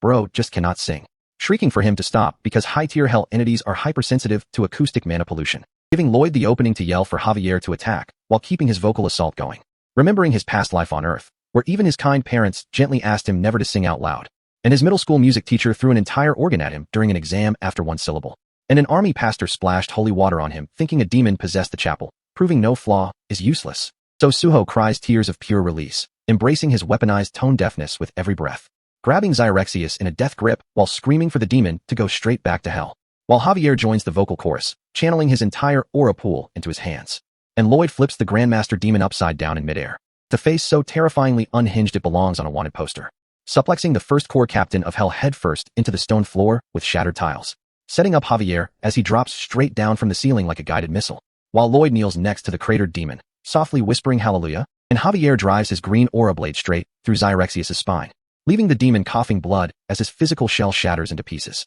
while Javier roars at the top of his lungs, channeling a point-blank aura blast, exploding through the dark armor and obliterating the demon's physical vessel, dissolving the skull-shaped aura into glowing particles across the hall, as a massive shockwave shatters every remaining floor tile in the subterranean chamber, leaving both of them standing in the smoke, gasping for air after burning through their mana. And Lloyd mutters that he won't ask if the boss is dead, because saying that out loud always triggers a phase 2, which Javier confirms with a deadpan stare, pointing out that the threat hasn't vanished, telling Lloyd to look closely at the ambient mana surrounding the floor, where thick streams of dark purple demonic sludge are already creeping across the stone, swirling together as Xyrexius begins his spiritual reconstitution protocol, forcing Javier to step in front and draw his blade, telling Lloyd to fall back. Except Lloyd pulls the most menacing, toothy gremlin grin, assuring him the demon is done for, leaving Javier completely baffled since his aura blast literally went straight through the dude's skull. As Lloyd's face contorts into pure unhinged confidence under the crimson glow, placing his final vote that the first corps captain is already a dead man walking, and with his hands locked firmly onto that metal shovel handle. Lloyd is out here floating in midair right alongside Javier, who casually decides this exact life or death moment is the perfect time to propose a high-stakes bet, telling Lloyd that if the demon somehow survives this, he'll work as his subordinate for a full year, but if the demon dies, Lloyd has to cross-dress as Javiella all the way back to the county, which gets Lloyd screaming at him to stop jumping ahead. While Queen Alicia is in the back flashing the most demonic, toothy grin you'll ever see on a royal, locking in the wager right as Lloyd swings his massive shovel with every bit of kinetic output he can muster, calling out 3 consecutive blasts that trigger a chain of raw explosions taking out half the domed roof above them. Though instead of retreating from the falling debris, Lloyd reaches straight forward into the smoke, because Xyrexius is already pulling his physical shell back together, forming a giant skeletal purple menace in the middle of the room, which is why Lloyd instantly hits the gas on his internal core, screaming supercharge at the top of his lungs, and diving headfirst into a swirling ocean of dark necrotic mana with zero hesitation, leaving Javier coughing up blood on the floor, looking completely horrified as he realizes Lloyd is deadass trying to force-feed himself the demon's entire supply of necrotic energy, while Xyrexius just sneers from inside his purple aura barrier, calling him a pathetic fool, and taunting him that no human body can process this much demonic poison, which immediately forces Lloyd to spit blood all over the tiles as his internal pathways start tearing apart. Because deep inside his core, the purple necrotic orb is spinning completely out of control, making him panic for a split second that his math was wrong and the volume is just way too massive to handle. But with his face caked in combat dirt and blood dripping down his chin, Lloyd grits his teeth, thrusts a glowing hand directly into the storm, and roars back that this is the only play on the board, so they're going to see who crashes out first. Holding his ground like an immovable object while mocking the demon for realizing he's already lost the battle of endurance, burying his blood-soaked teeth as the sheer physical friction of the purification loop cooks his body from the inside out, right until a hand lands directly on his back, revealing Queen Alicia stepping up into the front line alongside Javier, holding her royal red pendant high to channel high-tier royal purification magic that slices straight through the swirling dark vortex, detonating a blinding flash of divine light as she roars out the blessing of life, throwing a massive green cross sigil directly into the center of the demon's spatial anchor, which gives Lloyd the exact window he needs to drive a purified pink energy fist right through the middle, shouting that the win belongs to them, you bastard, forcing Xyrexius to let out one final agonized shriek as his entire spiritual shell explodes into harmless dust, sending a shockwave that cracks the floor tiles into a grid of residual pink light, where Javier catches Queen Alicia on the slippery stone, keeping her steady as the kinetic pressure settles, while Lloyd stands tall for one victorious second, his right fist burning with leftover aura, before his brain completely shuts down and he faceplants directly onto the cracked floor, triggering a system window that officially marks the exorcism as complete. And while the lingering necrotic magic dissolves into purple sparks, Queen Alicia instantly rushes over in a panic, looking down at his motionless body on the floor, screaming out his name like he just died, only for Javier to sheath his sword with zero urgency, casually telling her not to worry, because collapsing face first into dirt is just Lloyd's personal victory ceremony, which gets the Queen yelling at him for being the most unbothered guard knight on the continent. And Javier just stands there with a deadpan expression saying he's actually super worried, even though his face looks like he's waiting for a bus, while Lloyd's consciousness drifts somewhere in the void, reading a series of blue system pop-ups that inform him he successfully killed a core commander of Hell, and that his battle performance was so disrespectful. The King of Hell himself is impressed and officially wants him, which is a terrifying sign for the future, but right now the night settles over the kingdom's mountain fortress, where royal knights lock dark sorcerer Cannavaro in heavy chains inside a subterranean cell, leaving the Queen to handle the political cleanup while a much worse problem brews in the background. Because days later in his guest room, Lloyd sits on his bed clutching his head in deep stress, realizing that Cannavaro's territory-wide mana storm completely drained the physical stamina of every local worker, bringing all slope stabilization construction to a complete halt. And with zero labor available, his timeline is ruined, forcing him to clutch his hair in frustration while Javier sits in the corner, holding a pink plush toy like a distressed toddler, leaving Lloyd desperate to find a cheap workaround so he doesn't lose money on this contract, which is when a blue system interface materializes in front of his face, notifying him that absorbing Xyrexius's dust just upgraded his undead domination skill into a standalone ability. And as he reads the fine print, he realizes all the level restrictions and core requirements were deleted, meaning if he gets his hands on undead entities, he just unlocked unlimited zero-cost labor, causing a predatory, unhinged grin to spread across his face as he cups his chin, realizing he hit the ultimate financial jackpot, right as a title notification pops up, awarding him the official title of demon-possessed atrocious singer, which makes him deadpan at the system for dropping pure sarcasm after he literally saved the country with his acoustic torture. So he walks over to the mirror to check out his stats, watching his eye glow with a dark purple demonic light, flexing his reflection and wondering where he's supposed to harvest undead workers. when suddenly a loud knock echoes from his front door, making him pause his villain monologue to call out. And when nobody answers, he swings the door wide open, only to freeze dead in his tracks, staring down a hallway completely packed with glowing purple spectral skeletons floating in an orderly line outside his room, asking them who they are, right as the lead spirit's ribcage starts squirming, and its head melts into a blob of purple goo to speak, making Lloyd instantly cover his eyes in disgust, because the visual is way too horrific to look at. So the spirit quickly reshapes its head and apologizes, explaining that they are the lost ghosts who were murdered and trapped by hell sorcery, and that they drifted toward his room after feeling a power capable of giving them physical forms, gently touching Lloyd's hand as his core energy harmonizes with their aura. Before the lead ghost bows its head, telling Lloyd that up close, they can sense his exact spiritual signature, recognizing him as the person who appeased their vengeful souls, which triggers a quick flash in Lloyd's memory, taking us back to when he dug up 30 Noctanium skulls out of the barren dirt and purified their dark magic, and spent his own time kneeling in prayer before rows of fresh dirt mounds marked with wooden crosses, giving dignity to 400 nameless refugees who were slaughtered for dark rituals. And back in the hallway, the spirit holds up a physical sign explaining that they have no memories or goals, and that wandering around would just get them exorcised by random priests. As Lloyd looks down the stairwell, realizing hundreds of these ghost spirits are packed tightly along the steps, holding up a sign begging him to take them in so they can repay his kindness. So Lloyd's brain immediately skips the emotional poetry and goes straight to corporate HR, asking if he's going to have to pay them a monthly salary, to which the spirit replies they're ghosts with zero need for money. Then Lloyd asks what kind of expensive food they eat, and the spirit reminds him they don't have digestive systems, so Lloyd asks about housing requirements. And when the ghost asks for a simple 10 cubic meter coffin to share, Lloyd stands in complete dead silence for 3 seconds, before his face cracks open into the most unhinged, wide-mouthed gremlin grin on the planet, welcoming them all to House Frontera's official skeleton worker squad, which gets the ghosts cheering in unison. And Lloyd throws his arms back in a manic villain pose, laughing like a dark lord because he just secured the ultimate capitalist dream of zero payroll labor. While Javier stands in the doorway holding a soft pink bow-adorned plushie under his arm, looking at Lloyd with soul-crushed, deadpan eyes while spectral skeletons shriek in background celebration. And as the camera zooms in on Javier's exhausted face, you can see every single shred of his sanity evaporating in real time, leaving him slumped sideways in a chair, clutching that pink plush toy like a security blanket after a traumatic day at daycare, muttering to himself that he doesn't give a single fuck about what his lord does anymore. And these spectral workers are putting in overtime without a single complaint, hauling massive timber logs across the construction site like a fully automated workforce, which has Lloyd standing there with a shovel, looking like an unhinged corporate executive who just realized he bypassed every single labor law in human history.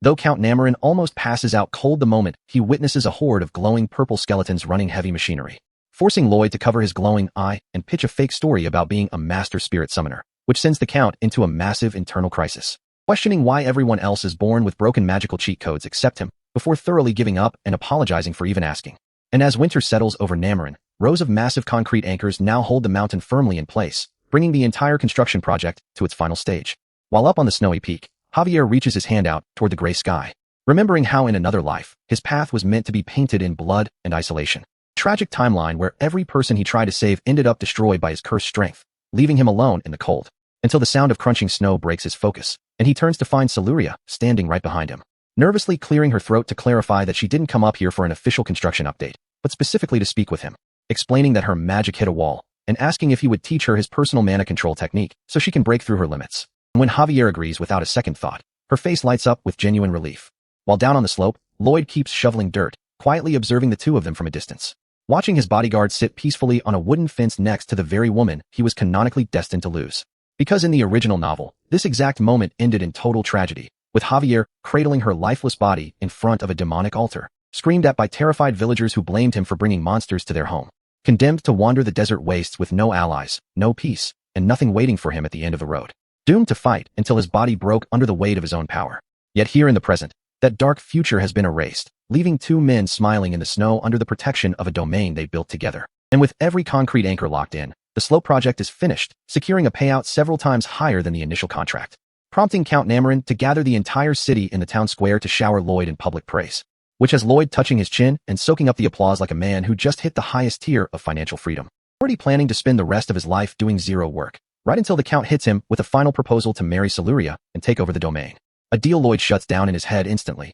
politely declining while pointing out that Siluria is already set to become the greatest mage on the continent. And as the crowd cheers for her, Lloyd turns on his heel and signals to Javier that it's time to head home, leaving Siluria with a polite farewell bow that closes the book on her original tragic death flag. Though as they walk down the cobblestone road, Lloyd can't resist smirking and telling Javier he should stay behind for a higher salary, to which Javier looks at him with utter disgust, asking if the necrotic poison damaged his brain before reaffirming his oath as House Frontera's knight, swearing to serve until the day he dies, which leads Lloyd to ask what happens if he commands him to leave. And Javier doesn't even blink, telling him to execute him on the spot because he refuses to break his vow, leaving Lloyd with a subtle smile at his unwavering loyalty. And so the duo begins their long journey back across the snowy valley, passing through the gates as winter settles quietly over the kingdom, until news of their return reaches the Frontera estate, sending Baron Arcos and Marbella sprinting outside through the snow, where Lloyd proudly presents his line of glowing purple skeletons, introducing them as harmless spirits of labor. And while his father tries his best to stay composed, his eyes lock onto the person standing right next to the undead squad, as Javier stands there in a full-laced ball gown, looking like my buddy when his girl forced him to wear matching outfits at brunch after he promised his boys he was staying home, paying the ultimate price for losing that mid-battle wager back during the Hell Knight fight, which gives Lloyd the perfect excuse to walk over and wrap his arm around his chief knight in a gentle embrace, gently gaslighting him about coming out of the closet while Javier screams at the top of his lungs in total humiliation, trying desperately to explain that this was just a bet while Lloyd continues to pat him on the back with patronizing warmth. And as his father laughs hysterically in the background, Lloyd feels deep contentment, knowing he made it back home alive, with enough gold loaded into supply carts to fund a multi-generational retirement, meaning he can finally lie down and do nothing for the rest of his natural life. Right until a loud booming voice shatters the sky, announcing an emergency royal decree. And a royal messenger comes somersaulting down a massive red carpet unrolled across the snow, unfurling an official scroll to announce that Lloyd Frontera has been drafted into a special diplomatic mission to the Asfahan Desert, leaving Lloyd reaching out in panic as the messenger demands he depart this exact second. And before he can even argue, two heavily armored royal knights grab him under his arms and lift him straight off his feet, dragging him toward a waiting carriage while he screams in total soul-crushing despair as his retirement vanishes into thin air, leaving his family and a cross-dressed Javier standing in the snow, watching him get carried off to his next nightmare. The royal carriage rolls along the frozen mountain pass toward the eastern desert, guarded by royal knights who have no idea that inside the coach, Lloyd is currently curled into a pathetic ball, weeping so hard Javier looks at him like how my ex looked at me when my card declined at a drive-thru after I promised her a 5-star dinner. And as Javier casually rests a hand on his head telling him his crying face is far too hideous to look at, Lloyd just wails louder because his peaceful retirement dream was snatched right out of his hands, which causes Count Ventura to snap, demanding why someone receiving a direct royal order from the Queen is acting like his entire life is over. So Lloyd covers his tear-soaked face and claims he's crying from sheer gratitude, while internally cursing Queen Alicia with every single breath he has left. Back at the Capitol Palace, Queen Alicia looks over state administrative papers while her minister stands there with furrowed brows, questioning why on earth she selected a violent, unhinged combat engineer for a delicate foreign diplomatic mission. And Alicia just calmly taps her quill on the desk, telling him that official diplomatic protocol has zero to do with her decision, guaranteeing that the second Lloyd got that draft notice, he threw a massive temper tantrum over losing his lazy noble retirement. He brings up the official military report sent from Namarin, which claimed the local knights heroically slayed the Hell Knight, while Lloyd just gathered intel, calling the entire document total garbage, because an incomplete high-tier demon manifestation is way beyond basic regional knights, meaning Lloyd forced Count Namarin to cover up his involvement to avoid unwanted fame, explaining that Lloyd cares nothing for noble glory or military titles, desiring only to eat rich food and laze around all day, which makes his relentless self-interest uniquely unstoppable, depicting him as a petty, materialistic force of nature who holds grudges forever and turns into a terrifying gremlin the second money is on the line, leaving her minister sweating in pure confusion over whether she's praising the man or slandering his entire lineage, while Alicia orders everyone to ignore Lloyd even if he looks like he's dying on the road. Knowing his sharp financial brain will eventually calculate the pros and cons, realize Asfahan has resources he wants, and exploit the situation for maximum profit. Meanwhile, inside the carriage, Count Ventura glares at Lloyd's sniveling face with pure disgust, watching their caravan cross the burning sands toward the golden domed city of Samarkand, writing Lloyd off as a shameless mercenary who throws noble honor into the dirt for cash. Inside the grand throne room of Samarkand, a messenger kneels before the Sultan to announce the foreign invoice, and the old ruler coldly orders his men to give them the exact treatment they deserve. As the delegation gets escorted into the capital city, only for Count Ventura to realize they've been dropped off at a filthy, falling apart wooden shack, shouting at the officials for disrespecting royal diplomats. But the official in red robes calmly deadpans that they're merely executing the direct command of Samarkand, prompting Ventura to demand an immediate audience with the Sultan, only to get told the Sultan is far too busy with state affairs to meet lower-tier foreign envoys, suggesting a casual wait time of at least 6 months, which sends Count Ventura into a blood pressure spiking rage at the blatant disrespect, until the official reaches into his robes and pulls out a glowing, teardrop-shaped golden pendant called the Patashir, explaining with a mocking smirk that holding this token grants them the grace and blessings of Samarkand, allowing them to seek alternate shelter if they dislike the shack, making Ventura explode over being treated like a common beggar receiving royal handouts. So the official casually tosses the golden pendant right onto the floor with a clatter, leaving the Magentano delegation standing over it in shock while the official strolls away. And Ventura slams his fist onto the wooden table in pure fury, cursing the Asfahan state for treating them like garbage, declaring it a virtual act of war and ordering his aides to draft letters mobilizing imperial troops and rallying neighboring nations, before stopping to ask where Lloyd vanished to, only to glance down at the floor and realize the golden patashir has completely disappeared, leaving Count Ventura frozen in total confusion as night falls over the capital city of Samarkand, where a young beggar girl with bandaged arms wanders the freezing streets under the moonlight, desperately begging passers-by to buy a torch, only for a local pedestrian to shove her barefoot onto the cold pavement, yelling at her to get out of his way, forcing her to curl up in a dark alleyway weeping over her empty stomach, until a tall shadow steps into the alley asking if she needs shelter, as Lloyd kneels before her with a gentle smile, telling her to follow him, guiding her out of the dark alley and stopping directly in front of the most glittering, ultra-luxurious 5-star palace inn in the entire capital, leaving the child terrified that she can't afford this. So Lloyd bursts out laughing, casually dropping the fact that he bought the entire establishment on the spot, slapping down a fresh title deed and telling her to sign her name to take total ownership of the luxury inn, leaving the bewildered child asking who on earth he is. And Lloyd pulls out the glowing golden patashir with an unhinged gremlin laugh, declaring he is a man blessed with the ultimate grace of Samarkand. He charges straight into the capital's top luxury restaurant, raising the glowing token high and commanding the kitchen to serve the most expensive meals to every single customer present. As the crowd goes wild, Lloyd steps onto a table shouting for everyone to call their relatives and neighbors, guaranteeing nobody in the city goes hungry tonight on Samarkand's tab, before dragging Javier into the capital's premier textile market, pulling out the glowing token to inspect the highest-end fabrics. And when the merchant brags that this silk is the most expensive in the entire world, Lloyd points at 2 specific rolls, screaming with manic joy to exclude those 2 rolls and wrap up literally every single other roll in the entire store. Marching down to the docks where a bald ship captain asks if he wants to rent a sailing boat, only for Lloyd to yell back that he's buying the vessel outright, flashing the patashir to purchase 6 massive sailing ships along with every single bottle of rare perfume and spice in the harbor to load them to capacity, ordering the merchant fleet to set sail through Cremo and deliver a fortune in luxury goods straight back to House Frontera, leaving Javier watching in total mental exhaustion as Lloyd poses dramatically over his new private fleet at sunset, setting up a procurement table in the market square where a roaring crowd of desert merchants wave chests of jewels and weapons,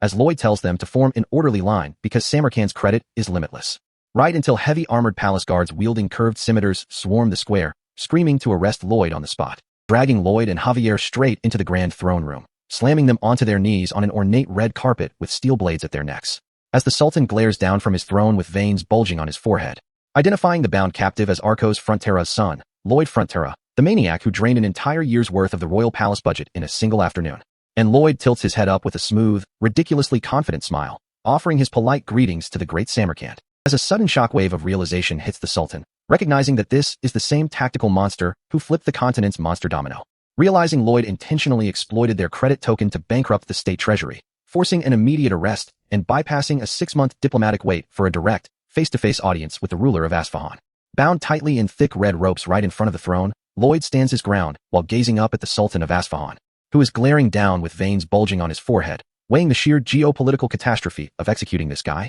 Because if war breaks out, the Frontera territory becomes the frontline meat grinder, burning the entire border to ash. And Sultan Samarkand knows that even if he mobilizes his kingdom's entire army against Lloyd, victory is far from guaranteed. Given Lloyd's unhinged tactical reputation, making the old monarch genuinely debate whether he should just cut off Lloyd's head right here and now. While right beside him, Javier keeps his composure in his own bindings, fully aware that Lloyd has already planted a psychological bomb inside this palace. As Lloyd looks the Sultan dead in the eyes and casually reminds him that this entire golden capital could end up burned to cinder, giving the monarch a cold-blooded ultimatum to think real hard about his options, which sends the Sultan into a silent, rage-filled panic, realizing he just walked into a trap where executing his prisoner means total destruction. Forcing the old king to swallow his pride, let out a heavy sigh, and command his guards to cut the ropes, immediately dropping the system notification for one win. And as the ropes fall away, Samarkand tries to press Lloyd about abusing his royal credit token, the patashir, only for Lloyd to instantly throw his hands into the air in a theatrical, over-the-top praise gesture, shouting praise to the Sultan,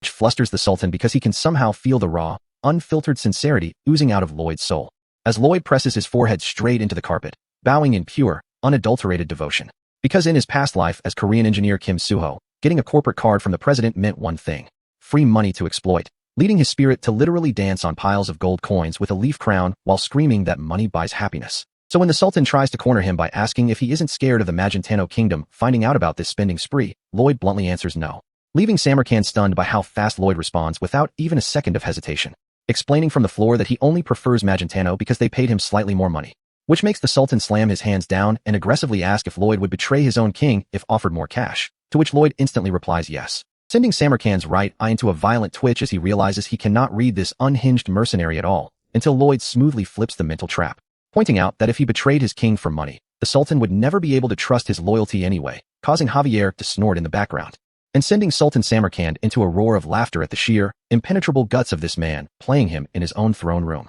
respecting the audacity so much that he agrees to hear Lloyd's real proposal, wanting to recruit him, which triggers the system pop-up for 2 wins as Lloyd stays bowed and asks if the Sultan actually wants a continental war, pinpointing Asfahan's exact hidden weakness, asking if the Sultan is trying to start an external war just to suppress internal rebel factions created by the regional drought, stunning the monarch by diagnosing his state secret, before Lloyd delivers the solution and offers to fix the drought himself, promising to open direct diplomatic channels with Magentano if the Sultan signs on the dotted line, which leaves the Sultan completely hooked, leaning forward on his throne to demand the full breakdown of the plan. Fast-forwarding to their private quarters where Lloyd grips the signed scroll tightly, securing 3 wins and laughing about how hard the Sultan was sweating during negotiations, waving the contract in Javier's face while cackling that he's making history by robbing a ruler blind, though Javier asks what he means. And Lloyd clarifies that paying him for civil engineering is infinitely cheaper than funding a full-scale war, which originally destroyed Asfahan in the novel, since the unaddressed drought would have eventually caused the entire populace to unite in a bloody civil revolution, making it obvious that fixing the Kandahar drought now protects House Frontera's borders while securing massive profits.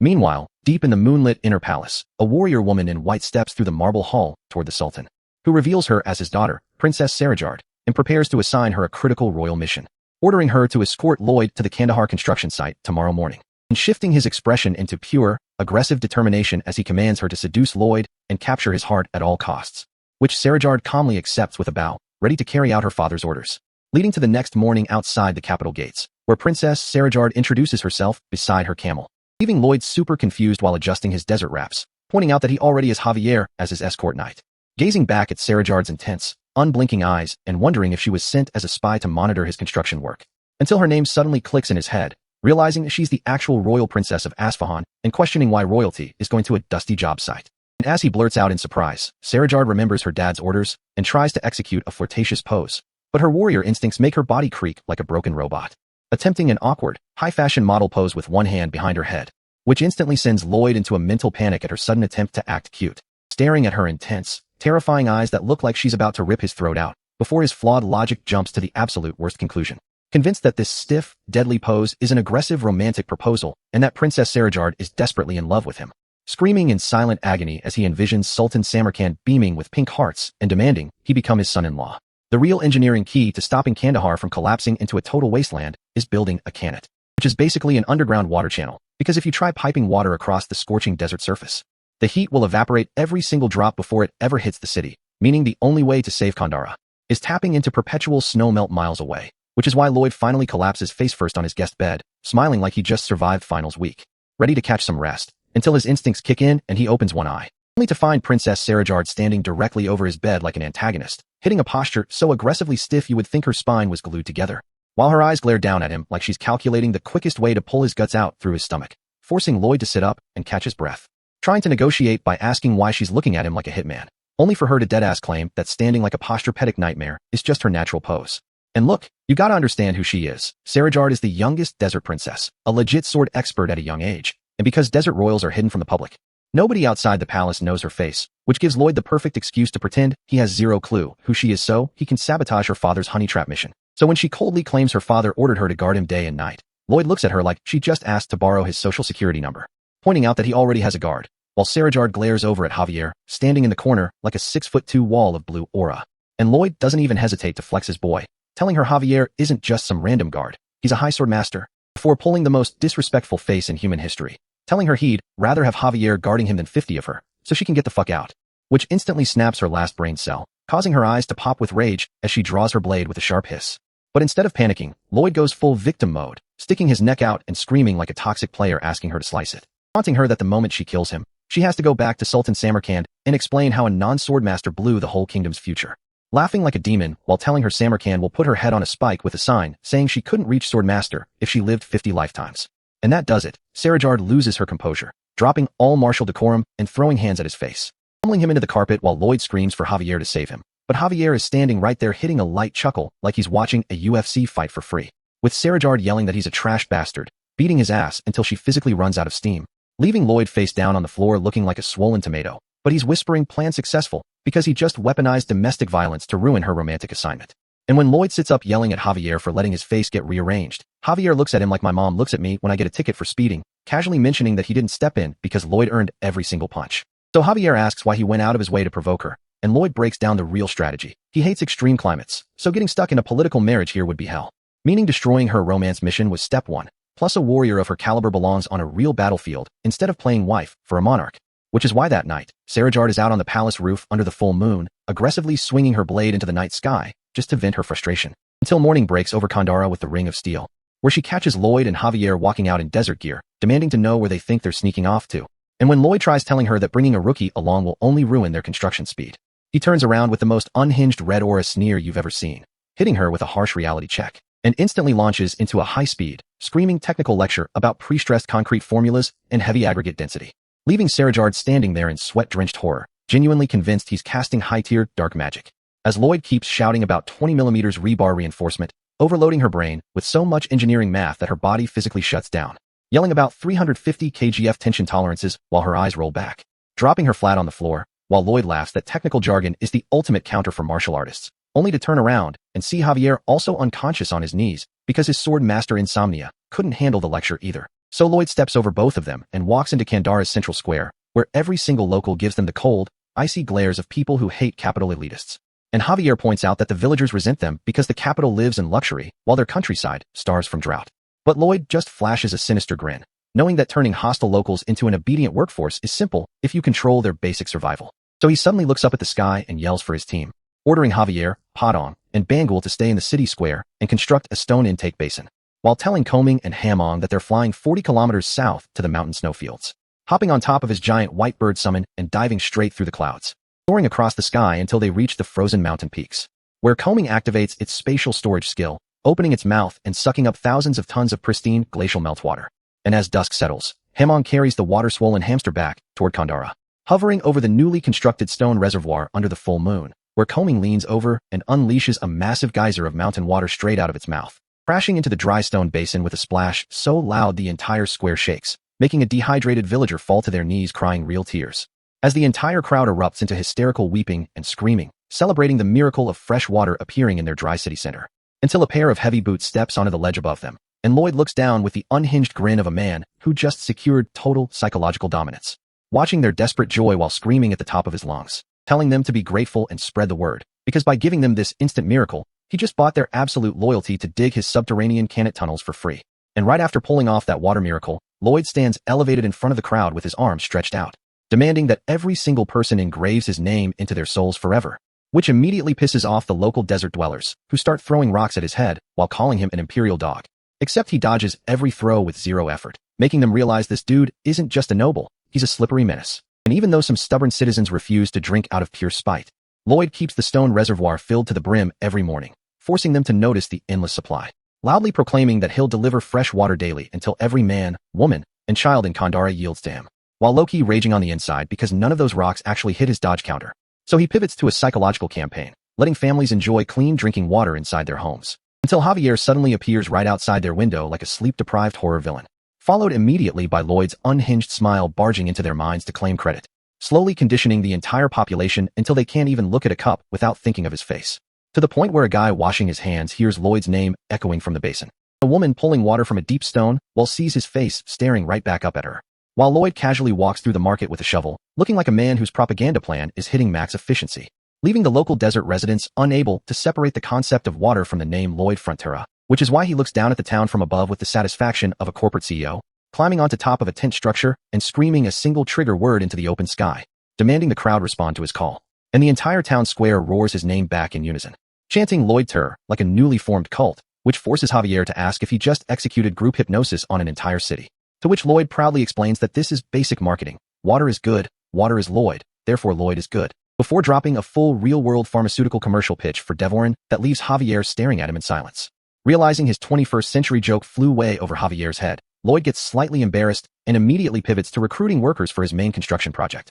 And because of the psychological conditioning, thousands of local residents line up to sign excavation contracts, only asking if food will be provided. which causes Lloyd to pull out the golden patisserie pendant with a smile so sinister it should be illegal. Cutting straight to Sultan Samarkand in the royal palace, who is unrolling a receipt scroll 400 meters long detailing Lloyd's luxury charges. And the financial damage is so severe that the Sultan literally clutches his chest in physical agony, while Lloyd flies overhead on Padang without a care in the world. Using his green mana vision to scan the desert soil, realizing the water table lies far too deep for simple surface digging, meaning manual excavation of a 35-kilometer canal would take years, so he targets the ancient subterranean rebel tunnels hidden deep underground, gliding back toward Kandara under the full moon to execute the next phase of his plan, where Princess Sarajard approaches his private room late at night, only to find an exhausted Javier standing guard at the door, warning him that rebel forces are operating in the city while Lloyd sits alone in the dim candlelight, unaware that armed rebel assassins are already scaling the exterior walls and sneaking right through his window. And when Sarajard insists on guarding him, Javier hits her with a cold,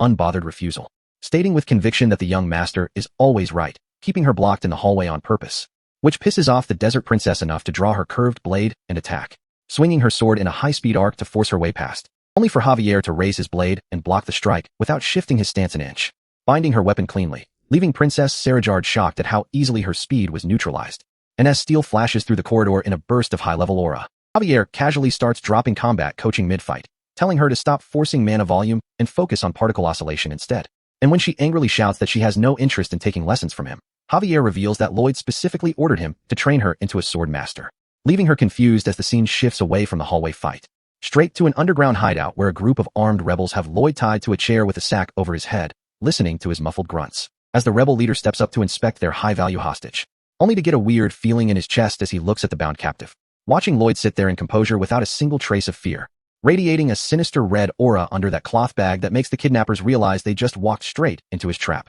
So instead of begging for his life while tied to a chair in an underground warehouse, Lloyd just sits there looking at 5 armed insurgents with the calmest expression on his face, and offers to explain the exact series of events that brought him into their territory, provided they do him one tiny favor first, asking them to untie his hands because the ropes are wrecking his posture, casually reminding Termez that a weak dunce like him wouldn't dare pull anything foolish against elite rebels who are actively plotting a coup against Sultan Samarkand, which gets a chuckle out of him as he points out that causing a massive scene in the capital was guaranteed to draw them out of hiding, while secretly locking eyes on Termez, fully aware from his novel knowledge that this man is destined to die in a botched uprising, a tragic death that will trigger a bloody, continent-wide civil war across all of Asfahan. And Termez actually falls for the disarming routine, ordering his second-in-command to cut the ropes despite the guy screaming that they are handing a royal operative total freedom. Because deep down, Termez remembers the massive emotional debt he owes the man who brought freshwater back to Kandara. Flashing back to 2 years ago when he was kneeling in a dusty room, watching his young daughter Samilda slowly fade away from severe dehydration, listening to her apologize for being too weak to survive the relentless desert drought,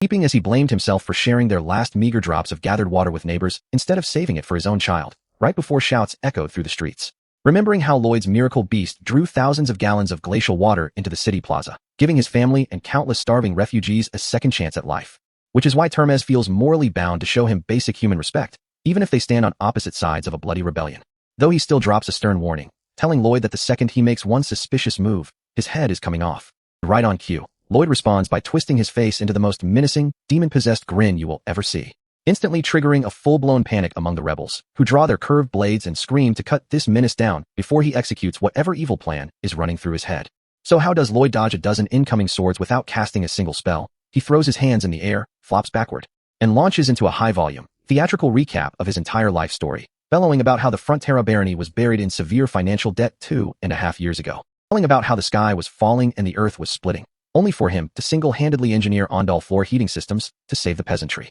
screaming about clearing out monster-infested mines, finding pure gold, and traveling to Cremoport, where a colossal giant lobster disrupted global shipping lanes, acting out the exact moment the giant lobster rose from the ocean depths with so much dramatic force that every single rebel assassin freezes in place. Completely hooked as Lloyd starts reenacting Javier's duel against Sir Kyle, mimicking the steel clashing and shouting that Kyle's blade struck Javier's shoulder. And these hardened anti-royal terrorists are sitting on the floor in rows with striped buckets of popcorn, erupting into wild cheers when Javier awakens as a high sword master, leaving Termez standing in the middle of his own hideout, holding a handful of popcorn, staring at his men in total, sweat-drenched bewilderment. And when Termez screams at them to stop watching bedtime stories because they are supposed to be high-risk political insurgents, his own men turn around and boo him for ruining the climax of the fight. So Lloyd instantly capitalizes on the crowd's energy, striking a dramatic pose and shouting about giant dog-sized locusts darkening the skies, making the entire squad shriek in cinematic terror before announcing his own grand entry as Captain Frontera, hitting them with a blinding burst of pure theatrical flair. And before Termez can process what just happened,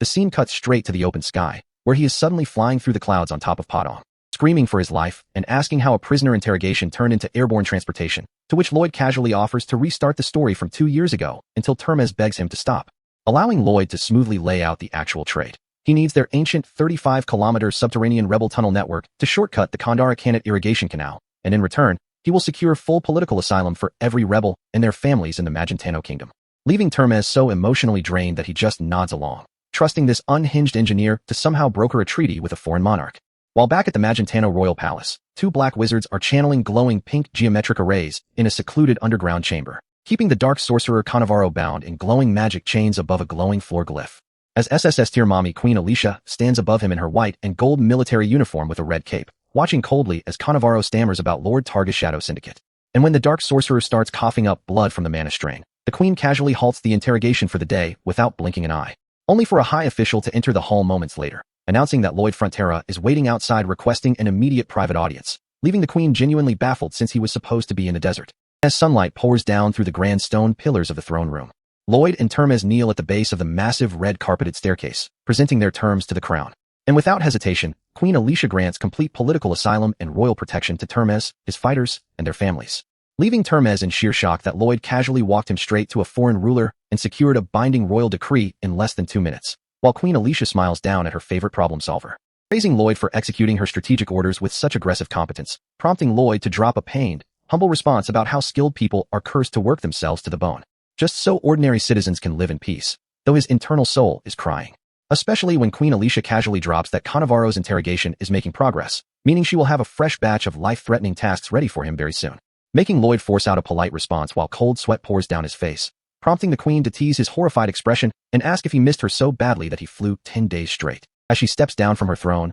her boots clicking against the marble stairs, and walks right up to Lloyd, grabbing his face with her hand and towering over him like the ultimate dominant ruler, squeezing his cheeks while Lloyd's entire face gets squished in panic against a red background. As he stares up at Queen Alicia, realizing with horrific clarity that the single greatest obstacle standing between him and his peaceful, lazy retirement is the queen herself. A serene night hangs over the city of Asfahan, the full moon casting a cool glow across stone balconies. While inside the guest residence, Javier is running on pure exhaustion, watching Princess Sarajard struggle through high-level mana sparring. And just as she nods off on the stone floor, she forces her eyes open with stubborn determination, declaring she is done sleeping, and lunges forward with a purple mana streak, though Javier parries her blade like he's shooing away a minor inconvenience, silently wondering how much longer he has to act as an unpaid fencing instructor while waiting for Lloyd to return. Yet as Sarajard pours everything into her next strike, her mana output spikes violently, forcing Javier to actually pay attention as their aura-infused steel collides in midair, sending shockwaves straight through the room, as she follows through with relentless momentum, making Javier realize her particle oscillation is stabilizing, placing her right on the verge of ascending to High Sword Master. When a stray mana blast splinters the wooden doorframe right as Lloyd casually steps into the room, dropping a cheerful greeting while Javier's heart stops from the shock, because Lloyd didn't even bother checking if the doorway was an active war zone before strolling through. And to make matters 10 times worse, he's out here shirtless in a bath towel with yellow duck clips holding back his hair, prompting Javier to scream at him for walking into lethal blade trajectories, only for Lloyd to deadass ask who was ever in actual danger, which catches Sarajard's attention, making her glare down at this half-naked intruder with deep suspicion, demanding to know where he vanished after escaping her watch. But instead of making excuses, Lloyd steps forward and locks in, unleashing his ultimate biological weapon, hitting her with rapid-fire municipal sanitation data regarding coliform counts and oxygen demand, overloading her brain with civil engineering jargon until her eyes roll back and she passes out cold on the floor, leaving Lloyd free to announce Phase 1 of construction, only to find Javier already buried under a blanket wearing an eye mask and snoring. So Lloyd takes matters into his own hands, sprinting through the underground rebel network to survey the layout using Termez's secret grid map, pinpointing every ancient intersection that needs to be sealed or carved to form a direct high-volume aqueduct, putting local labor crews to work during the day to seal off useless side paths with pre-stressed masonry, and forcing Javier to spend his night shifts executing surgical aura detonations to expand the main canal without bringing the ceiling down, which brings them straight to step 4, meeting a shadowy contact deep within the subterranean caverns. And when Javier asks who these mysterious hooded figures are, Lloyd smugly admits he wrote back home to summon his elite division, revealing the ghost skeleton worker squad as they emerge from the mist, glowing with purple necromantic energy and shouting devotion to their boss, who gathers them before the final rock bulkhead, warning them about the massive hydraulic reservoir sitting right behind the stone, asking what happens if someone breaches the rock, to which a skeleton points out the raw water pressure will flush the worker into oblivion, prompting Lloyd to nod sagely, and start telling a dramatic story about ancient engineers who willingly threw their lives away, conjuring a heroic vision of an ancient elder stepping forward with a pickaxe, swinging with every ounce of his soul to grant his people eternal life, shattering the barrier in a blinding surge of energy,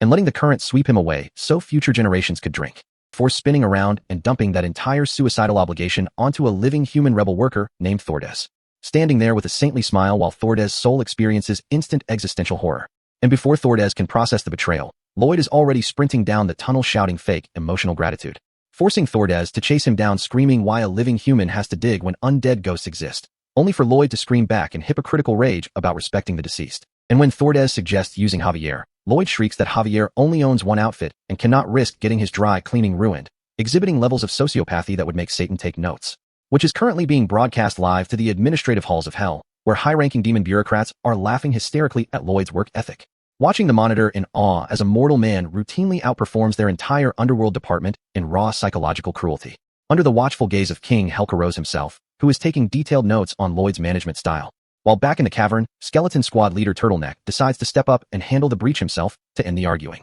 driving his pickaxe into the stone bulkhead and unleashing a massive wall of glacial water that sweeps his bones down the channel, flushing the skeleton crew through the newly constructed filter grates and directly into the primary distribution pipes, until the crystal-clear mountain stream shoots out into Kandara's central reservoir under the desert sun, sending the entire drought-stricken population into wild celebration as thousands reach out with wooden bowls to collect the fresh supply, weeping tears of relief as an infinite supply flows through their city streets, prompting a grateful young resident to scoop up a bowl and offer the very first sip to Lloyd as a tribute, who accepts the gesture with a warm smile and pats the kid's head while Javier stands guard in the background, until the kid looks up and asks why the great savior of their nation is strolling through the public square completely shirtless, making Lloyd drop a smooth, playful wink, and explain with pure capitalist sincerity that buying a shirt is a total waste of money when he can just walk around for free. With the central waterway fully established in Kandara, clean water instantly branches out to every single surrounding village, turning a dried-up wasteland into a functional regional trade hub, which immediately triggers the system to hand Lloyd a brand new title, basically calling him a high-ranking noble who actually wears boxers, and bro is sitting here wondering why the game interface is actively roasting his outfit choices. Though the passive buff gives his entire territory a full heatwave immunity, Lloyd dismisses it on the spot because his grand retirement plan involves never stepping foot in a desert ever again. Before he can plan his nap schedule, Rebel Commander Termez walks up fully packed for their migration, leading Lloyd to check if the desert refugees are ready for the multi-day march back to Frontera County. And Termez looks at him like he's a living saint, pointing out that Lloyd single-handedly stopped the civil war, cured a regional drought, and guaranteed political asylum for hundreds of starving families. The man is speaking with pure, unfiltered reverence, fully convinced that Lloyd operated out of heroics rather than a cold, calculated strategy to hijack state infrastructure. And on his command, every single rebel soldier drops to their knees on the hot sand to pledge their lives to House Frontera, making Lloyd awkwardly tell them to just work hard on the farm instead. Lloyd is out here feeling a tiny microsecond of actual human guilt for exploiting their desperation, but the second the system pops up with a 50-point relationship bonus, his conscience disappears, his face twisting into a villainous, greed-fueled goblin grin that leaves Termez's little daughter asking if the savior of their nation has a neurological condition, only for her dad to defend him like a loyal NPC. That night, the Undead Skeleton Squad leads the entire rebel faction across the border toward Frontera County, wrapping up what seems like a clean, peaceful resolution to a massive diplomatic disaster. Except Lloyd still has to face Sultan Samarkand inside the royal palace of Ahinsha, where the desert monarch sits on his throne and drops a direct, heavy demand right out of nowhere, telling Lloyd to submit and become his personal asset, which Lloyd dodges with the ultimate disrespectful flex by telling the monarch to his face that he prefers slimmer men. Samarkand gets irritated and brings up his daughter Princess Sarajard, but Lloyd plays the ultimate humble card, claiming a lowly peasant like him wouldn't dare force a marriage on a royal warrior, which reminds the Sultan of the exact moment Sarajard screamed that she'd rather be executed than marry a man with a face like a defective goblin, forcing the Sultan to drop the proposal entirely. Realizing the marriage route is dead, Samarkand agrees to uphold his end of the bargain by sitting down with the Magentano Kingdom's peace delegation to settle their border dispute. Lloyd bows down in nothing but his boxer shorts, exhaling in exhaustion after spending days pulling complex diplomatic strings just to force this stubborn old king to the negotiating table, unaware that Samarkand is staring at his back with the determination of a man who refuses to lose his prize asset, swearing under his breath that Lloyd belongs to him no matter what. Because in the Sultan's mind, a civil engineer who can summon rivers and manipulate entire armies is way too valuable to let walk back to a rival nation. The formal peace talks open in the Grand Hall, where Magentano's head diplomatic envoy sits across from Samarkand, his heart pounding out of his chest at this massive opportunity, knowing that if these talks break down, Magentano faces a catastrophic multi-front war, meaning Lloyd's engineering miracles save the entire kingdom's diplomatic standing. The envoy grips his documents so hard his knuckles turn white, bracing for harsh demands, only for Samarkand to open the meeting by formally apologizing for the border damage. The entire Magentano delegation nearly chokes on their breath in utter disbelief, because a proud desert sultan admitting fault first is something that never happens in regional politics. And Samarkand goes even further, offering full financial restitution and a joint task force to ensure zero monster incursions cross the border ever again. He even guarantees double damages for any future incident, which sends the Magentano envoy into a panic because terms this generous mean the catch is going to be absurdly expensive. Sweating bullets, the envoy bows respectfully to accept the terms before asking what Asfahan demands in exchange, only for Samarkand to lean forward with a sinister grin. And the moment the demand drops, the diplomatic room goes dead quiet, as the full weight of Samarkand's scheme hits the delegation like a falling anvil. Because Samarkand explicitly demands ownership of Lloyd Frontera, sending the envoy sprinting straight to Lloyd's guest room to ask how Bro managed to become the central bargaining chip of a national treaty. Lloyd hits him with a face so comically traumatized and miserable that it looks like his soul left his body, making the envoy sweat even harder from the sheer awkwardness. Prompting the envoy to frantically spin the news, telling Lloyd that Queen Alicia is going to be thrilled with the treaty and that a guy with his skills will thrive anywhere, even in foreign captivity. Lloyd just drops a serene, gentle smile and tells the envoy he did a fantastic job, leaving the poor official standing there with a massive question mark floating over his head. Because the second the envoy leaves, Lloyd's face snaps into a manic, demonically distorted grin because this exact trade proposal sets up his ultimate trap, while Samarkand sits on his throne happily planning out forced labor projects. Samarkand is internally mapping out roads, castles, and public sanitation systems to exploit Lloyd's brain, right until a royal official bows low and breaks his concentration, reporting that Lloyd took his shovel and walked into the outer dunes claiming he was going to personally eradicate the local sandworm, leaving the Sultan staring in pure bewilderment. Out in the barren desert, the desert devourer sandworm erupts from the sand, a massive segmented terror that normally spends its day quietly eating insects and cactus thorns. And Lloyd stands before this relatively harmless creature shirtless in a flowing cape, holding a standard metal shovel like a man preparing to execute an over-the-top attack for zero legitimate reason. Slamming his shovel into the ground to detonate pre-planted explosive charges, triggering a fiery explosion that rips through the dunes and sets the sky on fire. As massive smoke plumes rise into the atmosphere, Lloyd screams at the top of his lungs for his summon to enter the fray and finish what his explosive started. And Padong launches through the air like an orbital strike missile, eyes glowing red with pure violence as he locks onto the disoriented creature, delivering a brutal, high-speed barrage of strikes that turns the surrounding terrain into rubble while the poor sandworm shrieks in misery. Lloyd's face twists into a bloodshot, drooling menace as he roars for Javier to drop a tactical nuke on a creature that poses zero threat to anyone.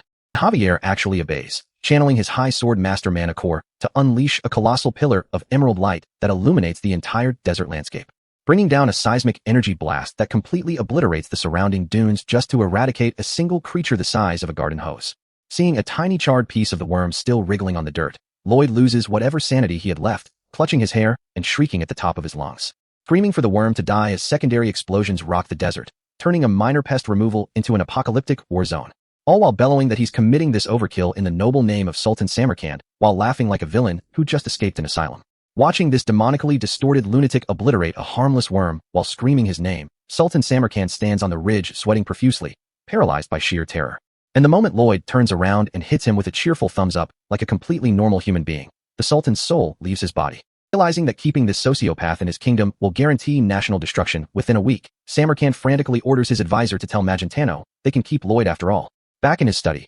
Samarkand massaged his temples in deep relief, convincing himself that voiding the transfer was the only way to protect his nation from total collapse. Until he tries to calculate how to cover the massive treasury deficit Lloyd caused with the Padishar credit pendant, only to realize his whole kingdom has been bleeding cash from day one. Before he can even process the financial ruin, a guard bursts through the door screaming that Lloyd walked out the city gates with the unlimited royal credit pendant still in his pocket. Samarkand goes dead silent, staring into the abyss of national bankruptcy, right before a second official crashes into the study wailing at the top of his lungs, announcing that Princess Sarajard has officially fled the capital, leaving behind a letter stating she ran away to follow Lloyd and Javier, explicitly writing that she needs to learn high sword master techniques from Javier and that nobody should bother looking for her, leaving her father sitting in stunned silence. Sultan Samarkand slams his head flat onto his desk with seismic force, screaming in pure agony as he realizes he just got robbed of his money, his credit, and his daughter, leaving a giant, weeping apparition of the Sultan sobbing tears of complete financial and emotional devastation over his miniature capital city, while Lloyd rides into the sunset having scammed an entire desert empire without spending a single cent. While the rest of the kingdom wakes up to normal roosters, morning in Frontera County breaks with a bird screeching at maximum volume, waking Count Arcos and his wife Marbella in their master bedroom, where Arcos lies in bed trying to convince himself that everything is completely under control, because despite the local wildlife sounding like a glitched audio file, their estate is thriving, right until a maid bursts through the door with an official letter from their youngest son, Julian. Julian writes from the Capital Academy, proudly announcing that he graduated second in his entire class and secured a top-tier government post, asking his parents if Lloyd is doing well and promising to become a reliable son, just like his older brother. Reading those words brings instant tears to Arcos' eyes, while Marbella smiles warmly beside him, leaving the Count overwhelmed with pure, unadulterated fatherly pride, which only grows when an estate official interrupts to announce that the cargo shipment Lloyd shipped back from his Eastern Desert assignment has officially landed, revealing a literal mountain of heavy wooden crates stacked in the courtyard, overflowing with gold necklaces and high-grade rubies that make Marbella's eyes light up with pure, unfiltered greed. Countess Marbella holds up a crimson gem, laughing like a cartoon villain as she openly plots to sell the jewels to vain capital nobles at 500% markup, which makes Arcos pause. Realizing his wife has been infected by their eldest son's capitalist mindset, though he decides to ignore it because money is money and his estate is richer than ever. Taking a morning stroll through the countryside, local farmers bow with genuine gratitude, praising the Count for bringing prosperity to their valley, proving that House Frontera is surrounded by nothing but good, hard-working people. And good, hard-working monster allies, as a squad of jacked steel sand orcs marches past carrying construction pickaxes, leading straight to an open field where Lloyd is standing face-to-face with the red-haired orc captain. Before Arcos can even process what he is looking at, Lloyd clashes directly with the giant orc in high-speed, body-to-body contact, only for Lloyd to wipe sweat from his brow, put his hands on his hips, and casually trash-talk the monster like they are in a gym, shoving the orc backwards to reset their posture, sending the Count and Countess into a full-blown panic as Lloyd locks eyes with the beast in what looks like a battle to the death, until the orc lunges forward, throwing a sweeping leg kick right at Lloyd's head, knocking Lloyd backward onto the stone tiles, where they both drop into a ground grapple, and the orc snaps back onto his knees, throwing a smug smirk, gesturing with his claw for Lloyd to get back up, while Lloyd just stands there unbothered with a group of shovel-wielding workers backing him up. Turns out this is not a battle at all, but a synchronized, high-intensity CrossFit routine, with Lloyd and his human workers executing synchronized spinning kicks in perfect rhythm. The red-haired orcs match them pose for pose, hitting deep squats and rhythmic footwork that looks like a high-stakes dance battle, complete with the orc captain flexing multiple illusionary arms like a thousand-armed Buddha while Lloyd sweats through his shirt, loving every second of this physical conditioning. Watching their son lead a cross-species cardio session leaves Arcos and Marbella completely speechless. Though Arcos just smiles, linking arms with his wife and deciding to classify the orcs as good living organisms just to keep his own sanity intact. That fragile sanity gets tested 2 minutes later when a squad of glowing purple ghost skeletons carries bags of shovels past them, politely wishing the Count a good morning, forcing Arcos to debate whether undead labor counts as organic or inorganic matter before giving up and accepting the peace. Even when the red dragon Solitas sits atop a tree like a giant overgrown lizard, casually roasting monster pins with gouts of flame, Arcos tells himself that a dragon acting as a glorified torch is totally normal for a wealthy territory. The real boss fight for his mental health happens in the town square, where hundreds of citizens are kneeling in the dirt, raising their shovels skyward like fanatical cultists, screaming morning prayers at the top of their lungs, chanting, LLO, men,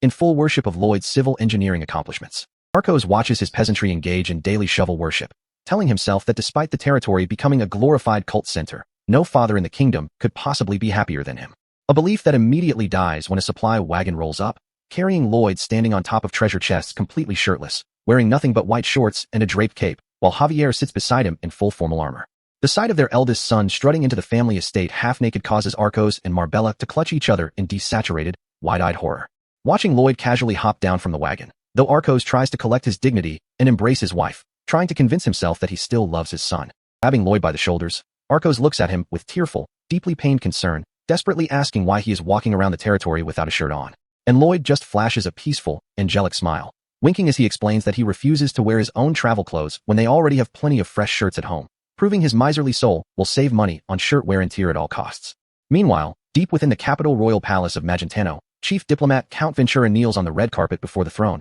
presenting the ratified Eastern Peace Treaty complete with Sultan Samarkand's official magic thumbprint. Queen Alicia rests her chin on her hand, eyeing the document with cold precision before bluntly asking Ventura if a mid-tier diplomat like him actually managed to pull off a geopolitical miracle on his own. When Ventura stammers in terror under her gaze, Alicia sees right through him, asking if he was simply reading off a script pinned by Lloyd Frontera, before dropping a heavy philosophical question about what it takes for a nation's people to live in comfort. Ventura timidly guesses that a strong throne and balanced diplomacy are the answer, but Queen Alicia instantly shuts him down, laying out her cold-blooded ruler doctrine. True comfort for the masses is achieved by finding hypercompetent people and grinding them until their very bones turn into powder, causing Count Ventura to clutch his chest in sheer terror, outwardly agreeing with her terrifying logic, while silently offering a prayer for Lloyd's impending state slavery. Resting her chin back on her hand, Queen Alicia gazes into the distance, calculating how to use Lloyd as a permanent anchor to force long-term peace with their historical rivals in Asfahan. At that exact moment, on a grassy hill overlooking the prosperous valley of Frontera County, a young desert warrior woman with a long brown braid and gold jewelry stares down at the estate, revealing Princess Sarajard of Asfahan, who abandoned her royal life to track Lloyd down, determined to get what she came for. While down in the estate garden, Count Arcos is crouched in his formal suit meticulously trimming grass with hand shears. Hearing footsteps approach behind him, Arcos pauses his trimming as Sarajard steps into view, calling out to get his attention. Looking up, the Count finds an SSS-tier desert baddie standing in his garden, decked out in a white travel tunic and gold hoops, looking like she just walked off a high fantasy fashion runway. Sarajard bows her head, formally introducing herself as the daughter of Sultan Samarkand, leaving Arcos stumbling backward on his knees in sheer shock that Eastern royalty is standing in his backyard. When Arcos asks what a princess is doing in his county, Sarajard looks him dead in the eye with complete conviction, declaring that she came specifically for Lloyd Frontera. The Count stammers in alarm, asking why she is searching for his son, causing the desert princess to drop her gaze in quiet embarrassment. Confessing that ever since Lloyd hit her with his technical lectures in the desert, she physically cannot fall asleep unless he is around. A statement that Arcos completely misinterprets as a scandalous international romance, sending his face into an apocalyptic red meltdown as his mind screams that his son just committed the most unhinged act in human history. Waking up on a cold stone slab with a heavy groan, Lloyd barely manages to crack his eyes open, finding himself stranded on a lone rock pillar in the middle of a pitch-black void, bewildered as to where he is or why the light suddenly vanished. Until a sudden, scorching orange glow bursts from above, reflecting in his dilated pupil as the temperature spikes to a fever pitch, revealing a massive mass of pure liquid hellfire descending toward his tiny rock ledge like a falling sun. And out of that blinding inferno, the chaotic flames begin condensing into a towering humanoid silhouette, roaring like a serpent as it hovers over the cliff edge where Lloyd sits trapped, with the entity greeting him directly by his fantasy identity before instantly correcting itself to call him by his original Korean name, Kim Suho, which sends Lloyd into a cold sweat, desperately swallowing his anxiety and trying to convince himself that this has to be a weird dream. While the wall of fire swirls continuously, declaring its identity as the ultimate authority that sees through the essence of every living soul, revealing itself within the burning dark silhouette as Helcaros, the sovereign king of hellfire. And instead of falling to his knees in terror, Lloyd gives a half-hearted bow and clutches his chest, grumbling internally that his system messenger has been teasing him with demon lore for way too long, which causes Helcaros to burst into a booming, ominous laugh that echoes across the dark void, amused that a mere mortal isn't trembling in his presence. When the demon lord asks if he really thinks this is a dream, Lloyd deadpants right back that since Helcaros took the time to introduce himself politely, he isn't looking to vaporize him on the spot, standing tiny on that isolated rock needle before an ocean of roaring flame, holding his posture so unbothered that Helcaros takes a second look, deciding right then and there that this dude has the unhinged energy needed for a grand career in the underworld, causing a silhouette dressed in a suit with a cane to step forward from the fire, while Lloyd hits him with a strained smile and casually explains that his real ambition is just to retire in a quiet town with mountains of money, only for Helcaros to shatter that peaceful fantasy on the spot, pointing out that to achieve that petty goal, Lloyd made a facial expression so violent made a high-tier demon night panic, and sang a song so utterly horrific it eclipsed the screams of purgatory, leaving Lloyd fuming internally over the fact that a demon lord descended all the way to his subconscious just to roast his singing voice. Before Helcaros lays down the real offer, claiming that with a menace level like his, Lloyd could make damnation so miserable that fallen souls would beg to be executed twice, leaving Lloyd in internal distress over why this ancient entity is framing him like the supreme demon king when he is just trying to run a civil engineering business. Until Helcaros drops the pitch directly, asking if Suho will join him in hell, just as thorny black roots shoot out from the rock base and snap around his ankles, looming over him in the fiery haze to offer him freedom to unleash his twisted talents on the damned, while the dark tendrils whip upward and constrict tightly around Suho's throat, choking the air out of his lungs as he desperately claws at the bindings, dragging him down into the pit until a glowing blue system window pops into existence right between them, sternly telling the demon lord to stop terrifying its primary contractor, which instantly freezes Helcaros in place, the dark roots going slack while the demon sovereign stares silently at the digital intrusion, roaring in frustration at the system for meddling in hellish recruitment affairs, only for the blue notification screen to issue a cold threat that it can scale up the consequences if he tries to push his luck, forcing the suit-wearing entity inside the flame to back down with a heavy sigh,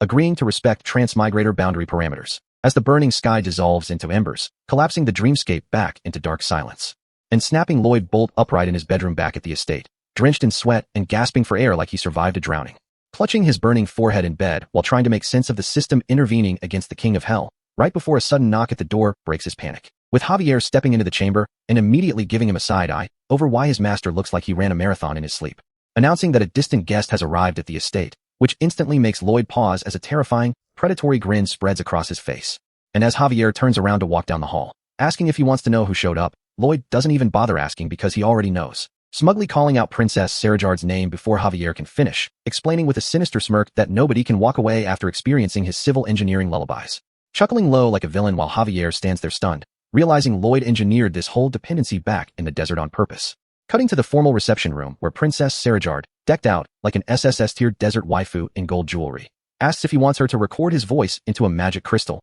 while Lloyd confirms that is his exact goal. Looking across the long conference table as Lloyd gets offended by the concept of giving away his services, blurting out if she expects him to do it for free. And when Sarajard calmly offers to pay cash, Lloyd hits her with the ultimate wealthy flex, scoffing that he already has mountains of money, which instantly pops an angry vein on her cheek, causing her to slam her hand on the desk with her own counter-contract, telling him he gets the recording only if he agrees to her terms, which makes Lloyd's face instantly collapse into a ghastly, unhinged grin of pure predatory greed. Because when Javier looks over their shoulders to read the paperwork, he realizes Lloyd had a pre-written contract hidden in his coat the entire time, demanding 5 full years of nightly labor from a high sword master candidate before releasing the sleep audio. Javier is looking at Lloyd like a middle school principal watching a kid set up an illegal underground gambling ring during lunch break, leaving Sarajard fuming at the audacity of the document, while Lloyd casually waves his hand in the air and tells her she is free to walk away since he isn't the one suffering from chronic insomnia, hitting her with a demonic taunt that she could reach high sword master status if she got some sleep, leaving Javier in awe at how far ahead his master calculated this entire labor trap.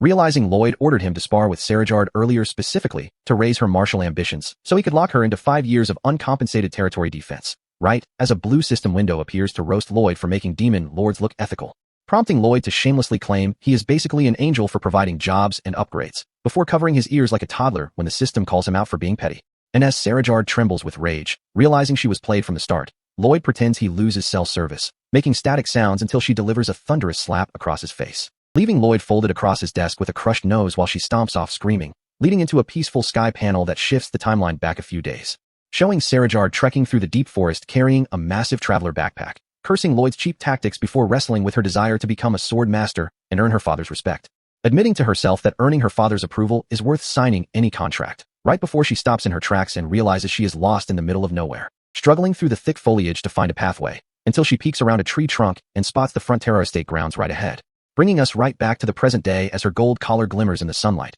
while the camera shifts toward the garden behind her, revealing Lloyd's younger brother Julian sitting peacefully on a log in his Capital Academy uniform, freshly returned home after graduating second in his class to strengthen House Frontera's future. And right on cue, the forest light hits this fresh graduate like he's the chosen main character, while Princess Sarajard sits posted up behind an oak tree, eyeing him down like a hawk judging fresh meat in the wild, assuming this frail-looking scholar is just some soft herbivore waiting to get devoured by the first monster that blinks at him, until the carriage escort slams to a halt because a massive boulder is blocking the dirt path. In the moment the estate guard starts sweating over the delay, Julian sprints up with zero hesitation, offering to throw hands with gravity, insisting that waiting around while workers suffer goes against everything House Frontera stands for, even as the guard panics about letting an elite scholar ruin his hands. So bro just casually strips off his academy tunic, revealing a physique built like a Greek god, which forces Sarajard to reevaluate her entire life choice as she realizes this buff bunny is actually Lloyd's younger brother, leading the squad in a synchronized push, putting every ounce of core strength into that stone, while Sarajard watches in total disbelief,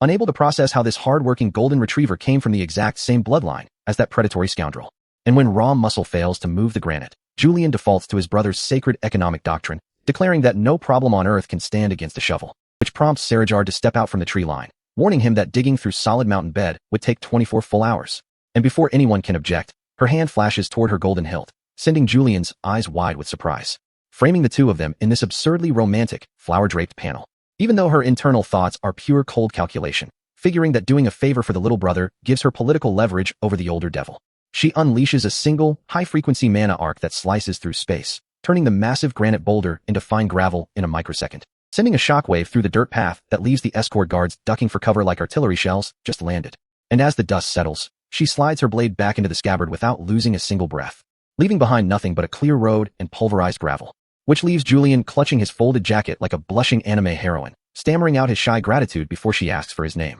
As she introduces herself as Princess Sarajard of Asfahan, Julian's heart starts slamming against his ribs like a sledgehammer, feeling a sudden wave of romantic electricity, right as the scene shifts down to the estate village, where a local townswoman bumps into Mr. Kuga, the massive red-haired steel sand orc warrior who carried the estate's heaviest labor loads. Noticing he has been ghosting the town lately, but bro just brushes past her without making eye contact, clenching his jaw so hard his tusks almost snap from the sheer suppressed heartbreak. Because over at the laundry lines, Emily is hanging white sheets under the afternoon sun when an orc warrior bluntly asks if her heart belongs to Sergeant Greg. And she drops a radiant smile, confirming that Greg is her entire universe, forcing Kuga to stand in the shadow of the laundry sheets, swallowing his unrequited feelings. Recalling how Greg and Emily laughed together under the sun while the guard unit cheered them on, showing the pure brotherhood and feast culture that binds these orcs to House Frontera. So Kuga decides to take the high road, realizing that confessing now would only dump unnecessary guilt on her shoulders when she already found her soulmate. And he silently retreats into the breeze, letting her walk toward her happy future without a word.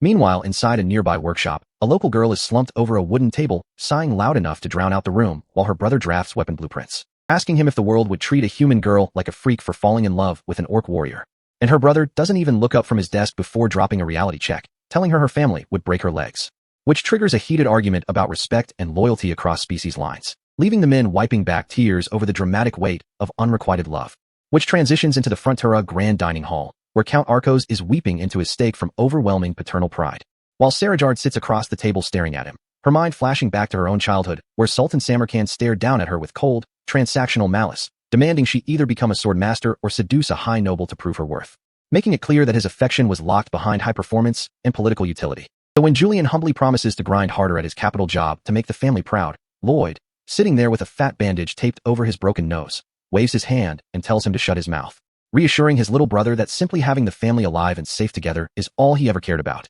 And that single line of unconditional brotherly love hits Sarajard like a freight train, causing tears to spill down her face before she slams her hands on the table and stands up, excusing herself in emotional shock, completely unable to comprehend a home where love isn't a business transaction. And when Lloyd leans back in his chair asking when they're going to resume contract negotiations, she tells him to forget it and stomps away into the dark, leaving Julian wondering if he said something wrong, while Lloyd's mind starts piecing together the psychological shift, realizing that her emotional armor just took a critical hit. So as the night clouds cover the moon, Lloyd glides over to the window, peering through the heavy red drapes, spotting Sarajard carrying a massive traveler's pack, trying to pull a stealth escape through the front gate. Bro doesn't even put on shoes, sprinting down the cobblestone path to cut her off before she clears the perimeter. And as Sarajard turns around, her cheeks still flushed red from her internal crisis, Lloyd clocks her exact mental state, seeing that her stoic pride is shattered and she's wide open for psychological exploitation, which transforms his face into the most unhinged, demon-possessed smile in human history, realizing he just secured ultimate leverage to trap a royal sword master into 5 years of free labor, stepping right into her path under the moonlight, asking where she thinks she's heading with a bag bigger than a dorm room fridge. And when he asks point-blank if she's ditching the estate, Princess Sarajard's heart skips a beat as she stammers out a pathetic cover story about taking a midnight stroll, which Lloyd plays off with fake relief, pointing out the massive pack on her shoulders, forcing her to dig herself deeper into a hole by claiming it's full of meal boxes. So he just stares at her with a deadpan look, reminding her that late-night snacking ruins sleep quality, making her blush out of pure embarrassment as she rambles about picnic tools, silently suffering over how awful her excuses sound, until Lloyd drops the pressure, hitting her with a soft halo-lit smile and admitting he was genuinely worried after seeing her breakdown at dinner, which completely disarms her emotional armor, leaving the SSS-tier baddie muttering that she's fine, as Lloyd gently suggests staying a few extra days, watching her resolve dissolve under the full moon before slipping back inside, where he peeks into a dark room only to get jumped by a terrifying silhouette, screaming at the top of his lungs when Javier suddenly materializes out of the shadows. And after catching his breath, Lloyd snaps at him for trying to give him a heart attack, though Javier just stands there holding a pillow like a tired toddler demanding his nightly civil engineering bedtime story,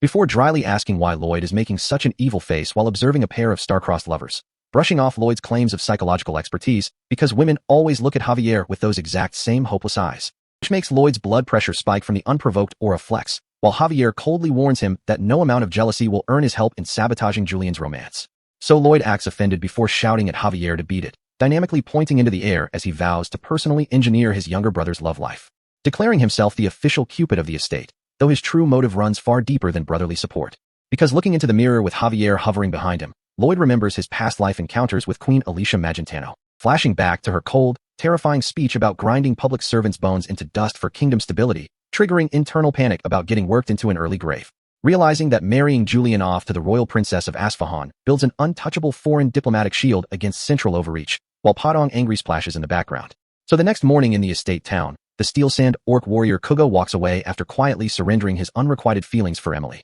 only for a fellow warrior to call him out on the stone path, asking if he's really giving up without a fight, which Kuga confirms with quiet dignity, walking away to preserve her happiness, until a paper airplane snipes him directly between the eyes, thrown with maximum dynamic disrespect by Lloyd lunging from the balcony, who points a finger straight at his head, ordering the orc to show up tonight at the secret location because he refuses to leave plot lines unresolved. And when Kuga growls that orc warriors never back down from a challenge, Lloyd just mocks his signature pig grunt and walks off. Meanwhile, inside the manor, Julian sits in the dark blue glow of his bedroom, sighing hopelessly over Sarajard, visualizing her silk-like hair and pearl eyes in a floral background, wondering if this suffocating feeling in his chest is actually love, remembering the hidden sorrow behind her strong back. When suddenly Lloyd's shadow-drenched face with a glowing purple demonic eye pops up 2 inches from his nose, making Julian jump out of his skin. As Lloyd smirks and teases his flustered younger brother for falling head over heels, watching Julian squirm and call him gross, before casually dropping a nuclear falsehood, announcing that he recorded his concrete engineering lullaby and is handing it to Sarajard tomorrow morning,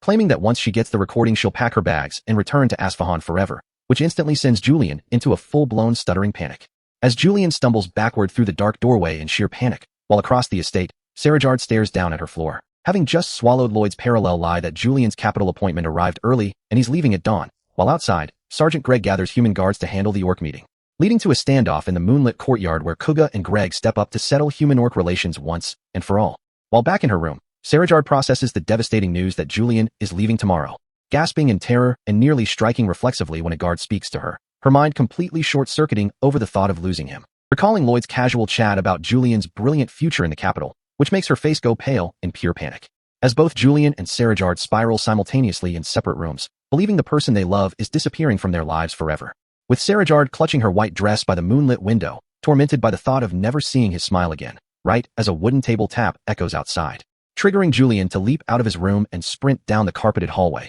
refusing to let her walk away without hearing his heart, while Sarajard bolts out into the corridor at full speed, driven by the exact same desperate urgency. As Lloyd sits outside at a wooden table in dramatic red lighting, holding a cob of corn like an underworld boss, watching Kuga stand silently in the moonlit clearing, where Kuga turns his profile to the rustling trees, while Julian clutches his pounding chest, racing through the manor doors. And Sarajard pauses outside the entrance, taking a deep breath to steady her nerves before stepping into the night, only to find Kuga standing in the clearing, confused as to why Julian is charging out right behind her shouting for his brother. And suddenly a massive crowd of orc warriors and human guards rushes past them roaring, Oninke, sweeping both of them along in a tidal wave of hype. While inside the main hallway, Count Arcos and Countess Marbella open their door in sheer disbelief, looking down at the herringbone floor, where outside, the guards lift Kuga and Emily into the air under a rain of flower petals, celebrating the estate's newest multi-species couple. As Greg screams that today marks their first official day together, cementing total harmony across Frontera County. While back inside, Princess Sarajard bows her head all the way to the wooden floor before Julian's bewildered parents, shouting at the top of her lungs for them to entrust their youngest son to her, pressing her gloved hands flat against the floor as she begs for their blessing, calling Count Arcos and Marbella her new mother and father. And out in the courtyard, bathed in a blood-red demonic aura, Lloyd Frontera holds his cob of corn and breaks into the most unhinged, villainous laugh in human history, gloating into the dark night that with an international royal marriage locked in, not even Queen Alicia can exploit him ever again. Under an eerie red moon that looks like a final boss stage in a Souls-like, Black Mage Targa's ancient fortress looms in the dark, and Queen Alicia rides up on a white warhorse leading the entire royal army, ready to clean house and wipe out these cultists, raising her gloved hand with zero hesitation before giving the order for a full-scale frontal assault, which unleashes a massive artillery barrage of magic that rains down on the stone battlements, turning the walls into flying debris. Inside the inner halls, gray-robed mages holding pink orbs panic out of their minds, realizing their secret base got completely leaked, as silver-armored knights charge through the broken gates with polearms, turning the hallway into a total meat grinder, until the mages unleash a massive purple war beast with rows of jagged teeth, slamming its yellow claws straight into the stone floor, towering over the front lines with glowing pink eyes and horns while a terrified knight freezes in his tracks, forcing the frontline commander to call in the mage squad to bombard the creature with torrents of fire magic, engulfing the entire monster in a wall of flames that sends it screeching in agony across the hallway. But the beast powers through the fire anyway, swinging its massive limbs and crushing frontline soldiers into airborne rubble, which forces Queen Alicia to scream for an immediate retreat so her troops don't get turned into free EXP. And while the commanders count their casualties outside the crumbling fortress gate, they suddenly realize the queen didn't retreat with them, because Alicia just charged right back into the collapsing castle alone, leaping directly at the beast, channeling high-potency pink mana into her longsword as she prepares to cut this nightmare in half, screaming with sheer focus as she pushes her physical stats to the absolute limit, launching midair off the stone pillars like a cutscene character with her blade glowing with pure energy, and slamming a massive diagonal mana wave straight through the creature's chest, blasting it against the wall, causing the monster to roar out in pain as the structural foundation of the hallway gives way under the kinetic force, before it exhales a dense cloud of green sorcery-infused poison gas, catching Alicia off guard as she lands. But instead of choking, Alicia powers right through the green mist because she spent years building up poison immunity specifically for moments like this, bypassing the dying beast and stepping straight down the red-carpeted corridor toward the sanctum doors, stepping past the creature's dark skull and reaching out her gloved hand to push open the heavy entrance. Her eyes narrowed with lethal intent as she steps across the threshold, confronting Black Mage Targa standing on a candlelit dais in his dark robes, sweating bullets under his black mask, his face dripping with panic as he realizes the strongest ruler in the kingdom just cornered him in his own lair. And Alicia doesn't waste a single second on speeches, declaring his rebellion finished before dropping her sword tip to the floor, swinging her blade down to execute him on the spot, only for a blinding flash of emergency teleportation light to erupt, forcing Targa to scream as the magic pulls him out, leaving Alicia standing alone among the burning candles, staring at her empty hand in total confusion about where he disappeared. While back in Frontera County, an outdoor wedding ceremony is underway under a yellow rose arch with wooden duck figurines on the podium, showing Princess Sarajard smiling peacefully in her white veil while Julian stands beside her beaming with freckled tears of joy. As Count Arcos weeps tears of pride, Countess Marbella looks on warmly, and human guards clap alongside Steel Sand Orcs. And YouTube algorithm cops, please do not yellow dollar this video. I promise this man is just expressing joy at a family wedding. He is not about to harvest human souls, even though Lloyd is sitting in his black suit clapping with the most terrifying toothy grin ever drawn, prompting Javier to sit beside him with a deadpan face and ask if he can just go home before he ruins his brother's special day. So Lloyd turns to him with a smug grin and tells him to actually use his brain, explaining how this wedding secures his political leverage. Because by marrying Julian to Sarajard, Lloyd becomes family with Sultan Samarkand while remaining a high-ranking citizen of Magentano. Meaning if Queen Alicia ever tries to work him to death like an unpaid intern, he can threaten to defect to Asfahan, forcing Javier to dryly tell him to please just go home, which Lloyd completely ignores, crossing his arms with total self-satisfaction because he just built an untouchable geopolitical shield for himself. While miles away in Asfahan, Sultan Samarkand is sound asleep drooling on his throne, completely oblivious to the trap Lloyd just sprung on him. And Lloyd looks over at the newlyweds, genuinely wishing his brother and Sarajard a happy life far away from succession wars and toxic parenting.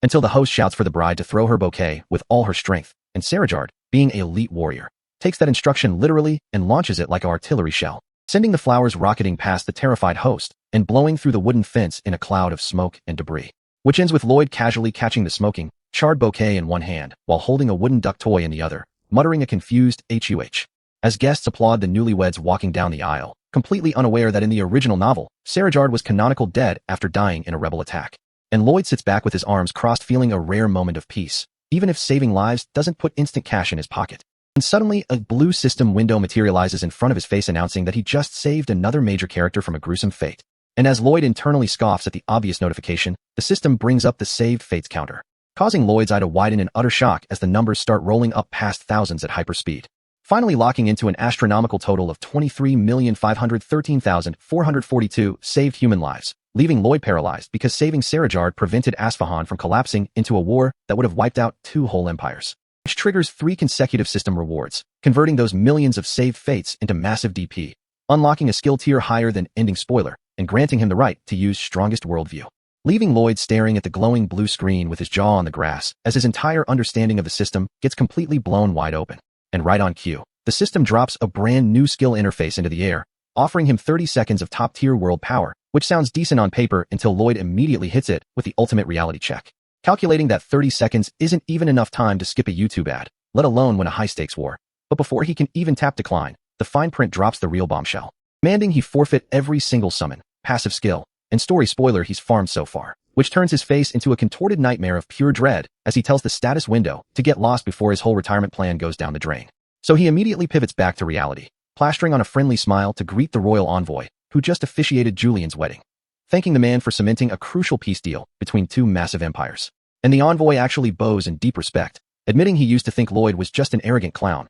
but now views him as a genuine hero of the realm, which sends Lloyd into an instant panic because being called a hero means the crown is about to dump unpaid state labor onto his plate. So he starts waving his hands like a madman, begging the guy to treat him like a greedy, selfish dirtbag instead. Except the envoy just chuckles with the smug confidence of a manager handing out weekend shifts, revealing that Queen Alicia already saw right through his act and specifically ordered him back to the capital, forcing Lloyd's brain into overdrive as he executes emergency protocol number 1, locking eyes with the envoy and immediately dropping into a weak, pathetic cough, whipping out a handkerchief and dramatically groaning that he's far too sick to travel to the capital, claiming he needs an emergency medical leave in Asfahan to recover, only for the envoy to smile down at him with zero empathy, delivering the Queen's personal command, leaving Lloyd sweating bullets as his fake illness act crumbles in record time. And fast-forwarding straight to the Imperial Palace, an SSS tier baddie like Queen Alicia physically grips his chin while he kneels before her, mocking him for only showing up when he needs a favor. Which leaves him sitting on a hallway bench next to Javier, looking like a Souls-like player who just lost 2 million runes on a floor spike, dragged through the corridors by royal guards like a criminal,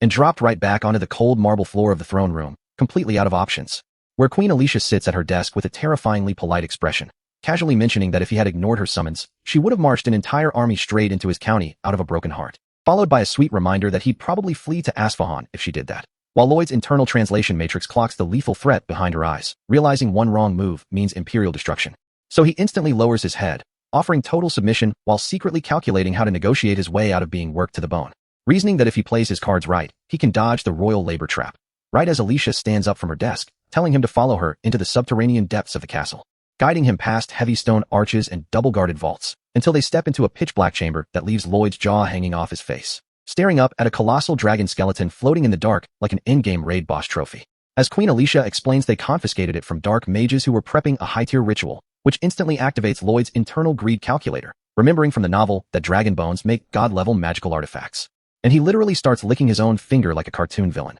pitching a grand propaganda project to build a massive garden behind the castle with a statue of himself next to the dragon, convincing her that displaying a slain dragon will make Magentano look invincible on the global stage, while internally locking in his corporate manipulation tactics, bowing low and offering to handle the entire construction for zero profit, which immediately triggers Alicia's suspicion because she knows bro never does anything out of the goodness of his heart, demanding to know what kind of outrageous bribe he's actually fishing for. So Lloyd takes a deep breath and drops his ultimate request, asking for a 10-year exemption from all state manual labor. The response is instant terror as a massive, spectral lion aura manifests behind Queen Alicia with glowing eyes. Chat, I am begging YouTube's monetization bots to look away because the killing intent in this room is about to strip my channel of its green dollar sign, leaving Lloyd balancing on an emotional tightrope over a lake of fire as he realizes he pushed the monarch too far. So he immediately hits the emergency reverse button, lowering his price on the spot and asking for just one single dragon tailbone to call it square, which earns him a swift, skull-cracking chop straight to the forehead from Queen Alicia, leaving a massive swollen bump as he groans in pain. After physically venting her anger, the queen's aura instantly clears into a warm, golden glow, as she casually grants his request, telling him he can take the dragon tailbone as long as he substitutes it with a normal stone replica, leaving Lloyd looking like he just won the lottery by accident, dropping into a manic dejezer on the floor, yelling that she can step on him all day if it means getting rare crafting loot, until Alicia screams at him to get his filthy self out of her sight, securing him the ultimate reward without being forced into free state labor. Except back in his private study, Lloyd clutches his head in sheer misery, groaning that his dream life is earning endless passive income without moving a single muscle. Right as a middle-aged guy holding blueprints walks into the room, introducing himself as Viscount Nord, an expert garden designer who immediately looks down on Lloyd for being a spoiled young noble, boasting that he spent 30 years grinding from a broke commoner to a master architect, and informing Lloyd that they'll be working as co-designers on the Dragon Garden, which makes Lloyd's eyes pop out in disgust, before his brain instantly processes the opportunity, slamming his hands onto the table and launching into a world-class manipulation tactic, shouting at the top of his lungs that a talentless kid like him couldn't possibly compare to a seasoned master, begging to just stand on the sidelines and learn from the Viscount's immense wisdom, which inflates Nord's ego so fast his face contorts into a wide, manic grin, completely swallowed by the flattery and thinking Lloyd finally knows his place. So the very next morning out in the garden, Nord slams the complete architectural blueprint onto a stone table, and Lloyd immediately hits him with another dose of fake admiration, gasping if a human could really finish all this detail in one day, causing the Viscount to crash out on his own hype, laughing that he finished the whole layout alone and calling Lloyd totally useless, ordering Lloyd to get the hell out of his way so he doesn't ruin a masterwork, which Lloyd gladly accepts with a respectful bow, watching the man strut off into the woods with his survey tools, hearing to himself like he just won an imaginary award, while Lloyd watches from behind with zero guilt, turning around and casually strolling over to a plush red hammock strung up between two shade trees, flopping back into the fabric with a manic, villainous roar of laughter, basking in the sunlight like a cat that just scammed a fish market, celebrating the fact that by weaponizing an arrogant man's pride, he gets to collect royal rewards and dragon materials while taking a 3-day nap. And as night falls over the Imperial Palace under a pale full moon, heavy guards patrol the perimeter with burning torches. Deep inside the subterranean vaults, a lone guard stands watch before a massive, weathered stone statue shaped like a monstrous dragon jaw. When suddenly, deep within the pitch-black void of the stone mouth, a violent spark of purple magical energy ignites with a sharp sizzle, as the distorted, disembodied voice of Black Mage Targa echoes through the stone chamber, snarling that he hasn't given up yet, flaring into a roaring vortex of dark sorcery as the rogue mage vows to take his bloody revenge against Queen Alicia, setting up the next catastrophic threat to the kingdom while Lloyd is fast asleep in his hammock. Viscount Nord is standing up here on the hill dropping deep philosophical quotes about nature, explaining how creating a garden out of complete nothingness basically lets a man feel like a god. And while Lloyd listens to this middle-aged designer wax poetic about his artistic passion, his actual internal monologue is pure villainous filth, plotting to exploit the guy's ego even further by telling Nord he is not qualified for the high-level management meetings, which makes Nord dramatically vow to grind until he earns a seat, leaving Lloyd with an open schedule and zero supervision, meaning it is time to assemble the summons and transform this royal forest into a bootleg turn-based RPG arena where a wild Bibion instantly appears.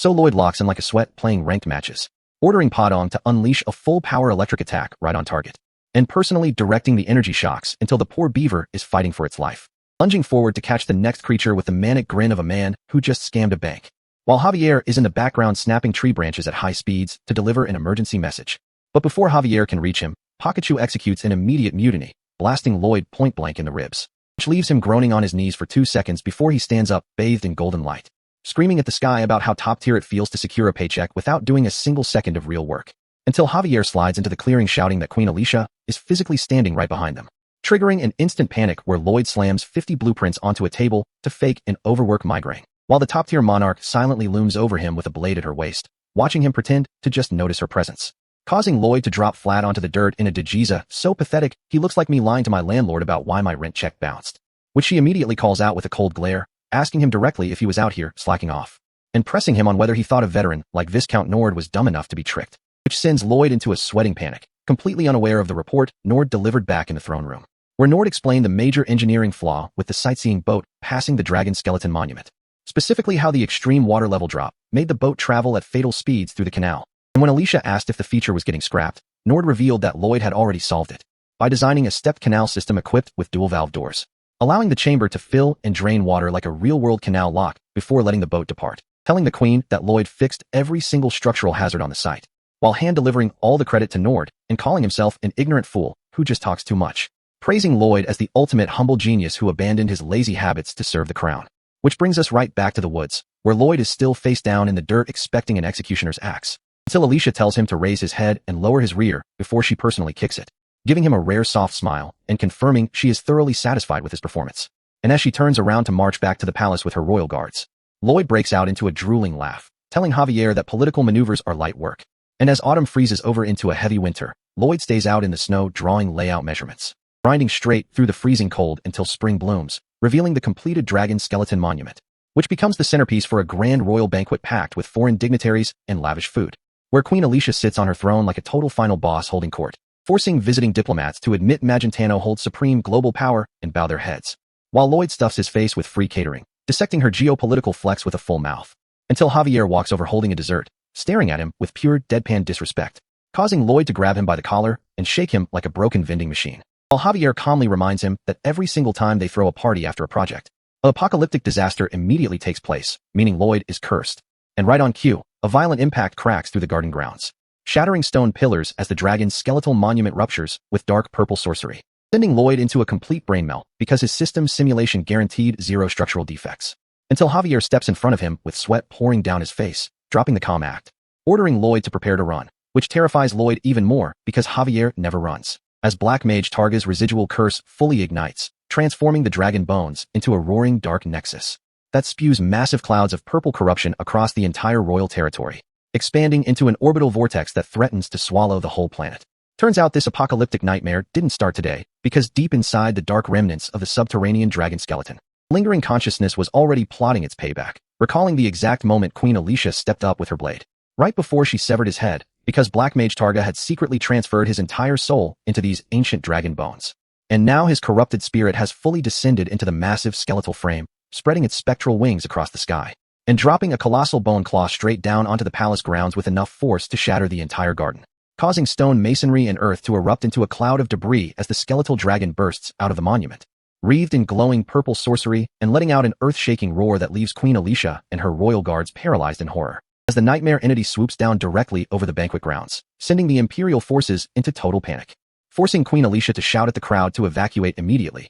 knowing full well that a monster packing this much mana can only be stalled by a sword master. So she vaults into the air herself, charging her rapier with glowing pink aura to take the threat head-on, only for the skeletal beast to casually swat her back down, sending her tumbling through the sky above the ruined banquet tables, while knights, tables, and noble decor go flying through the air like ragdolls, leaving Targa to mockingly realize he's still adapting to his massive bone body, noting that even if he can't move at full speed yet, it doesn't matter in the slightest. Because these mere humans are nothing more than ants to a dragon frame, wiping out the entire front line with a casual sweep of purple flame. As a massive shockwave ripples through the air, leaving Alicia gritting her teeth in the dirt after realizing brute strength won't work against a creature dwarf-sized in pure mana, prompting her to scream across the burning palace grounds for her chief engineer, hoping Lloyd has some absurd civil engineering trick up his sleeve. Except Lloyd is already midway into a full-blown Olympic sprint in the opposite direction, putting as much distance between himself and the monster as humanly possible, which forces the queen to pivot her hopes entirely, realizing there's still a high sword master on the field and shouting for Sir Azrahan,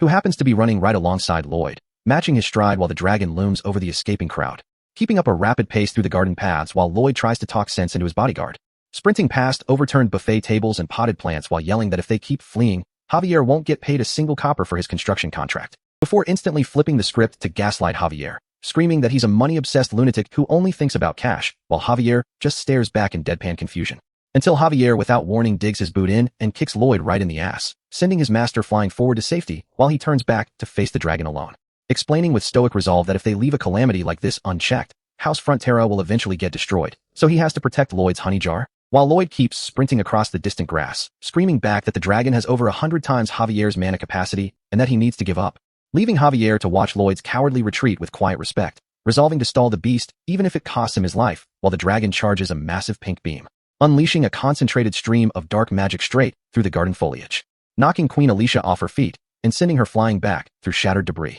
crashing hard onto the ground while dust and fiery particles explode around her, as the skeletal dragon rears back to fire another round, pinning the defenseless queen under its gaze, until Javier leaps high into the night sky, eyes glowing with lethal intent as he unleashes an aura discharge, swinging his blade downward with full force to drive a massive, multicolored arc of concentrated aura straight into the sky, slamming directly onto the skeletal dragon's skull with a thunderous impact, which barely even scratches the monster, allowing Targa to dismiss the High Sword Master as nothing more than an annoying fly, while Alicia gets blown back by the residual force, forcing Javier to perform mid-air evasive maneuvers while purple energy projectiles rain down around him, knowing a single hit from this boss will end his life on the spot, as Queen Alicia tries to regain her footing amidst the endless barrage of dark magic beams, while Javier keeps driving sword strikes into the air to deflect whatever incoming fire he can reach. Yet Targa's soul laughs hysterically inside the bone skull, realizing he's gained fluid control over his massive dragon frame, slamming his heavy skeletal talons onto the ground and kicking up massive clouds of dust, before spreading his translucent wings and leaping back into the sky to dominate the airspace,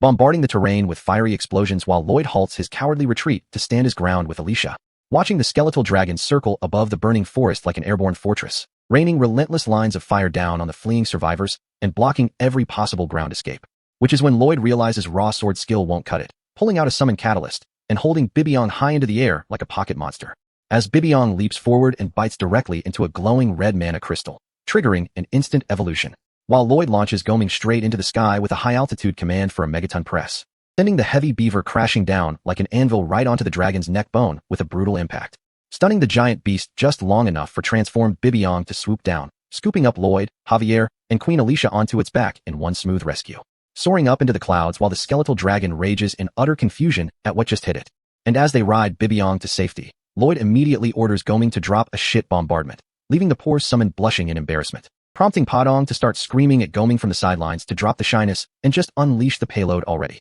While down below, the skeletal dragon shakes off the humiliation, its skull dripping with viscous residue, flaring up with furious purple flames as its glowing red eye sockets narrow with hatred, bellowing toward the heavens that it's going to slaughter everyone on the field, leaving Queen Alicia to frantically ask Lloyd if he actually has a plan to win. So Lloyd grabs her firmly to brace for impact, shouting that this is an all-or-nothing gamble while sending a tiny white-winged spirit flying toward the full moon, as the spirit ascends into the night sky above the chasing skeletal dragon, declaring its goal to offer this undead monster to an entity far above its pay grade. And Lloyd's veins pop on his face as he screams out the ultimate third-party wildcard, the Dragon King. Lloyd is out here diving deep into his mental novel encyclopedia, recalling how the King of Dragons and the Knight of Iron Blood was written as this noble, order-abiding sovereign who genuinely loved humanity, which means a high-tier celestial entity like him would never let a dark mage run around pilot-operating a giant zombie lizard. So if they can just reach his territory in Gapel, the boss fight gets solved automatically. Except when Lloyd asks Queen Alicia how far Gapel actually is, she drops the reality check that even at max speed,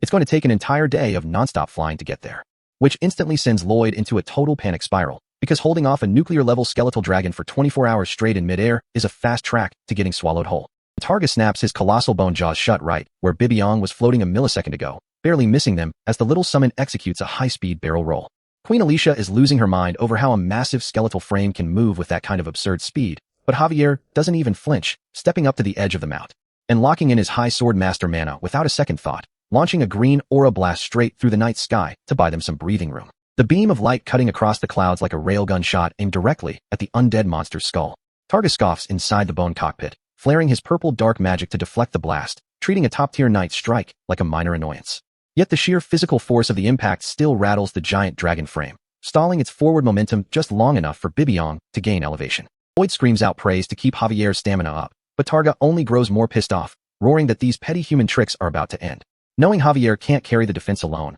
Lloyd turns to Queen Alicia and straight up demands her rapier, addressing the monarch by her first name like they're old college roommates, leaving her so baffled by his total lack of etiquette that she just stammers and hands over the royal weapon while Lloyd sets up a dual attack angle with Javier. Lloyd grips the hilt, channeling his own mana reserves until the blade flashes with blinding white light, unleashing a full-throated war cry as he prepares to throw hands with a calamity-level threat. They unleash a combined volley of light and aura directly into the beast, but instead of taking damage, the dragon's purple magic flares even brighter, absorbing the atmospheric mana from their attacks to fuel its own dark core. Lloyd takes one look at the dragon absorbing their attacks and instantly realizes that throwing more magical firepower at this thing is just giving it free batteries. So Queen Alicia decides it's time for alternative tactics, telling Javier to grab Lloyd and hoist his upper body into the air, leaving Javier looking like a confused older brother as he picks Lloyd up by the collar, wondering what kind of unhinged play they're setting up. They thrust Lloyd's contorted, demonic facial expression directly into the night sky, using his natural mug as a psychological weapon. And when Targa locks eyes with the hideous masterpiece on Lloyd's face,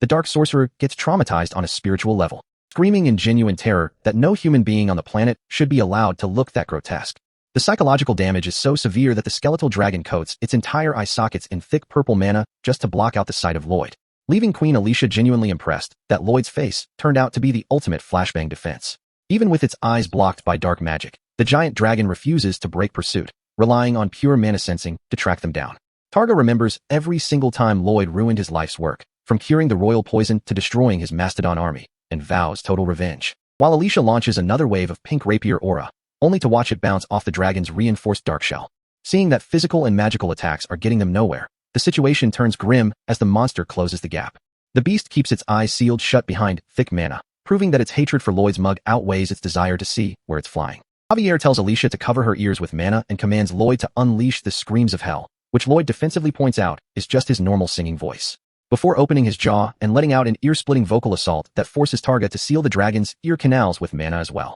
Now the dragon is flying both blind and deaf, yet it's still locked onto their exact position through raw magical location tracking, causing their speed to drop. And Lloyd realizes his 24-hour retreat plan to Gap Hell is officially dead in the water, meaning they have to kill this monster right here or die trying. Desperately searching for any structural flaw in an ancient dragon, a specific memory from the garden construction phase suddenly flashes across his mind, recalling the exact moment Queen Alicia stood over him in the subterranean cavern, ordering him to replace the dragon's tailbone. And just like that, the light bulb turns on, because Lloyd remembers the exact corner he cut during construction. High above, Targa boasts to himself that merging his soul with an ancient frame makes him a transcendent god beyond natural laws, unaware that civil engineering laws do not care about dark sorcery. As the massive skeletal frame dives down through the starry sky for the final kill, Lloyd throws his hands forward and commands Goming to launch glowing spiderweb flares directly into the night air, sticky silk sticking all over the dragon's lower spine, throwing Targa's delicate mana sensing into complete disarray. Dark Mage gets disoriented as the glowing, sticky webs bind his hindquarters,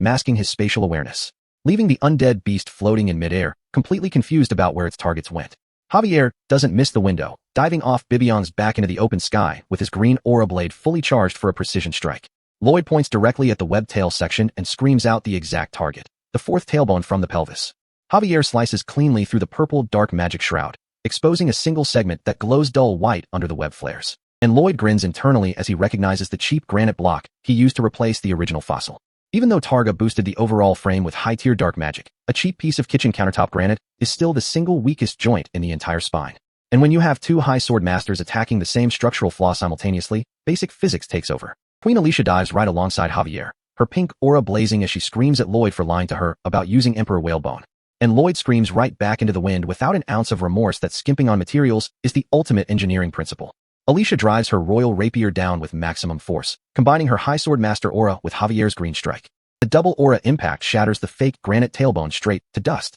With the pivotal structural joint obliterated, the load-bearing balance of the dragon's lower spine completely collapses. And Lloyd flexes a triumphant pose into the night sky as the multi-story undead dragon undergoes catastrophic structural failure, disintegrating mid-air. Waking up inside the royal mansion after the most chaotic fight of their lives, everything looks peaceful on the outside. Till you look inside and see Lloyd lounging on the bed unbothered in his shorts, while Javier stands there staring at him like a disappointed parent asking when he plans on putting actual clothes on. Which immediately triggers Lloyd to start yelling about how Javier's deadpan insults hit 10 times harder than anyone else's, though Javier just closes his eyes with a disrespectful, satisfied smile on his face. Mocking an apology before Lloyd suddenly drops the comedic act, shifting his gaze toward Javier and changing the topic. Asking when Javier is finally going to drop the formal titles and start addressing Count Arcos and Countess Marbella as his real mother and father. Causing Javier's cheerful demeanor to vanish in a second, his eyes casting downward as he admits that even though he deeply wants to call them his parents, he feels wholly unqualified to do so, leaving Lloyd in a heavy silence, because internally he knows he can't even call them mom and dad himself without feeling like a total fraud,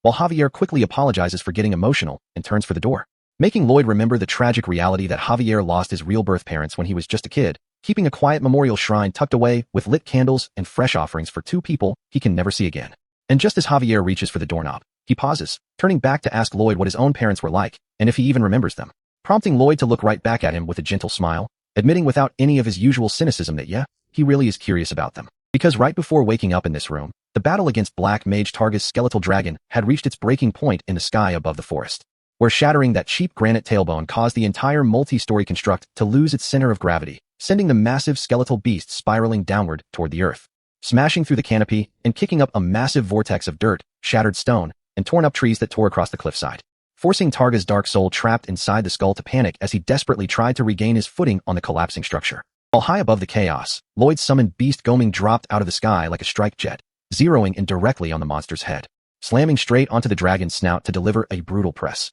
locking the head in place so the rest of the squad could coordinate their maximum output attack, prompting Lloyd to swing his blade and yell for a blast, launching a colossal wave of fire upward that missed the dragon by a mile, streaking wildly into the empty sky while Queen Alicia and Javier looked on, wondering what kind of terrible aim this idiot had mid-combat. But Javier didn't waste a single second complaining, instantly focusing his mind as raw high sword master energy erupted around his blade, unleashing a colossal emerald aura slash that cleaved straight through the construct's chest and carved into the cliffside rocks below, which opened up the exact window Lloyd needed to scream at the top of his lungs, activating his supercharged capability to channel every drop of mana in his core, targeting the dense purple necromancy animating Targa's soul and forcibly siphoning the corrupted energy out of the bones, diving straight into the swirling dark vortex while using his mana heart to forcibly convert and purify the necrotic magic, triggering a massive system alert right in front of his eyes, confirming his mana heart skill had officially leveled up, massively expanding his ability to purify dark magic just as Queen Alicia leaped into the air, her pink aura blade blazing like a beacon as she dropped down on the exposed skull, combining her royal high sword master strike with Javier's green aura to drive both blades straight into the main structural core, causing a violent explosion of pink and green light that shattered the ancient skull into thousands of glowing fragments. As Targa's dark soul screeched in agony, realizing their synchronized assault had utterly destroyed his vessel. And as the fight ended, another system window flashed before Lloyd, revealing that absorbing all that ancient dragon mana unlocked a new skill option called half-human, half-dragon, permanently adding dragon-like qualities to his mana heart that would cause any real dragons he meets in the future to take a heavy interest in him. Yet back in that quiet moment, as Javier asked why Lloyd suddenly cared about his history, Lloyd couldn't help but reflect on his own emotional distance, admitting that he didn't even know why he was curious in the first place, telling himself that it wasn't like Javier was his friend, right before remembering the exact terrifying moment that mindset shattered during the battle, when the violent mana backlash from destroying Targa's dark soul suddenly ripped through the surrounding air, and Javier screamed out in sheer distress as his internal mana core suffered a total, instantaneous collapse, losing his aura flight and physical stabilization as his body gave out under the extreme strain,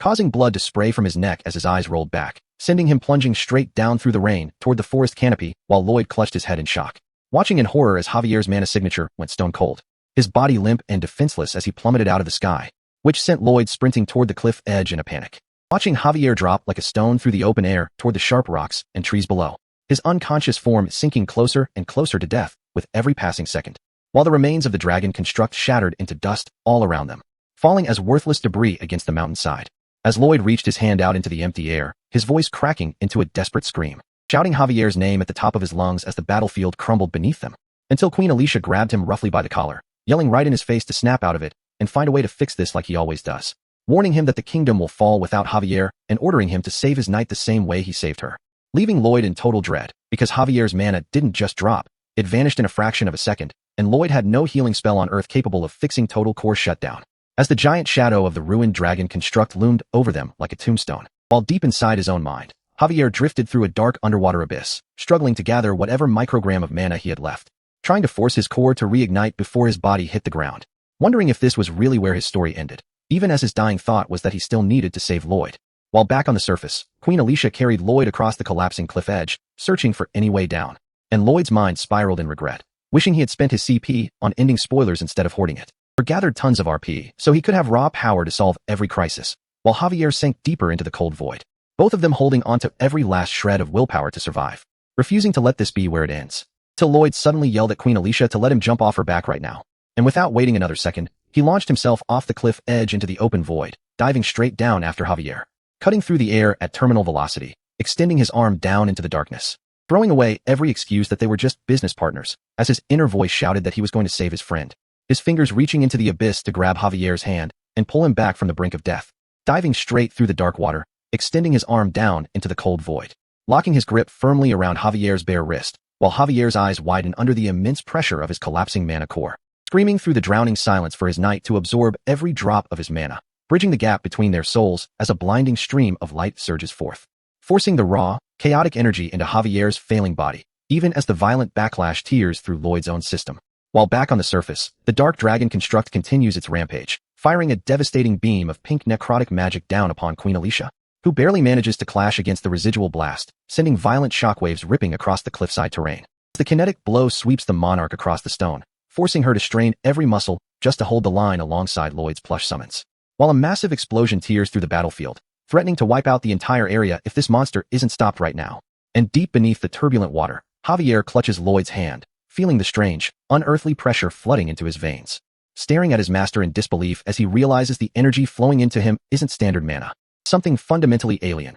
carrying the weight of an entirely different dimension, a power that operates completely outside the established laws of this reality. While on the surface, dark energy spikes shatter the ground, and the skeletal dragon's skull reignites with violent purple flames, lunging forward to crush the remaining defenders before they can regroup, as Lloyd groans in agony underwater, struggling to control the overwhelming surge of transmigrated energy surging out of his core. And Padong launches itself through the air like a tiny pink missile, crashing into the creature's neck to buy time, rebounding into the sky as the massive undead construct rises through the thick smoke, wreathed in necrotic magic, allowing Queen Alicia to swing her rapier with everything she has left, her pink aura carving straight into the pale bone armor, her face contorting under the immense pressure as the backlash rattles her entire skeleton, cursing under her breath because her stamina is hitting rock bottom at the worst possible moment, and the dragon's counterattack knocks her through the air, leaving the entire battlefield defenseless. While within the serene silence of Javier's mindscape, a profound realization dawns upon him as he gazes at the soul standing before him, understanding that the person wearing Lloyd's face belongs to a higher world,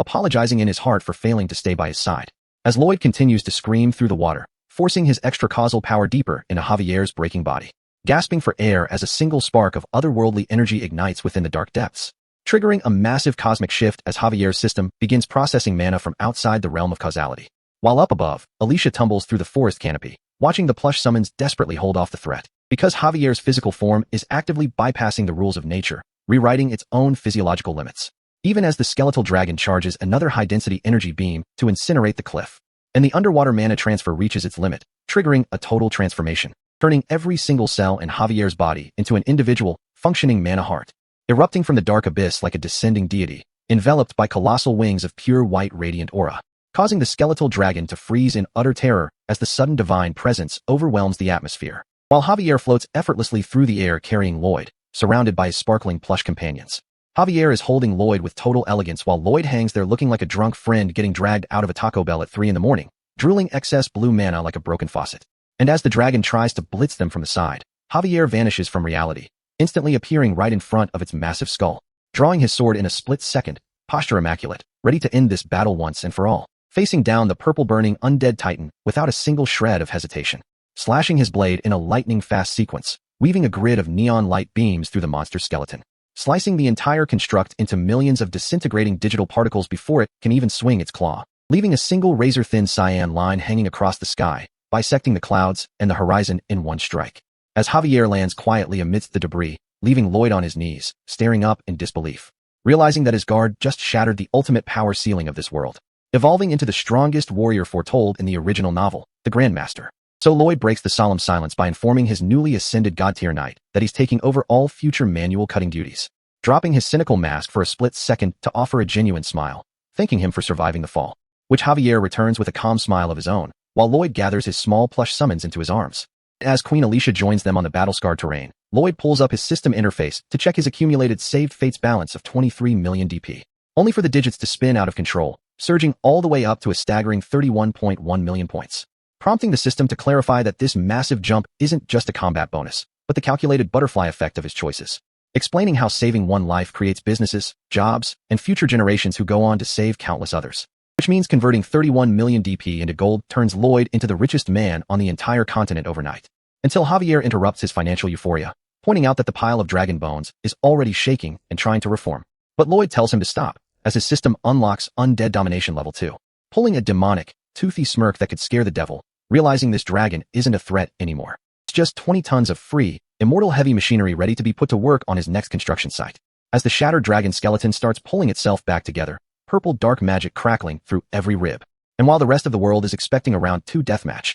Lloyd just stares at the system pop up like a minor inconvenience. Because Targa's stubborn soul is actively rejecting the necromancy contract, forcing the system to offer Lloyd a direct soul purge option, which he accepts without a second thought, his consciousness dropping straight into the swirling crimson mindscape of the dragon's skull, instantly clocking that Targa pulled an emergency soul transfer right before Queen Alicia executed his original physical body. And as Lloyd scans the floating spiritual expanse, he finds the Grand Dark Mage groveling on the floor like a washed-up clown, only for the system UI to drop a full background check on Targa, listing his mild obesity, dyslexia, and exact booger-flicking habits until Lloyd's head starts throbbing from the sheer useless oversharing. While Targa starts crying his eyes out, launching into a full tragic backstory about how his village bullied him for possessing cursed mana, weeping about how his own mother called him a demon and said he ruined her life. And just as Targa looks up hoping for a shred of human empathy or a dramatic redemption arc, Lloyd gives him a blank, deadpan stare and drops a ruthless "so what?" before grabbing his own chest, unleashing a colossal surge of raw, purifying pink mana straight out of his core to clean house, wiping Targa's soul from existence so fast that Lloyd snaps back to reality with his eyes rolled back, looking brain-dead in front of a horrified Queen Alicia, while the massive dragon skeleton bursts into an aura of brilliant blue spectral flames, officially confirming the Bone Dragon is now subjugated under Undead Domination Level 2, though the mental strain leaves Lloyd looking like his spirit is leaving his body, prompting the system to notify him that the monster has developed a clean new ego, and his next words will set their bond. So naturally, Lloyd locks eyes with the towering undead titan and drops a disrespectful flex with a demonic grin, which the newly born dragon immediately responds to by charging up a high-output energy beam and blasting it point-blank, forcing shirtless Grandmaster Javier and Queen Alicia to dodge for their lives while Lloyd panics, thinking his gaslighting routine finally backfired. Except the beam shoots straight into the night sky, detonating into a massive, sparkling blue heart, as a tiny, white-scaled baby dragon floats down chirping dad in pure adoration while Javier and Alicia stare in silence. And as the blue mana particles drift around them, Lloyd reaches his hand out toward the spectral titan, telling the creature that it's not some dirty undead curse, but a proud, majestic dragon that deserves a proper name, striking a pose as he proudly christens the ancient force of destruction, Yong, which causes Queen Alicia to scream that the name is utterly lame, leading to Lloyd aggressively defending his natural sciences degree, before snuggling up against the giant dragon's face like a prized pet, admitting out loud that his new baby is actually just prime heavy construction equipment, leaving Alicia speechless as she watches Javier's god-slaying Grandmaster Aura stand right beside Lloyd's new pet, realizing House Frontera now wields enough raw military power to erase an empire off the map before breakfast, and accepting with a heavy sigh that this unhinged engineer is officially beyond her political control. Cut to the next morning at the Magentano Imperial Palace, where the sun shines bright over the capital, and Queen Alicia addresses the crowd on the royal balcony, taking full responsibility for the chaos while praising the heroes who saved the city, which sends a disguised Lloyd into a sweating panic in the crowd, frantically shaking his head and begging her not to snitch on his location, because all he wants is to stay broke on paper, avoid royal taxes, and live a quiet life in the countryside. But Alicia spots his pleading face and pulls a wicked smirk, inhaling deeply, and screaming into the magic amplifier that the entire kingdom owes its survival to Lloyd Frontera, causing the crowd to blow up in deafening cheers, leaving Lloyd traumatized while Alicia playfully sticks her tongue out at him from the balcony. Later that night under a full moon, Lloyd is already recovering from the public humiliation, maniacally cackling in his bedroom because he got a 2 billion gold restoration contract, brushing off Javier's reminder that they almost died by saying almost is what counts, gloating about how he can finally retire like a lazy emperor while Javier sits on the couch holding a pink pillow in deadpan silence. Until Javier breaks the quiet, casually asking Lloyd if he happens to be a god, which makes Lloyd instantly contort his face into a demonic horror mask to threaten him, though Javier doesn't even blink, asking where the real Lloyd Frontera went and if he's dead, causing the room to drop into total silence as Lloyd drops the act, staring at his hands with genuine sorrow and admitting he doesn't know, explaining how he simply woke up in this body out of nowhere, prompting Javier to confirm it wasn't intentional before casually asking for his usual bedtime lullaby, which stuns Lloyd, but Javier just covers his eyes with a pillow, explaining that Lloyd makes an annoyingly shameless face when lying, but looks vulnerable when telling the truth, leaving Lloyd speechless at the silent acceptance before a sudden knock echoes through the door, and Javier calls for them to enter, only for an ethereal ghost of an old man with glowing green eyes to face straight through the wood, surprising both of them. As the spirit introduces himself as a message from Dragon Anticus, the original soul of the bone dragon they just defeated. And when Lloyd shows zero fear or respect toward his ghostly presence, the spirit gets annoyed and puts on an authoritative front, ordering Lloyd in the name of dragons to plunge into hell and rescue his real soul, to which Lloyd instantly dives under his blanket and tells him goodbye, sending the dragon spirit into a panic as he grabs the bedsheets screaming for help, while Lloyd yells back that he refuses to do manual labor in hell, until the spirit bursts into tears and offers a VIP pass to the Dragon King membership, instantly freezing Lloyd in his tracks, as he slowly turns around with a predatory, lit-from-below businessman smirk, ready to negotiate the exact perks of the deal. 5 hours before the midday heat, the Capital Canal reconstruction site is in total chaos, with workers sweating through their tank tops pulling massive timber logs, while foremen scream across the site like stressed middle managers.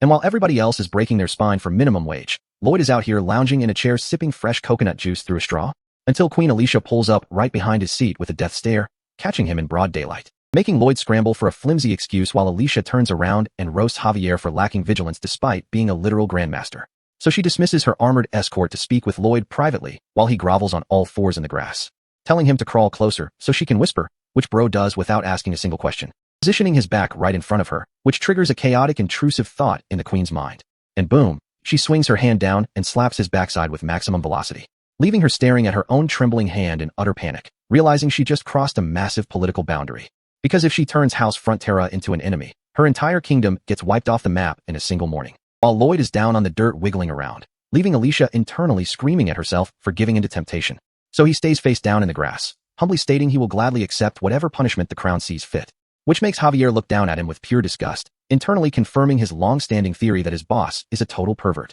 prompting Lloyd to defend his reputation before Queen Alicia shifts the conversation back to where the bone dragon is hidden. And Lloyd immediately hits a formal bow, swearing that the creature is tucked away in a desolate wasteland where no humans go, promising that he only keeps that world-ending power to protect national stability and remain a peaceful subject, which genuinely touches Alicia, who gives him a soft, appreciative smile for his apparent loyalty, as Lloyd stays bowed on the sparkling grass, keeping up his humble act until the monarch steps away. And walking down the palace corridor flanked by her heavy knights, Alicia reflects on House Frontera's terrifying military profile, when suddenly, an agonizing shock rips through her body, turning her eye into a glowing pink demonic slit, causing her to collapse onto the stone tiles right in front of her panicking guards. Realizing the lingering dark magic poison from Targa's fortress is mutating her mind beyond repair. While over on Lloyd's end, his system UI materializes out of nowhere with DP counters dropping like a crashing stock market, flickering down from 31 million all the way to 18 million in seconds, meaning over 10 million people in the near future are about to get wiped out due to butterfly effect shifts. And back in her private quarters, Queen Alicia writhes on the carpet in sheer agony, as the demonic poison takes over her thoughts, convincing her that Lloyd is an existential threat who needs to be put down. And despite trying to fight the mental corruption, the dark magic forces her hand toward a golden rapier, sending her barefoot into the hallway with a bloodthirsty glow in her eye, marching straight for his room, gripping her blade with murder on her mind, while inside the bedroom, Dragon Anticus's ghost keeps babbling about his backstory, until Lloyd raises his hand and brutally cuts him off, stating he does not give a damn about tragic backstories, forcing the ancient dragon ghost to pitch the ultimate perk, access to the infinite riches of the Dragon King. While outside in the corridor, corrupted Alicia approaches with her glowing pink blade ready to strike. And Anticus drops the real crown jewel, revealing an extra life perk that lets Lloyd revive on the spot if he dies, which instantly makes Javier draw his longsword in the hallway, sensing a lethal threat nearby. While inside, Lloyd squints in suspicion, demanding a binding guarantee before he risks his neck, causing Javier to swing open the door to check the corridor, catching Alicia off guard, as Javier scans the empty, carpeted hallway with his Grandmaster aura flared to max, forcing corrupted Alicia to hide in an adjacent room, panting heavily as Javier sighs and lowers his blade. While inside, Lloyd presses the dragon ghost to grant him escape magic and a vow of the soul, which freaks Anticus out because only dragons know about soul erasure oaths, but he agrees, raising his glowing hand to formally swear that his soul will be erased for eternity if he breaks the deal. And after Lloyd roasts him for having tentacle hair that moves without any wind, The dragon draws a crude stick figure magic circle directly on Lloyd's palm as the escape incantation, making Lloyd crack a predatory grin as the ultimate cheat code gets secured, slapping his shovel over his shoulder and hyping up Javier to dive straight into hell. As the dragon ghost summons a massive, swirling blue dimensional portal in the middle of the room, prompting Javier to dryly point out that maybe he should get a say before jumping into damnation, which Lloyd ignores, diving headfirst into the vortex with his shovel held high, leaving Javier to stare down into the abyss, questioning his salary for having to babysit this menace. And the duo crashes down into the fiery orange landscape of hell, instantly triggering realm-wide intrusion alarms, broadcasting an urgent message across every demon's stone tablet device,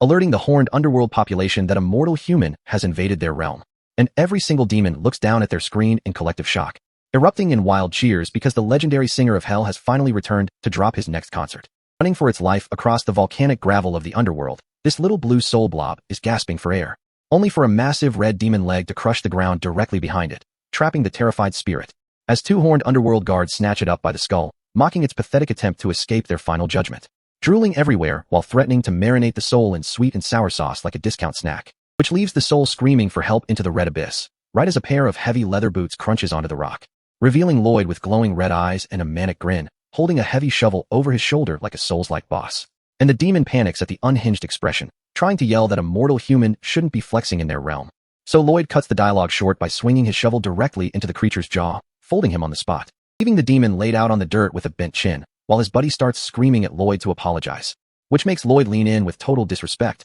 asking if he should really be worrying about his friend's jaw right now, allowing Javier to step forward with angelic calm, softly observing that this demon must actually have a tender heart. And even though the demon frantically stammers that he is cold-blooded and evil, Javier ignores him and begins dissecting his childhood, speculating in a gentle voice that his demon mother must have raised him with overflowing love and warmth, which hits the demon so hard his optical nerves dilate in pure existential dread. As Javier continues the psychological assault, guessing that his mom hugged him every day and validated his feelings, breaking the demon down into a weeping mess on his knees, wailing in tears while Javier tells him to protect those tender emotions. So when the demon screams in agony for him to stop talking, Javier drops his gaze with cold, terrifying precision, telling him to be nice to his mother, while Lloyd stands in the back looking disturbed by Javier's weaponized empathy. And the broken demon starts sobbing uncontrollably, shattered by the psychological damage, patting Javier's chest with helpless little punches while Lloyd mutters that Javier is a menace for tearing a demon apart without touching him, before shifting his focus back to the first demon who just woke up, immediately bringing the shovel down on his skull,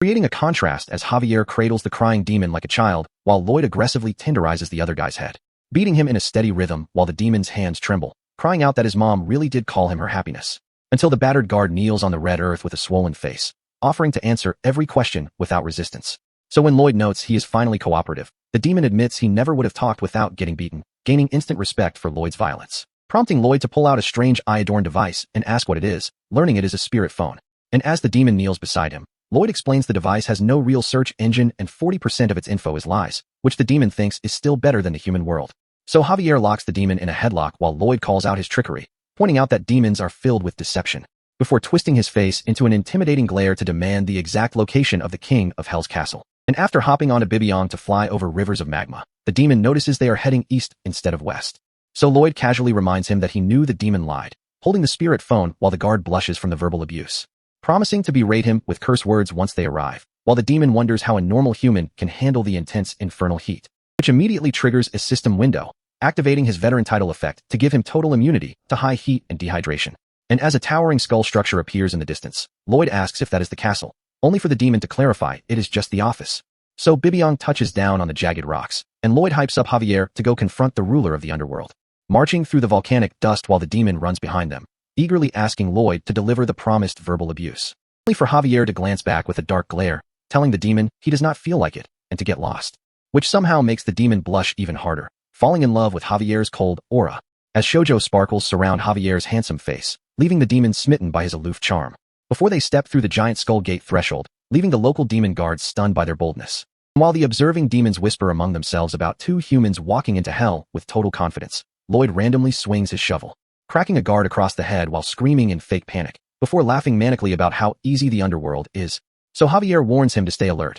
right as the 2nd Brigade General Haleximus bursts through the corridor on a nightmare steed, shouting at top volume about stopping invaders who dare step foot into the administration building, only for Javier to casually step forward and bisect both the general and his flaming horse in one clean Grandmaster strike, earning a sarcastic compliment from Lloyd. as they push open the heavy double doors at the end of the hall, stepping into a brightly lit administrative office, where Helcaros, the king of hell, sits hunched over a massive desk buried under towering mountains of paperwork. So Lloyd offers a mock bow, introducing himself while Helcaros scratches his pen frantically, telling them not to disturb him because he is drowning in work, sweating heavily as he signs document after document without even raising his head from his desk, which is when Lloyd steps up with a predatory grin, asking the ruler of hell if he wants to get off work right now, causing Helcaros's hand to freeze mid-signature, his heart beating out of his chest as the concept of overtime relief hits his soul. And as the king of hell slowly looks up to ask why he would state something so obvious, Lloyd lets his demonic smile widen, delivering the ultimate pitch to an overworked bureaucrat, promising that he is the one man who can make that dream happen.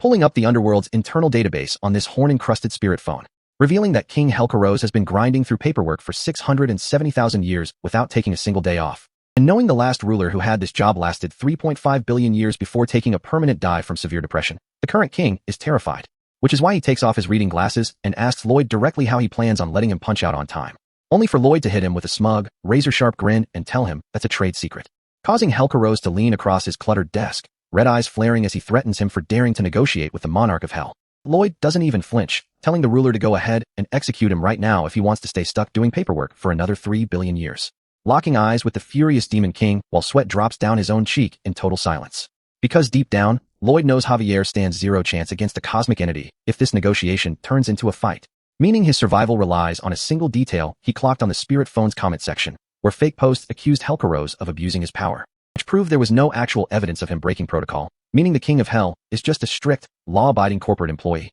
And right on cue, Helcaros utters the name Kim Suho out loud, making Javier glint with quiet interest, while Lloyd's heart hammers against his ribs before Helcaros lowers his posture and asks what he actually wants, instantly letting Lloyd know he secured the upper hand, because in corporate negotiations, the person who needs the exit strategy most always loses. So he demands the release of Dragon Anticus's soul, prompting Helcaros to snap his fingers with a flash of magenta magic, summoning the tiny blue dragon crying inside a sealed glass display case, which Helcaros treats like a cheap novelty toy before asking for the solution. And Lloyd stands tall with supreme confidence, announcing that he is going to build an expressway across hell. Because while the daily administrative backlog is already heavy, the real nightmare begins after souls pass initial judgment, when red-horned demons try hauling soul-filled wooden carts toward the gate of reincarnation, only for the volcanic ground to crumble directly into molten lava. And since lower demons lack the brain power to navigate around lava pits, Helcaros is forced to sit at his desk and manually redraw transit maps in real time, driving his overtime into eternity. So laying down a permanent iron highway eliminates the map updates entirely,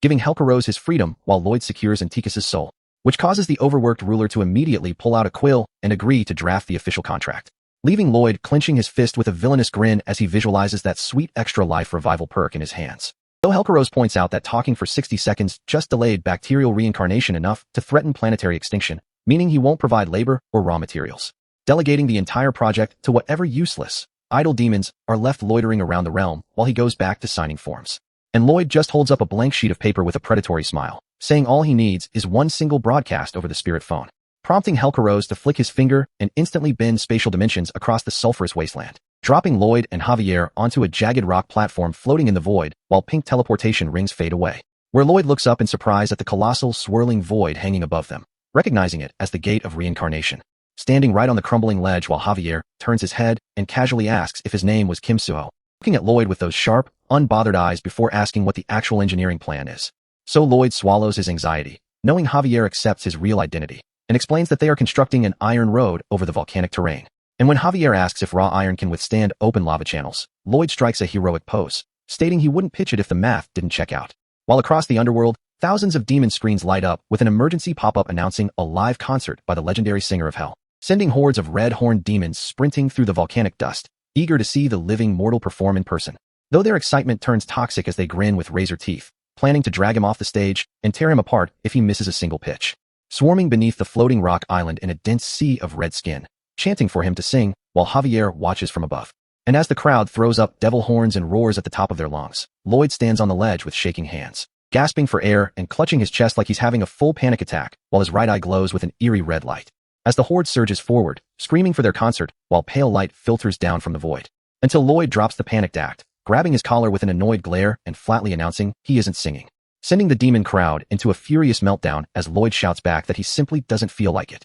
labeling them all total idiots while the demons scream about their rising blood pressure and threaten to murder him. And as they chant about keeping promises, Lloyd turns to Javier with a sinister glow in his eye, asking if promises should be kept, prompting Javier to look down and agree that promises are meant to be kept, drawing loud cheers from the mob below. Before Javier lowers his gaze with a cold, mocking smirk and asks if they were all taught proper manners at home, which violently shatters the demon's dark identities, causing them to burst into tears and beg him to break the promise instead, leaving Lloyd to burst into unhinged laughter, pointing down at the weeping mob while mocking how easy they are to fool, prancing around the floating rock ledge as the demons clutch their horns in unbearable, blood-boiling rage, while Lloyd leans over the edge, goading the crowd to let every single blood vessel in their bodies fill with hatred for him, unveiling his sinister low-angle demonic smile as he reveals that their boiling rage is going to turn every single one of them into his unpaid construction crew. As Bibiong swoops low over the sea of horned demons, Lloyd is standing on the highest cliff edge, bouncing around over Javier like an unhinged menace while screaming taunts across the lava pit to make the entire mob lose their minds.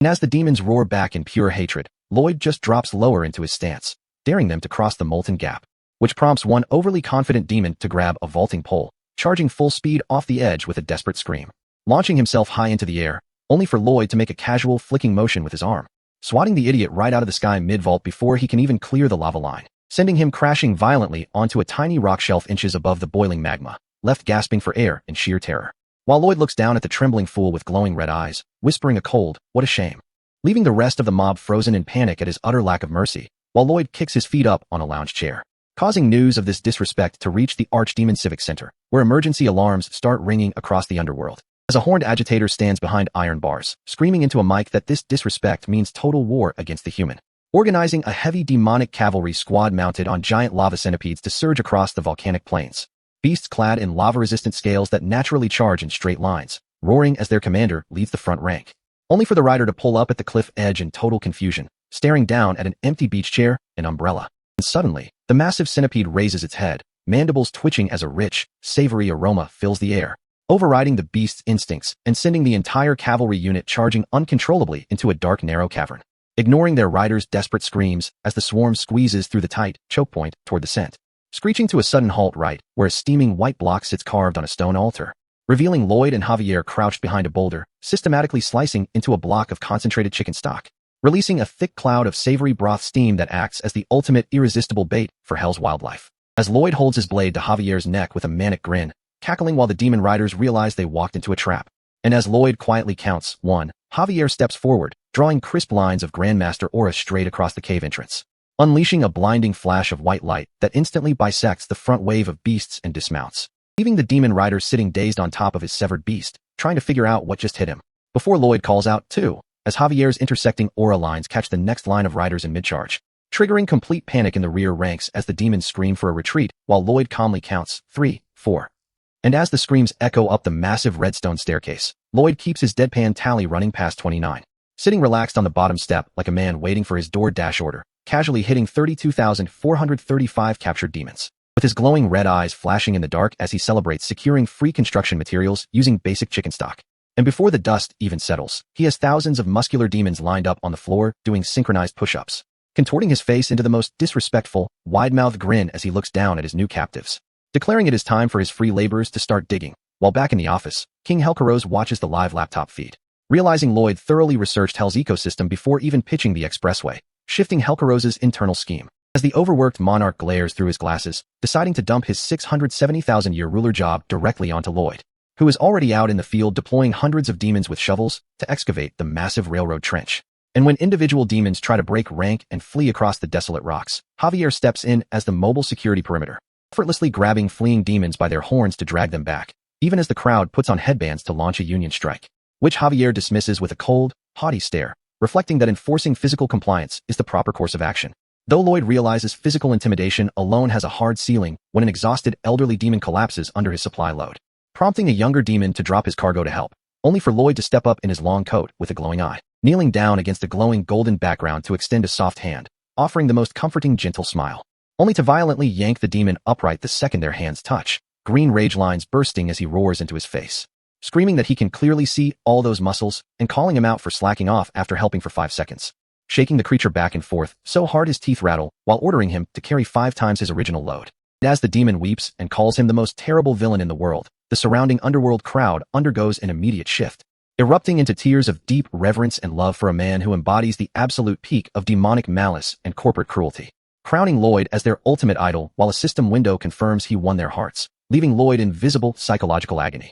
Trudged away as lava flows peacefully through the volcanic rocks, where a tiny red creature peeks out from behind a crag, hearing a loud, synchronized work chant echoing from inside the excavated trench that sounds disturbingly familiar. Peeking further over the rock edge to see Lloyd standing over hundreds of shoveling demons, screaming that safety comes last. Zooming in on his red-tinted eye as he yells that breaks are strictly forbidden in his workplace, bellowing with a contorted face that they can get all the rest they want after they are dead, leaving the tiny red creature trembling in total sweat-drenched shock as it stares down at the human taskmaster, unable to comprehend why the single most terrifying menace from the upper world is down here running hell. A few years back in Frontera territory, before any of this chaotic afterlife nonsense even started, the actual soul of the original Lloyd Frontera was violently yanked out of his own body, leaving him floating in the night sky like a glowing red phantom as he watched Kim Suho wake up in his skin below. An original Lloyd immediately crashed out, screaming at the top of his lungs for this random transmigrator to give him back his physical body, only for a massive anti-cheat system barrier to detonate in his face, knocking his ghost form into the dirt, which left him hyperventilating as a glowing system notification popped up to officially lock him out of his own life. And while Kim Suho was busy adjusting to his new reality, original Lloyd was out here in limbo, losing his mind over how disrespectful this guy moved, until the fabric of space literally tore open with pink lightning, spawning a skeletal Grim Reaper, clutching an hourglass and a massive scythe right in front of him, causing the ghost to shriek in sheer terror, while the Reaper just stared at his soul gauge looking confused, pulling out his spectral phone to call the underworld headquarters, reporting that he found an unregistered red soul that wasn't scheduled on the death roster, and telling the panicking noble that administrative errors in transmigration require a formal back-end audit, before tearing open a swirling dimensional rift with his scythe to hold him in temporary storage, leaving original Lloyd stuck in a horrific state of non-existence, forced to linger as an invisible spectator, watching the man who hijacked his identity work himself to the bone alongside Javier on construction sites every single day, which forced him to reflect on his own pathetic past, remembering how he used to pass out drunk in dirty taverns while blaming his parents for his miserable life. Whereas Suho never stopped swinging shovels until he cleared every cent of the family debt, shifting the eyes of his parents from pure disappointment to pride as they threw their arms around Suho in tears, making original Lloyd try to dismiss it as bizarre summon cheat magic, muttering that he could have saved the estate too if he was given those exact same game skills, which prompted the Grim Reaper to phase in behind him like a physical reality check, asking him if he really believed he would work this hard instead of staying a lazy alcoholic, shutting him up with facts, and laughing off the tension before deciding to drop him off at King Helcarose's office for an underworld consultation, forcing the displaced soul to keep watching Suho look like an incredible hero in the sun while his own spirit rotted, realizing every flaw in his character, only for Helcarose to deny his case due to a total lack of transmigrator legislation, leaving him condensed into a tiny red blob, unable to pass on or reincarnate in the volcanic wilderness, spending years hiding from high-tier demons in the wasteland until right now. He spotted Suho standing right in front of him with a shovel, snapping his last brain cell into pure hostility. While back in the present moment, Suho is flying high above the hellscape on Bibiong, surveying the uneven lava canyons, mapping out a flat 110-kilometer route for the Iron Expressway while calculating the sheer labor potential of 30,000 idle demons, landing on the rocky ground with glowing eyes to run a manual soil inspection, unaware that the tiny red creature is leaping out from behind a crag straight for his face, latching onto Suho's cheek with a violent slap that distorts his entire face on impact, sending Suho crashing hard onto the sharp volcanic stone in pure confusion, gagging on the creature's gelatinous body as he thrashes on his back, swearing at the top of his lungs, till Bang Wool the mouse summon steps in with a cold expression, grabbing the red blob and slamming it directly into the dirt, dragging the screaming creature across the sharp rocks while it shrieks in agony, and letting the beaver summon pin it down like a standard pest control operation, allowing Suho's mental projection to glare down into the void at the tiny blob, demanding to know who this aggressive creature is, while the red blob just screams back at him for having such an ungodly, ugly face, which makes Suho crouch down to inspect the captured spirit, only for the blob to gasp out his name, bellowing that he is the original Lloyd Frontera whose body was stolen, hitting Suho with an instant realization, as the original soul explodes into hysterical rage, demanding to know how Suho already managed to die and end up in hell, crying massive tears over how their parents finally felt proud of their son, begging Suho to return to the living world immediately. And when Suho tries to tell him to calm down, the blob just screams louder, throwing a complete tantrum on the rocks. So Suho delivers a swift, disrespectful slap to the top of its head to reset its attitude, making the creature whine about getting beat up by a mouse before finally shutting its mouth, which allows Suho to calmly break down the situation, explaining that he isn't dead, that he signed a legal construction contract with Helcarose, and that he woke up in this body by total accident. And when the blob demands to know who he actually is if he isn't a demon, Suho looks him dead in the eyes with zero hesitation, revealing his real name as Kim Suho, leaving the soul completely speechless while Javier stands nearby in the canyon, supervising the pickaxe rhythm of the demon labor crew. And as the original soul resumes screaming at Suho to take responsibility, while Suho casually points out how much better off the territory is now, Javier's ear twitches, listening to the distinct, coarse, and whiny speech pattern echoing across the rocks while looking over his shoulder. As a massive realization hits Javier's sharp eyes, instantly recognizing the unmistakable voice tone of the real young Master Lloyd. Screaming at the top of its lungs in the middle of hell,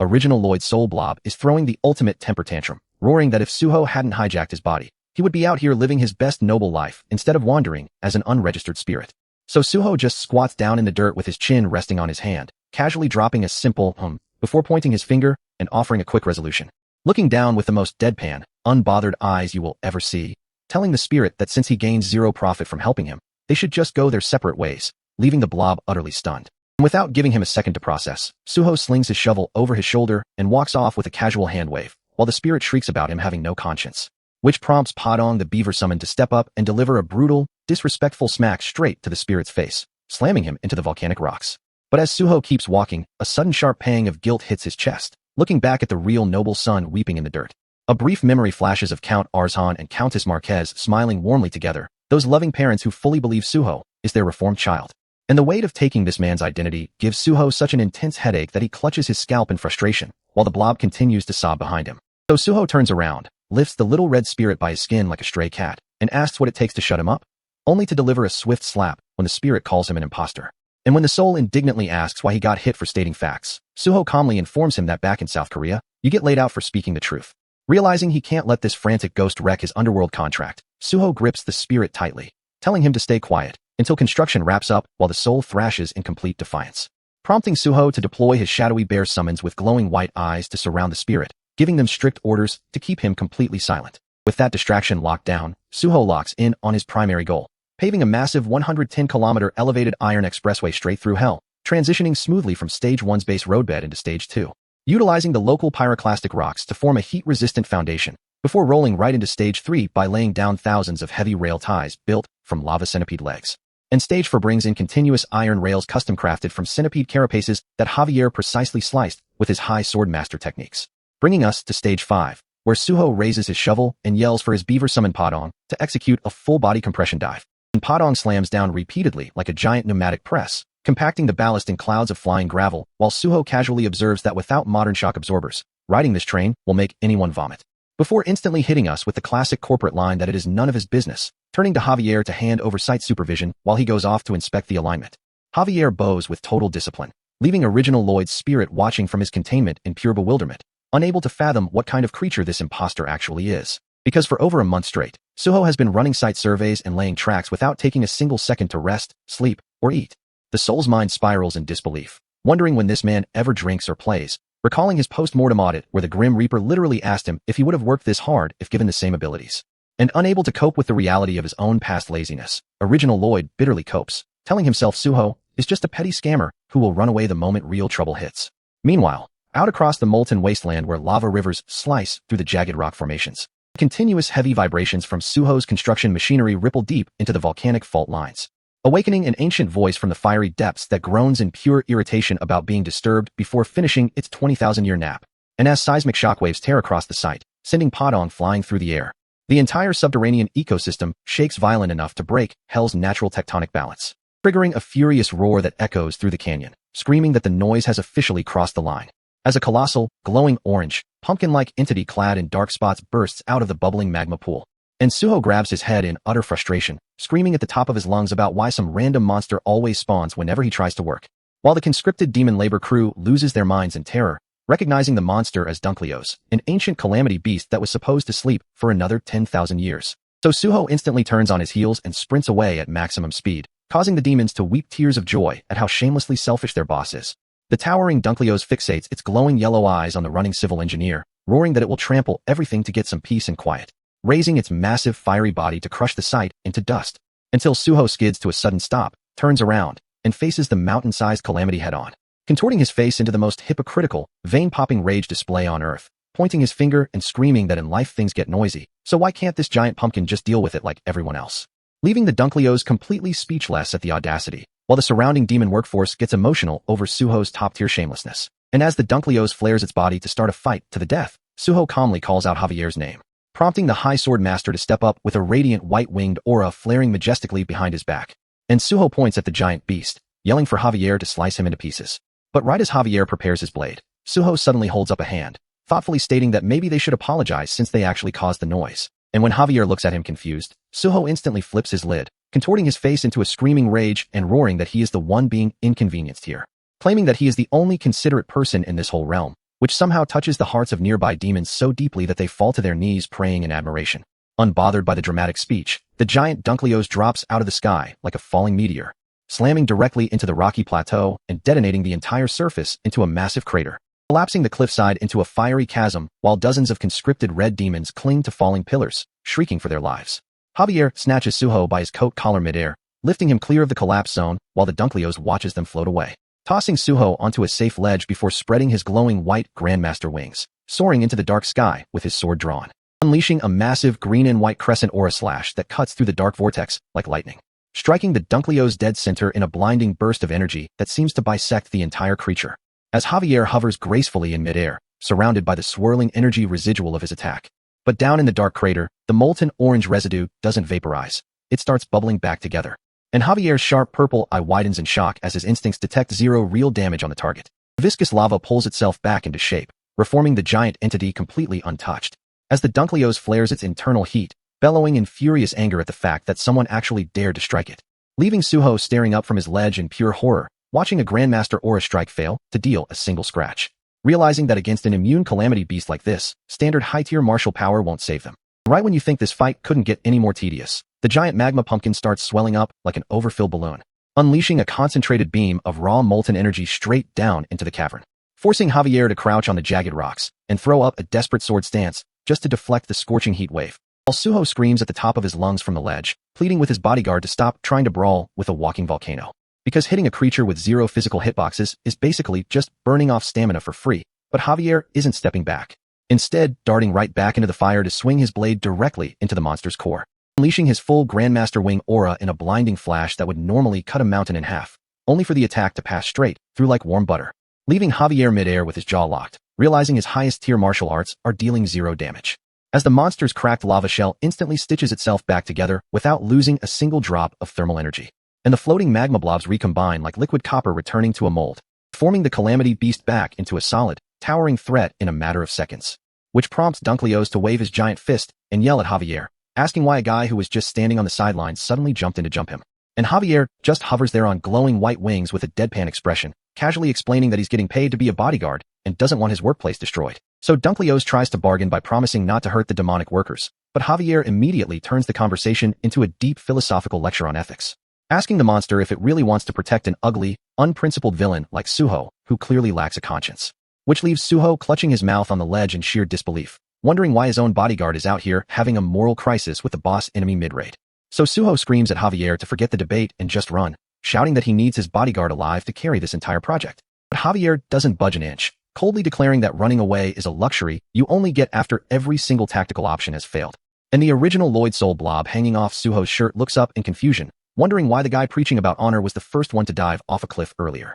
While Suho's mind flashes back to his own ruthless speech about grinding without rest to build real power, making the original Soul sweat nervously, realizing Suho's flex was backed by effort even if his personality is a train wreck. As Dunkleos looms over the cliff edge like an apocalyptic wall of fire, blocking off any physical exit. Meanwhile, thousands of miles away in the frozen wastes of the far north, where shimmering auroras drift over silent icebergs, the small baby ice dragon Yong sits alone on a glacier, shivering in the freezing wind and wondering when his dad is going to call him. Remembering Suho's strict order to wait at the edge of the world where no humans could see him, leaving the poor creature bored out of its mind. Back in the lava cavern, as another wave of scorching heat sweeps across the rocks, and Javier barely parries the incoming magma wave with a glowing arc. Suho throws out his right hand, exposing a crude stick figure diagram drawn in ink on his palm while shouting an ancient spatial chant, channeling his mana core to force open a dimensional rift targeting Yong's exact coordinates. As the ink drawing on his hand begins animating and glowing green, confirming the spatial link is locked in, and a rift tears open in the cavern's ceiling,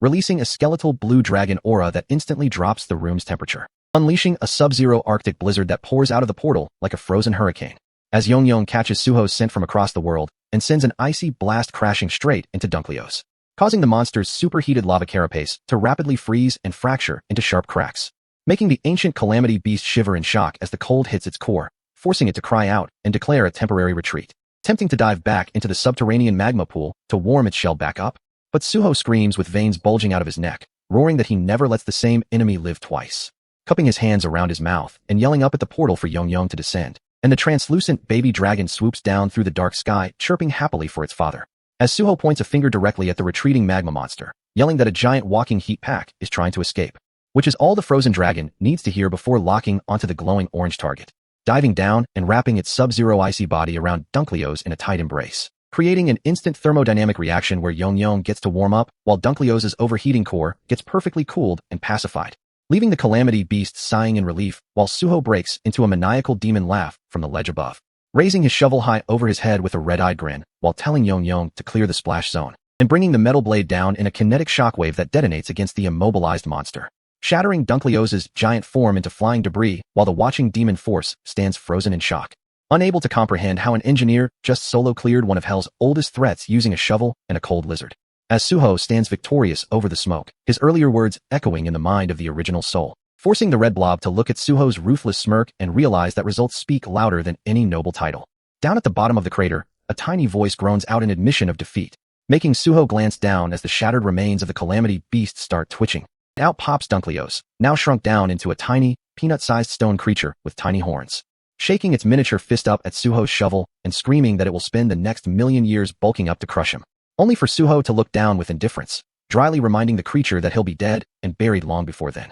and pulling out the most disrespectful face in human history, sticking out his tongue and wiggling his fingers to taunt the peanut until it bursts into tears, screaming at the top of his lungs while the tiny monster cries from the secondhand emotional damage. As the original Lloyd Soul Blob watches this unhinged victory celebration from Suho's collar, and revokes every ounce of respect he just gained, concluding that this man's character is rotten down to the bone. And while Lloyd is sitting out here in the freezing subterranean draft holding his knees, a blue system notification pops up right in front of his face, officially awarding him a brand new title that gives him complete hypothermia immunity across any region of hell below 0 degrees for the next 120 years, plus 6 construction points, which Bro takes as an easy win, smirking to himself because freezing to death in the underworld is officially off his list of worries. Until he looks down from the ridge and realizes the entire army of red-skinned demons is down on their knees bowing to him like he's their brand new messiah. And their squad leader looks up with total sincerity, admitting that while they used to just admire him for being the most shameless scumbag on the planet, now that he blew up a subterranean calamity boss with a shovel, that admiration has turned into genuine,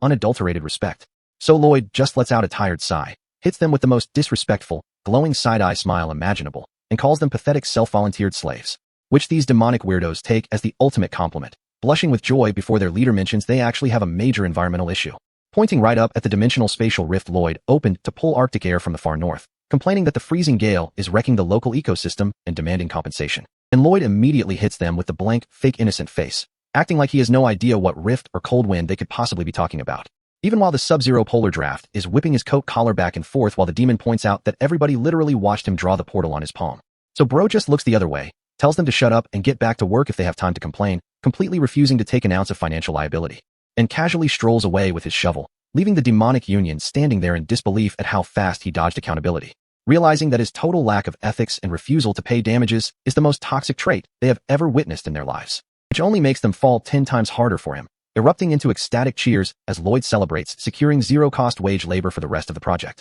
And as he rolls up his sleeves to resume operations, the tiny red soul of the original Lloyd peeks out from his coat collar in pure horror, realizing Suho is about to jump straight back into slave-driving construction work. While over at the volcanic trench, Javier is standing with his shovel calculating that bridging this massive magma lake is going to add 2 full days to their timeline. Until Lloyd shows up shouting at the top of his lungs, calling in his baby dragon heavy artillery to skip the standard engineering delay. And Yong instantly fires a concentrated plasma beam directly into the basalt cliffs, vaporizing high spots and pulverizing the terrain, making the senior animal familiars watch in shock as the baby dragon glides across the fractured stone, flattening the entire expressway roadbed in seconds. While Lloyd stands on the edge like a villainous general, screaming instructions to stack the volcanic rocks and clear out the mountain pass, hyping up his dragon to tear through the cliffside like an oversized demolition crew, which starts seriously rubbing the veteran familiars the wrong way, making Bangwol spit on the dirt in pure jealousy. So when Yong finally lands on a nearby spire to take a quick break after carrying the entire project on his back, the little rodent crew confronts him directly,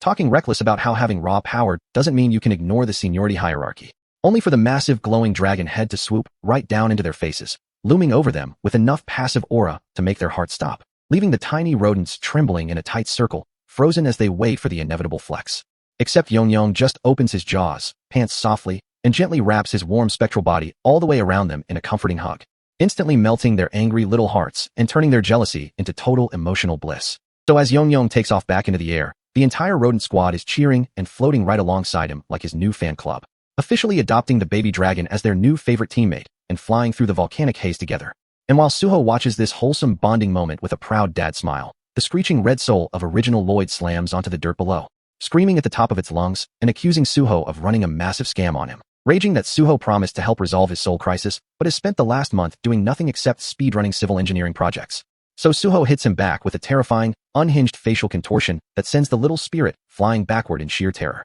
And when original Lloyd yells at him to get his ugly face out of his sight, Suho roars right back that this hideous face belongs to him, blaming original Lloyd's terrible genetics for ruining his love life, which the red soul counters by telling him to screw off, arguing that the face is just the window to the soul and Suho looks ugly because his inner character is fundamentally garbage, forcing Suho to crouch on the rocks in total exhaustion, telling the spirit to scram and let him focus on his workload, pointing out that whining won't magically solve an administrative soul glitch, which causes the red spirit to explode in bitter jealousy, screaming that Suho stole his family, his wealth, and his entire life. Until Suho's expression goes cold, dropping a brutal reality check that he doesn't owe him anything because original Lloyd was destined to drink himself into a grave anyway, and that his parents and brother were going to perish alongside him, proving that Suho didn't steal a prosperous life, but actually saved House Frontera from total destruction. Just as the red soul screams in complete denial, a deep, terrifying voice echoes across the volcanic field to confirm Suho's words, as King Helcaros himself steps out of the shadows, towering over them in his suit, and looking down at the spirit with bureaucratic authority,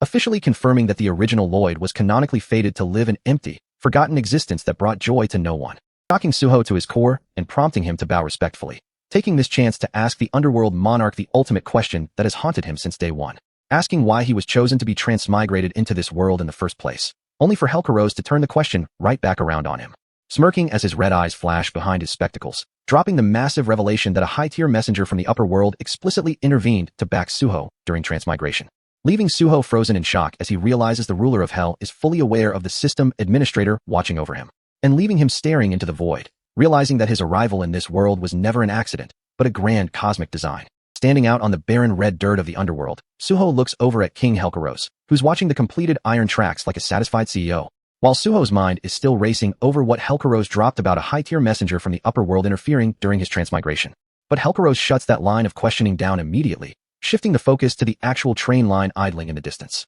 Because while the tracks are laid, maintaining high-tech rolling stock in a volcanic hellscape is a technical nightmare that Helcaros isn't equipped for. And the exact second Suho smells administrative leverage, his face contorts into the most sinister, money-grabbing grin known to man, instantly hitting the ruler of hell with a deep, dramatic bow to offer a complete operations manual in exchange for a fee, demanding an official reincarnation gate voucher that can be transferred to whoever he chooses. Helcaros grants without missing a beat, casually pointing out that Suho can hand it straight over to the weeping soul blob shivering at his ankle. And as the original owner of his body bursts into tears realizing he isn't stuck in underworld limbo forever, Helcaros asks if Suho is finally happy, only for Suho to glare up with disgust, admitting that looking at the bureaucrat's face makes his head hurt as the train wheels begin to turn. Cutting over to the demonic oarsmen rowing along the underworld river, sweating through their skins and screaming about wanting to die, prompting Suho to lean right into a blue demon's face like a severe mid-management supervisor demanding a smile during an unpaid 12-hour shift. And the moment the demon asks if he can actually rest, Suho boots him right off the deck into the abyss to permanently remove his payroll tax,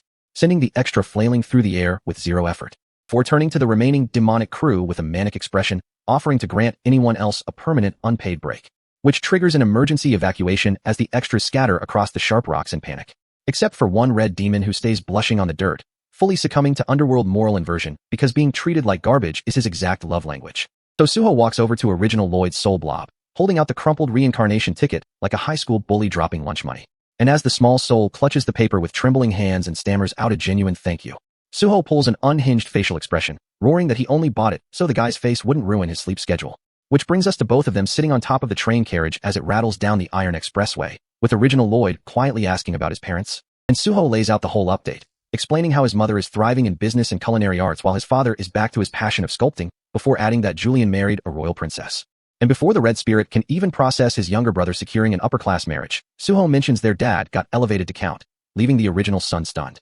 forcing Suho to modestly shrug it off, claiming he just handled business and the massive lifestyle upgrades for the family naturally followed. until original Lloyd shifts his eyes downward, bringing up the chief guard he spent his entire original childhood abusing. Triggering a memory of the day Count Arzhan brought Javier home, where young Lloyd saw a righteous, handsome prodigy and let his own inferiority complex drive him to ruin the boy's life. Asking Suho to deliver a final apology for breaking Javier's wooden sword back then, while down below, Javier looks up at the crimson sky as if sensing the moment. Admitting that beneath all the bitter bullying, all he ever wanted was to be Javier's friend, as the train pulls up to the floating precipice of the reincarnation gate, whispering a quiet apology to his parents while the void hums with dimensional force. And standing at the edge of the abyss, the small soul prepares to face his soul reset, muttering to himself that if he gets lucky enough to be born human in his next life. Suho launches a heavy-duty boot right into his back, sending the soul straight toward the portal like a cheap football, screaming at the top of his lungs that he couldn't stand another second of his depressing monologue, which instantly ignites a fire inside original Lloyd as he shouts back from midair,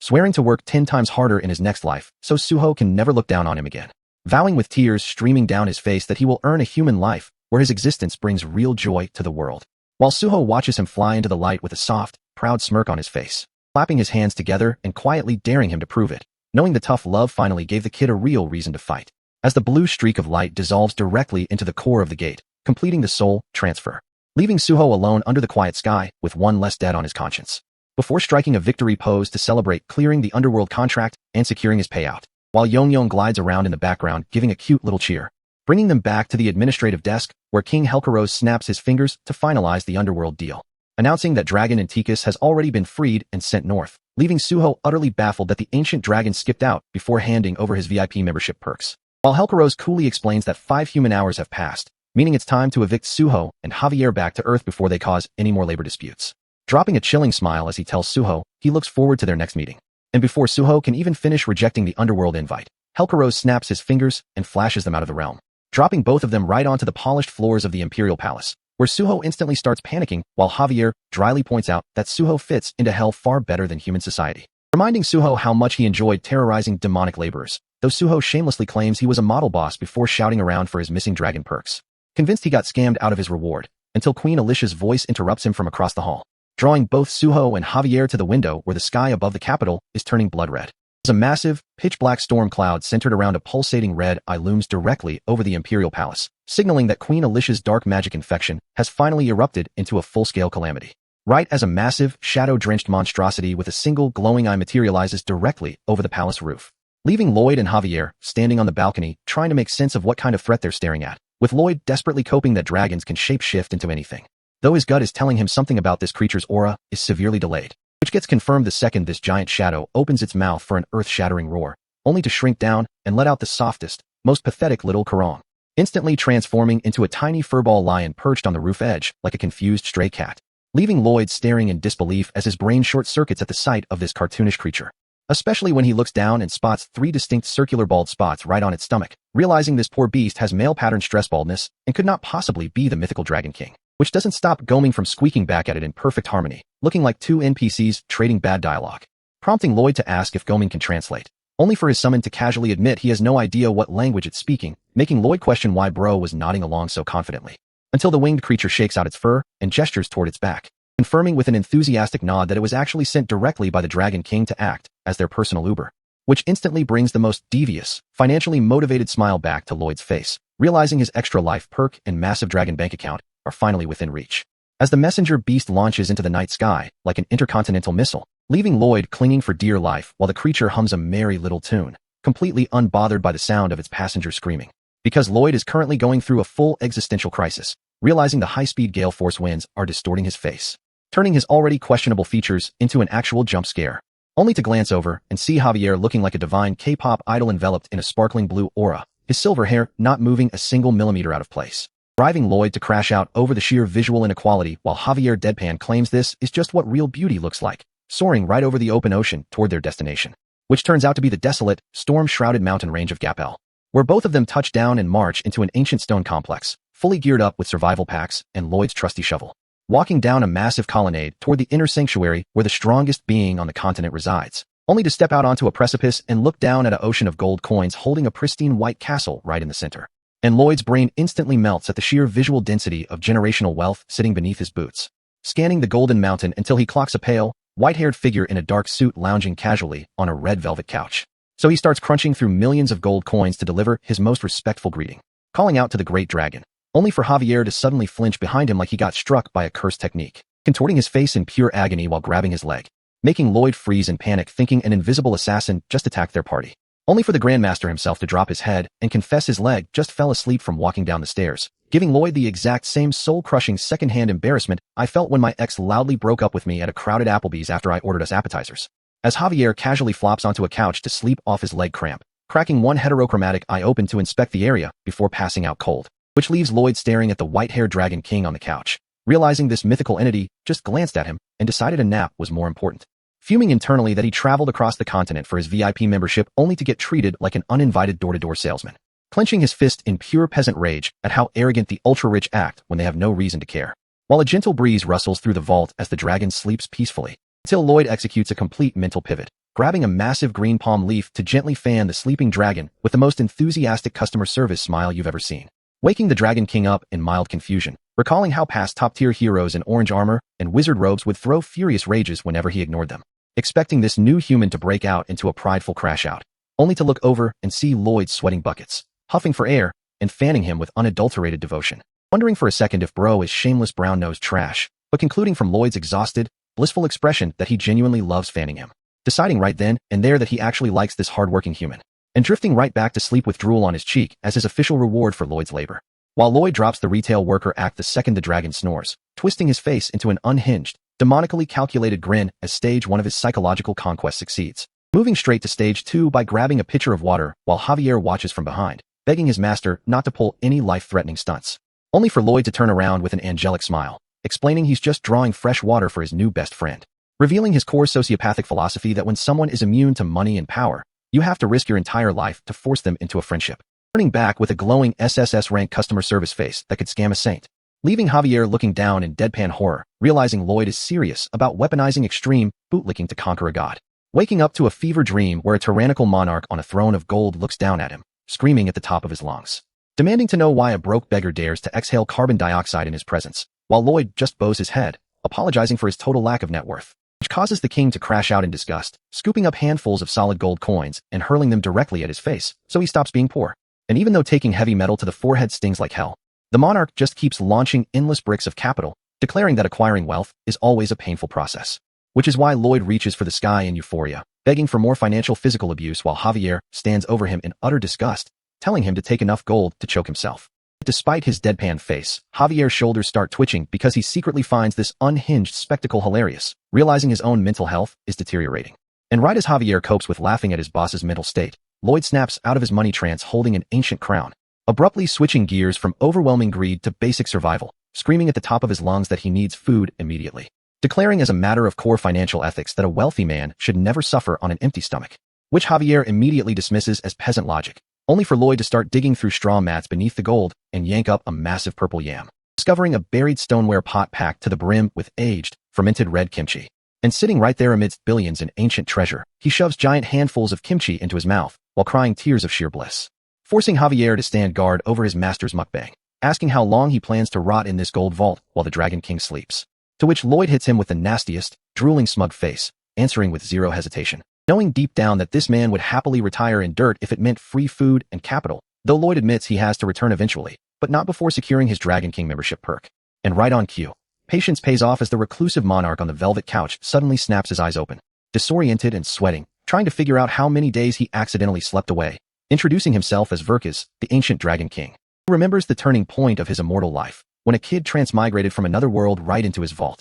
and without bothering to explain the long story, skips straight to the ending where he fell in love and married her, only for horror to strike his heart as he remembers his wife gave him one mandatory rule before traveling: call her every single morning. So he frantically taps his magical communication interface, only for a giant red band symbol to pop up, confirming his line has been blocked, picturing her disappointed face lingering over him, scolding him for breaking his promises and ignoring her daily check-ins, which somehow turns him on because her voice sounds so sweet, making him swoon on the cushions while begging internally for more scolding. Realizing he needs to take immediate action to appease her anger, deciding he should teleport directly to her location, only for his terminal laziness to kick in 2 seconds later, slumping right back onto the couch because teleporting requires effort, when a voice whispers from above, and he opens his eyes to see Lloyd hovering over him with a terrifying grin, scaring the soul out of the Dragon King, who panics and fires a point-blank magical blast straight into Lloyd's face, detonating a structural explosion that shakes the entire subterranean vault, filling the chamber with a fiery mushroom cloud that would wipe out any standard applicant instantly. Yet as the smoke clears, Lloyd emerges without a scratch, shifting from a demonic menace into a gentle, polite therapist,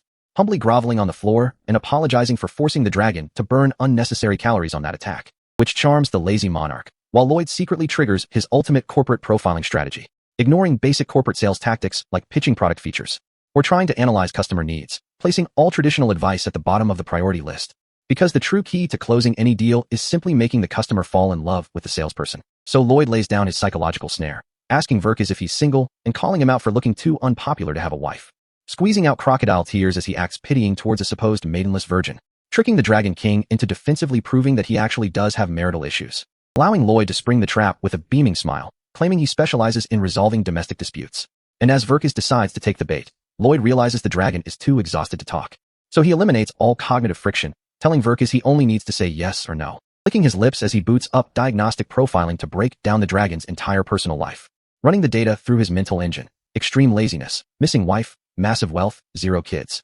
deducing with surgical precision that the Dragon Queen traveled away on her own accord, and that instead of asking him to do chores, she merely asked for one simple daily morning phone call, asking if he casually forgot that single condition, leaving the ancient monarch stunned, screaming yes in awe as Lloyd guides him through the exact psychological steps of his predicament, pinpointing that he's too lazy to go find her, yet terrified of what happens if he stays home, before snapping his fingers and announcing a 0 effort, all-in-one solution, making the ancient dragon sit up in genuine anticipation, desperate for the answer, which shocks his stress-balding lion messenger to the core, screaming in disbelief because the Dragon King actually sat up, lifting his upper body past 15 degrees for the first time in ages while Lloyd raises a single finger, delivering the ultimate pitch to bring the ancient dragon monarch right to House Frontera, promising that lounging on their estate will effortlessly melt his wife's anger away. Across the valley, the new apartment complexes are standing tall, but the real war is happening right down on the ground, where Sir Byron is screaming at construction workers like an angry drill sergeant, forcing everyone to shout safety protocols before morning. And even though he is leading the chant at the top of his lungs, those massive dark circles around his eyes prove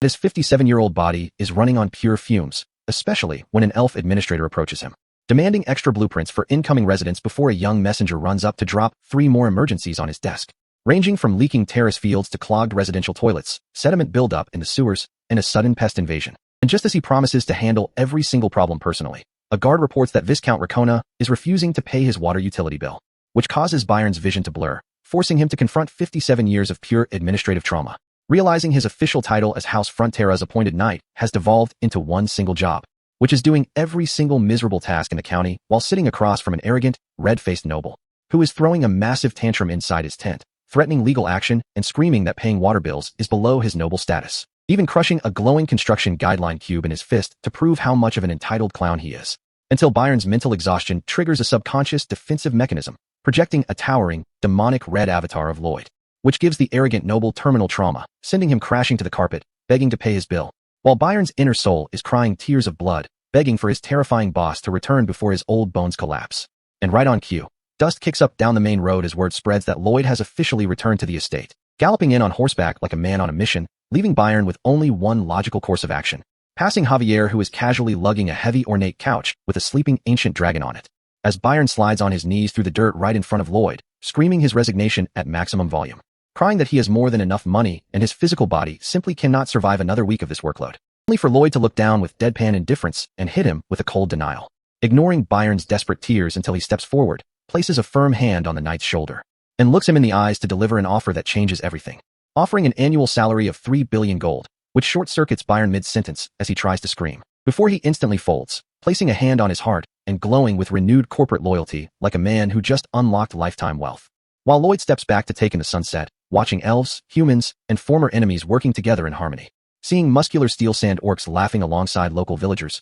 triggering a strange, quiet sensation in his chest, smiling as he reclines back on his velvet couch, finally realizing that this chaotic land has officially become his real home, before the scene transitions back to the White Castle in Gapel, where Dragon King Verkis is lying on his couch asking if making daily phone calls will fix a whole month of radio silence, hoping for a miracle, only for Lloyd to look him dead in the eye and give him a blunt negative, causing the ancient dragon to narrow his eyes in suspicion, while Lloyd points a finger and lays out the corporate strategy, explaining that starting fresh today with daily morning calls is the only way to demonstrate real growth to his traveling wife, which exhausts the lazy monarch so quickly that he instantly passes out snoring, forcing Lloyd to handle the membership perk manually, pulling out a marker labeled Dragon King Magic to draw a crooked seal directly onto the sleeping dragon's neck, securing his second life perk on the spot, before tossing the marker aside and complaining about how cheap dragon magic looks. Walking down the glowing blue corridor with Javier, announcing that his master plan is officially complete, boasting that he is now the wealthiest man on the continent, with Byron managing all his territory projects, backed by a grandmaster bodyguard and an ancient dragon king, making his position untouchable,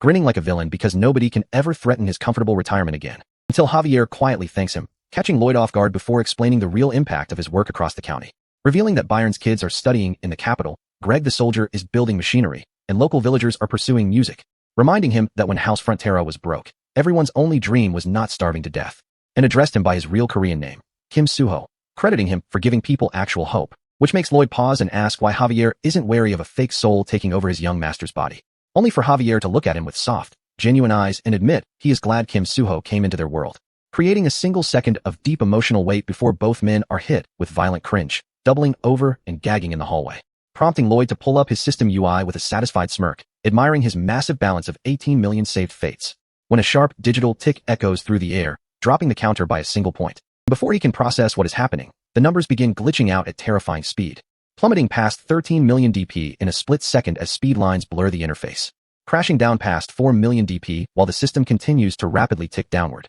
leaving Lloyd sweating in terror as he watches his entire life savings evaporate in front of his eyes, until the digital counter ticks down to a single digit, and hits 0, leaving Lloyd's face frozen in pure horror as his entire world falls apart. While down below in the duchy, the entire territory is lit up in celebration, with the Steel Sand orcs and local citizens dancing side by side like they didn't spend the last 6 months fighting off demonic calamities. And while some noble suit comes up to ask Javier where the hero of the hour actually disappeared to, Javier just lowers his eyes, knowing damn well that Lloyd isn't off getting drunk or counting his money, because his mind wanders back to the Imperial Palace corridor just hours ago, where Javier dropped a cold line on the Queen after noticing the lingering dark magic flaring in her eyes. And the Queen had muttered that chilling warning about how festivals might be a thing of the past for this continent, forcing Javier to walk off in silence while the dark magic poison subtly took root in her mind, leaving Lloyd to stand at the edge of that warm, golden ballroom for one brief second, before sprinting into the pitch black, realizing Javier didn't run off to be a lone wolf, but to handle the threat before it reached their home. Which brings us back to right now, with Lloyd leaning against a tree on top of the ridge, chest heaving while looking down at the lights of his domain, knowing that if he doesn't figure out why his saved fate's balance hit rock bottom, every single light down there goes out forever. So he summons the system window, which hits him with an 80 CP bill for a third-tier ending spoiler peak. And when the UI tries to politely ask if he wants to execute the command, Lloyd doesn't even let it finish, slapping his hand straight through the prompt like a fed-up customer dealing with an automated phone menu, instantly ripping his consciousness into a pitch-black void where a future projection of his own body is waiting for him. And this future version doesn't look like a victorious in-game character, sitting grim under a faint orange light, explaining that this horror show isn't set in stone yet, but it is the exact alternate timeline waiting for him if he stays passive. Starting with the terrifying detail that after the DP crashed to 0, the world didn't blow up overnight. In fact, 3 full years passed where everything felt fine. No giant demon lords, no sky shattering, just quiet peace tricking everyone into thinking the danger had passed. Until the system's butterfly effect finally kicked in during a basic morning trail ride, where Count and Countess Racona are out enjoying a peaceful stroll through the woods. The same nobles Lloyd worked his ass off to save and integrate into the duchy's economic machine. And on what should have been just another standard Tuesday, a tiny, completely random event derailed their entire destiny. When a golden squirrel leaps out of the brush, causing the Count's horse to spook so violently, he gets thrown headfirst onto the rocks, snapping his neck instantly while his wife screams out in total agony, shattering years of built-up fate protection in a single fraction of a second. And the aftermath was even more pathetic, because without the system actively protecting saved fates, the Countess locked herself inside his tomb and starved to death 1 month later, making present Lloyd yell in total denial because he altered history to prevent this exact tragedy. Realizing that 0 DP doesn't send a meteor to wipe out the map, it just turns off plot armor, so tiny accidents snowball into guaranteed misery. And as he watches her fade beside that wooden box, Lloyd loses his mind at the projection, insisting that he already fixed their lives, only for future Lloyd's voice to coldly keep breaking down the domino fall, explaining that the grief broke their inner circle so badly they didn't even make it to Julian's funeral. Because Julian, the kid who was supposed to become a legendary figure, was killed in a petty street mugging while Serajard was away teaching. A low-level criminal taking out a key historical figure just because the universe stopped balancing the scales,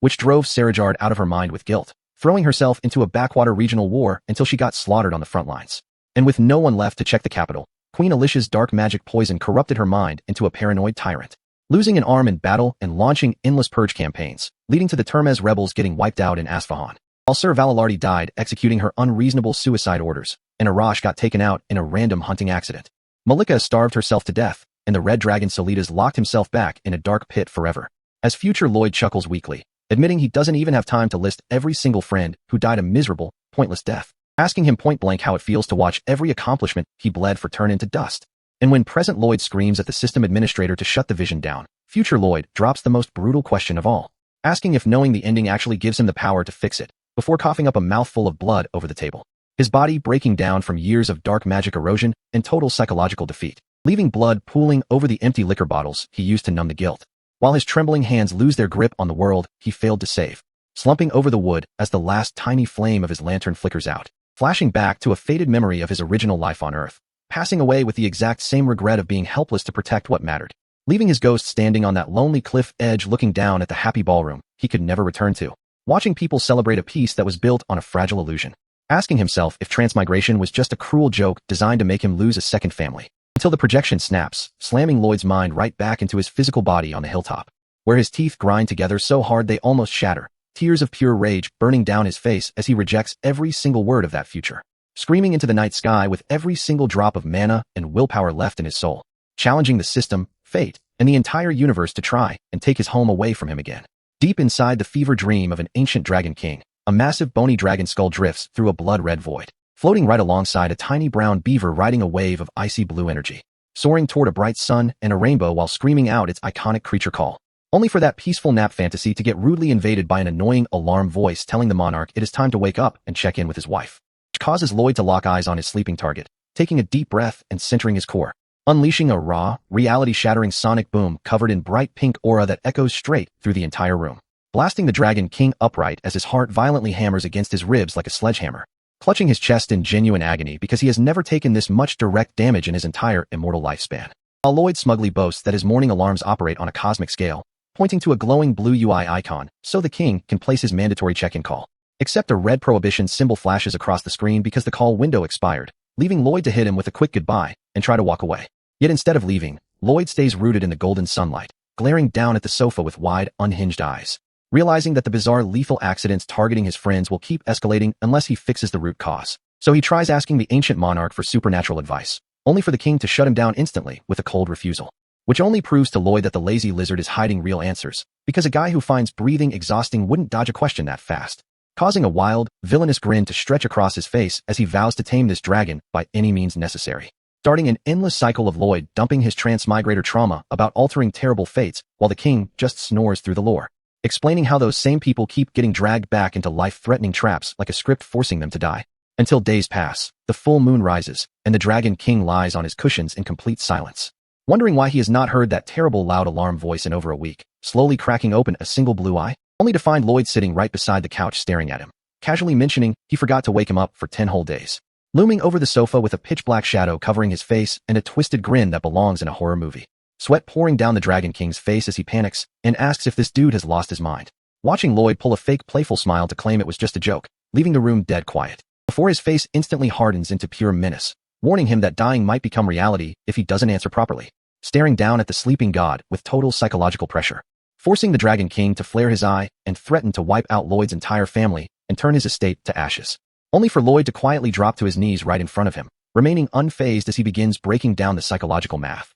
admitting that while losing his life is a big risk, the Dragon King needs to consider the consequences he faces after destroying the territory, locking eyes with the immortal beast as the crimson light fills the room, pointing out that if he kills Lloyd, he would actually have to stand up off that sofa and go find a new morning caller, forcing the lazy monarch to picture the horror of walking through human towns on heavy legs, feeling ground heat, and losing sleep, which causes the Dragon King to pant in sheer terror, sweating as he realizes the new guy might sleep even more than him, while Lloyd yells over his screams, describing how he would have to travel from town to town every single morning, driving the ultimate spike of psychological torture by reminding him how tiresome physical effort really is, leaving the ancient god broken on the cushions, raising a trembling hand to beg for mercy, admitting that the risk of having to do daily chores far outweighs destroying a kingdom, giving Lloyd the ultimate mental victory. So Lloyd immediately drops the villain persona and asks why altered fates keep snapping back to their original death trajectories, prompting the king to grab his sword hilt, grumbling about being underpaid before explaining that fate operates like a drawn bowstring, visualizing how pushing against destiny creates extreme tension under the surface,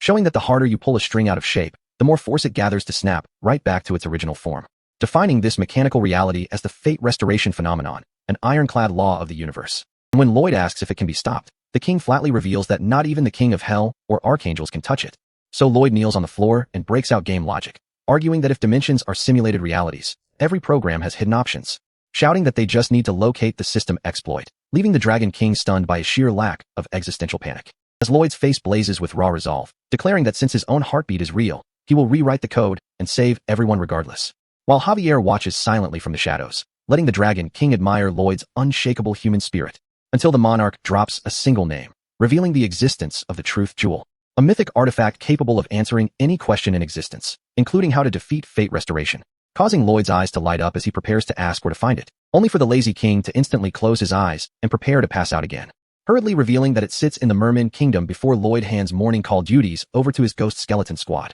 adjusting his coat collar as the next objective becomes crystal clear, turning around to face his loyal knight with purpose, and commanding Javier to pack their gear so they can march straight into the ocean. While high above the Laurasia continent, a small messenger bird carries its payload across a sunlit sky, leaving Lloyd and Javier taking a temporary breather on the dirt road below, where Javier casually asks why they do not just pester Dragon King Verkus for an instant teleport straight to the Merman Kingdom, prompting Lloyd to scold his knight for having zero social awareness when dealing with ancient primordial beings who could flick them out of existence. Because even when exploiting an overpowered ally, you have to respect basic boundaries, especially when Lloyd already holds precise clues regarding their destination, recalling from the original novel lore that the Merman Kingdom remains hidden beneath the freezing waves of the Northern Sea, a treacherous region charted primarily by heavy whaling vessels departing directly out of Cremo Port, where trade ships crowd the docks while local vendors scream at top volume, hawking imported porcelain bowls fresh off Asfahan trade routes. And as Lloyd steps into the booming market, surrounded by thriving shops and wealthy merchants, a sudden physical pain strikes his chest. Because in the original canonical timeline of the novel, this entire coastal hub was reduced to ash by a calamity Tir Jageddon,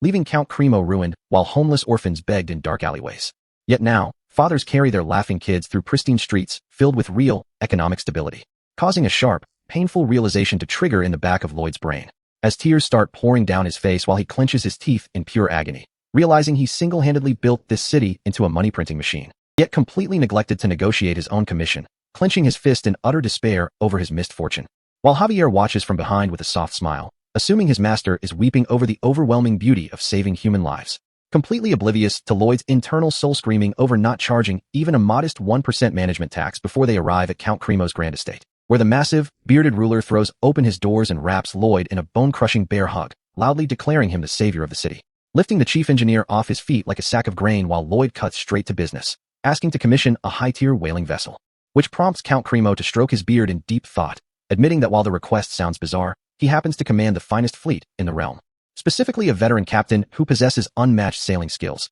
despite being a total mythomaniac who constantly boasts over drinks about visiting mermen in his youth, making Lloyd's eyes widen as he realizes his plot luck is hitting at an all-time high, clenching his fist in triumph because finding a lead this fast feels almost dirty, leading them directly onto the whaling ship at sunset, where the wild-eyed captain grins under his eye patch, revealing his secret method for securing an audience, explaining that mermen do not judge surface dwellers by speech, but evaluate your true intent through singing, which causes the captain to break into a cold sweat over his own terrible vocals, while Javier quietly shakes his head in the background as Lloyd suggests letting the Grandmaster take the microphone instead, teasing that a guy with Javier's high-tier visuals would get a VIP pass into the underwater realm, while normal-looking dudes would get thrown straight to the sharks, recounting a story from his own childhood when he accidentally fell overboard into deep water, watching his ship sail away into the dark, only for a massive, muscular merman with glowing red eyes and a lethal trident to surface right in front of him, looming over the water with enough physical pressure to snap a kid's neck, forcing young Lloyd to recall his grandfather's old myth about vocal peace offerings, resulting in the terrified kid screaming ear-splitting,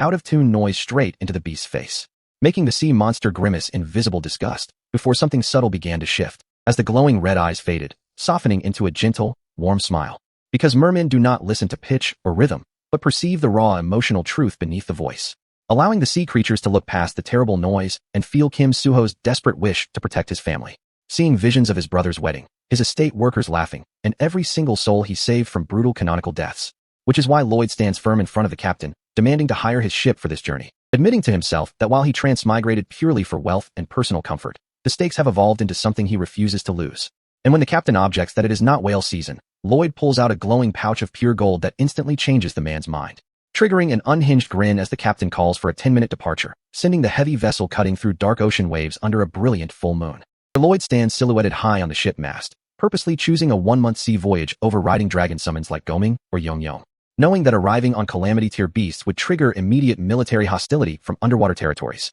proving how carefully he calculates every move when the lives of his people are on the line. Looking down at the dark water as he notes that the mermen have already surrounded their hull, which Javier confirms with his Grandmaster senses, detecting over 1,000 aquatic warriors silently gliding beneath the ocean surface, prompting Lloyd to step out onto the edge of the bow against the giant, glowing moon, closing his eyes as he takes a deep breath and opens his vocal cords, sending soft, glowing musical notes drifting across the dark waves as he projects his soul into the deep ocean. The surrounding mermen feel the acoustic vibrations wash over their pale skin, their glowing red eyes beginning to dim, softening into peaceful expressions as Kim Suho's pure, unselfish desire to save his territory echoes through the water, leaving Javier genuinely moved on deck as he realizes the profound warmth buried beneath his master's greedy exterior, allowing the underwater army to float calmly along the ship's path, until a sudden salvo of heavy arrows strikes the water, piercing the mermen and spraying crimson blood across the waves, as a massive thrown spear shatters the ship's mast right beneath Lloyd's feet, instantly shattering the peaceful aura, while the red-haired merman commander roars in pure fury,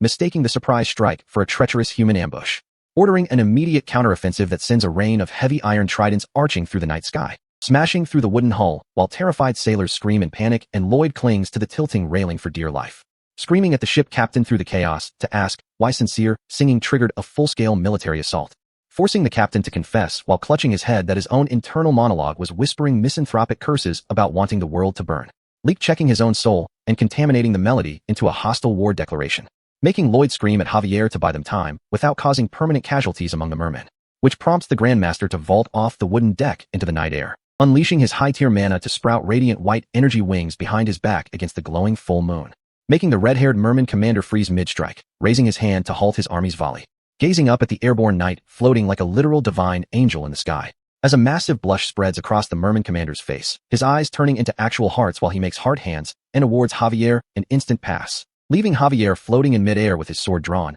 staring down at his new aquatic suitor in deadpan, speechless horror, while the captain weeps in the background because his own dark inner thoughts almost turned them into fish bait.